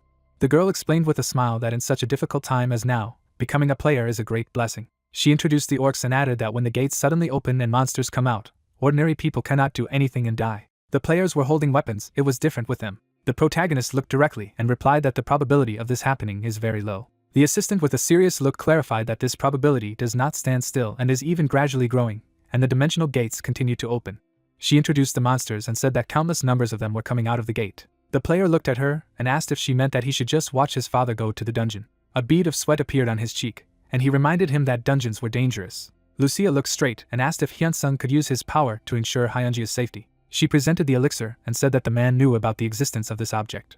She then introduced the red stones and added that if the old man kept the secret, then there should be no problem. The player furrowed his brows. He was in armor and walked forward. The sky was clear over the hospital. The man with a frown said that he would go there anyway. The protagonist furrowed his brows and replied that he knew that, and he had not come to dissuade him. The young man raised his hand and asked his father to do what he said. Looking straight ahead, he said that as a player he was more experienced. Hengyu stared at his son, agreeing with his words. Hyun-sung held up one finger. He smiled and asked the old man to accept his offer first. The man looked at the screen and asked what it was. His eyes were looking down. The protagonist said with a smile that his mom and sister didn't know about it, but he was a bit of a special player. Hengyu looked at his hands. The guy said with a smirk that everything that would happen from now on would be a secret from his mother and sister. He was holding a blue crystal in his hand. The old man widened his eyes in fright and asked what it was. The young man handed him the object and told him to try it. The man looked at the crystal in disbelief. Then he brought it to his mouth. Suddenly, his eyes bulged, his magic stat grew. The hunter took a handful of stones and explained that this is a substance that increases stats. Hengyu touched the screen and asked if it was an expensive item. The guy with a barely noticeable smile replied that it was so, but no one in the world except him could buy it. The crystals were lying on the table, and Hyun-sung said that it was nothing to him. Father furrowed his brows in bewilderment. The main character put his hand on his waist and asked him to keep it a secret from his mom and sister because it could cause a stir in society if someone found out about it. The old man took a step forward. He looked at his son and asked if he had taken out that medicine in the same way, to which the guy replied positively. He looked directly and said that he could not tell me more yet. The father closed his eyes and replied that he, in turn, could not accept this. The player crossed his arms and said that after the purchase, he still couldn't get a refund, so Hengyu should eat it and help. The man took the object in his hand and came to the conclusion that in this case nothing could be done. There were books on the table, and the protagonist asked to study it. My father took the book and asked if he would attack only from a distance. He initially fell to the position of a ranged fighter. The book suddenly began to evaporate. Hyun-sung looked at the man and said that now he could go to the dungeon with the person he assigned to him. Hengyu furrowed his brows and asked if he meant Lucia. The main character with a stern look replied that in addition to her, there will also be a tank that will protect the old man. The crystals were lying on the table, and my father asked if ordinary people could take them. The young man took the object and replied that he had not checked it. He closed his eyes and explained that you can't do such things thoughtlessly. Suddenly, the smile disappeared from his face as Hengyu suggested that if ordinary people could also learn books from skills, then they could eat that too. The protagonist looked at his father and asked if he wanted to give them to his mother. The patient clenched his hand into a fist and said that it was as if he had become 30 years younger after taking this substance, and it would be good if his mother tried them too. The young man touched the back of his head and replied that this should not be done. The man crossed his arms and agreed that it would be better if as few people as possible knew about it. He then looked up and asked when he could go to the dungeon. His son looked at him and replied that first he needed to be discharged from the hospital and trained at the Players' Academy. The old man slapped himself on the head and said that he was in too much of a hurry and completely forgot about it. The official residence of the Prime Minister of Japan. There was information in the news about Tanaka's death, and someone said that it was definitely the work of a player who has a heroic level stealth skill. The man folded his hands and asked about the identity of the criminal, but it has not yet been established. The Japanese Prime Minister furrowed his brows and asked how many people in the country possessed heroic level stealth ability. A worker stood in front of him, saying that since players do not reveal their abilities, they do not have accurate information. A Cuneight furrowed his brows and asked how some insignificant player could kill a high-ranking official in the government. There were 2 workers next to him, and he ordered to strengthen the protection of the borders 3 times. The man furrowed his brows and suggested that the opposition could have done it. The secretary stood aside, and the Prime Minister suggested that it might be a matter for some faction within the party. He clenched his hand into a fist and concluded that it must be one of them. He wrinkled his nose and thought that they would not stop there. A Cuneight turned to the girl and asked who was now in charge of the secret agents. She looked down and replied that Anukuso was temporarily in charge of it at the moment, since all the higher-ups had died. The man furrowed his brows and asked if he was talking about the hero of Osaka. He put a piece of paper on the table and said that he would like to contact him in secret. He had some business for the mercenary. The main character received a call from a Japanese. He was wiping his hair with a towel. The man furrowed his brows and introduced himself. The guy pressed the phone to his ear when the mercenary said that he had met with the Prime Minister. Inukuso sat on the couch. Hyeon-seong thoughtfully touched his chin. His gaze was serious. He put his hand on his waist when the Japanese man revealed that a Kunabe had instructed him to forge corruption allegations against him within the party and the opposition party. The young man looked to the side and concluded that the official relied heavily on the mercenary. Inukuso narrowed his eyes, and the protagonist ordered him to follow a Kunabe's instructions and earn his trust. The Japanese stood up, and the player added that if everything worked out, he would strengthen his influence in the Players' Association or in the department. He closed his eyes and said that everything went well with the trip to America. Hyeon-seong listened attentively as the mercenary said that his daughter had been cured thanks to that medicine. The guy sat down on the bed and asked if the man wanted to bring her to Japan. Inukuso replied with a smirk that he planned for her to continue living with her mother in America. The main character leaned his hand on the bed and said that it would be good to hide the fact of her healing in order to avoid suspicion. The Japanese looked to the side and recalled that he plans to send a large amount of money for treatment. The towel was lying on the chair. The protagonist said that there was no need to contact him in the future. He smirked and added that the mercenary could only call him if something serious happened that could affect him or Korea. The call was ended. The young man looked to the side and came to the conclusion that now there was no need to worry about it. Tall buildings were visible. A player with a sword on his back walked forward. The sign had an inscription about the orc dungeon. The recommended level was from 45th to 50th. Jinyan showed his ID. The administrator with a stern look allowed him to enter. The guy furrowed his brows and wished him a good day. Then he entered the dungeon. There was a crowd of armed monsters. The mage created a flame in his hand and said that he would like to work here too. The orcs turned and roared furiously. Jinyoung struck flames on the blade of his sword. Then, with a confident grin, he shouted for the enemies to attack. The eyes of the opponents shone in the darkness. The knight fought with many orcs. He knocked down one of them with a kick. The guy then rushed towards the huge monster. His sword was hot to the limit. He cut the enemy's body into two halves. On the ground lay the body parts of the defeated enemies. The young man closed his eyes and said that even after becoming a security officer, it was possible to continue hunting. Suddenly he looked away in bewilderment. The monsters stared at him furiously. The knight put his sword on his shoulder and turned to his enemies. He swung his weapon and shouted that the regeneration had just ended. Suddenly, an axe flew in the air. Blood splattered on Jinyoung's astonished face. He fell to the floor. The spearman shuddered in surprise and shouted that the guy was dead. Two players stood in front of the monsters and asked what happened that a security officer was injured by an orc. Suddenly the enemy broke the young man's spear. Then he blew his head off his shoulders. His companion furrowed his brows in amazement as he looked at the blood splatter. A huge sword appeared in front of his face. The monster attacked him while jumping. Red puddles spread on the ground. The monsters opened their mouths in fear. The orc's eyes shone in the darkness. All the monsters fell to their knees in front of him. The knight looked at them dumbfounded. Suddenly, a huge hand pressed to his face. The orc boss attacked him, his brows furrowed. Other monsters began to fight the players. The girl turned, tears streaming from her eyes. Blood spurted in the air. There were white clouds in the blue sky. People were walking down the street. Suddenly, everyone looked in one direction, stunned. A man with bloody shoes hung in the air.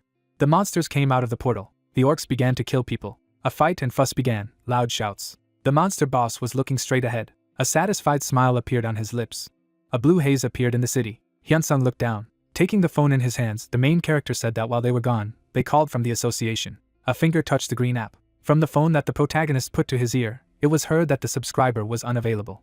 The guy's gaze was directed to the side, heard the appeal. The girl, holding out the phone, said that it seemed that an invasion of monsters had begun. The news agenda was that a wave of meters opened near the Shinshin station. Knitting his eyebrows, the young man asked that they really had not yet coped with her. The lady, in turn, said that these were not just some monsters, but a group of orcs. Looking ahead, the player asked what she was talking about. The lady with the bag on her shoulder said that she hadn't said it yet, and added that perhaps the monsters were evolving and becoming stronger. Holding the phone in his hand, Hyunseong asked what she meant, that it also applied to these orcs. In turn, the mist stated that orcs are the most human-like creatures, and added that non-combat orcs belong to the normal level, but if they become soldiers, they can already be of the rare level. Green monsters were coming out of the portal. The monster stood with its back, making it clear that there are orcs stronger, because their commander can be of the heroic level, and in rare cases, the leader reaches the legendary level. The monster looked ahead. The monster did magic. A glow appeared from the enemy's eye. The soldiers were armed. A tank appeared. The army patrolled the streets. The orc opened his mouth. Holding the radio in his hand, the man ordered to open fire. Explosions began. Wounds began to form on the monster's body. There was a shot from a cannon. The soldiers rushed to attack. A leg appeared. Holding his staff in his hand, Hyunseong asked if these orcs had become stronger. How much? The main character, using magic, ordered to get rid of all the monsters at once. A block of ice appeared. Blood was flowing from the monster's head. The orcs lay dead. The guy knitted his eyebrows. The guy, cutting the head of the enemy, ordered him to die. The players went on the attack. The monsters began to evaporate. People were walking down the street. The protagonist, holding his head, said that it seemed that he was worried in vain. Suddenly something eclipsed the sun. There was a strong explosion. A tall orc appeared. Making a face full of shock, the young man was stunned. The enemy smiled. Holding his weapon in his hands, the orc let out a battle cry. The players defended themselves from the shockwave. The system made it clear that he was under the influence of the mind suppression skill. The notification gave information that once affected by the skill, the body would be paralyzed for 10 seconds. The system window that appeared told that the skill called Indomitable Spirit had been activated. The notification was that he resisted the battle cry skill. Looking ahead, the guy said that this was the worst thing he expected. Horror appeared on people's faces. The orcs began to glow red. The enemies began to kill the players. The allies lay dead. The girl began to tremble. An axe lay on the leader's shoulder. Starting to cry, the lady asked for help. Drawing his sword, the defender shouted about the orc. A huge foot appeared. The opponent stepped on the man. The monster waved his weapon. There was a blow. Legs appeared. The monster's eyes burned yellow. The man attacked the orc.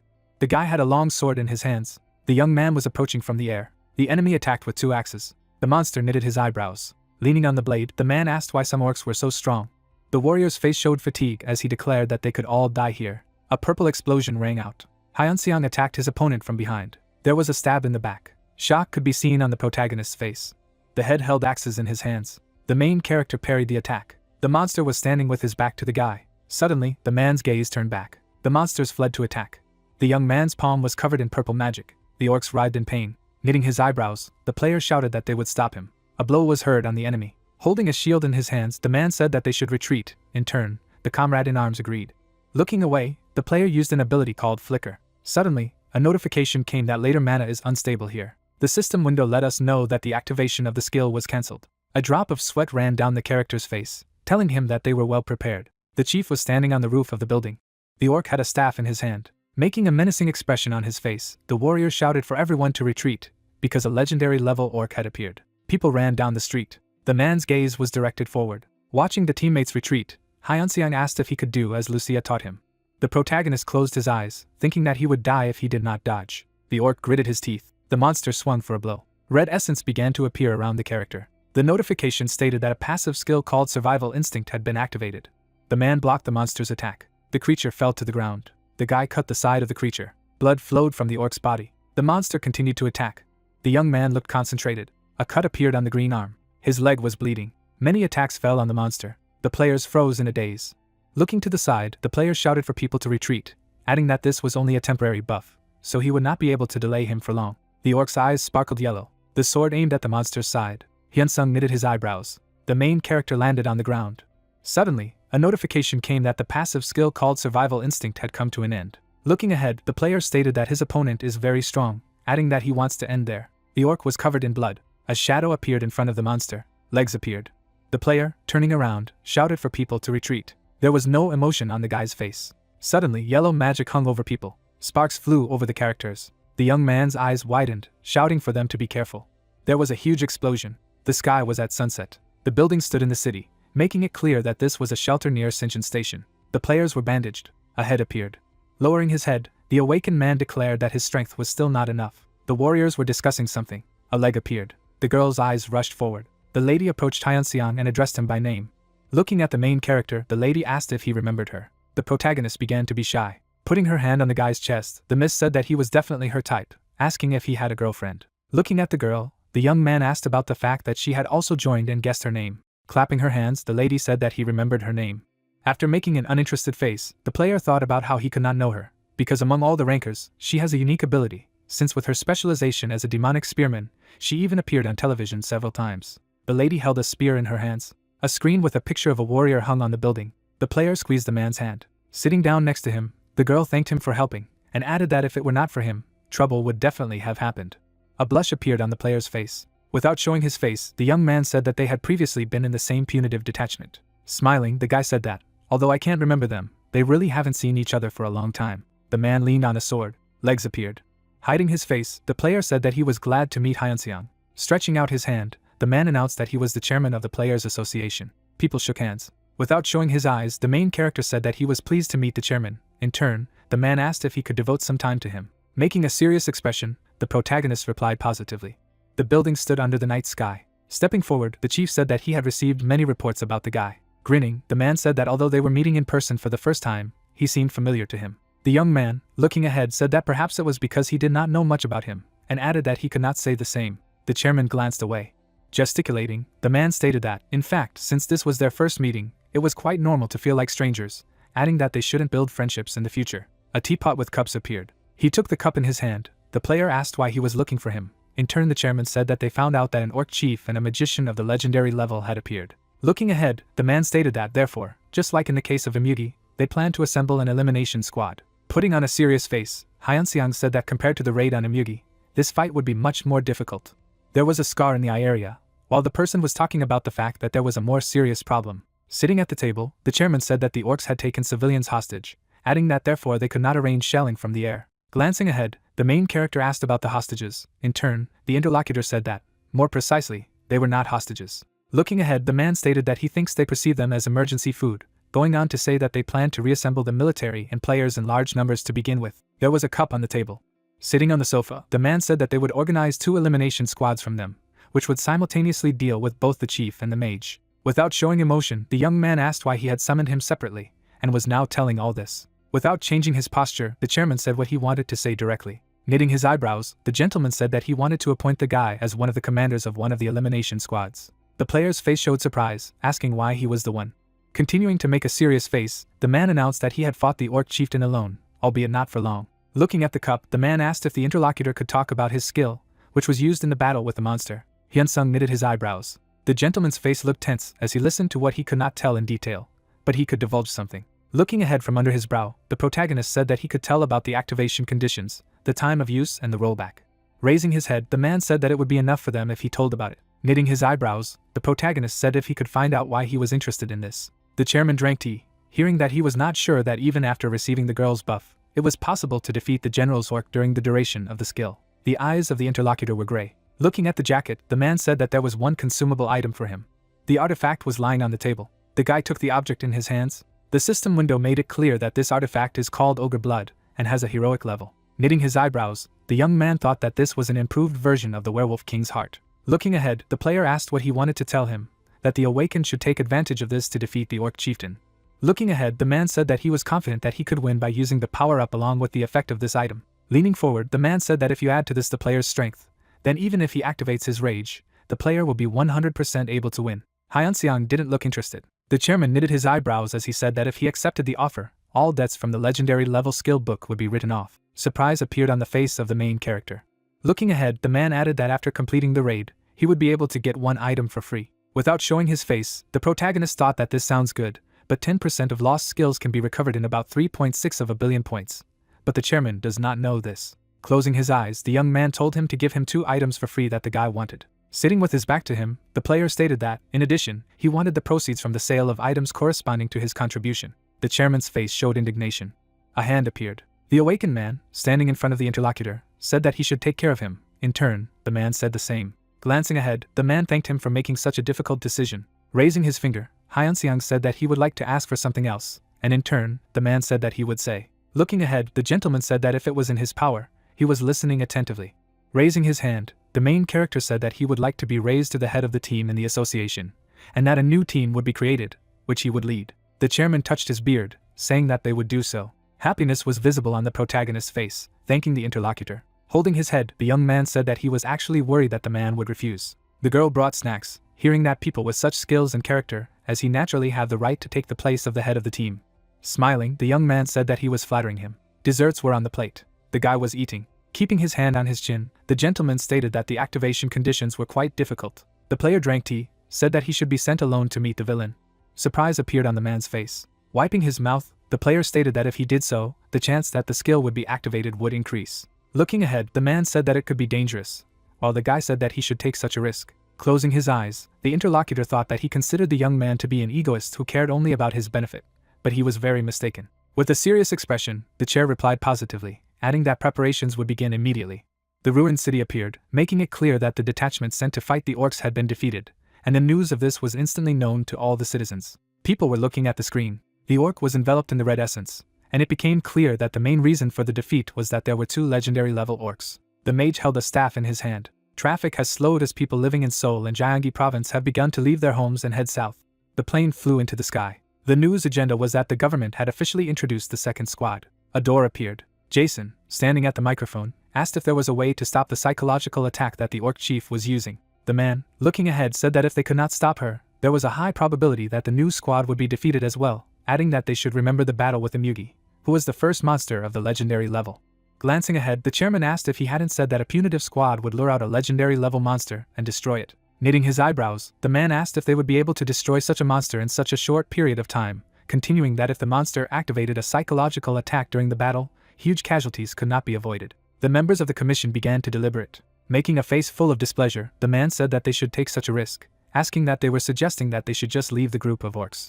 Looking ahead, Jason stated that until they had a way to counter the psychological attack, they couldn't do anything.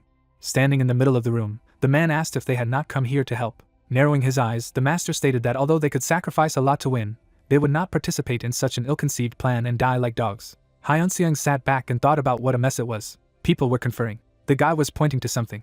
The man looked serious. The members of the commission were walking to the door. Door handles appeared. Looking away, the young man said that this damned man simply hates the players, and added that he was deliberately playing for time, because during the campaign against the Chozo, he behaved in the same way, stating that the number of victims among the local population only grew. The main character looked embittered. The girl, standing in front of the chairman, asked if this battle would be difficult. In turn, the man replied that it would be incredibly difficult. Holding his head, the player said that there was no guarantee that the orcs would just sit still. The man in turn replied that they had no choice but to hold a meeting tomorrow. Without showing emotion, the man stated that it had been a long day, and everyone had done a good job, adding that everyone should have a good rest today. People stood together. There was anger on the faces of the players. The protagonist looked ahead. The lady, standing behind the guy, called him by name. Turning around, the young man said that he had not seen Mrs. Yuna for a long time. Lowering her head, the girl asked if he could spare her some time. A finger appeared. Coffee began to pour into the mug. The lady, holding a mug in her hand, said that she had heard talk of Hyunseong making a great contribution to the first battle. The protagonist smiled. Looking ahead, the girl said that she thought that the guy entered the second raid in order to level up quickly and strongly. But this is not true. Smirking, the lady asked if he had been hiding his skills all this time. A drop of sweat flowed down the man's face. He said that if it were so, he would have been killed by a blue dragon. The lady's eyes were blue, saying that her skills had grown a lot since then. The guy looked away. The player's face suddenly became serious when he heard the words that in this battle he would take the biggest blow. Holding his hand on his head, the young man said that it would be beneficial for this. In turn, the girl said that it did not matter, because no matter what reward he received, the lost points could not be restored by skill. The lady held the mug in her hands, saying that therefore she was grateful for such a difficult decision. The player made a stupid face. The lady, looking ahead, declared that if he changed his mind, he should let her know at any time, and added that she would take over his role. Smiling, the guy said that he had already made the final decision. Miss looked surprised. The man has closed his eyes, thinking that the debt of more than 1 trillion won for the 2 legendary items will be written off, so there is no way he can refuse. Suddenly, the eyes of the interlocutor became larger. Without showing her face, the girl asked if she could ask something. Looking ahead, Hyunsung asked what she was interested in. Looking from under her brow, the lady said that she would like to know about his contribution to the raid on Imiti. Knitting his eyebrows, the main character asked why she was so interested in this. In turn, the lady said that in that raid she became the second, so she wanted to know who took the first place, and added that she asked all the rankers who took part in the battle about their places, but no one was the first. People stood together. The player gesticulated. Glancing ahead, the man declared that she therefore thought he was in the first position. The girl shook her head. The lady's eyes widened. A blush appeared on the player's face. The guy, holding his head, said that this was so. In turn, the lady thanked him for his honesty. Looking ahead, the lady stated that the association had made a big mistake in giving the player the most contribution, the smallest reward. The pattern was on the coffee. The young man smiled when he heard that she would talk to the chairman so that the association would issue the reward again. Covering one eye, Hyunseong stated that if he did it, he wouldn't mind. Looking ahead, the girl noticed that he was not saying much, and asked if he was hiding anything else. Closing his eyes, the man replied that it was possible. In turn, the lady said that he could not speak, but let him promise something. Sitting on the couch, the protagonist said that he was listening to her. In the end, the lady told him to do his duty as a member of the Players Association just like now. Grinning, the protagonist said that this was exactly what he was going to do. The feet of the players appeared, making it clear that the morning of the next day had come. The guy was sleepy. The man looked furious.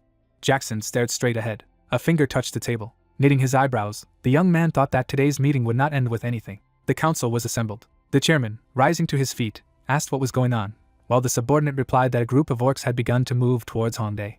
Putting on a serious face, the man ordered the immediate gathering of the armed forces. The players were ready. Looking to the side, the man asked that the allied forces would also help. The interlocutor shook his head. Putting his hand on his heart, the chairman thanked the man.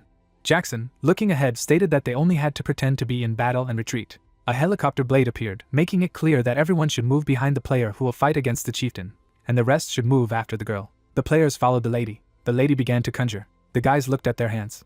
Lowering his head, the man remarked that it is always nice to have a good amplification. Looking out the window of the system, Hyunseong said that the book with the enhancement skill had never appeared. A helicopter was visible. Folding his arms, the protagonist thought that it would be nice if he had a few skills similar to survival instinct. The man came on board.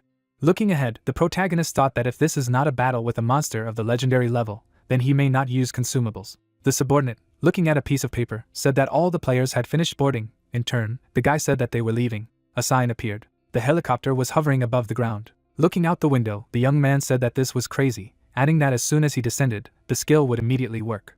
A lot of orcs looked menacing. A leg appeared. The door began to open. The heroes looked away, hearing that he would go first. Suddenly the player disappeared. Hyunseong was flying down. The main character, from whose hand lightning came, said that you need to start beautifully. Knitting his eyebrows, the protagonist stated that he was using the force to the maximum. Suddenly, a powerful blow rang out. The monsters were consumed by darkness. A leg appeared. The guy watched as the monsters lay dead. The chief held axes in his hands. The opponent looked formidable. The enemy opened its mouth. The foot was covered with dark zippers. Suddenly it became dark. The orc struck. The opponents rushed to attack. The player jumped over the monsters. The man knitted his eyebrows. The chief attacked with both hands. Suddenly, a notification came that a passive skill called Survival Instinct had been activated. After eating the artifact, the player thought that this was his chance. The blade was surrounded by darkness. A purple explosion rang out. The orc tried to resist the shockwave. Hyunsung stared at the explosion. Smiling, the main character said that if everything worked out, he would be able to defeat him alone. Wounds appeared on the monster's face. The leader rushed to attack. The protagonist dodged the axe. The monster's face looked furious. The guy held the blade in his hands. Suddenly, a series of blows rang out. Jumping away, the young man said that his opponent was strong, adding that he could not be killed even when he was alone. The palm is covered with zippers. A purple explosion rang out. Rockets flew down. A yellow glow was visible. The players descended to the ground. Wizards healed wounds. Smiling, the man said that it was good, adding that the second round would begin now. People pounced on the enemy. Magic flew along the street. The leader was attacked from different sides. Suddenly a guy appeared. The orc received a wound on his thigh. The monster's back was under attack. The monster began to suffer from multiple cuts. The opponent's eye began to glow. The villain attacked. A leg appeared. Hyunsung attacked. Blood flowed from the monster's body.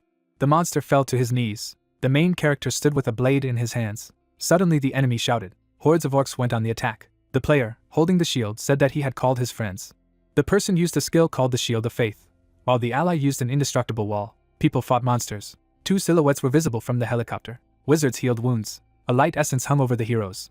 The chief held an axe in his hands. There was a barrier above the helicopter. The defenders were exhausted. Suddenly, the barrier began to crack. The axe was returning to the monster. There was only anger on the enemy's face. The man, holding a sword in his hands, said that it was worth attacking now. The players went on the attack. The guy swung his sword. Blood flowed from the opponent's body. Blood gushed from the orc's chest. The notification made it clear that the passive skill called Survival Instinct had ended. The man knitted his eyebrows. The monster's eye turned red. Suddenly, a battle cry rang out. The enemy rushed to attack. People turned around. I heard that everyone should run to the defenders. Hyunseong stood in front of the chief. The orc used a strong attack. The main character made a cut of the enemy. The bloody monster swung his axe. The protagonist dodged the attacks. The warriors went on the attack. Two more cuts appeared on the monster's body. Suddenly, the guy chopped off the orc's hand. Turning around, the young man said that he should die. The enemy's eyes sparkled red. The man received a severe blow. Blood began to flow from the player's mouth. The awakened man touched the wound.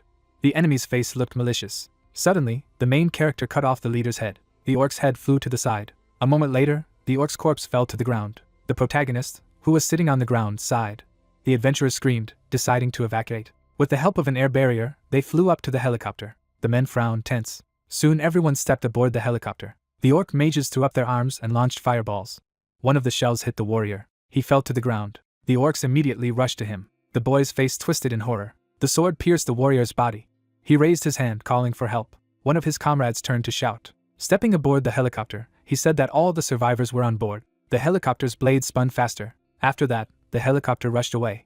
The survivors began to look at each other. Hyung-sung sat motionless. He shifted his gaze to the side, trying to figure out if Yuna had won. Standing up, he turned to the intelligence officer. Standing in front of her, he asked how the raid on the orc mage had gone. The girl froze, not knowing how to answer. She moved her lips and said that the raid had failed. The protagonist's eyes widened in shock. Some looked at each other, saying that the orc used the skill of moving in space. The girl, shaking her head, said that it was not just a failure. It turned out to be such a crushing defeat that more than 90% of the fighters fell during the raid. Hyunsung froze. He parted his lips as he asked what had happened to Yuna. The lady, bowing her head slightly, said that the captain was alive, but she had been seriously wounded and had retreated. The warriors abruptly stood up and frowned when they heard her words. Throwing up his hand, one of the guys asked what had happened to Jinguk of the TS Guild. The youth standing next to him asked if the guild leader Meijin had survived. The girl held out the tablet, saying that there was a list of survivors. The girl cried, not finding her friend on the list. The warrior clutched his head and sat down. Hyun-sung stood motionless, frowning. Events take us to the headquarters of the association. The surviving players gathered in the hall. At this time, explosions thundered on the battlefield. The warriors, gritting their teeth, rushed forward. The orc mage enveloped himself in mana. A huge demon from the flames rose from the flames. The players who saw this froze in surprise. A fiery fist struck the warrior. The demon opened its mouth. The adventurers opened their mouths in horror. A torrent of fire flooded them. The protagonist frowned as he realized that the enemy had a skill similar to a wild instinct. The man stepped forward. Sung-young approached the guy and asked him if everything was okay. The young man, looking at him, said that his injuries had already healed. The man, hearing him, said that he should nevertheless be more careful. Frowning, he said that internal wounds could not be healed even with healing magic. Hyun-sung lowered his gaze. Looking at his fist, he mentally said that if the wound was received from magic, then its remnants remained in the body and prevented the use of his own mana. Dark mana sparkled through him, though small wounds from magic healed quickly, but with serious injuries, the remnants of it are stored for a long time. The guy narrowed his eyes. Turning to Sung-young, he asked what Yoon's condition was now. The man replied by saying that the external injuries had been healed, but the internal ones were too serious. Frowning, he said that they would have to take care of her for a week. Hyun-seong, who was sitting in a chair, asked how things were going on the battlefield. Sanjiang replied by saying that there was a fierce struggle going on at the moment. Thanks to the fact that their team dealt with the orc chieftain and cut off his head, the morale of the rest of the orcs noticeably dropped. Without an orc chieftain, it is much easier to use military forces and land fighters. The protagonist smiled faintly. Moving his lips, he said that he also wanted to help. The chairman abruptly raised his hands, saying that he was recently on the verge of death. Seeing this, he thinks he'd better just recover. The guy, grabbing the armrest, said that he was perfectly fine. The young man stood up. He smiled, saying that if he helped just a little, their victims would be reduced many times over. The protagonist walked past the chairman. The man, sweating, mentally said that he clearly did not understand something. He must be very upset about the loss of stats. Looking at the guy's back, he said that he was still going to the battlefield without showing pain. The wheels of the chair rolled. Someone stood up and said that he also wanted to help. Clenching his fist, the guy said that his magic had been restored to a certain extent. They had to avenge their fallen comrades. Sujin stood up and said that she wanted to go to the battlefield too. All the adventurers in the room wished to enter the battlefield. The protagonist turned to them. He frowned at Sung-young. The man grinned and said that they would all go together, and he would lead them. The blades of the helicopter were spinning. The protagonist jumped down. Hyun-sung created a shockwave by landing in front of the monsters. The orcs roared as they were hit by the mana flows. Soon their corpses fell to the ground. Some of the orcs were cut down. Hyun-seong chuckled, saying that hunting heroic-level orcs was much easier. The warriors who fought on the sidelines crushed the heads of their enemies. The chairman gathered the mana in his hand.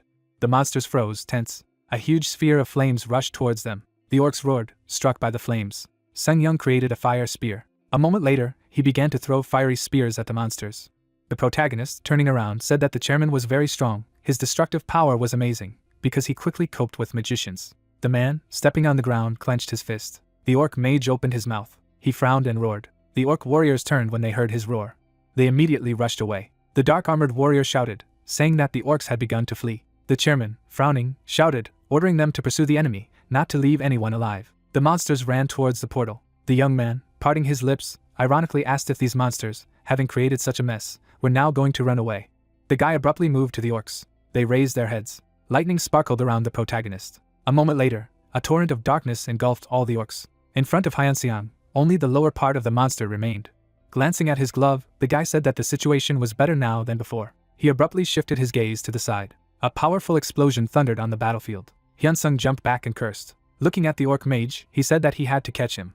A lot of mana accumulations appeared in front of the guy. He raised his head. The mage's eyes sparkled. Hyun-sung had to urgently dodge the fiery projectiles. The young man frowned, saying that he did not know what was happening to the others, but he would never let him go.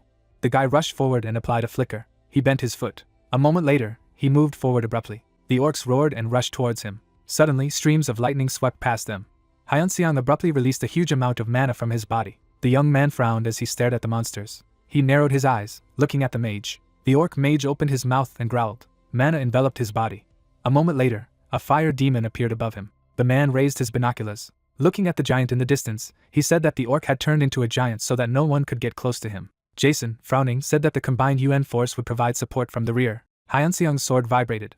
He rushed straight at the giant. From the collision of sword and fist, an explosion thundered. The young man landed on the ground. He had to jump away abruptly because of the orc's attack. The guy coughed, looking down in horror. Suddenly, One of the magi shouted, ordering them to attack. They must avenge their comrades. Immediately, some of the warriors attacked the demon along with the mage. Ice and fire projectiles struck the demon's body. One of the adventurers swung his sword. The giant smashed the earth with a blow. The protagonist retreated to the allies. His eye twitched. One of the warriors turned around and said that the flames were shrinking. The orc's pupil flashed. A wave of flames and air spread from his body. Hyunsung abruptly shifted behind him. A powerful mana projectile struck the giant in the back. The magi immediately raised their hands, forming spells. Various elemental projectiles struck the giant's chest. The guy stretched out his hand. He frowned, saying that this was the end. Suddenly, the ice crystals tore the orc apart. The adventurers rushed to the monster that appeared. The old man enveloped himself in the mana of fire. A moment later, he created a raging flame around him. The warriors stopped and gritted their teeth. Hyunsung rushed forward. The orc's eyes widened in amazement. The young man broke through the wall of flames. He rushed to the enemy with a shout. The sword struck the orc's chest. The tip of the sword came out of the monster's back. Blood gushed from the orc's nose. He fell to his knees. Hyunseong took his sword out of the enemy. The fire around them began to dissipate. The young man turned. The adventurers, smiling broadly, shouted with joy. Sungyoung patted the guy. Jason, picking up his binoculars, said it was amazing. Looking at Hyunseong, he said that he was most likely a magical swordsman. They should win him over to their side. The assistant behind nodded, taking the hint. Lowering his binoculars, the old man said that he didn't think that there was anyone in Korea who was as strong besides Yoon. The battle ended with a great victory for humanity. But it was not possible to destroy all the orcs. They escaped through a portal, the mana of which still hovered in the square. The orcs, taking advantage of the battle of the orc mage, fled to their homeworld. The Korean government announced the victory of the second raid. People rejoiced, hugging each other. After the success of the first raid on the legendary Amugi, the victory over the legendary level orcs was broadcast around the world, promoting Korea itself. Although Korea seemed to be quite strong, the people gathered in the hall understood that this was not the case. Many rankers and high-level players died, and members of the government frowned in anxiety. Sungyeon was also gloomy, due to the fact that it was now unknown when another legendary level monster might appear. Events take us to the hospital. Yuna sat on the bed. Hyunsung knocked on the door. The girl, glancing at the door, gave permission to enter. The young man smiled as he entered the room.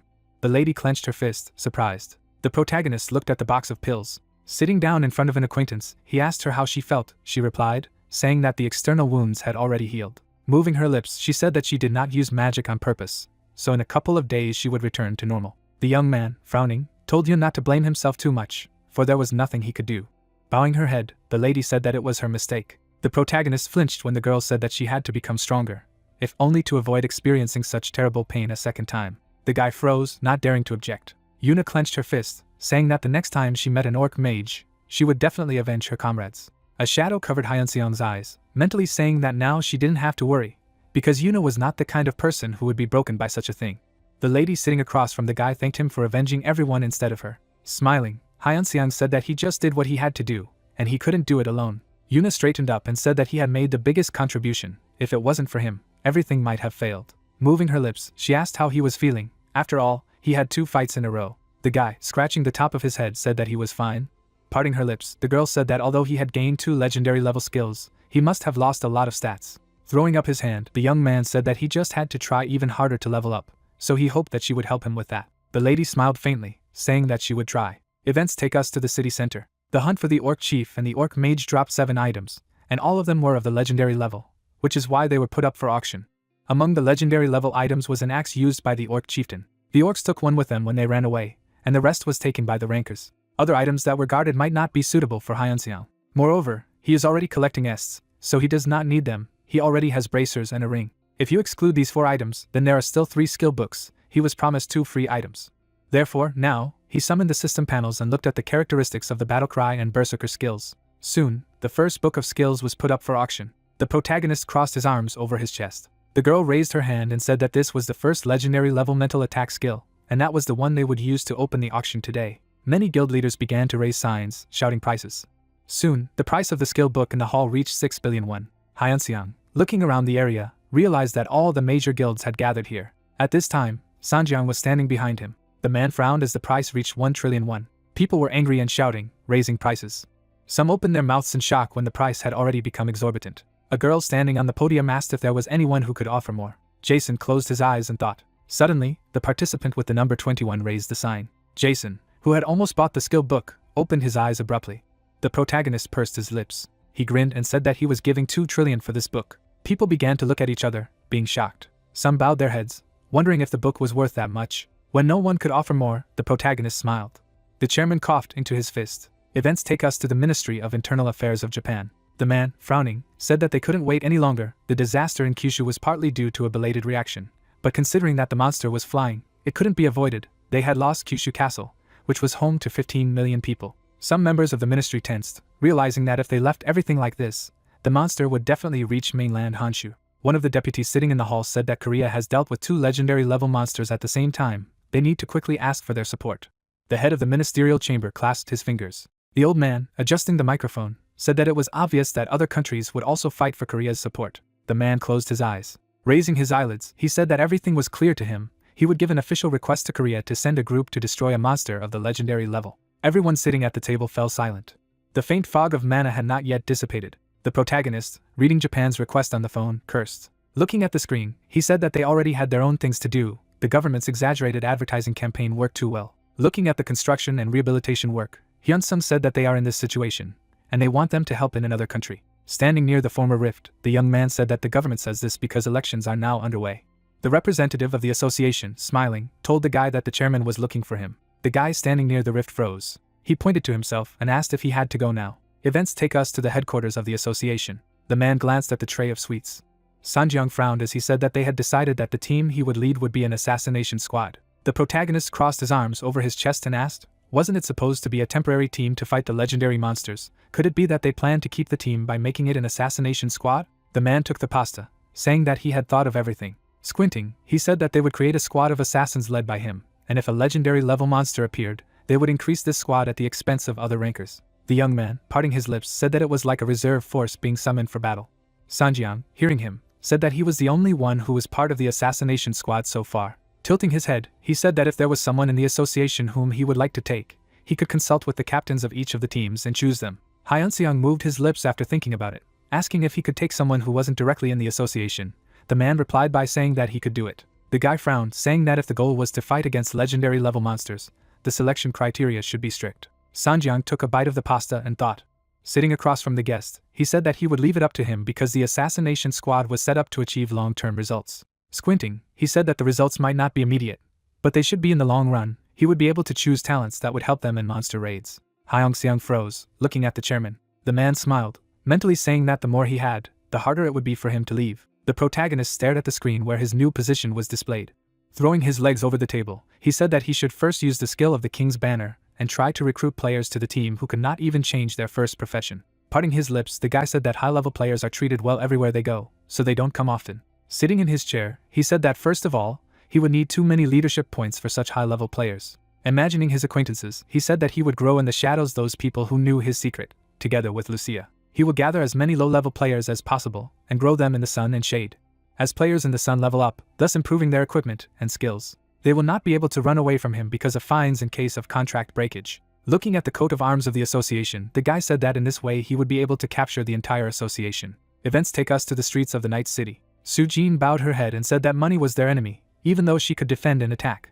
But because of such an ambiguous position, she was not accepted into the squad. The girl walked down the street. She sat down on a bench. The lady picked up the ticket. Reading the ticket carefully, she asked how only one number could have coincided. Someone approached Sujin from behind. The girl shuddered when she was called. Turning around, she asked the guy who he was. The young man smiled and introduced himself as the captain of the Player Association Assassination Squad. Sujin looked away. Standing up, she bowed, greeting Hyun-seong. Soon the girl had a jar of fresh juice in her hands. Turning her head, she asked if her salary and support would increase if she accepted his offer. Smiling, the protagonist said that he would also help her acquire a skill book that would improve her stats.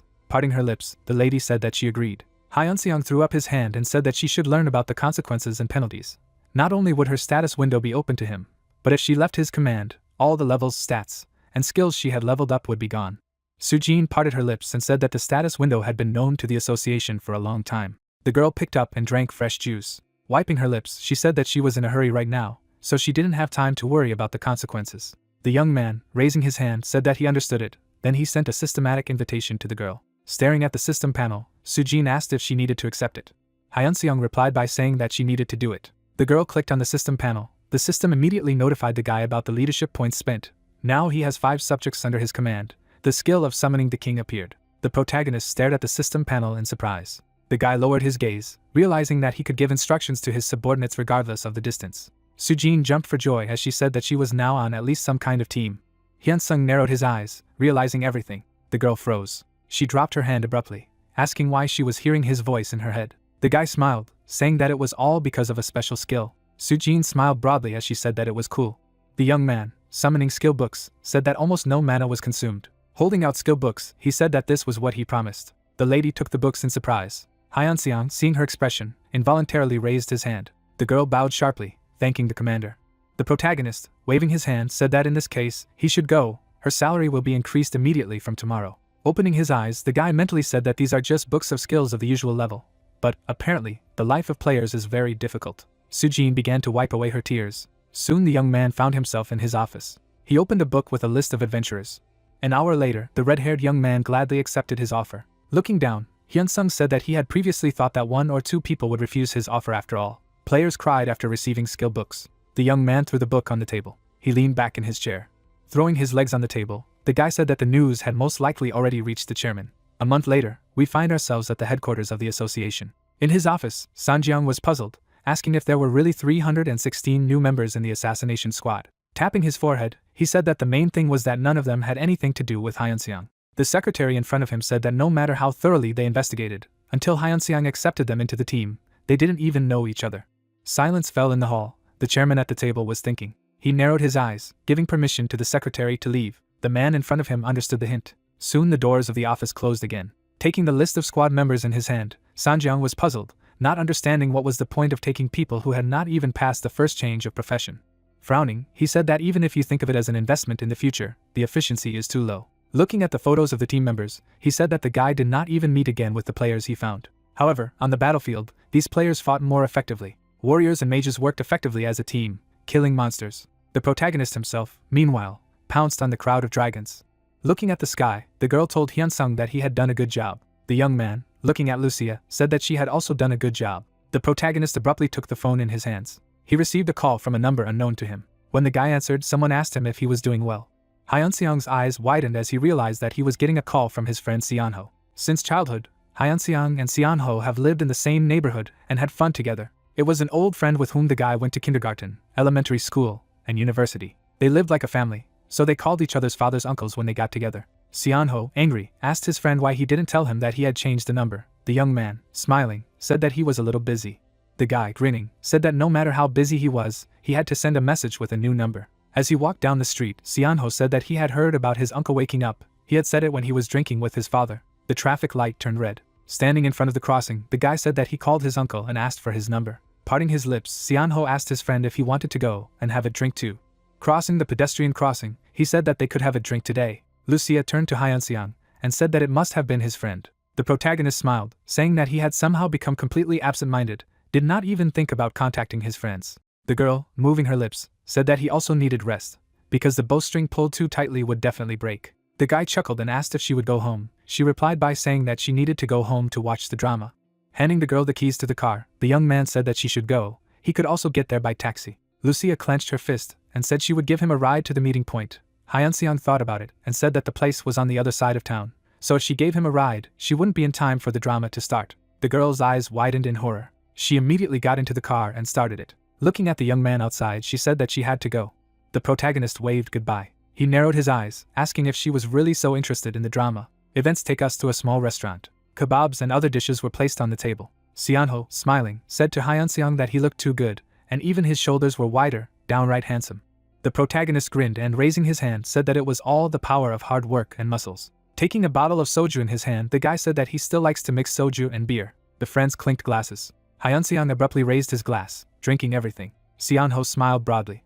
The guy poured soju. The protagonist, pouring a drink to a friend, asked what he was doing now. Putting the business card on the table, the young man said that he worked in the sales department of Ozon. Pointing to himself, Seon-ho said that he was an honorary employee of the Osong firm. When the many bottles of booze were empty, the guy asked his friend if he had recovered from the university. The latter, glancing at the table, said that he had not done so. Holding the glass in his hand, Seon-ho said that his uncle had already woken up, which meant that there would be no problem with the tuition fees.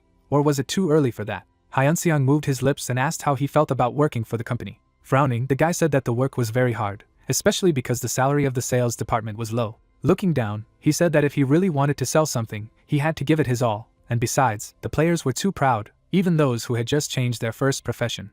The protagonist grinned. Looking at his friend opposite, He said that he would tell his father about it so that they would bring him magic stones. Clenching his fists, the guy said that there were too many scammers here, but he would buy the stones on the most favorable terms. Seonho picked up the phone when someone called him. His friend asked who it was. The young man, raising his head, said that he was receiving a call from an arrogant player he had recently talked about. Putting the phone on the table, he said that this player had called 100% to ask to pay the alcohol bill for it. Hyun-seong parted his lips and asked if he had decided not to pick up the phone. He replied by saying that he would just call in the morning and say that he had fallen asleep early. The protagonist, hearing him, said that he had better call his father. The player clutched the phone in his hand. He was standing in front of the entrance to the restaurant. The door of the restaurant opened. Hyun-sung looked away. The thug who came in shouted, calling for Seonho, asked why he was ignoring his calls. The people in the hall shuddered. The guy himself opened his mouth in fear when he saw Hyunuk. Getting up, he said that this was not the case. He was drinking and did not see that he had been called. The thug, pointing to the guy, said that he had seen everything. It turned out that he had time to drink, but he did not answer his phone. Stretching his shoulders, the man told the young man to follow him. Seonho smiled nervously, asked his friend for forgiveness, and said that he would pay the bill here. The protagonist raised his glass and drank the drink.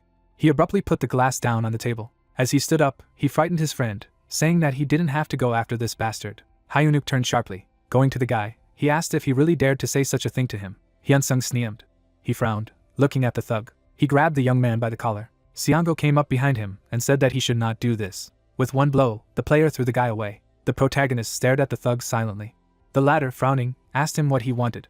Hyun-seong, picked up by him, asked him if the player could use force against civilians. The man lowered the guy to the floor. Smiling, he said that such a thing should not be done. He had never used force. Abruptly releasing his aura, he asked the people if anyone here had seen him use the force. People closed their eyes, not interfering. Hyun-seong parted his lips and said that he had seen it himself. Throwing up his hands, the player said that it was useless to call the police. They did not reflect the opinion of the participants in the conflict. Pointing to the guy, the man said that there were many ways to teach people like him a lesson. Glancing at Seonho, he called out to him.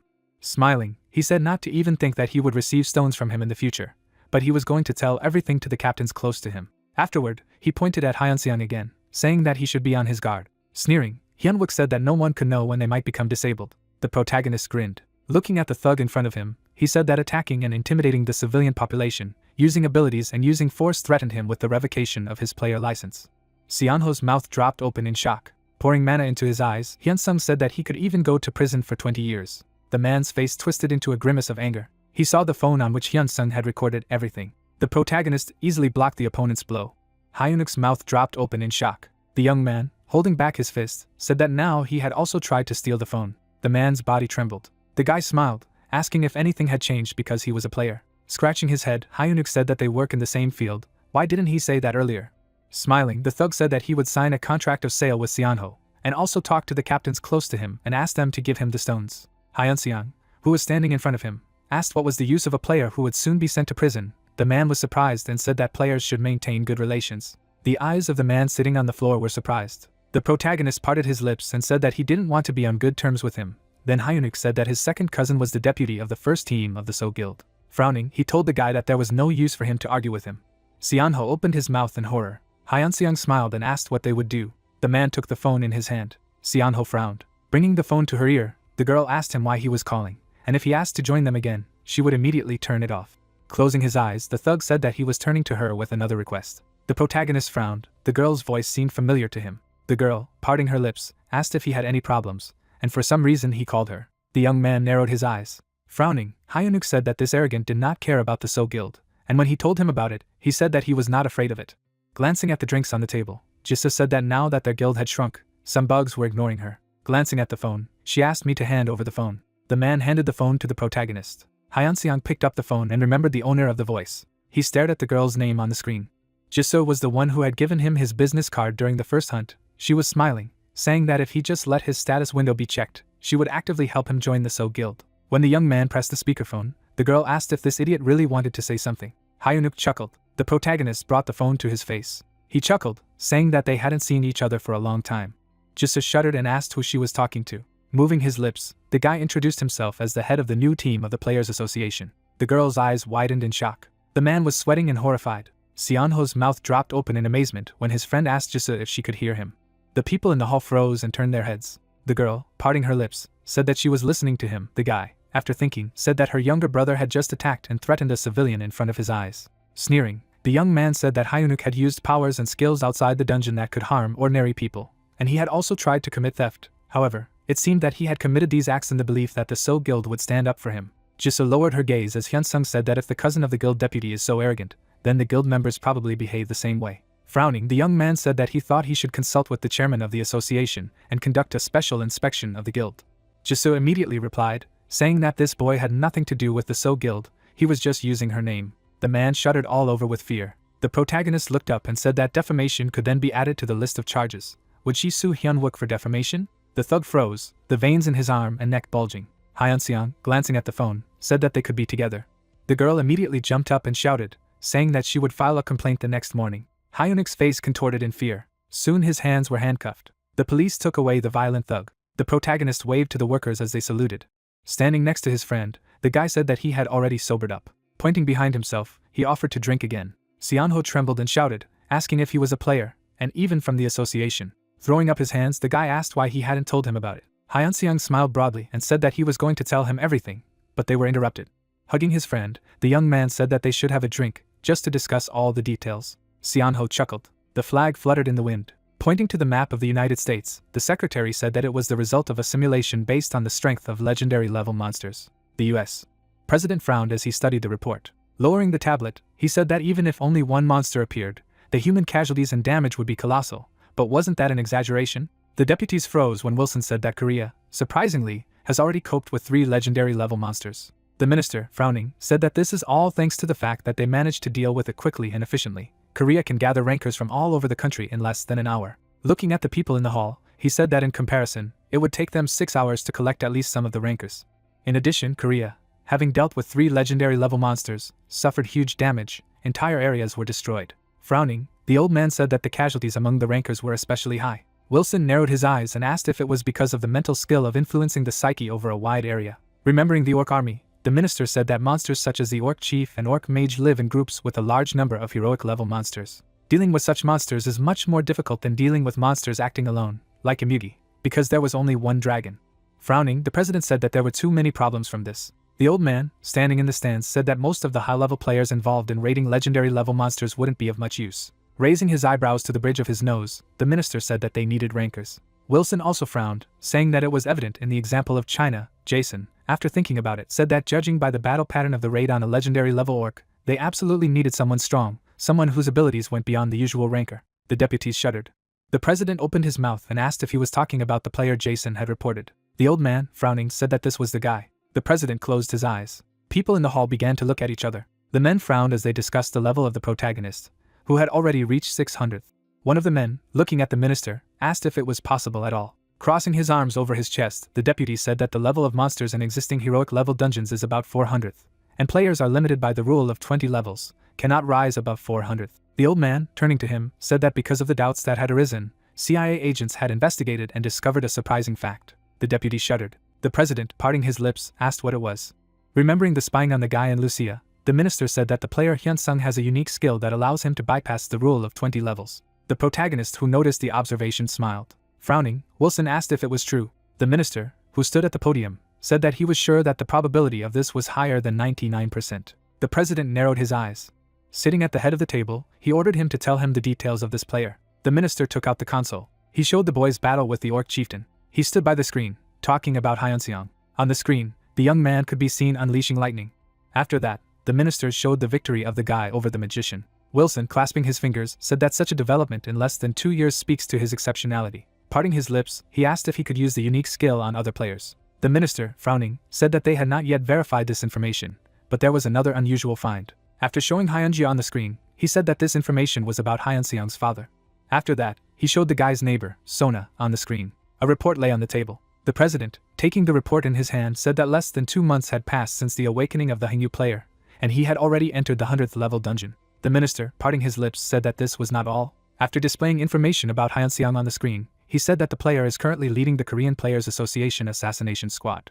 Afterwards, after displaying the data of the squad members, he said that the guy had recruited 316 low-level players into the squad. The man, reading the report, said that the growth rate is very fast. The old man, moving his lips, said that although it wasn't so obvious, they had confirmed that since they joined the team, their overall stat level had increased. The deputies sitting in the chairs screamed in shock. Looking around, One of the deputies suggested that the player who demonstrated such power is a buffer.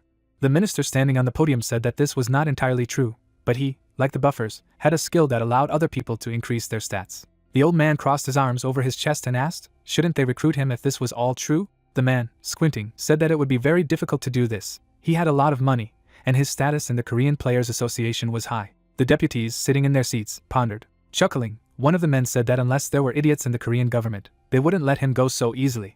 When everyone turned their heads and stared at him, the man said that they should get closer to him and become friends first. Since the United States and Korea are on friendly terms, it will be easy to do. The minister, frowning, said that when necessary, they could use him as a mercenary at any time. The people in the hall smiled, happy with the plan. Wilson, smiling, said that when anything happened, it would be too late to call him, so the best solution would be to bring him to the country for a long time. Bowing his head slightly, the old man said that first they needed to work out a plan for how they could put pressure on the Korean government. The president chuckled, saying that it was easy. Events take us to a residential complex. The killer, picking up the radio, asked where their object was. He was answered, saying that he was now in the house. One of the assassins peeked out. Looking at the guards, he said that as soon as the guards start taking turns, they will take action. Soon the guards left. The assassin narrowed his eyes and said that their enemies were only 200th level. The one-eyed man heard the commander announce the start of the operation. The car door opened. The killers ran out abruptly and killed the guards. The man accumulated mana near his hand. He picked up the corpse. Then he threw the corpse into a cloud of mana. As the killers opened the door, they heard the woman say that the dish she had cooked this time was a radish fried in sesame oil. They walked through the door unnoticed. Hyun-seung's mother was sitting at the table, watching TV. The killer loomed over her. He lowered his gaze. An electric current ran through his arm. Suddenly, the arm was stopped by a barely noticeable barrier. A moment later, there was an explosion. The woman clutched her head and screamed. The killer struck, but could not break through the barrier. His comrades immediately entered the room. Glancing at the ring, they shouted, saying that the target had an artifact. When the woman lost consciousness, the head of the squad said that they had to kidnap her alive no matter what. The men drew their blades. Soon, under the onslaught of attacks, the ring cracked. The head of the squad immediately stretched out his hand to the target. Suddenly, Hyun-seung appeared beside him. The killer's head exploded. His pupils flashed. He was furious. The man's head now looked more like a rotten corpse. The assassins turned sharply and rushed away. The young man frowned, ordering them to stand. One of the guys froze. Hyun-seung immediately pierced his chest. 3 other killers jumped out of the window. The guy held out his hand and asked if they really thought they could leave like this. Streams of mana flew out of the window. Turning around, the assassin said that they just needed to destroy them. One of them cut a shell. Suddenly, the dark mana inside the projectile sparkled. The man frowned. A moment later, 3 explosions thundered. The young man laid his mother on the bed. He looked at his bracelet. Taking out a piece of paper, he told Lucia to protect his mother. The girl stood beside the bed. Parting her lips, she accepted the order.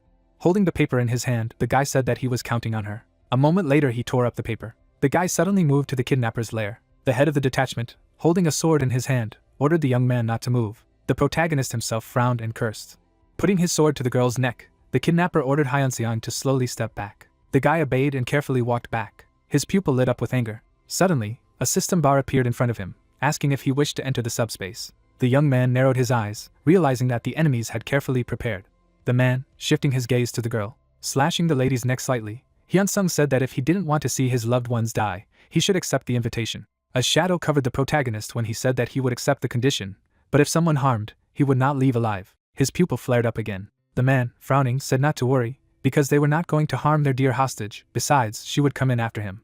The assassins on the side grinned. The girl could not hold back her tears. The protagonist tilted his head. He poked at the system bar. A moment later, he found himself in pitch darkness.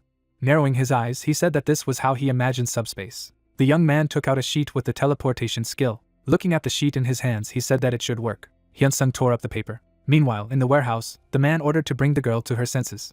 The protagonist's sister was doused with water. Standing in front of her, the head of the squad said that if she did not want to die, she should accept the offer. The lady looked down. Looking at her purse, she tried to figure out what to do. The man grabbed her sharply, ordering her to accept the offer quickly. Suddenly, his arm was cut off. Blood spurted from the wound.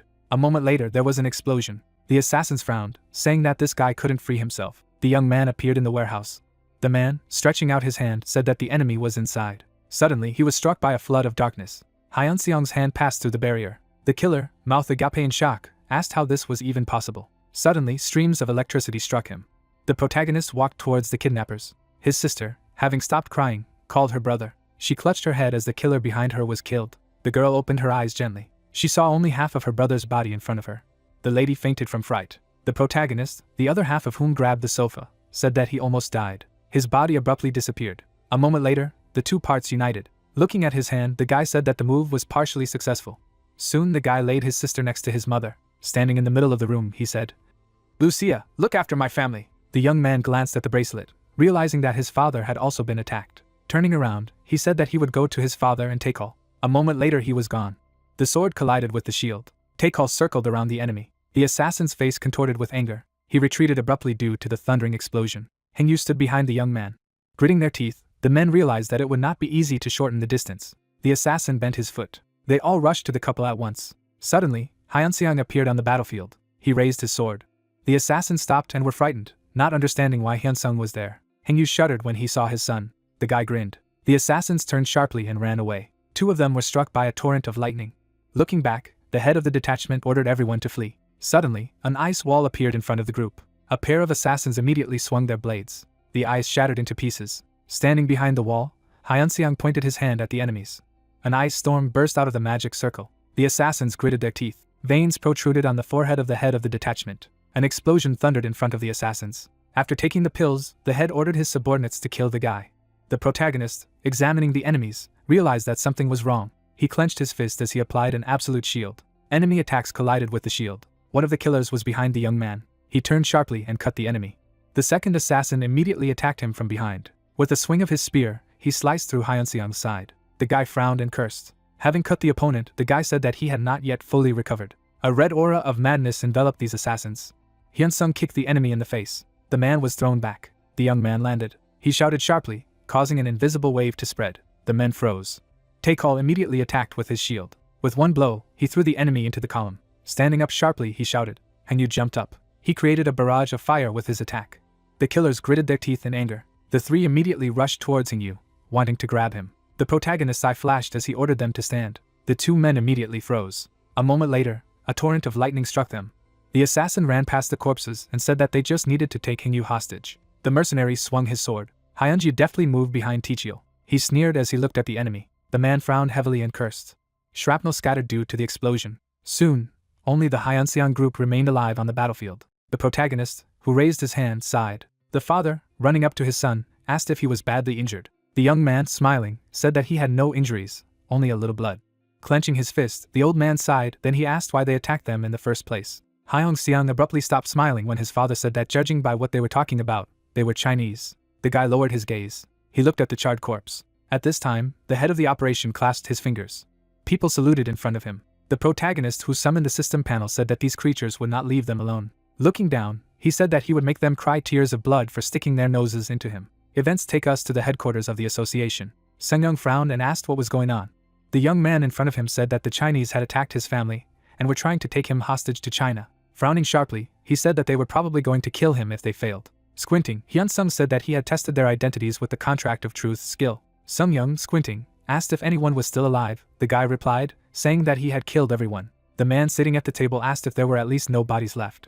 The young man, parting his lips, said that the battle was too fierce, he simply incinerated most of them. The chairman, becoming gloomy, pondered. He narrowed his eyes, realizing that since the guy had dealt with 100 high-level players alone, they couldn't afford to be taken away. A leg appeared. Gesticulating, the man said that for safety reasons, why not stay with his family at the headquarters of the association?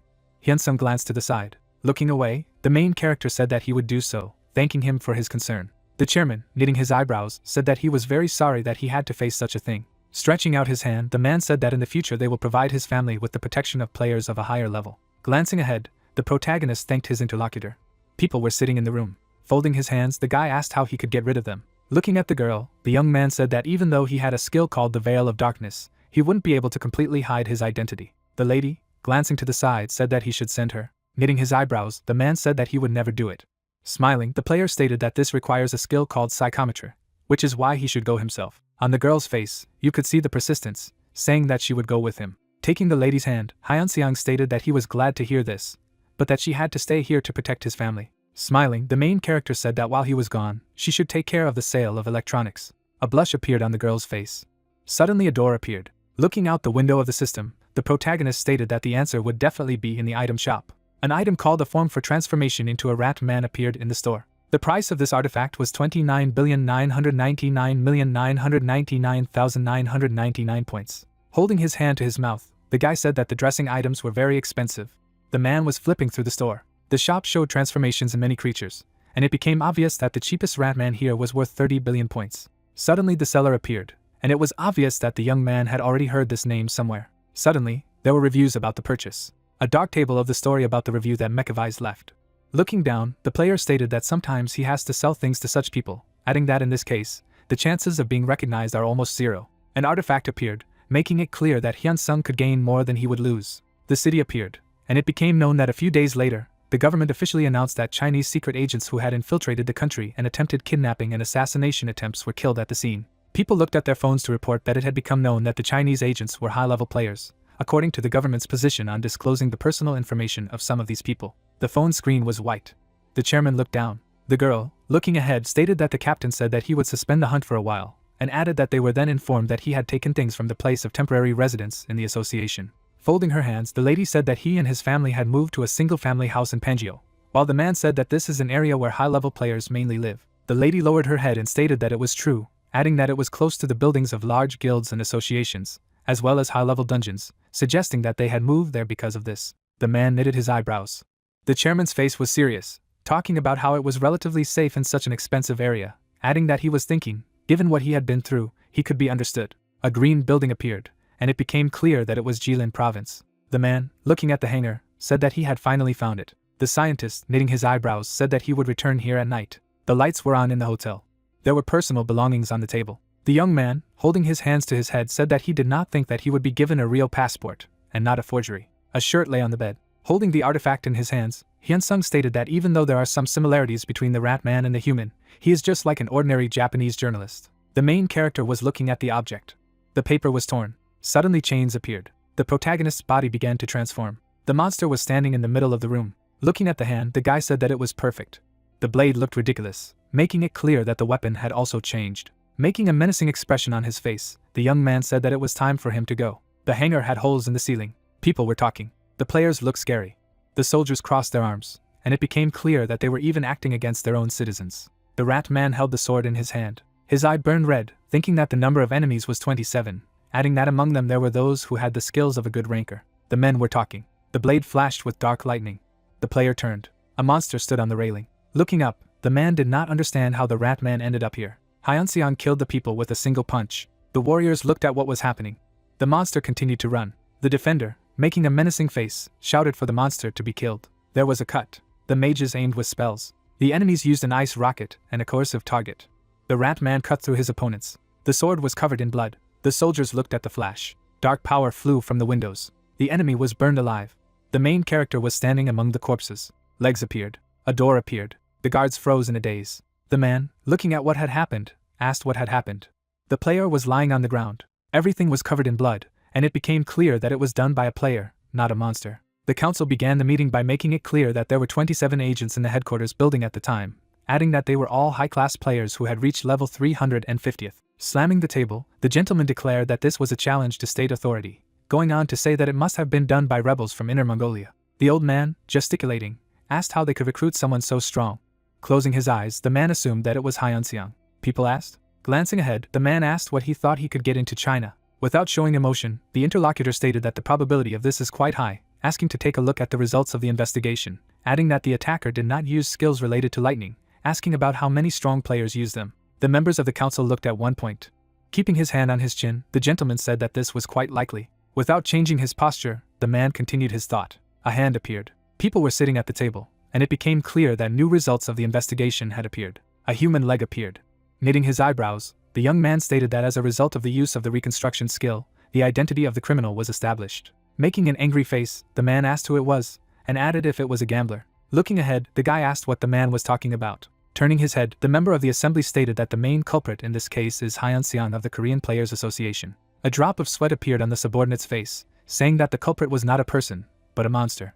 Knitting his eyebrows, the interlocutor asked what this meant, and it became clear that it was a rat man. Standing behind the podium, the young man stated that the results of the combat power assessment using the reconstruction skills showed that the level of this monster was legendary. Feigning surprise, the man asked again about the level of the monster. A building appeared. There were folders on the table, and it became clear that these were plans and instructions for organizing murders. The main character, while reading, said that the more enemies my enemy has, the better, adding that now that he has discovered the strongholds scattered throughout China, he will destroy them one by one. The protagonist's face looked evil. The monster attacked the enemies. An incision appeared in the head area. The monster's fall touched the player's head. The creature crushed the man's head. The monster was smiling, making it clear that his mental abilities were quite high. The guy was sitting on the ceiling. Suddenly, a blade appeared from the man's chest. The warrior went on the attack. The monster was killing people, making it clear that the reason for his attacks could be that there were high-level players among them. The meeting was assembled. The man folded his hands. A great building appeared. The monster was inside. The monster, smiling, asked about the fact that they hadn't gathered in the same place. Holding a sword in his hand, Hyunseong stated that then he would not be able to deal with them once, and in that case, he would have to spend 30 billion points on each transformation. A hand appeared. Looking out the window of the system, the monster said that if he killed all the agents at once, he would get hundreds of billions of points. The building stood under the night sky. The guards looked straight ahead. The man was holding a mug in his hands. Without showing his face, the creature said that it was a good house. The sky could be seen through the window. There were things on the table.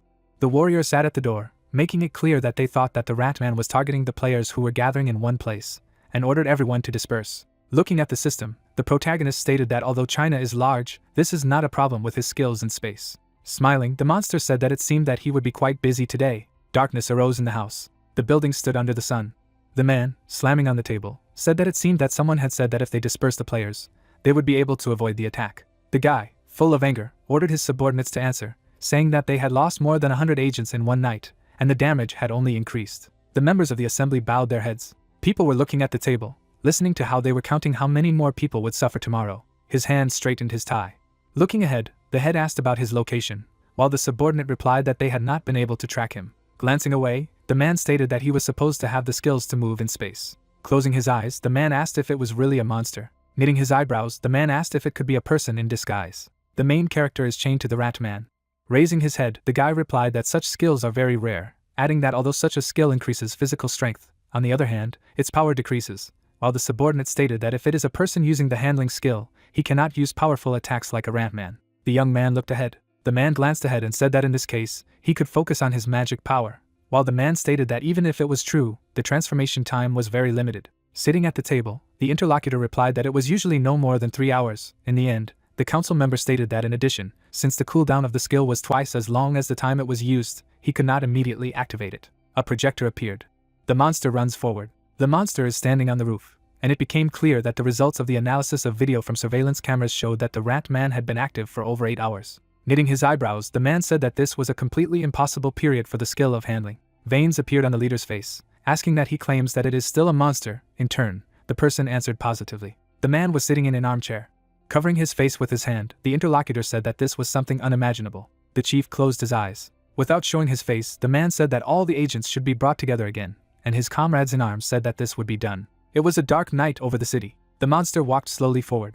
The rat-faced creature smiled and said that it had found what it was looking for. Glass windows were visible. 2 scouts were standing at the entrance. The monster, whose eyes were red, said that he could feel the magic power of about 100 people, and Minister Jingwan should definitely be here. The rat had shackles on its wrists, and he decided that if something went wrong, he would just strike and run away. Hyunseong swung his hand and used his flicker skill as he stood behind the guards. He attacked them at the same time. Other players saw 2 corpses on the ground and a fleeing monster. They immediately rushed to the enemy, who was slyly licking his lips. The knights were armed with swords and shields. The man opened his mouth wide, grabbing the handle of the weapon. The main character smirked and said that they had prepared for his arrival. The players struck. The enemy suddenly appeared in the air behind them. He then attacked the crowd with a flood of dark energy, and people screamed in pain. The player opened his mouth wide as blood spurted out of it. The main character hit each of the people in turn. A warrior with a huge shield ran at the enemy. He opened his mouth wide and used the skill of provocation. Rat turned around in bewilderment. Suddenly, blood gushed from the bodies of 2 employees. Red stains remained on the blade. The monster ran forward and concluded that it had become much stronger. The knights opened their mouths in fright. A flood of dark magic appeared in the air. The enemy flew into the air above the crowd. Everyone looked up in amazement. The scoundrel smiled slyly. Then, he released a stream of mana down. The ground cracked. The corpses lay in pools of blood. The monster walked away. Suddenly he turned around in amazement. Someone went to him, saying that it was a trap. The mustachioed man grinned contentedly. The rat man was holding a piece of paper in his hands. He clenched his hands into fists and cursed loudly. Players approached him from both sides. The knight furrowed his brows and asked if they had been called here, only to catch one low-level monster. The head of the Chinese Players Association laughed loudly. The hunters looked at each other and asked why they had a force field in the first place. Bunseok raised his finger and shouted deafeningly for everyone to attack. The players went forward, asking if the old man wanted them to attack the rat with all their strength. They thought that he had gone crazy. Dark energy has accumulated in the air. Hyunseong ate the scroll, stuffing it into his mouth. He decided to deal with everyone at once. The warriors looked down dumbfounded. The enemy's eyes shone. He wanted to break out of the encirclement as quickly as possible and leave. Then he jumped up, leaving a web of cracks on the ground. The rat man walked through the crowd, attacking them. The other knights opened their mouths in shock. The enemy cut off someone's head. He bent in half and thought he felt terrible. The girl raised her hand, crying with fear. The protagonist attacked her, deciding that he could not die here. Suddenly, the eyes of the warriors turned red, and they shouted loudly. The protagonist knocked them down with streams of magic. It was a war.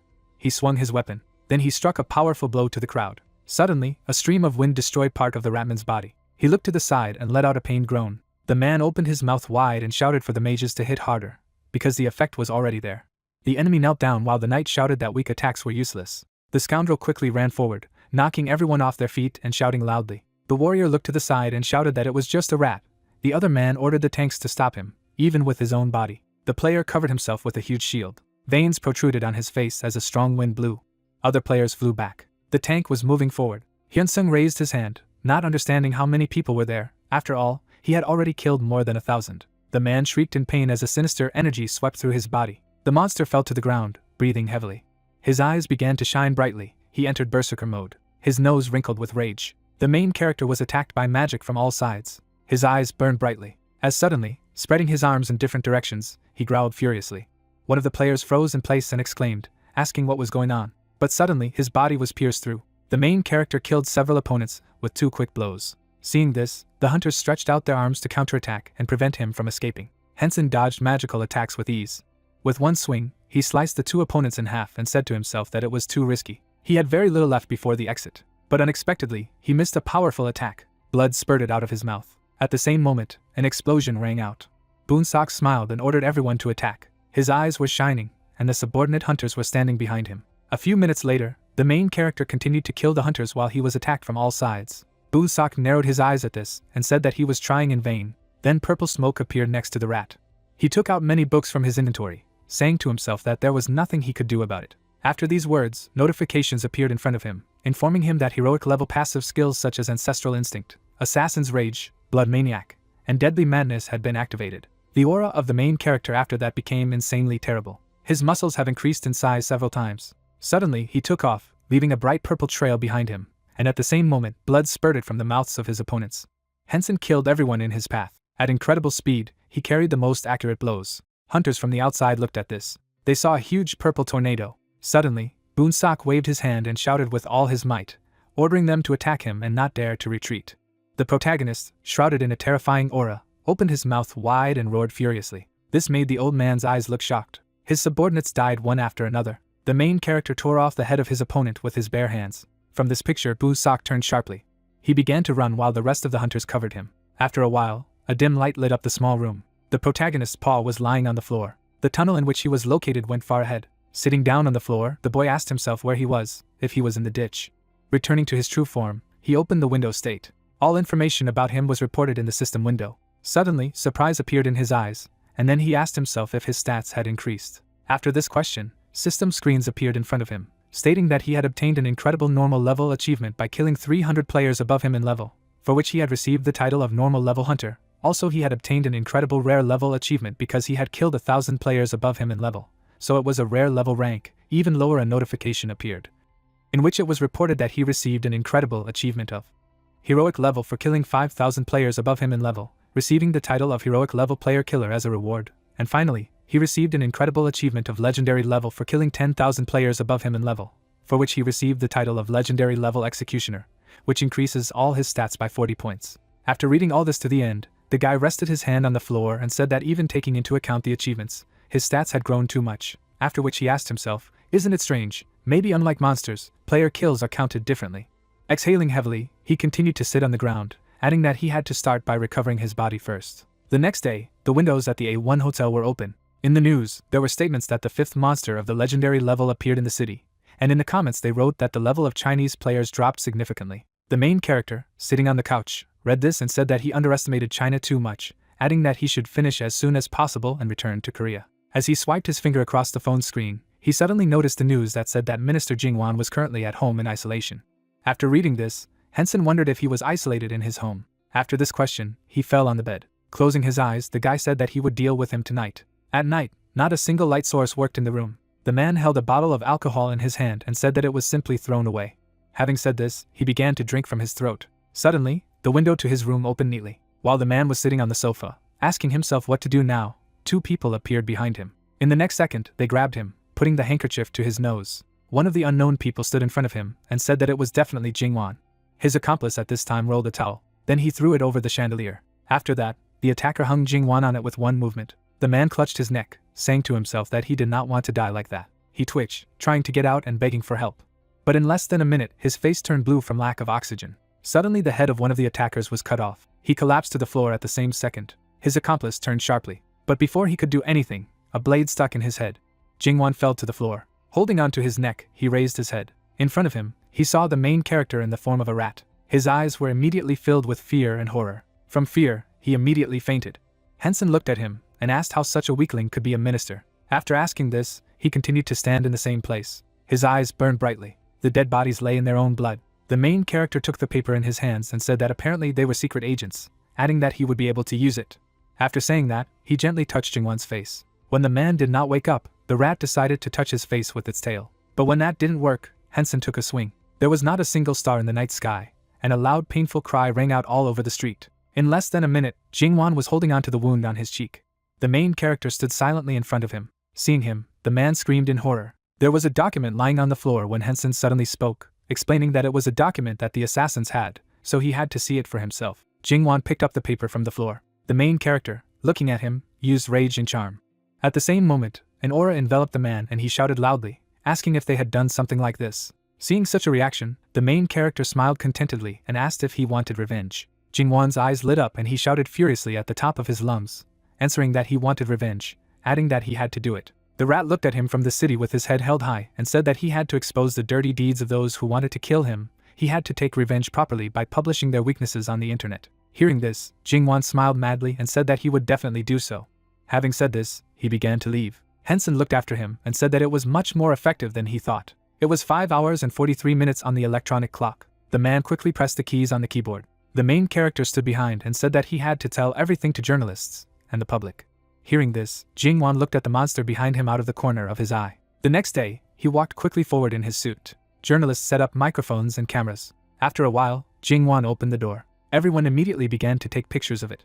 Veins protruded from anger on the man's face. Suddenly, he put his hand to his chest and shouted at the top of his lungs that he had been doing everything as the party had told him to do, and all the while he had been following their orders and working like a dog, but the party had decided to get rid of him. From these words, shock and surprise appeared in the eyes of journalists. Jingwan showed the document and shouted that this secret document served as evidence. All the journalists, hearing this, began to look at each other and shout loudly that this was a sensation and they needed to go on the air immediately.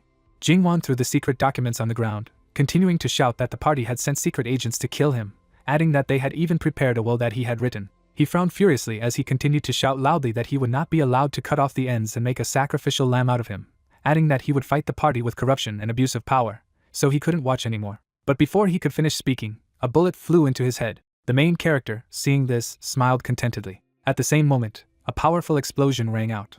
Henson looked at this from the roof of the tall building and said that now he understood how they decided to cover their tracks. There was not a drop of pity in his eyes as he said that now only the head of the Chinese Players Association remained. At this time, Boonsak held the phone to his ear and shouted loudly that these were unfair accusations, adding that he had not been involved this time. There was no one else in the office besides him, and his interlocutor replied that he believed him, but more than 1 or 2 people doubted him. Hearing this, the old man frowned and shouted that it was really very unfair, to which he was told that they would try to provide him with better protection.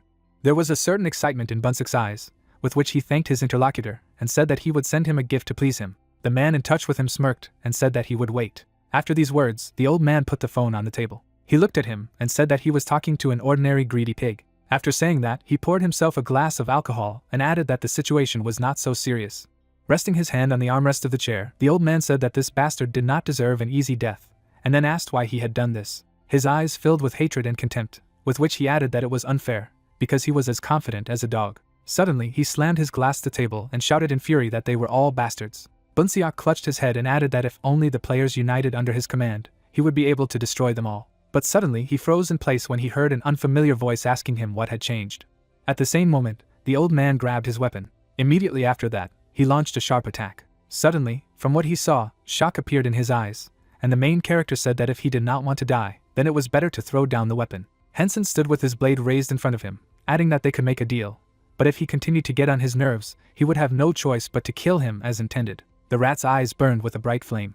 At this sight, drops of cold sweat appeared on the old man's face, and he asked in confusion how he could speak if he was a gambler. Smiling mischievously, the main character asked in response if it really mattered. Bunseok then knitted his eyebrows and asked what he wanted, to which Bunseok replied that he would give him the power he craved. The old man, without moving from his seat, heard this, asked what he was talking about, to which the rat replied that he would kill the leadership of the party, which he had cursed so much, instead of him. With eyes full of cunning, the main character looked at the old man and added that then he would take power into his own hands. Bunseok raised his eyebrows in surprise and asked if he was talking about killing the party leadership, to which Bunseok firmly replied that it was true. After a short pause, he frowned and asked what he wanted from him in return. After this question, a document appeared in front of him, and the main character said that he had to sign it. The old man took the paper in his hands. After reading everything to the end, he looked up at the monster and said quietly, "The soul contract means." They stood opposite each other, and Bunseok continued to say that the moment he signed the contract, he would become his puppet. The smile disappeared from the protagonist's face, and he replied that he thought that these were already favorable conditions for him. At these words, veins bulged at the old man, and he angrily asked what he had just said. Then Henson smiled and explained that in only 10 years he would be free. He continued to stand in the same place, adding that he could not harm him in any way during the contract, and on the contrary, he would help, and in any case, even if he did not die by his hand, he was already finished. He knew that too. After listening to the player, the old man looked down at the document. After a short pause, without raising his head, he said that the chances of success were very slim, and even if he said that he would kill the entire leadership of the party. Sharply looking up at the rat, he said that the possibility of him gaining power was still negligible. The main character burned the victim with a snide look and explained that everything was possible, because he would be the hero who defeated the monster of the legendary level of the Rat Man, who caused a lot of harm to China. Bunseok held a spear in one hand and a document in the other, listening to his interlocutor. But as soon as he finished listening to him, surprise appeared in his eyes, and he asked in confusion what he was talking about. In the office, everything was in its place on the shelves. The main character spread his hands in different directions and said that it would be a kind of performance, to which he asked in surprise if it meant a performance. Henson smiled broadly as he replied that everything was correct, adding that if all worked out, then Chinese citizens and players would revere him as a god. The old man frowned tensely, looking at his interlocutor. Suddenly, a snide smile appeared on his face, and he replied that it was a good plan. In the next second, the soul-packed document lit up brightly. Then he slowly entered Bunseok's chest. Exactly the same document entered the chest of the main character. Then Henson held up a finger. A system screen appeared in front of him, stating that he had invited Bunseok to join him. A system screen also appeared in front of the old man, and he asked tensely what it was. The rat's eyes lit up brightly, and she replied that this would make him even stronger and make the bond between them even stronger. Without hesitation, the old man smiled and accepted the invitation. The protagonist had spent 60 leadership points, and the old man was enveloped in a strong magical aura, and he said contentedly that he had become even stronger. Henson was still standing in the same place when he suddenly said that since he would be loyal to him for 10 years, it would be a good idea to change his way of talking. Bunseok looked at his fists and said to himself that this relationship would end in 10 years anyway, and before that, he would squeeze as much benefit out of it as possible and be his faithful slave during those 10 years. Thinking of this, he turned his gaze to his master with snideness in his eyes. They looked at each other in silence. The main character smiled contentedly, saying to himself that the period of validity is only 10 years, but this is a contract of subordination between the ruler and the subject. He stared at the old man, asking himself if he would be able to give up the level of all the characteristics and skills that he would acquire during this time. A month later, clouds floated across the blue sky. The day of the party congress came, and all the officials arrived there. Bunseok also came with his men. He looked at the men in front of him and said to himself that they had called a party convention, which meant that heaven itself was in his favor. He knitted his eyebrows tensely and asked himself how to get rid of them all at once, if a rat man could easily get into the party convention, adding that in any case, even rat people would take quite a long time to overcome such a level of security. A guard stood next to the old man. At the main doors, there were 5 guards at once. Those present greeted each other, and Bunseok said to himself that perhaps in the meantime everyone would be able to escape. After these thoughts, he sat down. His guards sat down next to him. There were large speakers hanging from the ceiling. The main character looked down and said that he did not even think that such a chance would appear. He saw everyone present and added that there were almost no players inside, which meant that it would be quite easy. Looking at the man in the stands, he added that he would only kill the bad guys and that would be the end of it. Immediately after these words, he transformed into a monster and asked if it was time to start. At the same moment, his magic projectiles flew in all directions. The hunters immediately saw this and asked each other if anyone was using magic. But before they could do anything, their heads were destroyed. The protagonist's magical attack also tore off the chairman's head. The guards, seeing this, immediately prepared to attack. There was a powerful explosion in the place where the main character was. At this time, the officials began to run away. Their guards fired pistols in all directions. One of the hunters dispelled the magic in his hands and asked if the terrorists were dead, but what a madman would dare to do this? But as soon as he asked this, the main character landed on the stage. Spreading his arms in different directions, he shouted furiously. This shout made everyone present freeze in place. Shock and horror appeared in the eyes of officials. With his mouth wide open, Henson continued to scream.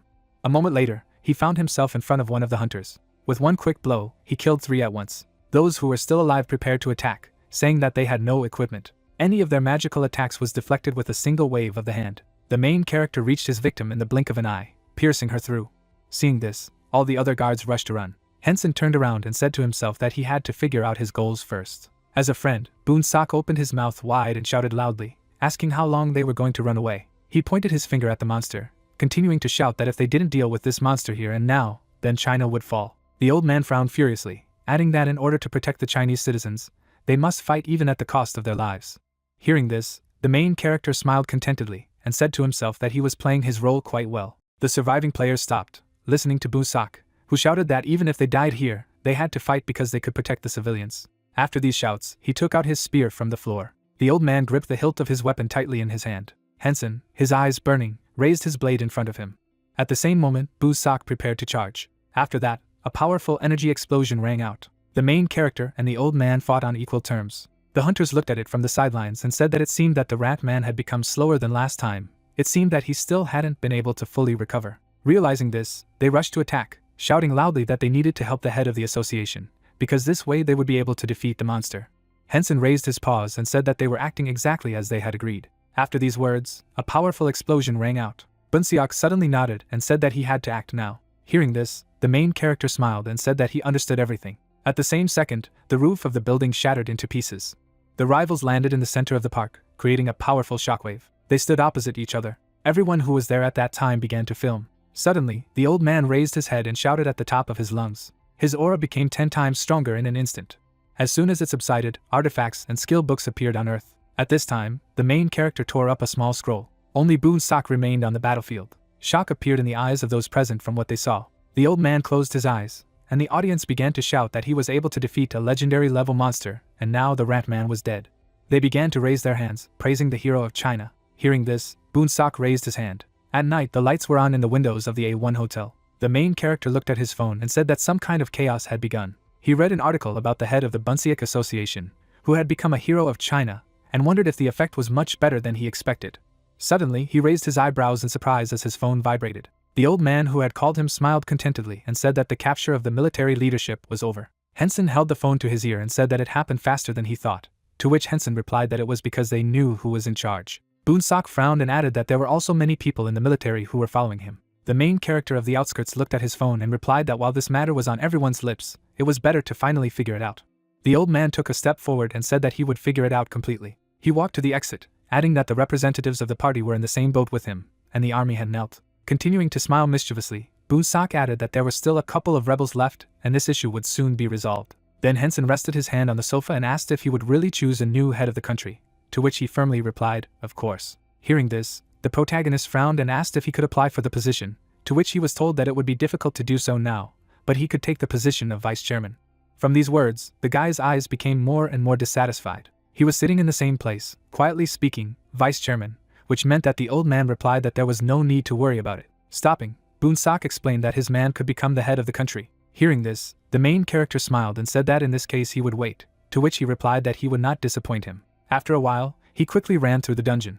A huge stone monster turned in his direction. At the same second, the main character kicked him hard. While in the air, he swung. In the next second, there was a madly powerful explosion. At this time, the partner of the main character rushed at the remaining monsters. She made fast and very strong blows. After that, the pile of stones collapsed to the ground. Henson raised his hand and said that he had become much stronger, but to reach the mythic level, he would have to hunt stronger monsters. After saying that, he imagined a powerful monster with glowing eyes. And while the guy was asking himself if he should go to Fukuoka, Lucia came up to him from behind and said that he had just become stronger than them. Then the main character returned and replied that it was all thanks to the points that she gave him. The girl came closer to him and explained that she just did what she had to do, to which he replied that she had also become stronger. Then Lucia raised her hand and exclaimed that it was all thanks to his favor. After that, Henson opened a shop. Putting his hand to his chin, he said that the skill books had not yet appeared, adding that there were very few legendary level skill books on sale. Lucia stood in front of her comrade and said that she thought that it was enough for today and it was time to return. Hearing this, the guy looked up at her and asked in surprise if they could hunt a little longer. Closing his eyes, he smiled and explained that he thought that if they spent another 3 hours, he would earn an achievement, to which she replied that if he did, he would break his daily routine. The girl stared at the main character, adding that it was better to do it tomorrow to catch even more monsters, and today she needed to rest a little. After listening to his partner, Henson raised his hand and said that in this case he should go back, after which he asked if he remembered correctly that it was Monday, to which she firmly replied yes. At the same second, the main character frowned and asked if it was true that the best romance was coming out today. The question shocked Lucia's eyes. She immediately looked away and, with a blush on her cheeks, replied that it was not because of the drama. Closing his eyes, the guy smiled and asked if he had said anything about it. A drop of cold sweat dripped down the girl's face. Suddenly she turned away, saying that she would go first, and the main character quietly said that she turned out to be very cute. In the night city there was a dungeon portal. Henson followed his partner, asking if he should invite Xianho for a drink. Suddenly he raised his eyebrows in surprise, because Yuna had written to him. She called him 3 times, after which she texted, asking when he planned to treat her, and then the main character remembered that he had completely forgotten about it. Less than a minute later, the girl put the phone to her ear, answering the call, and Henson immediately said that he saw her message and decided to call. Yuna looked ahead emotionlessly and said that his phone was turned off, so she sent a message. The guy then smiled broadly and explained that he was in a dungeon, after which he was asked if he was done with his retreat, to which he immediately replied, of course, adding that he didn't think China would act anytime soon. As he spoke, Lucia turned to look at him. Without opening his eyes, the main character suddenly asked when he would be able to treat her. Yuna, having received such a question, frowned slightly and firmly answered, "We can arrange it right now." Hearing such a harsh answer, Henson was a little confused, but agreed. When he finished the call, Lucia approached him and asked if it was Mrs. Yuna, to which he replied that most likely something had happened again. The girl silently looked at her comrade. After a while, a light burned brightly in the high tower. Yuna, dressed in beautiful clothes, smiled warmly and said that they hadn't seen each other for a long time. The main character put his hand behind his head in confusion and replied that this was true. They sat down opposite each other, and then the girl asked if he had been very busy lately. With her eyebrows knitted excitedly, she asked if his family members had come to their senses a little. Henson, having received such a question, smiled and answered yes, adding that it was possible because they had undergone a long course of rehabilitation and were now much better. There were exquisite dishes on the table. The guy was actively eating. His interlocutor, smiling warmly, gesticulated and explained something. After a while, all the food was eaten. The main character washed down food with water, but as soon as Yuna addressed him, he immediately put the mug on the table. At the same second, the guy frowned. The girl stared at him intently and firmly said that the 6th legendary level monster had appeared today. Hearing this, the main character raised his eyebrows in surprise and asked in which country, to which she replied, in the United States. A drop of cold sweat appeared on Henson's face, and he asked in confusion why she had contacted him. Keeping her hands folded on her legs, the girl replied that they wanted him to come to the United States. After these words, they looked at each other in silence. After a short pause, the main character tensely knitted his eyebrows and asked why it was him all of a sudden. Yuna kept her eyes on him, replying that they've actually been wanting to take him over for a very long time, adding that they've contacted them through the UN. There was no emotion on her face when she said that it was almost the same as if the United States had appealed directly. Henson listened to his companion in silence. A few seconds later, without lowering his eyes, he asked to be told everything in detail. Yuna, looking straight into his eyes, hesitated a little. Some time ago, a man was walking towards Yuna's office. 3 men stood in front of her table. Seeing this, the girl raised her eyebrows in surprise. They put a photo of the main character on her table. Jason frowned silently. Currently, the protagonist was sitting across from Yuna. He pointed his finger at himself in surprise and asked if it was she who was asked to be sent directly from the United States. Looking down, Yuna replied that it was so, adding that it was difficult to formally refuse. She drank some water and continued that they were allies after all, and that they had a Korean-American mutual defense treaty. Henson, without lowering his hand, suddenly asked if it was true that he was a civilian, not a military man. Then his interlocutor put the mug on the table and replied that that was why they arranged this meeting. She looked up at the guy and said that she had been instructed to convince him properly and make sure that he did not succumb to the persuasion of the United States. Hearing this, the main character frowned tensely. He continued to sit in the same place when he suddenly said that the association seemed to be in a very delicate situation, to which his interlocutor replied that she was grateful to him for understanding this. Suddenly, a snide smile appeared on the guy's face. Closing his eyes, he raised his hand and asked if it was true that this did not mean that he had to comply with the association's request. Besides, this task of fighting a legendary monster could be very dangerous. Yuna lowered her head slightly and replied that it was true, so the association had prepared a decent compensation. Hearing this, the protagonist frowned and asked what it was, to which she replied that first they had to change the distribution of the income from the magic stones 100% to him. Hearing this, the boy's expression changed dramatically, and he said in confusion that it turned out that he could have just taken everything for himself before, after which Yuna said that they would also provide him with personal tax benefits. Hearing this, the main character did not take his eyes off the interlocutor and asked if he was not receiving them now, to which she replied that he was now receiving them because he was listed under the auspices of the association. She smiled and added that if he left, they would also disappear, to which he replied that this meant that they were proposing to remove the conditionality of these benefits. After these words, the smile disappeared from the girl's face, and she said that he was somehow indifferent, to which the guy replied that he was going to renew his contract with the association anyway. Hearing this, Yuna smiled broadly and said that she was very pleased to hear these words, after which Henson asked if that was all they had to offer, if there was nothing special. Upon receiving such a question, the girl raised her hand and laughed. Then she folded her arms over her chest and replied that she and the chairman had actually thought about it for a long time and had not found anything that they could offer him personally. The main character, hearing this, smiled mischievously and told her to reveal her real cards, to which she replied that in fact the initiative, in this case, came from the government. She introduced the serious Sonin and added that the head of the association had asked the government for help, and then the government decided to generously offer a map of the ownership of the dungeon. This solution was proposed by the chairman with a raised hand. As soon as the protagonist heard this, he raised his eyebrows in surprise and asked if the ownership of the dungeon could be. All dungeons belong to the state, and so far no organization or individual has been able to privatize the dungeon. Even the largest corporations in the country were no exception. They only circumvented the law in order to use them as personal. Yuna continued to keep her hands folded over her chest, explaining that the government had decided to transfer ownership of one dungeon of his choice to him completely and irrevocably. Placing her hands on the table, she added that he could hunt it alone if he wanted, and if he wanted, he could open the entrance to other players and collect the entrance fee, and the government would not interfere. The main character, listening to this, frowned tensely. Suddenly he put out 3 fingers and said that one was not enough, adding that he wanted 3 at once. Hearing this, Yuna knitted her eyebrows in frustration and explained that she could hardly even make up her mind for one state. She spread her hand to the side and asked if the guy knew how much the annual profit from the entrance tickets to the hero rank dungeon was bringing, adding that it was more than the annual income of the average company. Henson, looking at her, smiled and said that in that case, he required a dungeon of hero rank and 2 ranks of rarity. From these words, a blush appeared on the girl's face, and she firmly replied that this would not work. There was an empty mug on the table. Yuna frowned and said that she could only offer 1 heroic and 1 rare, and that was the final offer. There was a certain cunning in the eyes of the main character. He suddenly folded his hands on his chest and exclaimed that he was ready to make a concession. In response, Yuna folded her arms over her chest and quietly asked what concession was there. Suddenly, surprise appeared in her eyes when her interlocutor said that she should also terminate the contract. Henson smiled broadly with his eyes closed, adding that perhaps the government would give her a dungeon too. Folding her hands on the table, she replied that if the United States wanted her as badly as it wanted him, then perhaps it would be possible, but it was not. Closing her eyes, she folded her arms again and added that in any case he had decided to fly to the United States, to which he firmly replied, "Of course." Yuna looked at him with a smile, saying that even if the U.S. coaxed him sweetly, he should never give in and definitely return to them. Putting his hand on the back of his head, Henson replied that he would do just that, adding that once he got the dungeon, he couldn't just move to the United States. Closing his eyes, he smiled broadly and asked what kind of legendary monster had appeared in the United States, adding that nothing had been written about him on the internet yet. The smile immediately disappeared from the girl's face, and she replied that they say that it is a 9-headed hydra. Continuing to sit in the same place, the guy said, "A snake type," so his interlocutor replied that judging by the classification, everything is exactly like that. Smiling contentedly, the main character said to himself that it was good, because it was already a benefit to just go there, and then they also gave the right to the dungeon.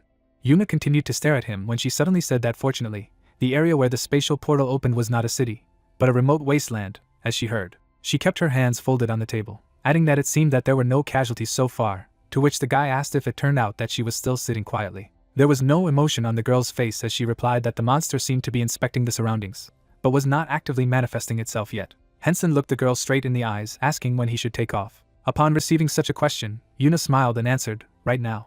At that time, there was a helicopter on the building. After a while, clouds floated across the blue sky. The rays of the sun illuminated the tall buildings. Shock appeared in the eyes of the main character, and he said that he had finally set foot on U.S. soil. A man stood in front of him and thanked him for responding to the request of the U.S. government. 2 more people were also standing next to him. Offering his hand to his chest, the man said that he would accompany him, and all this time he could address him simply as Dave. Henson shook the man's hand and said that he was pleased to meet him, to which he said that he would take him to the headquarters for the fight against the Hydra. There were a lot of people on the territory of the headquarters. The main character followed Dave. He saw a lot of players and said to himself that there were too many of them here. Shifting his gaze to the side, He added that they say that this is the most powerful country in the world in terms of raids, and it seems that these are not empty words. Not far ahead were two massive doors. William, the head of the Hydra fighting headquarters, smiled and said that he was very happy to meet a legendary rank monster hunter, adding that it was an honor for them. The protagonist stretched out his hand and thanked him for the warm welcome, after which the man said that in the United States they had not yet raided against monsters of legendary rank. William kept his eyes on the guest, adding that this was why they would need his guidance and help. Henson smiled and said that he would try to help with all his might. After these words, the men laughed and said that since he was here, it seemed that the raiding for the Hydra would pass calmly and without incident. The main character was looking at his interlocutors, when suddenly asked when the raid was planned to start. Raising one eyebrow, William replied, "Tomorrow at noon." Graphs were open on the monitors, and the man explained that the raid would begin with artillery shelling of the army, adding that if the Hydra suddenly changed its route, events could begin earlier than planned. As he spoke, he gesticulated vigorously with his hands. When they had finished, they both stopped. The protagonist raised his eyebrows in surprise and asked which squad he would be attached to which he replied, "To the First Strike Squad." William, closing his eyes, smiled broadly and explained that this team had gathered the best rankers in the United States. Raising his hand, he added that it was late today, so he should go and have a good rest, and in the morning he could briefly get to know the others. Henson looked at his interlocutor with surprise in his eyes, asking if it was not worth working with the team in advance. Then the man, winking with one eye, replied that although he was listed in the first squad, he had a free role, so he could act in battle at his own discretion. In the hotel, almost all the rooms were lighted. There was a suitcase next to the bed, and the main character said that it started at noon, which meant that there was little time left. As he spoke, he was standing in the middle of the room. The system screen was open in front of him, and the guy was saying that he would be done with it tonight. At the same time, at the very top of the tall building, the light was burning in the windows. The dark-skinned man frowned and asked if he had exalted the protagonist too much. William, closing his eyes, smiled and asked if it was not an order from his superiors, adding that he was quite worthy of such words. The man stood in front of his desk, saying that anyone might think that he had single-handedly killed all the legendary orcs, to which he asked if he hadn't made the most contribution, to which he immediately replied that it was true, but still. But before he could finish, William looked at him and said that he shouldn't bother with too much. Frowning, the man firmly said that their task was to make the best possible impression on the main character, and he should cast aside doubts, and just complete the task as expected. Suddenly, entering the office, someone slammed the door loudly. A man with long blonde hair emanated a powerful magical energy. The commander of the First Strike Squad, number 1 in the rating of US players, smiled mischievously and asked what he could say about that snot. Out of the corner of his eye, William looked at the man and asked back how he knew, adding that he was just doing everything to make him feel comfortable on orders from above. Number 1 in the US player rankings tilted his head and said that he was interested in how well he would perform tomorrow. William smiled and said that perhaps he would be the best. The man suddenly narrowed his eyes. Suddenly, he showed his aura again and said that if the legendary orcs appeared in the United States, they would be destroyed the first time, and they would not have to attack twice, as in Korea. Hearing this, William frowned and said that they would find out when they opened the lid, and tomorrow he shouldn't be rude, he just had to behave normally. Folding his hands, he added that he shouldn't even think about calling him a snot, to which he replied that he understood everything about the instructions, so he didn't have to worry. Suddenly, shock appeared in his eyes as the sound of a siren sounded. William immediately shifted his gaze to the side and shouted at the top of his lungs, ordering the immediate introduction of full combat readiness. There was not a single star in the night sky, and a siren sounded throughout the headquarters. 5 minutes ago, the main character was right in front of the Hydra. He held a small piece of paper in his hand and said that everything was going according to plan. After these words, he tore up the paper. A doppelganger was left in his room with the doppelganger's requiem item to replace it. Changing his appearance to a goblin, Henson smiled madly and said that he now had the perfect alibi, so he needed to capture the monster as soon as possible. The blade of his blade was imbued with powerful magical energy. Suddenly the guy abruptly took off. He struck a precise and powerful blow to the Hydra's neck. The monster immediately jumped up, screaming loudly. The main character jumped to the ground, leaving his blade in the monster's neck. Blue blood splashed in all directions. Suddenly, the guy created a huge magic hand in front of him. Using the dragon's blood, he attacked the Hydra. In terrible pain, the monster opened its mouth and screamed loudly. The goblin, looking at this, was smiling madly. His sword grew larger at this time. A notification suddenly appeared in front of Henson, informing him that the bound item, the Dragon Blood Blade, had been upgraded to a unique legendary rank, and the Blood and Steel passive had also been upgraded to a unique legendary rank. The main character's hands were filled with powerful magical energy. His eyes burned brightly as he said that it seemed that his regeneration was also extremely fast. And as soon as he said that, the Hydra rushed to attack. 2 huge heads hit the ground at high speed. At the same moment, a powerful explosion rang out. Henson landed on the ground.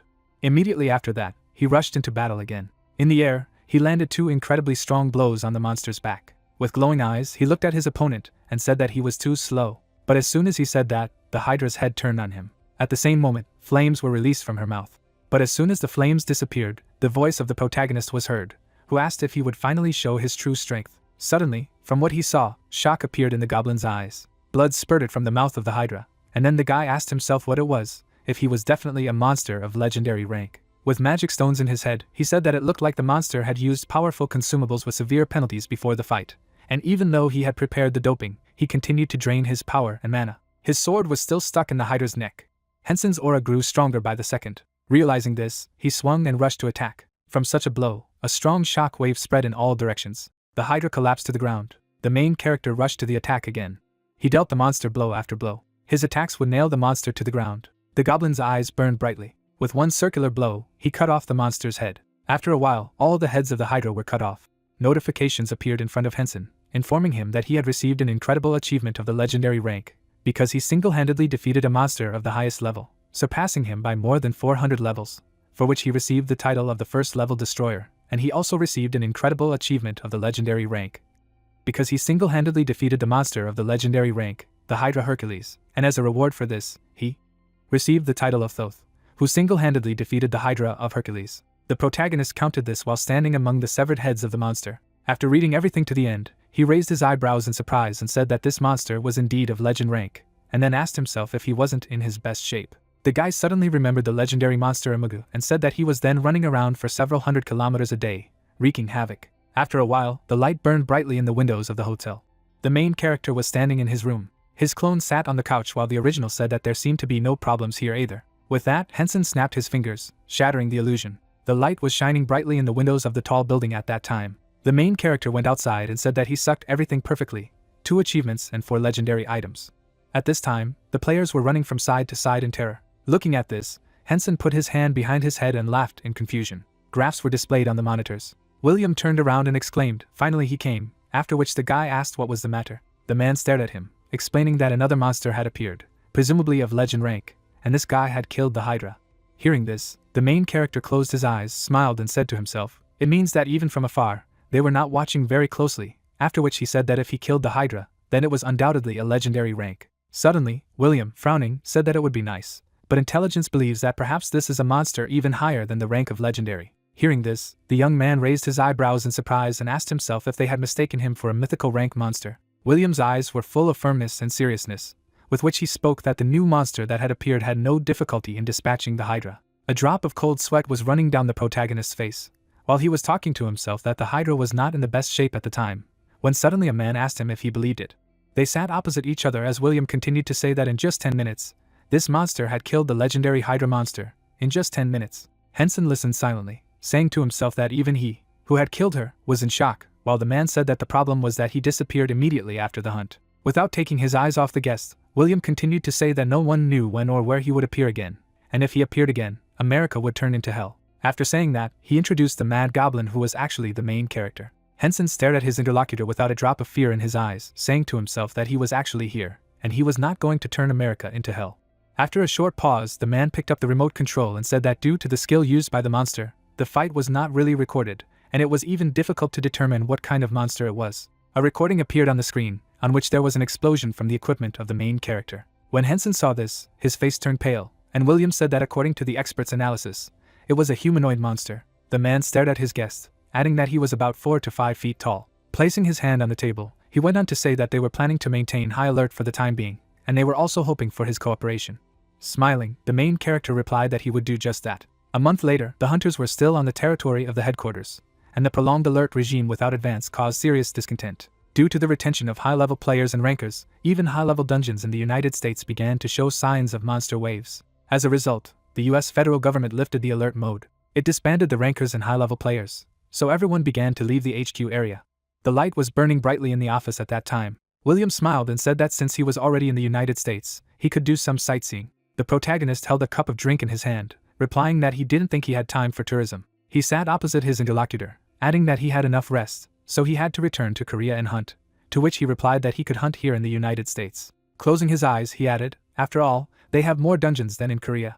Raising his eyebrows in surprise, the guy said that he did not think there was a need for this, when suddenly his interlocutor said that they would exempt him from taxes, as in Korea. William stared at the guest, adding that until the situation was fully resolved, he should stay in the United States for a little longer, and all expenses for the duration of the stay would be covered by the US federal government. The main character listened to the man with his mouth open in surprise. Without getting up from his seat, he suddenly asked if the Korean government would agree to this, to which the Korean government replied that they had already received permission from the Korean government. William frowned, adding that since the Hydra disappeared, the threat from monsters had not yet been completely eliminated.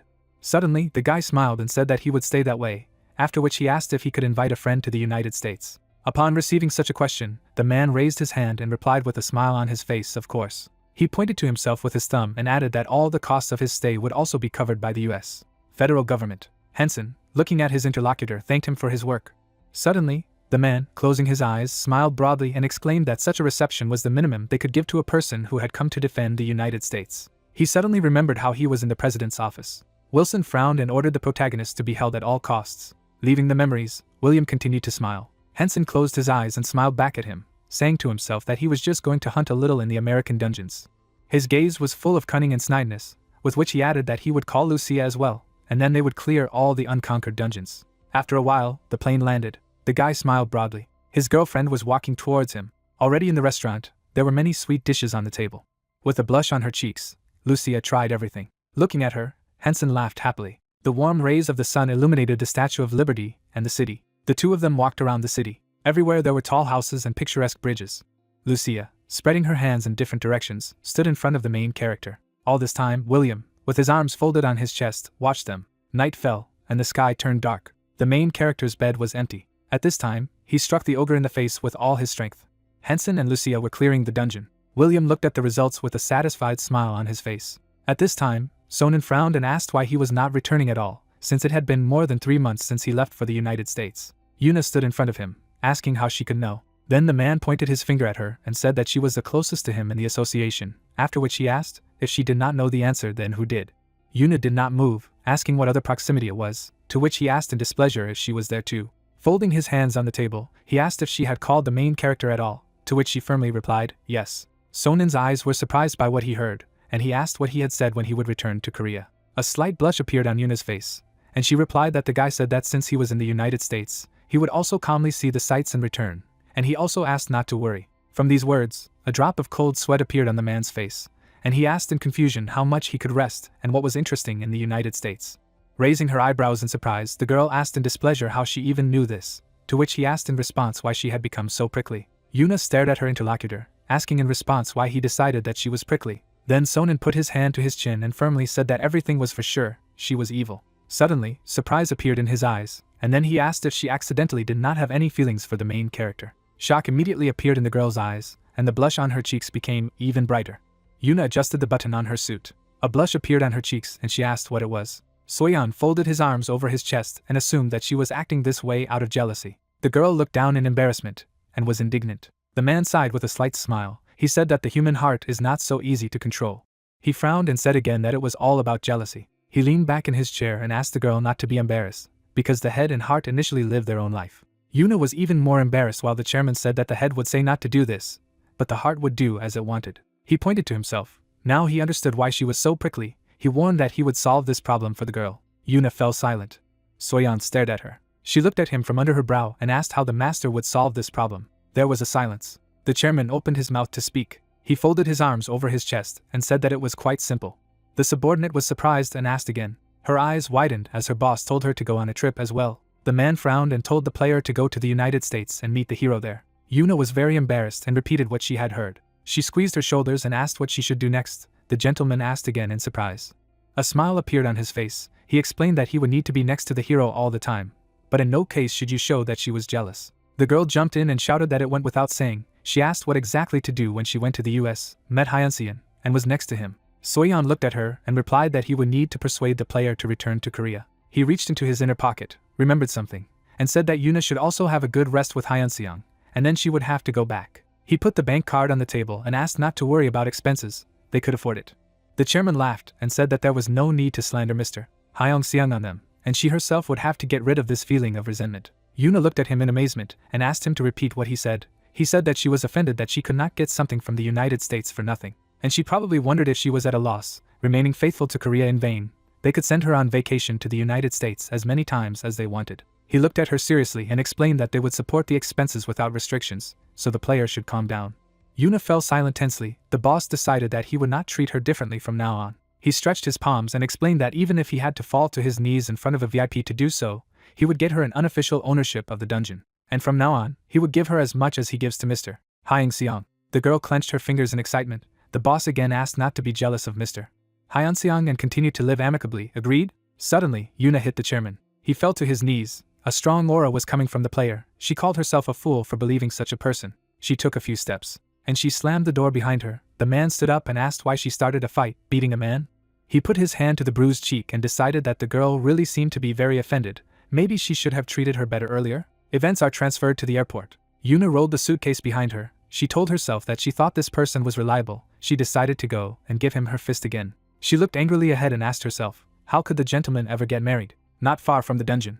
Hyun-sung walked over to Lucia, and she asked what had happened. The guy looked at her in surprise and passed on the news that Mrs. Yuna was coming to their country. The partner turned to him and noted that the association was acting quite assertively. Apparently they felt alarmed by his actions. The hero smiled and said that it was not surprising.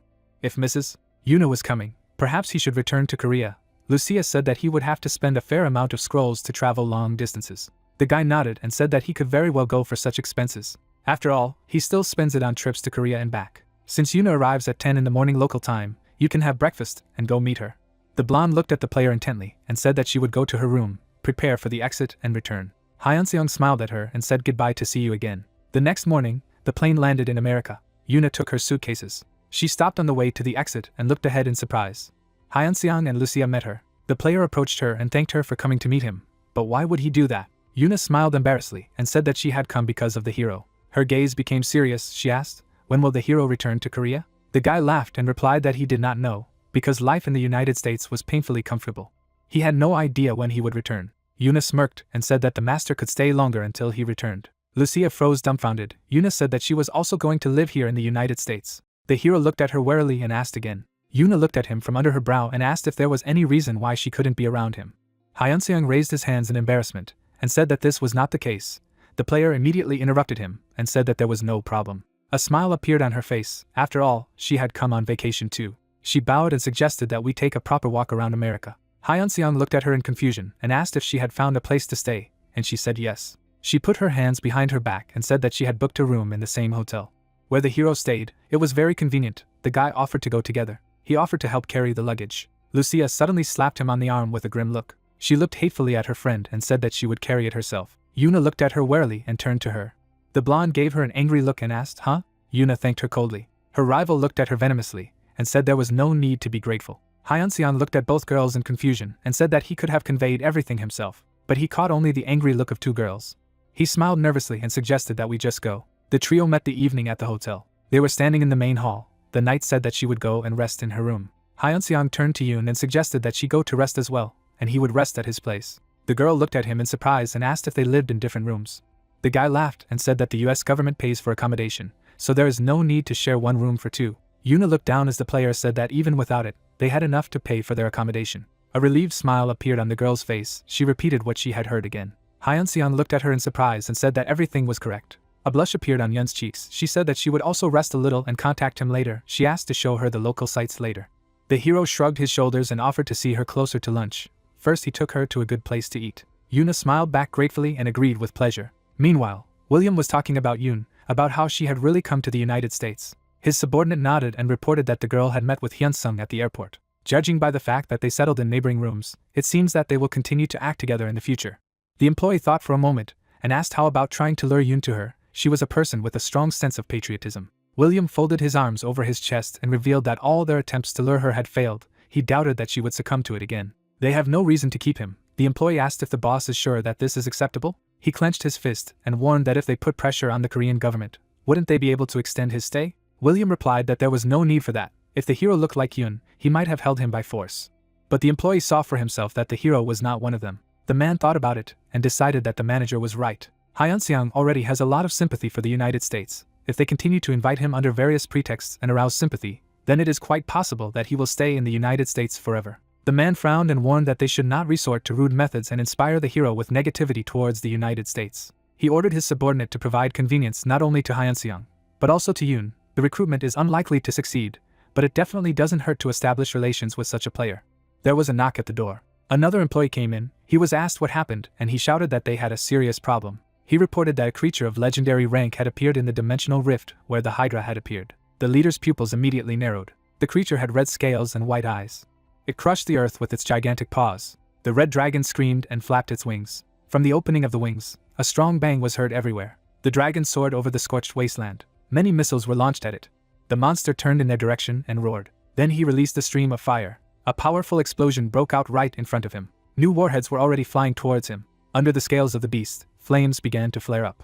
Several explosions thundered on his body. The monster screamed. Events began to approach settlements. People ran out into the street in panic. A huge dragon flew over their houses and burned everything.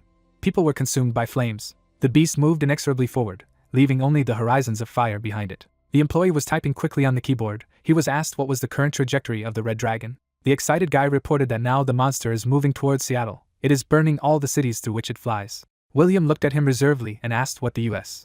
Army's response was. If it was having an effect, it didn't seem to be able to inflict any tangible damage on him. The man furrowed his eyebrows and cursed. He asked if the players were collected. The group was already on the spot. Preparations for the meeting were carried out quickly. They could already see wings on the horizon. The dragon flew high above the clouds and began to descend. The speed of its flight was not too high.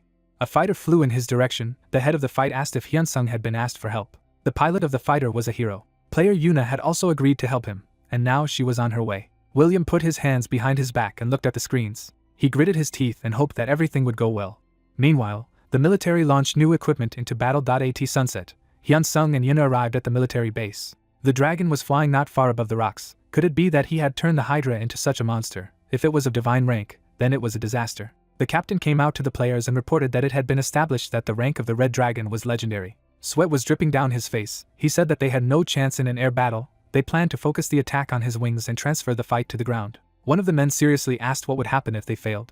The captain frowned and warned that if they failed, they would try to lure him to the ground and attack there. They would have to hope that the provocative skills would work. The tanks nodded silently. Everyone prepared their weapons for battle. Hyunseong silently watched them from the sidelines. The dragon was approaching the base. A massive rocket fire was being fired at it. Someone asked if they still couldn't damage it.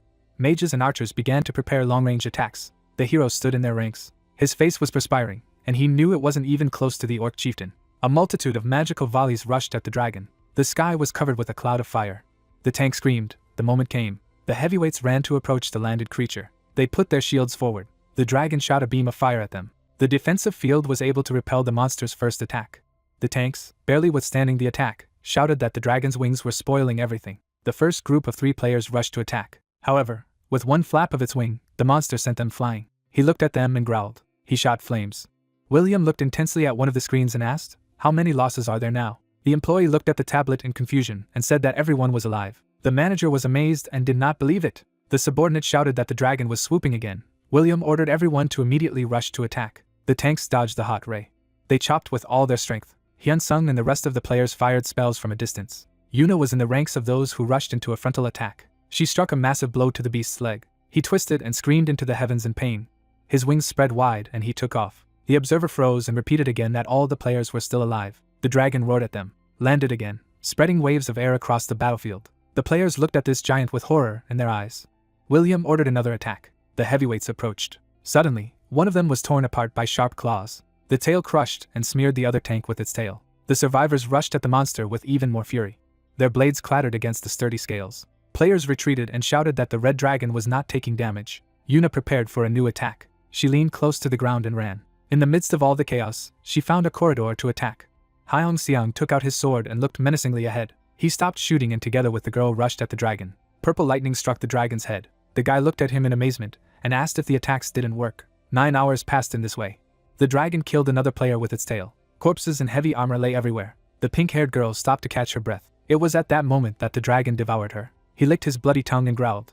Exhausted, William cursed again. The evacuation of Seattle and the surrounding area was completed at that moment. He turned to the players and said that he allowed the entrance. He declared further losses pointless. Hyunsung gritted his teeth and cursed. The order came for everyone to retreat. At that moment, the dragon threw its head back to the sky and screamed. Several hours passed. The leader of the assembly declared a national emergency. All the players turned around in fright and looked at each other. William looked sternly at the supervisor and asked for more explanation. The representative of the state said that all this enormous magical power is used solely for the sake of protection. Fire breath seems to be the only means for a ranged attack.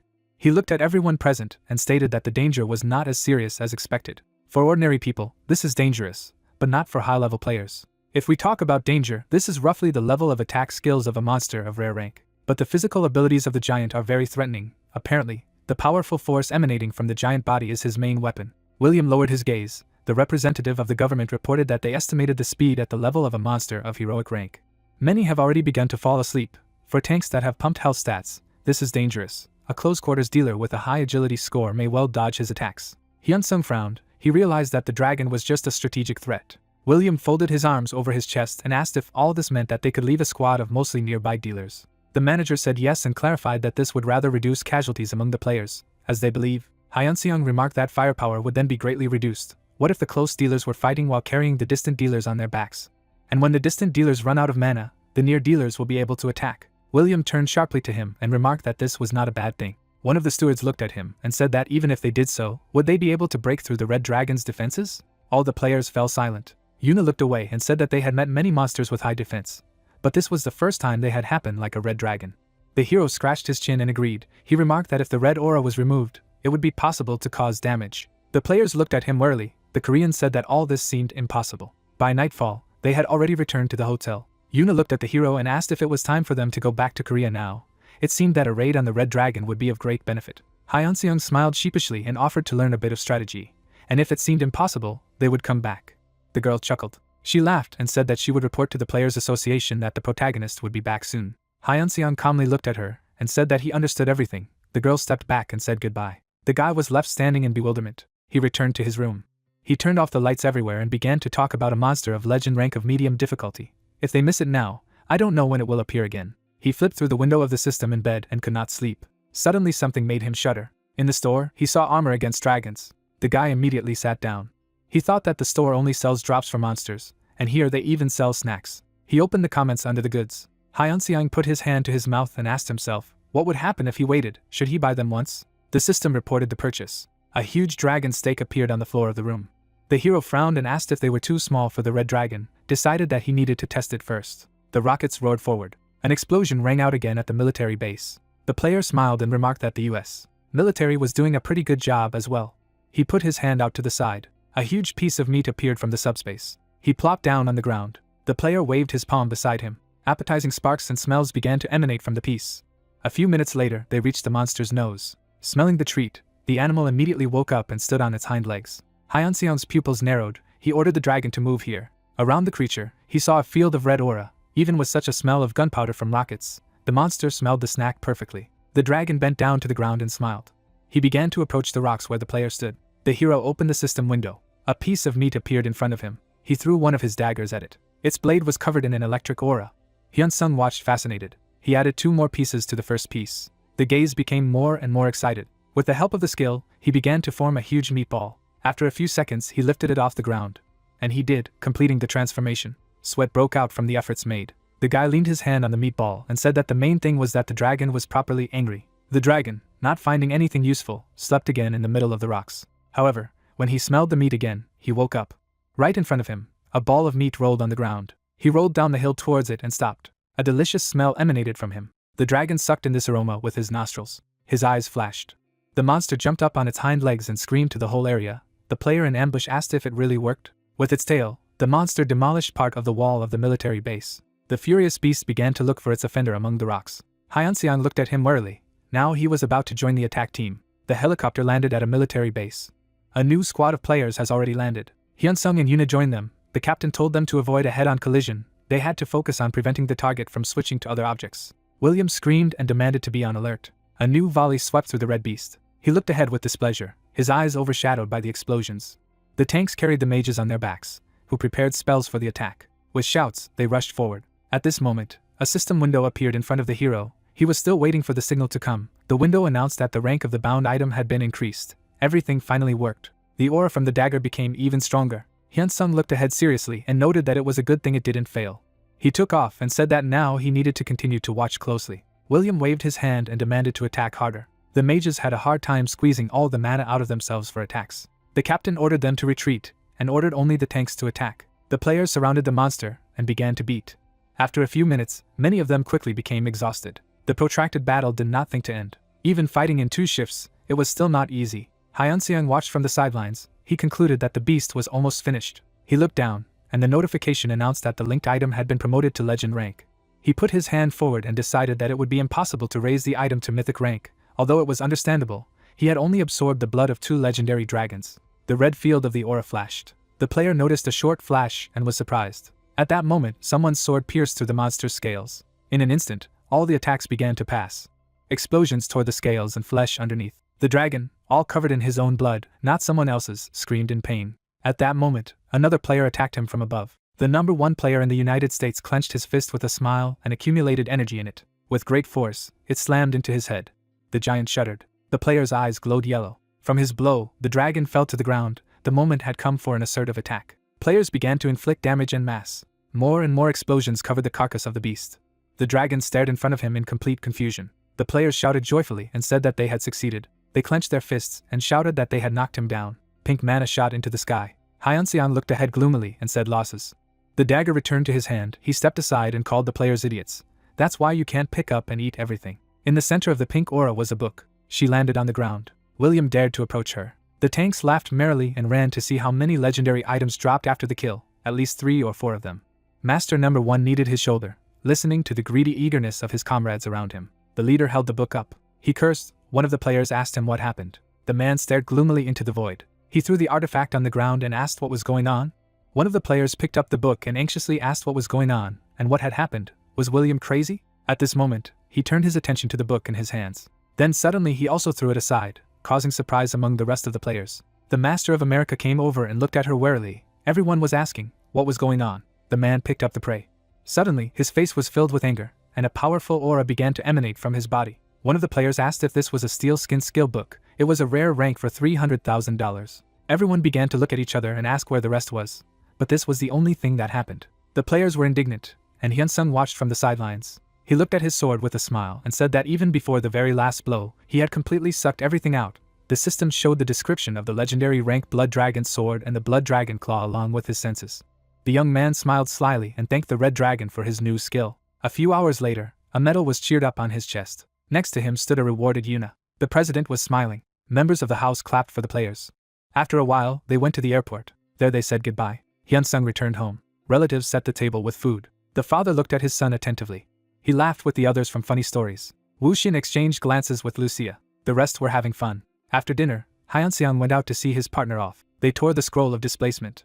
They moved to the roof of one of the buildings in another place. The hero looked at the sunset and said that he was sorry for the time spent on the plane. The girl stood next to me and said that it was so, and time and points were too valuable to be wasted. The guy laughed and said that one move cost 20 billion points. But what can you do? His partner looked at him carefully.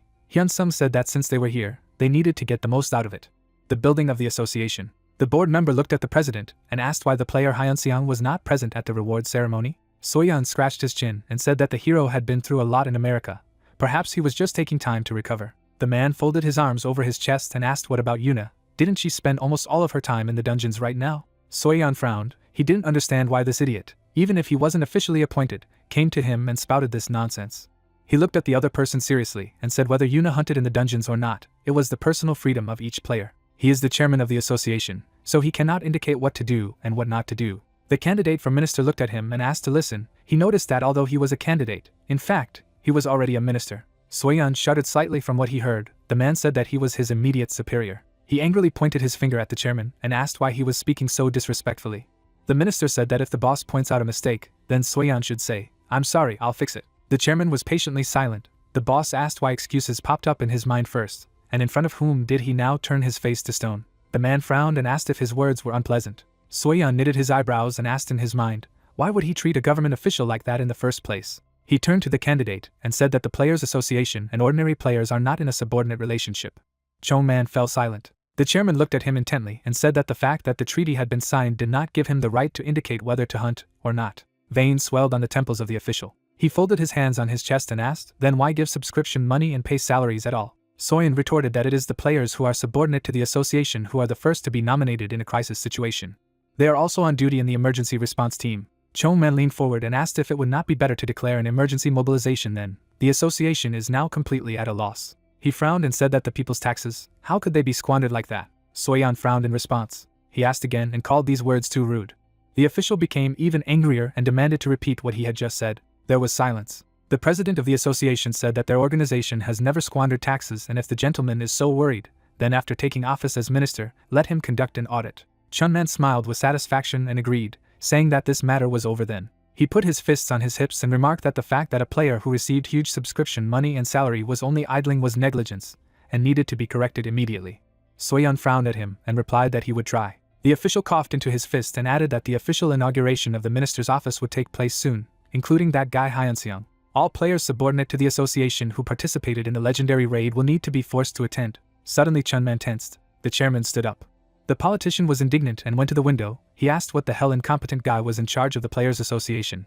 When the minister orders, you just need to answer, I'll do it, Mr. Minister. Soyeon glared at his interlocutor's back. He turned around and left his office. A few days later, Soyeon was sitting in his office. He asked on the phone why the budget was cut this time. He was told that the state budget was insufficient. The president shouted, asking if the budget that their country is executing in a year is really so insufficient, and were the funds being executed now not already approved last year? The man froze. The phone replied that the budget had not been cut. There was just not enough money now, so they postponed. The president tensed up and shouted, asking if these were really reasonable words. He was again told that the state budget was insufficient. A secretary came to him and said that the gentleman had something to see. She showed the video on the social network. Meanwhile, there was an active raid in the dungeon. The dark bug humanoids gathered in a large group. Hyun-seong and Lucia were their opponents. The hero said that a little more and they would move to Canada. One of the monsters shrieked. Lucia rammed him with her shield. She turned sharply, and with a wide blow, she cut through a small group of monsters. At that moment, the guy jumped to the ceiling of the cave. He landed and used an explosive move. The system reported the available achievement in the form of a legendary rank. Lucia approached her master, putting the sword behind her back. He told her about the achievement. The girl reported that she was also finished. A new portal has opened. When the couple went out into the real world, the guy froze and was surprised. He looked intensely at the alert and told his partner that the members of the Red Cross were asking if it was possible to terminate the agreement with the Players Association. The girl looked at him warily and asked if it was because they were not paying attention. The hero agreed that they were ignoring them. Everyone developed quickly on their own. He decided that there was another reason. Hyun-seong looked ahead and said that they needed to go to Korea and figure it out. On the way back, the hero ran into March. He began to communicate with his acquaintance. He asked in surprise if the funding had been delayed for more than a month. He held out the phone forward, and the salary from the association had not been received for 2 months. Hyun-seong decided to make a call. Yuna answered him. The guy introduced himself. A blush appeared on the girl's cheeks, but the hero said that the salary for 2 months had not been received. The girl looked ahead and said that some unpleasant things had happened. Hyun-seong asked if she could find out what happened. Yuna threw up her hands and said that it was inconvenient to talk about it on the phone. It was better to meet and talk in person. The guy nodded and agreed to do so. The couple met in a coffee shop. He smiled and said that they had not seen each other for a long time. Yuna looked at him embarrassedly and agreed. The guy asked why this suddenly happened. He heard that members of the Red Cross have also not received salaries for a month, and the support also stopped. Yuna chuckled, looked away, and asked if the hero knew that the power had changed. Hyun-seong looked at his girlfriend carefully, and said that he also voted. It seems that the new government wants to reduce the association of players. Hyun-seong flinched and asked what did this all mean. Yoon looked at him and revealed that government subsidies had been drastically reduced, to the point that it was difficult to maintain the current scale. At first, they thought that this was the arbitrariness of the new minister, but it was not so. At the government level, the Players Association is under all-round pressure. Subsidy cuts, player association audits and articles attacking the association appear every day. The hero looked at his girlfriend dumbfounded and asked if the government had gone crazy. Yuna had also thought so from the beginning. He looked away and explained that they had a clear goal and they were attacking. The guy asked, "What is this clear goal?" Yuna looked at him seriously and replied that this goal was to reduce the scope of the association and drain personnel. Hyun-seong looked at her indignantly and asked if this was their goal, and she said they weren't crazy. Yuna clenched her fist and clarified that these were only her assumptions, but she thought that there were illegal deals between the current government and large corporations. The player was surprised again and asked to clarify. Yuna suddenly asked which group would benefit the most if the association was reduced or disappeared. A sweat appeared on the guy's face. He replied that these would be large guilds. The girl nodded. Isn't this a complete privatization of a state-owned enterprise? Yuna thought that it could be considered so. The hero asked, will the people really tolerate this? What else is the opposition doing? The player said that public opinion is divided in half. The people, who have understood the government's intentions, are really protesting. But the opinion that the Players Association needs to be reformed is also quite strong.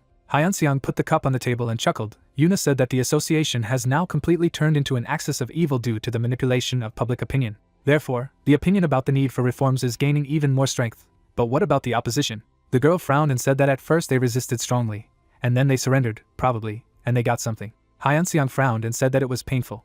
In fact, due to the damage done during the Orsish raid, public opinion is very bad, and although it is said that the people admire the players, They are considered a privileged class, and quite a few citizens do not like them. After a while, the guy went on. He walked slowly through the park. Someone called out to him, and he stopped. The hero looked ahead and asked if it was necessary to save the Players Association. He put his hand to his mouth and asked himself, can he just eat it? Hyunseong made a call to Bunseok, and he replied that they would be able to provide support. The hero smiled and said that he would finish the business and contact him. The conversation was over. The player stretched out his legs. He sat in his office and wondered, did he know that China had more resources? Or did local corporations have more resources? Although even if all their companies unite, it is unlikely that this will be enough. His eyes swept around the room and noticed something. Yuna called him anxiously. She asked if Hyunseong didn't say that he perfectly understood the inner workings of the association. Was it really worth terminating the contract so suddenly? Hyunseong smiled and calmly replied that he understood the situation in association, but he couldn't wait forever. Yuna snuggled into her chair and agreed she had nothing to say. The hero changed the subject and remembered that the gate control department had literally grabbed him and would not let go. He had heard that Lady Yuna had also become their priority target. Yuna calmly added that she receives tons of offers for scouting. They are just trying to lure her away. The guy leaned back and asked if his girlfriend had refused everyone, and the answer was, of course.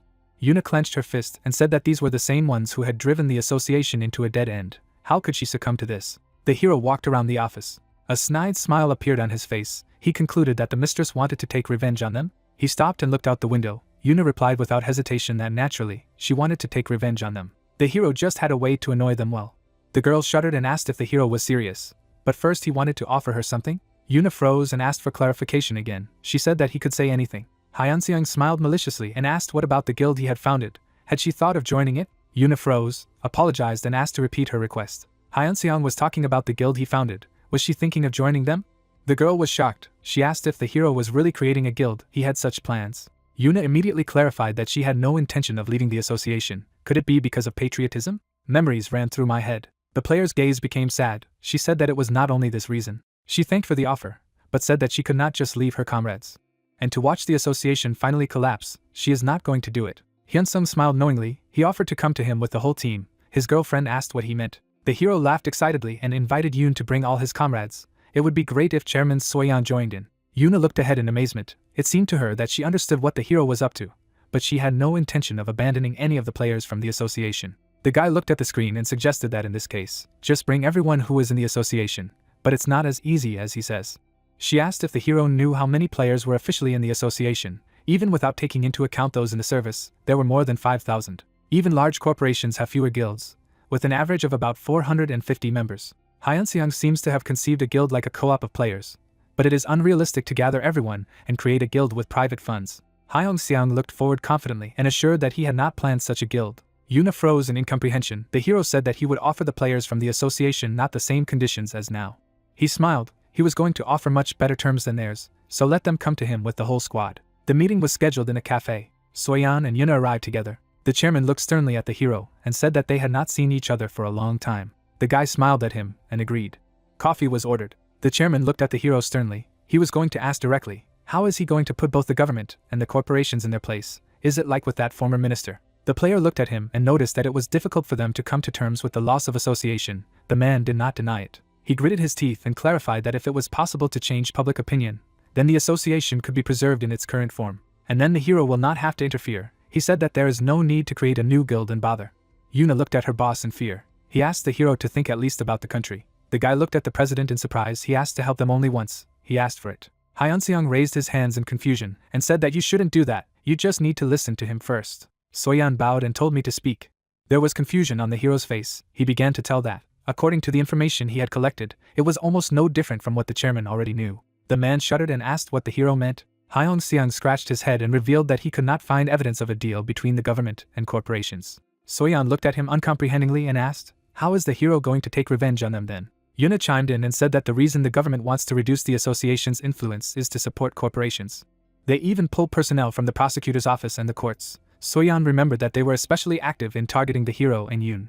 Hyunseong smiled slyly and asked what would happen if it all fell through. If the association gets out of the control of the government and becomes a private guild run individually, wouldn't this be a blow to both the government and corporations? They would just change the sign and enter with the same composition. The man looked at the young man curiously and asked if it was possible. But even if it was possible, he was against it. His fist clenched tightly. The man said that the private guild would only act for profit. It would not be able to make decisions to the detriment of itself, even for the sake of the future of the country. Hyun-sung frowned and asked if the organization, even if it was state-owned, wasn't the same. The gate control department was a separate topic altogether. The guy threw up his hands and said that even in subordinate structures, such as dungeon management and player management, corruption is flourishing, isn't it? Hyun-seung apologized for his frankness, and said that the Players Association is the same story. Soyeon frowned. He could not argue with this, but he believed that the benefits outweigh the benefits, and corruption must be fought step by step. Hyun-seung frowned and noticed that this problem was growing more and more. Was it even real? The man fell silent. The guy smiled and said that if he, the chairman, joined the guild he was creating, he would hand over the position of guild master to him. Yuna shuddered. The hero promised to give her the post of deputy. The hero was sure. He knew that the level of trust of the players in the chairman and in Mrs. Yuna was very high. The two looked at each other, but if they both decided to refuse, he could retreat himself. Therefore, he smiled and added that the management of the guild would also be completely in their hands. If they wanted, they could create reserve troops. Yuna looked at him in surprise. If they wanted, they would support the novice players to cultivate personnel for the country, and he would not interfere at all. Soyeon looked at the player intently and asked if he was serious, and he replied of course. The man dropped his hands and asked if the hero really thought it was possible, if he knew how much the annual budget of the Players Association was. The guy smiled. He was sure that the amount was impressive, just old investments were large, but he did not expect losses. He took the cup and asked if the chairman knew that he had been to the United States. He had a lot of people willing to invest. Hyun-seung smiled again. If he officially announced that he was starting a guild, he thought he would raise 30 trillion won right away. Soyeon froze in amazement at what he heard. There was silence at the table. The president's face was perspiring. He agreed that this was a very large amount. The hero smiled. He thought that this was more than enough. Does the master really think that this will not be enough? Soyeon looked at him and said that this is, of course, a lot of money, but such an amount cannot be called something supernatural either. Only high-level players who are directly in the association of more than 500 people. The contract advance alone would cost 30 billion won per person, and it would take 15 trillion won to pay the advance to high-level players alone. You also need to take into account their annual salaries, and if you add to this the advance and monthly payments to mid-level and low-level players, 30 trillion is a rather limited budget. Hyun-sung nodded. Now he understood why the chairman said that this money was not enough. He looked at him confidently, and said that he must not have been clear enough. He wasn't talking about 30 trillion won. Soyeon looked at him questioningly. The hero explained that he meant moaning dollars. After the appearance of dimensional gates and monsters, the world changed rapidly. The US government, taking advantage of the situation, issued the Moon dollar, a currency backed by magic stones. This was done to circumvent the federal system issuing dollars. After the introduction of the Moon dollar, the position of the ordinary dollar weakened significantly. As a result, in the international arena, preference began to be given to the moaning dollar. Soyeon frowned and asked again. The player explained that the investors he was working with were foreigners, and if you recalculate in won, it will be about 300 trillion won. He looked intently at the man and decided that such an amount would fully satisfy the wishes of the master. The man looked at the shocked subordinate. The guy asked why they were silent. Was it still not enough? The chairman leaned on the table and asked if Hyun-sung was sure that investors would actually invest that much in them. The hero dialed the call on the phone. He smiled and said that he was going to set up his own guild. Could they transfer the promised investment right now? Yuna's eyes bulged as her friend called out the account number. He said that he would send them the invoice of an investment company in his name in a message. The guy smiled casually. The couple stared at him silently. Hyun-seung paused, looked at the screen, and said that approximately 30 trillion grown dollars had been received. Soyeon jumped up and asked in amazement, could it be true? The guy showed him the score. The man, all sweating, was convinced with his own eyes. He handed Yoon's phone and said that Hyun-sung really wasn't joking. The player cheerfully folded his arms over his chest and asked if he really looked like a person who would lie in front of such respected people. The gentleman scratched his cheek in confusion. He tried to justify himself, saying that the amount was too large to take his word for it. To be honest, he still doubted whether this was a fake bank offer. The hero smiled at him and assured him that the gentleman could have no doubts. Soyeon said there was a point he wanted to clarify. The player said they could ask anything. The man leaned forward and asked, wouldn't the investors who had invested such an amount in them try to interfere with the guild's management? Hyun-sung laughed and said that they couldn't. They had already transferred the money. So what reason did they have to interfere? The main thing for them is that the guild gets on the rails and brings a stable profit. It will be enough for them. Soyeon was wary and asked if they decided to take their investment back, to which the guy replied that this was also out of the question. The contract clearly states that no interference in management and unilateral withdrawal of investments is possible. Soyeon wondered if everything burned out, would they want to squeeze the hero in a vice? Could it be that the US government was behind everything? He understood that in this case, they simply had to establish the work of the guild. In no case would they lose this investment. He clenched his fist tightly and told himself that they couldn't afford to let the Americans take the hero. He looked at the guy and decided that he was completely hooked. He asked if they could convince the players working directly with the association. Soyeon looked at him seriously and replied that of course, it wouldn't be easy to convince everyone, but most of them were quite realistic. Hyun-seung smiled, held out his hand, and suggested that they start, and that's what they would do. There were several folded papers on the table. Chongman said that Soyan gave up anyway in the end. Why did he delay at all? He smiled. No matter how you look at it, lifting the restrictions was the right decision. A shadow fell on his face. The official did not think that even the president would give up, and even faster than he expected. He looked ahead and asked if Soyan really thought it would be hard anymore. After all, the players just wanted to hunt in dungeons and bring magic stones. The politician looked angrily at the phone, continuing to be angry with the chairman. He made a call. The old man answered and smiled, asked how the minister was doing. Was everything all right? The official smiled and revealed that Hyun-sung and Yuna had terminated their contract with the Players Association. The man smiled and asked if it was really true. Chunman said that this is exactly so. By this he fulfilled all his past promises. The old man laughed and said that all this was possible only thanks to the minister. He promised to thank him. The man laughed mischievously and said that there was no need for this. So he called all his acquaintances and shared this news. Chunman stretched contentedly in his chair and laughed. He looked around and asked, "How much does it all cost?" He looked at the screen. He received an unknown call. Hyun-kuk dialed him. The minister asked him discontentedly what had happened, since he was calling him again.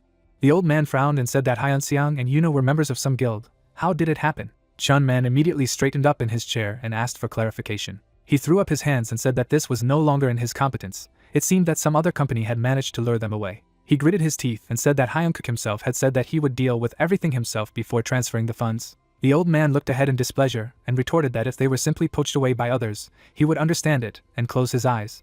But did he know who the head of the guild they had joined was? It was Soyan, the former head of the Players Association. The minister froze with approaching rage. He asked if it was really true. Hyun-kuk looked gloomily ahead and revealed that it wasn't just Hyun-sung and Yuna who had joined that guild, but all the high-ranking players they had to recruit first. They all went to the guild, the head of which is Soyan. The old man asked how Chunman was doing business at all. After all, they wouldn't get anything out of this deal, would they? The official looked ahead in fright and asked if it wasn't the guild owner's mistake. He had only done his part. Everything was contracted. Hyun-kuk frowned ahead. All that Chongman had just said. He asked if he could pass it on to the chairman. The man shuddered. The old man repeated his request. The minister fell silent. He was told to urgently collect information about the guild that Soyan created. You need to ruin her by any means. Even if there are no clues, you need to create them. Did he understand him? A drop of sweat rolled down Chongman's face. He replied that he understood. The guild leader warned him that if everything fell through, the rest of the group chairman would not stand aside either. The minister promised to do his best. Hyun-kuk chuckled and warned that if Chongman wants to live quietly after leaving the post of minister, then it is better to do his job properly. The subordinate hung up. He clutched his head, looked angrily ahead and cursed. After a while, his subordinates brought him a mountain of documents. Chunman began to study everything. He looked at one of the documents in surprise and asked if the Immortal Guild had a set capital of only 100 billion. He looked at the photos of the heroes and asked if they were taken out of friendship. Hyun-seong has always been considered a loner who acts on his own. Why would he do that? The subordinate turned to him. He asked what it was. The guy was frightened and said that the fact was that Soyan did not have a single share in the guild. He was completely a nominal guild master. The minister looked at him in shock and asked, who was the main shareholder of the Immortal Guild then? The guy hesitated and reported that it was the player Hyun-sung. Meanwhile, the hero walked his steps around his office. He kept his hands in his pockets and pondered. Soyan gathered all the cream. A bunch of employees worked in the office. The chairman transferred 1,500 people from 5,000 employees of the association. That's what authority means. There was a satisfied smile on his face. The player knew that he could not stop at this. Since they had lifted the restrictions, he would take full advantage of it. He went to the guildmaster's office, who asked him if the hero was offering to poach rankers. He sat across from him and said that it was like declaring war on the big guilds. Wasn't that too hasty? Hyun-sung smiled and turned to his boss. The man looked at him tensely and addressed the player as the chairman of the advisory council, who said that as soon as they recruited high-level players from the association to their guild. He stared at him and stated that this was already the beginning of the war. Does Soyan really think that the large guilds will just sit and be silent? The guild master pondered. I looked at the hero and said that then those players with whom they are negotiating, they will bring them here, and only then they will begin to act. Hyun-seong frowned and warned that it was impossible. If someone is still hesitant, you need to forget about them. They don't even think about going over to their side. Soyan was amazed and recalled that the guy himself said that you can take all the players from the association. He nodded and said that it was still in force, but for the sake of this, he could not postpone the recruitment of rankers. The gentleman frowned. He understood everything. Hyun-seong asked him if he knew any rankers. The man replied of course. He raised his hand and explained that although most of them were not particularly interested in power, so much the better. He lowered his hand and asked what about the limit on contracts. The chairman replied that so far there are no restrictions. Soyan was amazed again and asked to clarify. The hero told that this meant that the master could spend all 300 trillion won of the investment. The guy laughed and said if anything they will get more. The man looked at him intently and asked if he could attract more, and the young man replied of course. The guild master froze when he heard that there were a lot of people who regretted not investing in him earlier, and there are a lot of them. Soyan closed his eyes and sighed. He understood. He also laughed and said that in this case, the price for rankers would skyrocket. The player explained that in fact, the prices for local rankers have long been inflated by large corporations, although if even, they are still below international standards. Soyeon looked at him knowingly and said that it was true. Hyun-seong smiled excitedly and suggested that in this case, they should raise the stakes as much as possible, so much so that large corporations would go nuts. Soyeon picked up the mood and said that he understood everything. Some time passed. Hyun-kook shouted furiously and called everyone assholes. He asked how they even allowed this to happen.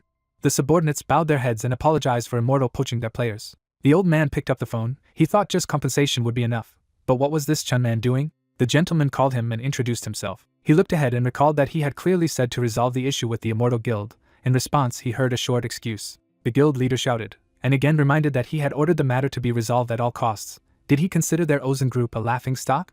Chunman frightenedly moved the phone away from his face. He said that the fact was that he had nothing to cling to at all. They had just established themselves and they had no clues at all. The problem is that the minister is trying to act legally, isn't it? At this moment, the hero was standing near the minister's table. The head of the guild reiterated that he demanded that Chongman falsify the evidence and cancel the guild's registration. The man trembled and stammered. He took the phone even further. The old man asked, "Can't the politician do this?" The hero picked up the phone and gloomily began to talk about rumors, how scary large corporations are, but he did not expect that everything was so scary. The guild head frowned and asked who it was. Hyun-sung introduced himself as the chairman of the Immortal Guild Advisory Council. The subordinates looked at each other in fright when they realized that it was the player Hyun-seong, who asked if the old man was aware that their entire conversation had just been recorded. At that moment, the phone flew to the side. Hyun-kook pointed at himself and cursed. He asked what had happened just now. The hero looked at the screen and called the old man a bur, since he took and interrupted their conversation. He threw the phone back to the minister and said okay. He smirked and said that Chongman seemed to be a corpse already, right? The man looked down and gritted his teeth, cursing to himself. The person who had caused Minister Hyengu to lose his post, he had to be watched from the moment it became clear that it was him. The guy pointed to a pile of documents, and highlighted that the officials secretly withdrew black money from under the president's nose. He smiled calmly and said that he also had a fight with the Chunman Corporation. How was he going to live in this country now? The man was bashfully silent. The player leaned on his table and called out. His smile became a little angrier. He asked if the politician knew that among the president's documents there was something that could send him to jail at one point. Chunman froze from what he heard. It was about something that neither the prosecutor's office nor the media would be able to hush it up. The man looked down. He did not know, and said that there was nothing of the kind there. But the player did not believe him. He folded his arms over his chest and reminded him that Chunman was one of the president's closest people, wasn't he, and didn't even know about it. The man squeezed his shoulders and said loudly that he did not know. The guy asked if he had at least something weaker. Hyun-sung looked down on him and said that if others besides him knew about it, then he wouldn't even be suspected. Is there really nothing like that? Chongman shuddered and shouted at the top of his lungs. He said that when the president was a deputy, he hit a man to death while drunk driving and tried to secretly bury the body. Hyun-seong shivered terribly and asked again. The minister said that the president took the body to the mountains to bury, but fell asleep drunk right there. And then he staged it all as an ordinary accident. He shifted the blame to the driver, who was not there at all. The hero looked at him and asked what had become of the driver. He had been paid and silenced. Now he had emigrated to the Philippines and disappeared from the radar. Hyun-sung scratched his chin thoughtfully and asked if there was any evidence of that accident. The minister looked up and said that he had a video from the black box from the scene. The player asked if the president did not know about it. The man held out his phone and said yes. On the screen you could see all the details of that case. The hero frowned and said that this was not enough to drag the president down. True. But the politician said that there was more than enough evidence here. But he warned that the press would remain silent. And the prosecutor's office will pretend that it does not see anything. Hyun-seong thought for a moment. Chunman smiled at him snidely and said that it was best to post the video on YouTube. After a while in the president's residence, Chongman bowed to the master, who cursed and asked why he was so inept in handling his affairs. Was he looking for a replacement for the minister of the Dimension Gate administration right now? Had he entrusted him with this matter, and that was all he could do? The man looked down guiltily and asked for forgiveness. President Kimon looked at him with displeasure and told him to report what had happened. The minister said that Hyun-seong found out about his weakness. The master asked what his comrade was doing that allowed the player to find out something about him. Sweat flowed down the politician's face. He warned that this was not his weakness, but the president's. Kimon immediately straightened up in his chair and ordered to clarify. The comrade said that Hyun-sung had received a video from the black box in Yunmi's case. The gentleman asked who Yunmi was. Chunman froze a little and said that we are talking about a case that occurred when the gentleman was a deputy. It was about an accident, does he remember? The president's pupils narrowed. They sat down at the table. Kimon looked angrily at his friend and asked how this video from the black box got to him. Did he really destroy it? Chunman looked under his breath and made an assumption that the driver then made a copy, apparently left it just in case, as insurance. Kimon hit the armrest and cursed loudly. He screamed and asked how Hyun-sung even knew about the case and got the video. He disappeared in the Philippines, didn't he? The minister said that he himself was not aware of this. The gentleman asked if he was sure that he had the case. The subordinate reached into the inside pocket of his jacket. He held out his phone and said that it was a video from the black box with which he had threatened him. The veins in the president's neck and temples swelled with tension. He looked at his friend and asked what the player was demanding. Chunman looked at the president with fear and said that the hero wanted to meet him in person and talk. He stretched out his hand and asked if he really should just meet him. He frowned and offered to listen to his conditions first, and after the complete destruction of the video, it would be necessary to deal with him. Keeman looked at him warily and asked if Chunman really thought it was possible. The traitor's gaze became serious. He declared that if the master gave him time, he would do everything possible and he would settle everything. Time passed. Hyun-sung was checked by the guards before entering.